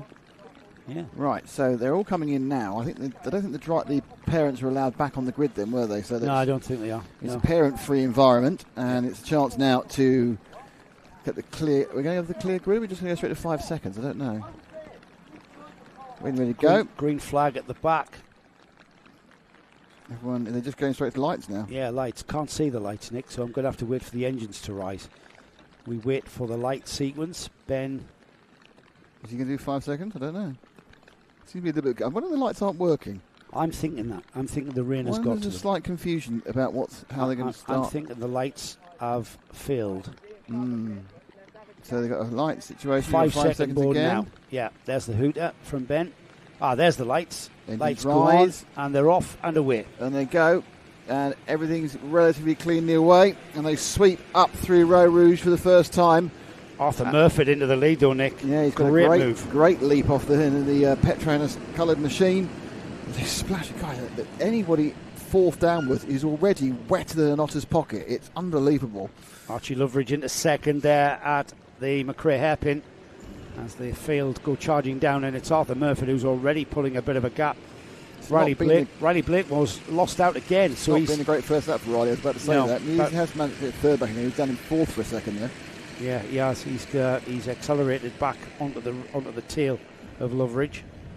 The black and silver with Petronas colours, I said, is what you said. That's in the lead. That's Murphy. But Archie Loveridge is right on his tail, sliding very wide through St John's there. 15 of Luke McGall. He's going up the inside through the paddock bend. He may well be in a position possibly to pick up third place. In the background, they sploosh through the huge amount of standing water. And it looked like Murphy got really wide there coming out of paddock turn and lost a lot of ground through the puddles. Yep. That's allowed Loveridge into the lead, and out of the chicane, down towards McRae's hairpin now. And these Hondas really race well in the wet, don't they? Look how close they are. Chucking it down harder than ever. It is. That's the hardest we've seen. So horrific conditions for these youngsters to or keep just these British cars. Conditions. Well, yeah, if they've raced in the UK for any number of weeks, they'll be used to this weather. There's some poor cars who's only 3 months into his career and doesn't know what wet is. I nearly lost my fingers through frostbite in June once at Felton. It was like so wet and cold. A little bit later in the season, though, aren't we? Middle of July here, and you can see the rain on the cameras. It's coming sheeting down. Thanks to Mark for staying out there, mate, because it's horrible. So he's got a hat. That's all he's got to protect him. It's a hat and a high vis. He's got an orange high vis bib. Take about a month for me. He's got a van as well. That's the key point. Remember, he's got a van. Yeah. Here we go then. Cross the line. Loveridge, Murphy, Blakemore, McGall, Bork, Jane Prakash up 2 places to 6th. Jack Wykes, Jerry Dufficy, Bradley Sutton, Mason Becker and Theo Hamilton up to 10th and 11th. And it's Archie Cannon who drops down to 12th place. And Archie came into this one in the lead of this championship. Well, it's all going a bit wrong at the back. And it looks like because McGall's now got past Blakemore. Well, he had got past him. It's now gone 17 wide as they go around the corner there. He's got the drive. I think Blakemore... Where's Blakemore dropped to, or has he got away? Am I reading this wrong? No, Blakemore's gone. Fourth. He's third now. He's third, yeah. Whoa! Who's that gone round? Looks like... I'm not sure who that was. We're to come across again, because I think Blakemore is now in fourth. Well, there's the first two. Loveridge there's and Blakemore Murphy. in third. There's McGill in third. So who was that spun at the stewardesses there? I think he tripped over. Yeah, you do that thing where you're on the edge and you break one a little bit further to stop yourself from... well, the top two are absolutely nailed together, by the way, so let's stick with the top two for a while. We'll just wait to see how Blakemore's gone down to 7th. Yes, he has. So Luke McGall, Elliot Burke, Jack White, Jerry Dufficy, Riley Blakemore. That was from 3rd to 7th. Archie Loveridge and Arthur Murphy, they're the leaders. Yeah, Loveridge on the blue livery cart. The chrome and green and black cart is Arthur Murphy. And Murphy trying all he can. Slightly different line there. Very different, wasn't it? I'd have thought he'd lost more. You gain, obviously, as you take the shorter route around the hairpin, then lose because of the drive. But he didn't really lose anything in the drive there, so there's a massive puddle there. Yeah, that's beginning to build, isn't it? That's beginning to build. Might want to miss that one out. It can slow you down.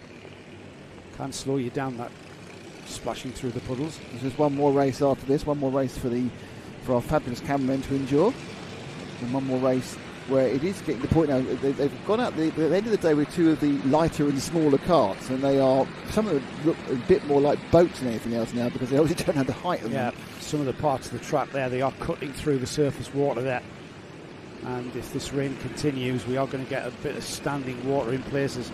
Like there, for instance. The first place is going to sit at the outside and the inside of the corners. Yeah. Many of which have been dug out by people going slightly wide over the past 2 days. Murphy not really making any kind of impression on that gap, I think. They do here, but then Loveridge just accelerates out. He's got the traction. Murphy sits there where he's been for the last lap and a bit.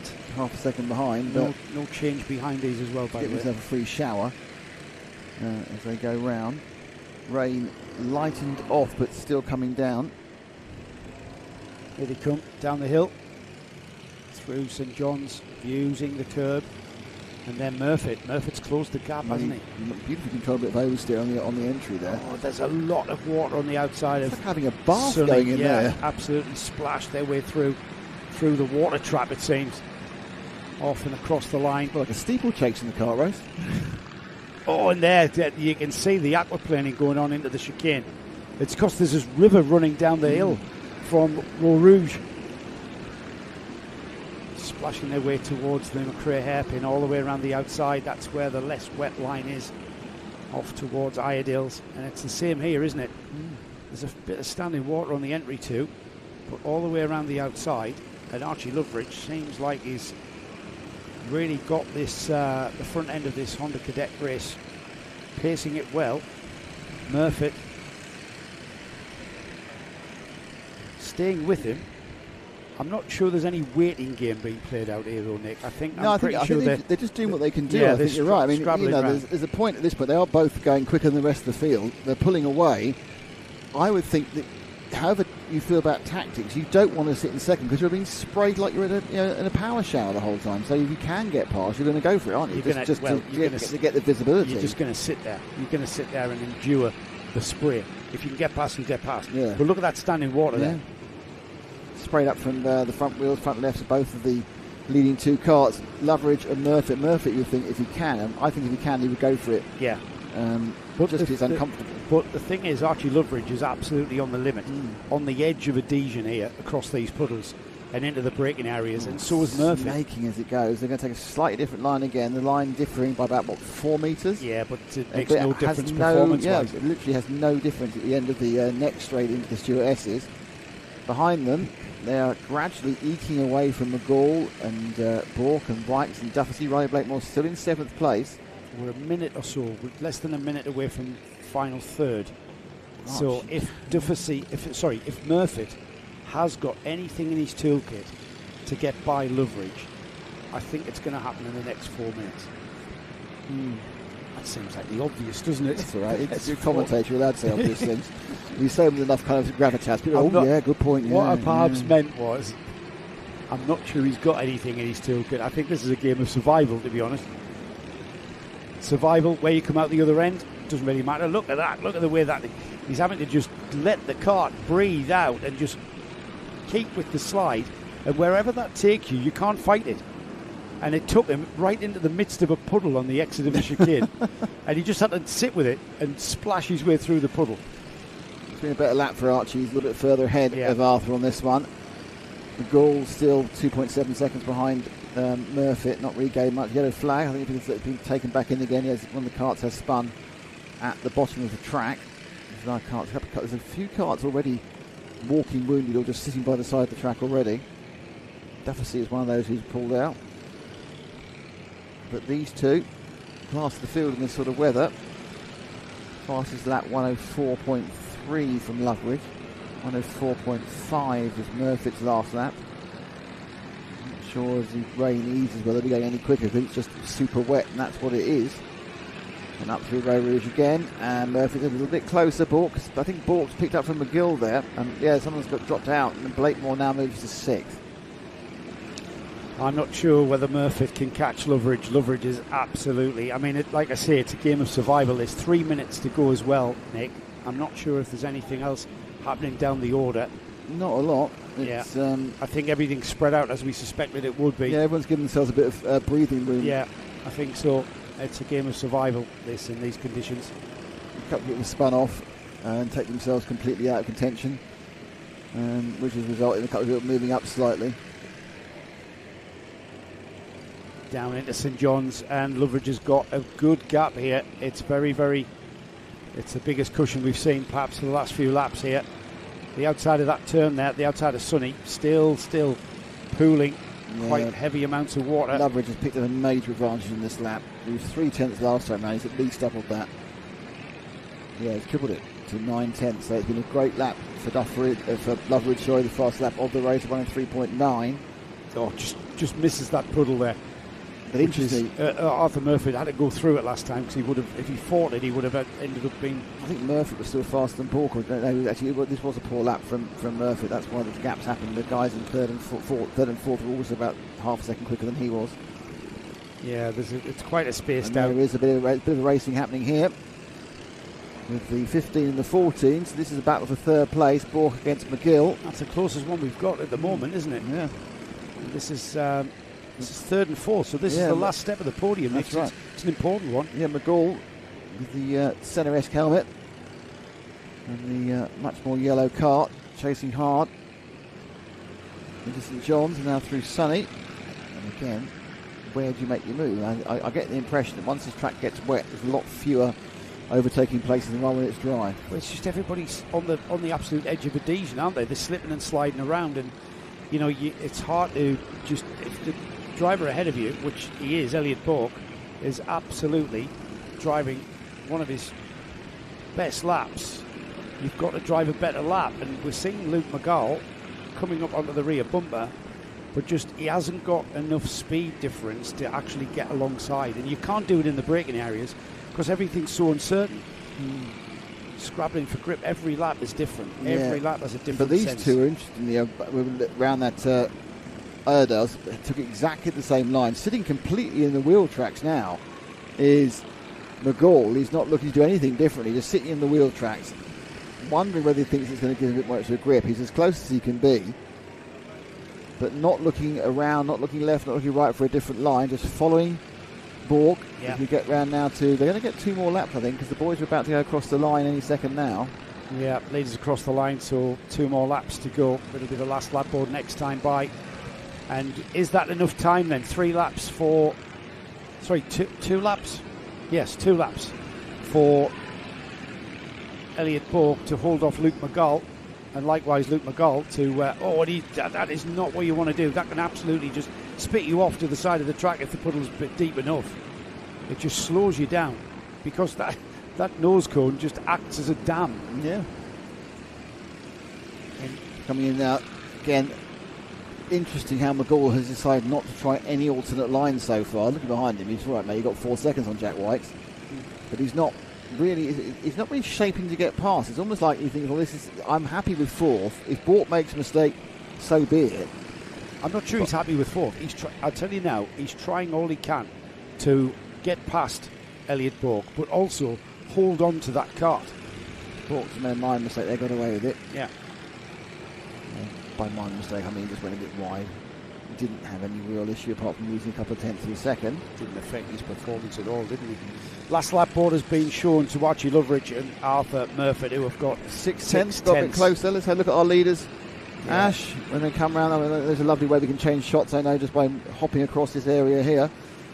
Yeah, and there we go, and there are our leaders, and there we are. Well done, Martin. That was beautiful. That's Martin's in the dry, by the way. I just realised form. Martin's sitting in a hut. Is he really? So it's only Mark who's getting absolutely soaked. Okay. Yeah, well done.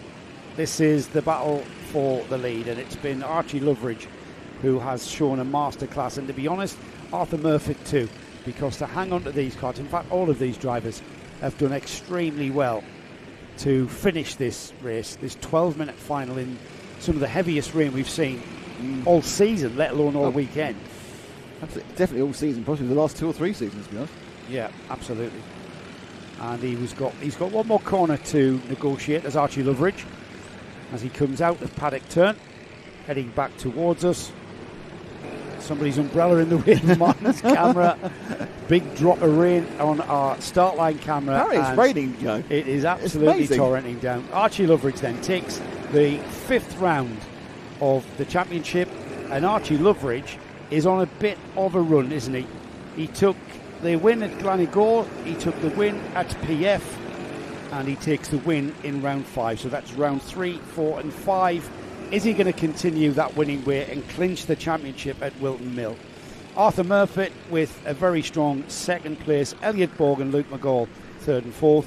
Jack Wykes, Theo Hamilton, Jerry Dufficy, great run to 7th. Mason Becker in 8th. Jane Prakash 9th. And rounding off your top 10 is Riley Blakemore. Cracking performance by the top few. Just want to mention Archie Cannon, who came into this one leading the championship. Archie finishes in 12th place, the Scottish champion. So that's going to mix the championship up, I think, when the points are. I think that Loveridge will be leading going into the final round, but with nothing close to an unassailable lead, there's going to be a bit of clear up. Several karts at the side of the track. From the previous lap, Martin Lloyd says, "Well done, Ethan Lloyd. You had a lot of bad luck this season, but you proved yourself a worthy winner today." Hashtag proud grandparents. That was on the previous race. Ethan Lloyd, he did have some bad luck today, and he's come through and won it. So well done, mate. Yeah, kept his head up, didn't he? Which is what you need to do when all of the bad luck and the adversity hits you, the non-finishes, etc. Kept it strong, and then had a great run in what were very tricky conditions. Right, one more race to go, but I think it'll be a while before it gets going because there's quite a few karts sprayed around the track. I guess rescuing the kart that never started in second.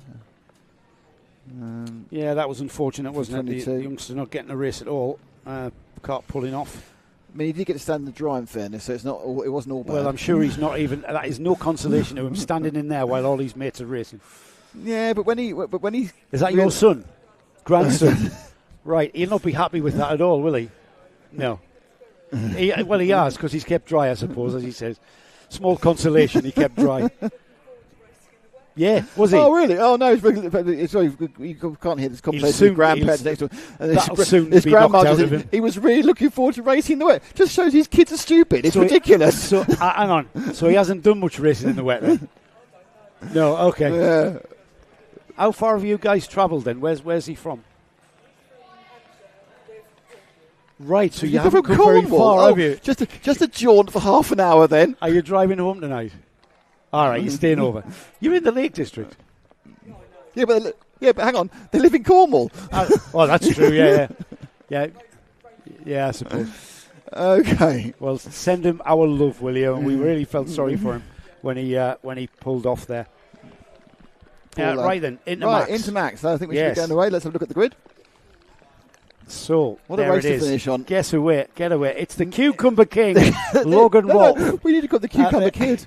The Cucumber Kid. Yeah, Logan Rolfe, who's at a diet just consisting of cucumber. He has virtually no no calorific value. I mean, he'll keep hydrated, but he's very well hydrated. He's very well hydrated. But then again, the whole place is hydrated at the moment. Oh, I thought he's been up here in the driver's lounge. You just did your kind of. I got a really important point to make, but it wasn't. No, it was I've got to sneeze. He's been up here in the driver's lounge, and every time we've seen him, and every time he's come across and said hello, and he's only, how old is Logan? About 11 or something. Yeah, 11 or 12. Yeah. And every time he's come, he's had a plate of cucumber sliced, which is a great way of keeping him going during the day. You know. Yeah, but his mate, Jensen Sale and cheesy chips. Jensen Seal is a man after my own heart. Yeah. Cheesy chips for Jensen Seal. Logan Rolfe on the cucumber diet is on the pole position. Oliver Barton is the driver that shares the front row with him. The cheesy chips eater, Jensen Seal, is third on the grid with Drew Davidson, the Scottish champion, alongside. You've now got Charles Cheesy Green and Jensen Cheesy Chips Seal. Cheesy Chips Seal, yes. Row 3, Noah Jepson and Hamish Gordon. Row 4 is Cameron Tipping and Magris Kovekis. Luke Millward, the current Micromax British champion, is on row 5 with Buddy Hugo. Buddy doing really well last weekend, if you remember, taking the NKC O-plate at Warden Law. Hugo McCluskey won a heat yesterday and was delighted. He had a bit of a dire second superheat, which is why he's down in 11th. He's alongside Larry Price. Now, Larry Price was the driver to beat early on in this season in Intermax. Let's have a look. Larry Price, winner of round 1. Winner of round 2. And then Logan got round 18th at round 3. and 10th at round 4. But he's leading the championship, Larry Price. He starts in 12th. Noah Clare shares the 7th row of the grid with Annika Hurd. Ian Campbell and Charlie Quine are on row 8. George Quinlan and Jamie Walsh are on row 9. Row 10 is Hakeem Batt and Jaden Patel Scott, with Jack Mellon rounding off a 21 kart field. And we have got only one rolling lap, remember? Well, unless Dan gives changed his mind. Yeah, but, well, because of the wet. Yeah, that's true. He could well. Because the thing to remember is none of these people have had any wet running. No, they haven't. And so I wouldn't be surprised if Dan has told them that you're going to get 2 rolling laps to see where the grip is. Last race of the day, everybody. The rain is easing back to just a bit nasty from torrential. Is this supposed to stop at any point, or is this set in now for many days? There's a river running across the track at going around the... No, it's going to stop later. No. What, you're talking about the weather? I'm talking about the river running around the track. Looks like they're going 2 laps, by the way. Well, there's always been a river there at Paddock because of it rolls down the on-ramp. Yeah. And that's something that is, you get to know that if you've raced any time at ROWRAH, you know that. Sorry, have you raced at ROWRAH? I have. Did I tell you? No, I've never heard about that. Have I mentioned that? No. I'd never raced at ROWRAH. Yeah, I raced in I was on the same grid as Alan McNish in his first race as seniors as the current British junior champion. We have named Big Star. You've named multiple European, multiple Le Mans champion, and I named a 7-time world champion. Tried following him through the chicane. Did it work? He went singing out the chicane. I went off and into the barrier. That's when I learned that there was such a thing as kart setup. and talent? And talent as well, of course. Alan McNish. Le Mans winner, of course. Just the 3 times. I thought it was twice. No, he won 3 times. Did he? I saw him won 3 times, yeah. I thought it was no, twice. it's fine. I'm happy to be wrong, but I thought he won 3 times. Okay. Right now, though, that can wait, as we've got 12 more minutes of racing for round 5 of the Kart Championship. And it's Logan Rolfe on that blue and white kart there, pointing at Oliver Barton to get alongside. I'm the one who dictates the pace here, is what Logan is saying under his helmet. Here they come then. It's all about the speed. It is a bit quick. Not sure Dan will like that. Let's get this underway. Red flag still. Yeah, it's a false start flag. That was never going to work. They were just too quick. Logan, he slowed down. Slow right down. Also, somebody's fallen off in his catch up. And that is the number 143. Yeah, 143. Jack Mellon. Jack Mellon's at the back. I don't know if he's pulling off. He's got a problem. Probably drown the engine. There's a lot of water here. If you haven't got the waterproofing, absolutely right. These Rotaxes will do the normal thing and go electric crazy. So another rolling lap, and it was all about the acceleration now across the line, wasn't it? He started. What Paul Mann, Logan Rolfe did was he basically accelerated too early. We all know what Dan Ashton, our race director, likes, and he doesn't like you to accelerate too early on these starts. A little bit of communication going on between Logan Rolfe and Oliver Barton there. A bit of weaving going on to get a bit of heat into these treaded tyres. Here we go. So a nice ordered pace there towards the paddock turn. It's how they come out of paddock turn is the crucial bit. Tension building. They're a bit slower this time, in fairness. Yeah, they are. It's where they accelerate. Oh, now that's nice. That's nice. Good job, Logan Rolfe. Here they go. It will be Logan Rolfe that leads into the chicane for the first time, and from the second row of the grid, Jensen Sale sits behind him. The lights still stay red underneath us. Oh, we've got another false start by the looks of things. What was that? I don't know. It looked all right, but somebody saw something they didn't like. So still no green light then. Is it because they've got a problem with the lights? No, the lights are on the notice board. They are, but they're probably going green. Well, somebody's not pressing the switch because they don't like something. Or they are pressing the switch and it's not changing. I doubt that one. Okay. It's LED. It's not like an old style. Oh, yeah, good point. The water gets into everything. Yeah, that's true. Because that start looked fine to me. Hey, it stopped raining. Dan Ashton's got his Macintosh off. Did it stop raining? Yeah, he's got a white shirt on, and I'm not seeing through it yet, so he's not that wet. But it's Dan who's controlling things, and he's not happy with the pace. Slower. He wants them slower towards the acceleration line. That's what he wants, and he's not happy. It's one of his pet hits. He's pointing at the pole man. I think one more chance is what he's been told. Yeah, I think so. Logan's going to have to be careful. Maybe he's just getting away. Where's the acceleration line? The yellow marker corner. Oh, the long way away. Yeah, they've been going a bit earlier than that. Yeah, they've been going much earlier than that. A little bit of gentle acceleration is something Dan doesn't mind, but hard acceleration. Now that they're still accelerating hard, and Logan Rolfe gets accepted it up into, and there we are going green into the first corner. And it's not Jensen Seal who follows him into the chicane. It's Barton in the white cart. So Barton, I think, is in second place. Yep, straight away. And then you've got Sale in the multi-colour, but Barton's going to should get the no. Look at that drive from Rolfe. Look where the grip was, right out there on the off track. Barton, down the inside for Logan Rolfe. There was grip there. Barton as well. Sale's lost the place. Yep, he might get it back again on the drive there on the drag. He has from Jebsen. Look at that. There's Noah Jebsen there in the. Nope, Jebsen's going to tough it out. Oh, who's gone off? Is that Rolfe?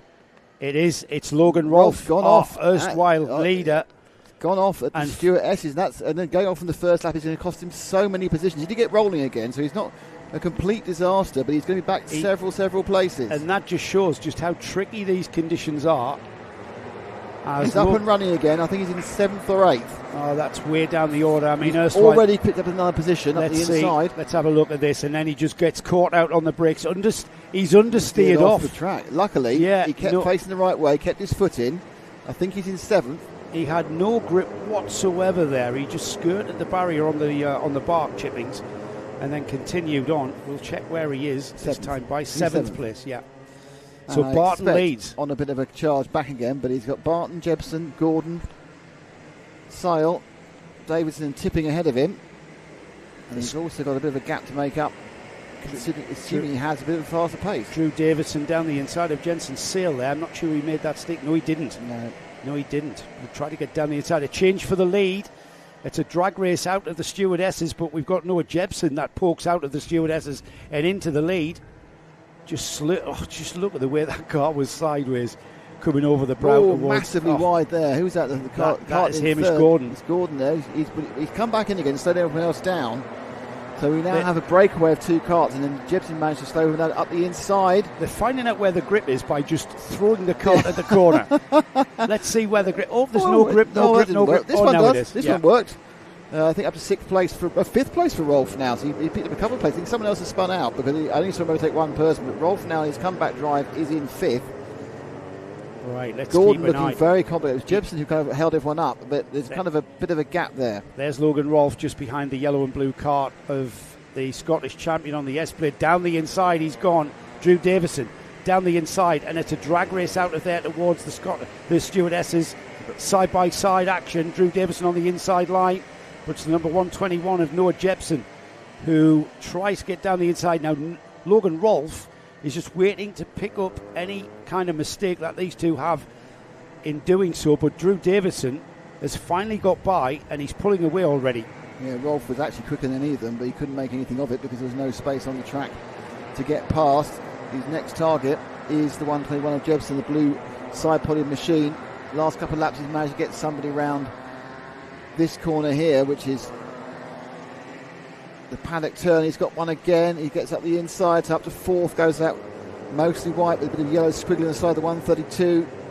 Logan Rolfe led from the off and then fell off around the Stuart Essex for the first time. I understood off more than anything else. So the good news for Logan is that Hamish Gordon's not pulling away, but the next target is this blue and yellow Scottish plate, the S plate, the Scottish champion, Drew Davison.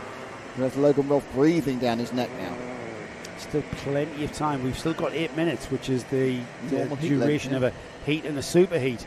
So plenty of time for Rolfe to get at least on the podium. Hamish Gordon's got a lead of 7/10. He has got a lead of 1.68 seconds from Logan Rolfe. Rolfe gets up the inside. This into is third. Still very doable. Into 3rd. Will this be a fairy tale? Well, he's got the inside. That's the first person who got the inside at St John's, in fairness. And now he's going to get 2nd as well. He's gone round the Yeah, Paddock turn. It was inside of St John's. Is very brave. And he's picked up, whilst his replay's been playing, he's picked up second place by getting up the inside of the paddock turn. So Rolf now is through the second place. Here he goes after our leader, Hamish Gordon. He's going to make 1.3 seconds. Gordon's has looked good in these wet conditions. Some of the others are learning and feeling their way as they go. But can Rolf come back from, I think he was dropped as low as 9th of that error. Riding on cucumber power. There goes Rolf. Here he goes then, gets his head down. Logan Rolf with a change of helmet, I think, for the wet. If I'm not mistaken. So the gap was 1.3 at the line. I think Gordon's Gordon's good. Very good in the wet. Yeah, I think he's from Scotland with a name like Hamish. It's a good chance. So he's, Hamish Gordon. No, he's Welsh. Yeah, he's definitely Scottish, and he's very, very good in the wet, as all Scottish drivers tend to be. Rolf, right, let's see what the gap is now. Throwing a shot round his shoulder. I think he realised he's kind of broken Barton, but now what is the change? 1.1. Just a tenth. 0.2 to be exact. So it's just about enough time. I mean, he's got probably just 0.2 every lap he'll get there. Well, in these conditions as well, it's so easy to make a mistake, and that, as we saw with pole position driver and heat and superheat winner Logan Rolf, puts it off at the stewardesses. Just absolutely no grip whatsoever on turning, was there? Looks like there's no grip on turning there as well, but again, the car just finds the grip somewhere and then turns through the corner. Here they go then. I mean, Gordon's driving a great race. He really is. We haven't really spoken about him during the course of the broadcast because he wasn't in the dry displaying this sort of pace, but now the weather has changed. Hamish certainly got some speed in the inclementness of the track, though I'd say Rolf's a bit closer now. Rolf's taking a slightly different line. It's not a huge amount closer, but he's a bit closer. Well, it was 1.1 seconds last time by after completing 5 laps. Let's see what it is completing 6 laps. I'd say it's about 3/4 of a second, Hamish I would Gordon, say. It is 1 second, so he's only took a tenth out of him. I think, interestingly, I think Gordon got a better drive actually down the start-finish straight, which isn't very long. But Gordon, just keep doing what you're doing, Hamish, and I think you're probably going to end up being okay. He looks so reassured that now the psychology comes in. I think he lost 0.2 looking over his shoulder then. You know yourself, Nick, when you have looked over your shoulder and you see him coming, you start to overthink things instead of the kind of natural flow of the driving sort of escapes you and you start to be phased. And already, look at that, every braking area counts, every acceleration zone counts. He'd written his winner's speech, and now he's having to scrub it out in his head. Yes. Here we go through St John's, and Logan Rolf is definitely closer. That little section from the exit of the stewardesses into here, Rolf is incredibly quick. Last time round, in fairness to Gordon, he was fast around this section here and on the short chute into the Row Rouge, and he's not lost a huge amount of time. He's not lost any time across the line. He's just got 1 second. Some elements where I think also Rolf's a little bit more spectacular in both his driving style and what he's doing. But equally effective is Hamish Gordon's driving style. Well, visually, and parts of that last lap, there was visually, certainly out of the stewardesses down towards St John's, Logan Rolf was markedly closer to the leader, Hamish Gordon. But by the time they've gone through Sunny and then the paddock turn, it's back out to a second. Yeah, I think the paddock turn is certainly a strong point for Gordon, absolutely. 2/3 distance already gone. We've only got 4 minutes left. This lap is a good lap for Gordon. He's further ahead, I would say. Yeah. So maybe the psychology of looking over your shoulder, it's worked for him because... It's inspired him. Because he has switched it back on. He's maybe, he's gone the other way. I think where it hasn't been on the faster stuff, Logan's better, but the slower stuff, Hamish is better, is what I would characterise it as. Yeah. The acceleration, the grip there, that lead, I don't know, the lead gone out is exactly the same. It is 1.1. It's gone out. So Logan Rolf pushing. Logan hasn't gained anything in the last 4 laps, but that's because of superb driving by Hamish, because Oliver Barton's dropping off them every single lap, Jonathan Sarah's dropping off every single lap, Jebson's dropping off them. But whether Rolf needs to find something. There's the battle behind them. It's kind of all going on there, isn't it? That's Sale and battling Jebson, who's got past him, I think, in that lap. Yep, the 121 Jebson's got past Sale at the inside and sailing what looks like sailing off the track, but actually taking the wet line. Yeah, but he's got no traction. It's Larry Price, I think. Yeah, he's got no traction, though. Warning for Larry Price. Contact warning. for Larry Price there as they squabble over the stewardesses. Are they going to come out of the stewardesses? It is the number 121, Noah Jepson, still hanging on to that. Just look at how loose these carts are. Jensen Seal behind Jepson now as they head towards paddock. There's 2.5 minutes remaining, and Seal trying everything he can. Those cheesy chips fueling him towards this checkered flag. Well, I'm afraid the cucumber power's run out because Rolf lost half a second to Gordon in that one. So Gordon really showing some mastery in the wet weather conditions. Now these three battling it around. It's one of the back markers spins in front of us, but the three of them now interesting. Oh, who's that off the track? Is that our leader? 175. That's Hamish Gordon. Gordon's come off the track. Oh my goodness! No, he's come off the track at as Jensen McRae's sailed when things down were the going. Inside of Jepson. We decide to follow everybody else, and the leader has fallen off. And that's a change for third place there with the leader gone missing. That is incredible. That to think that Logan Rolfe threw it off at the stewardesses, and then the current leader Hamish Gordon in front of Logan Rolfe, who will be our new leader across the line with 90 seconds or so on the clock. Logan Rolfe has been handed this win back. Well, it's not all good news for him. He's under investigation by Dan Ashton. Oh, I wonder why. It's right at the start of the race. I don't know why that would be. It may have been perhaps when he was in the start line procedures. I bet that's a jump start. So the 165 we're looking at, this is the second place Oliver Barton, but he's 3 seconds behind, 2.3 seconds behind Rolfe. You'll see Rolfe now in the wider shot. There is your leader. So he threw it all away. He's come all the way back again. The person who was leading, Hamish, has thrown it all away. He's recovered, Hamish Gordon, and he's 11th. Right. And with less than a minute, he's not going to catch this guy, is he? The good news is, when he shows his highlight reel, all we've got is him doing really, really well. Yes. And we haven't got him falling off, so it's fine. Yeah, absolutely. Here we go then, Logan Rolfe. I'm not sure at what point the clock was when he crossed the line. So I'm not sure what we're going to see there. We're going to go. It's 10:40, so he's going to go across the line at about 11:43. So they'll finish this one. He's got two more as he sweeps round paddock turn. Yeah, he's got time for two more, hasn't he? But he's not being gained on by Barton. We see it wasn't the last lap. He's looking behind him. No penalty has been called. It's an investigation. Maybe Dan's just ignored it. Let that one go now because obviously it's a long bit of race since then. It can be post-race as well that is applied. So, as we always say, the results that we call are always provisional. So Logan Rolfe now has got a lap and a half or so to complete. He went off at the stewardesses and he dropped down to, I think, 9th, did you say? Yeah, 9th. He got up to 7th within that same lap. He was down in 9th at one point. Got back up to 2nd behind the leader, Hamish Gordon, who then, you could argue, the pressure that Logan put on him to go faster was where he tripped up and he went off himself and he did seem quite handed the lead. At that point he was easing out by half a second, so perhaps that was absolutely on his limit, and it just went slightly wrong, which is just bad luck, to be honest. Last lap board then for Logan Rolfe, and Noah Jepson dropping to 6th place there on that previous lap as Logan Rolfe then continues. Let's not take this for granted. Logan Rolfe's got a tricky lap to complete before he sees that checkered flag, and as we've seen from both himself and the Hamish Gordon lead, it can all go horribly wrong very quickly.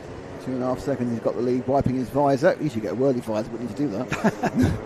Comes in now, turns the kart, gets the grip he needs, accelerates down the short straight towards the complex. It's called the Stuart S's for the final time. He's going to avoid that big puddle, sweeps in it very, very tight, because that's where he understood off the track, of course, on that one.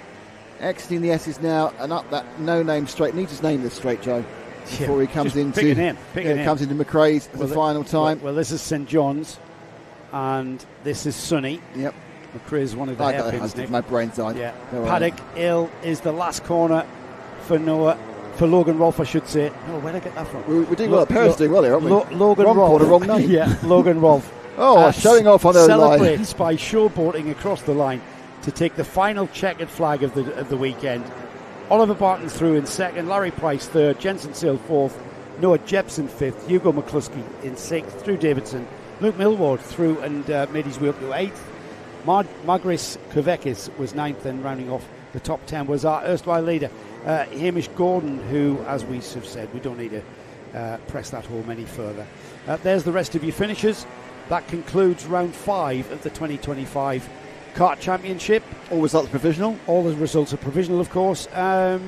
We are looking forward now, in ever motorsport terms. We always look forward, and the next round will be at Wilton Mill in a month's time. And that's our next broadcast, I believe, isn't it? Yes. Yes, our next broadcast in a couple of weeks' time. For the final round at Wilton Mill, by that point we'll have all the results, and Johnny Palmer, who's really good with this sort of thing, will be able to tell you who's got a chance of winning the championship when we get there. Thank you all for being with us. I think if you've been at home, it's probably been raining where you are, so you probably had a nice time to snuggle up with your computer or your television. Thanks to the fabulous cameraman, Martin and Mark. Thank you to the fabulous man pushing the buttons, Ash. Thanks to the very punchy, I thought, Joe, today. Oh, thanks very much. My name's Nick. We'll see you all. Karting Live TV. See you all very, very soon. Goodbye.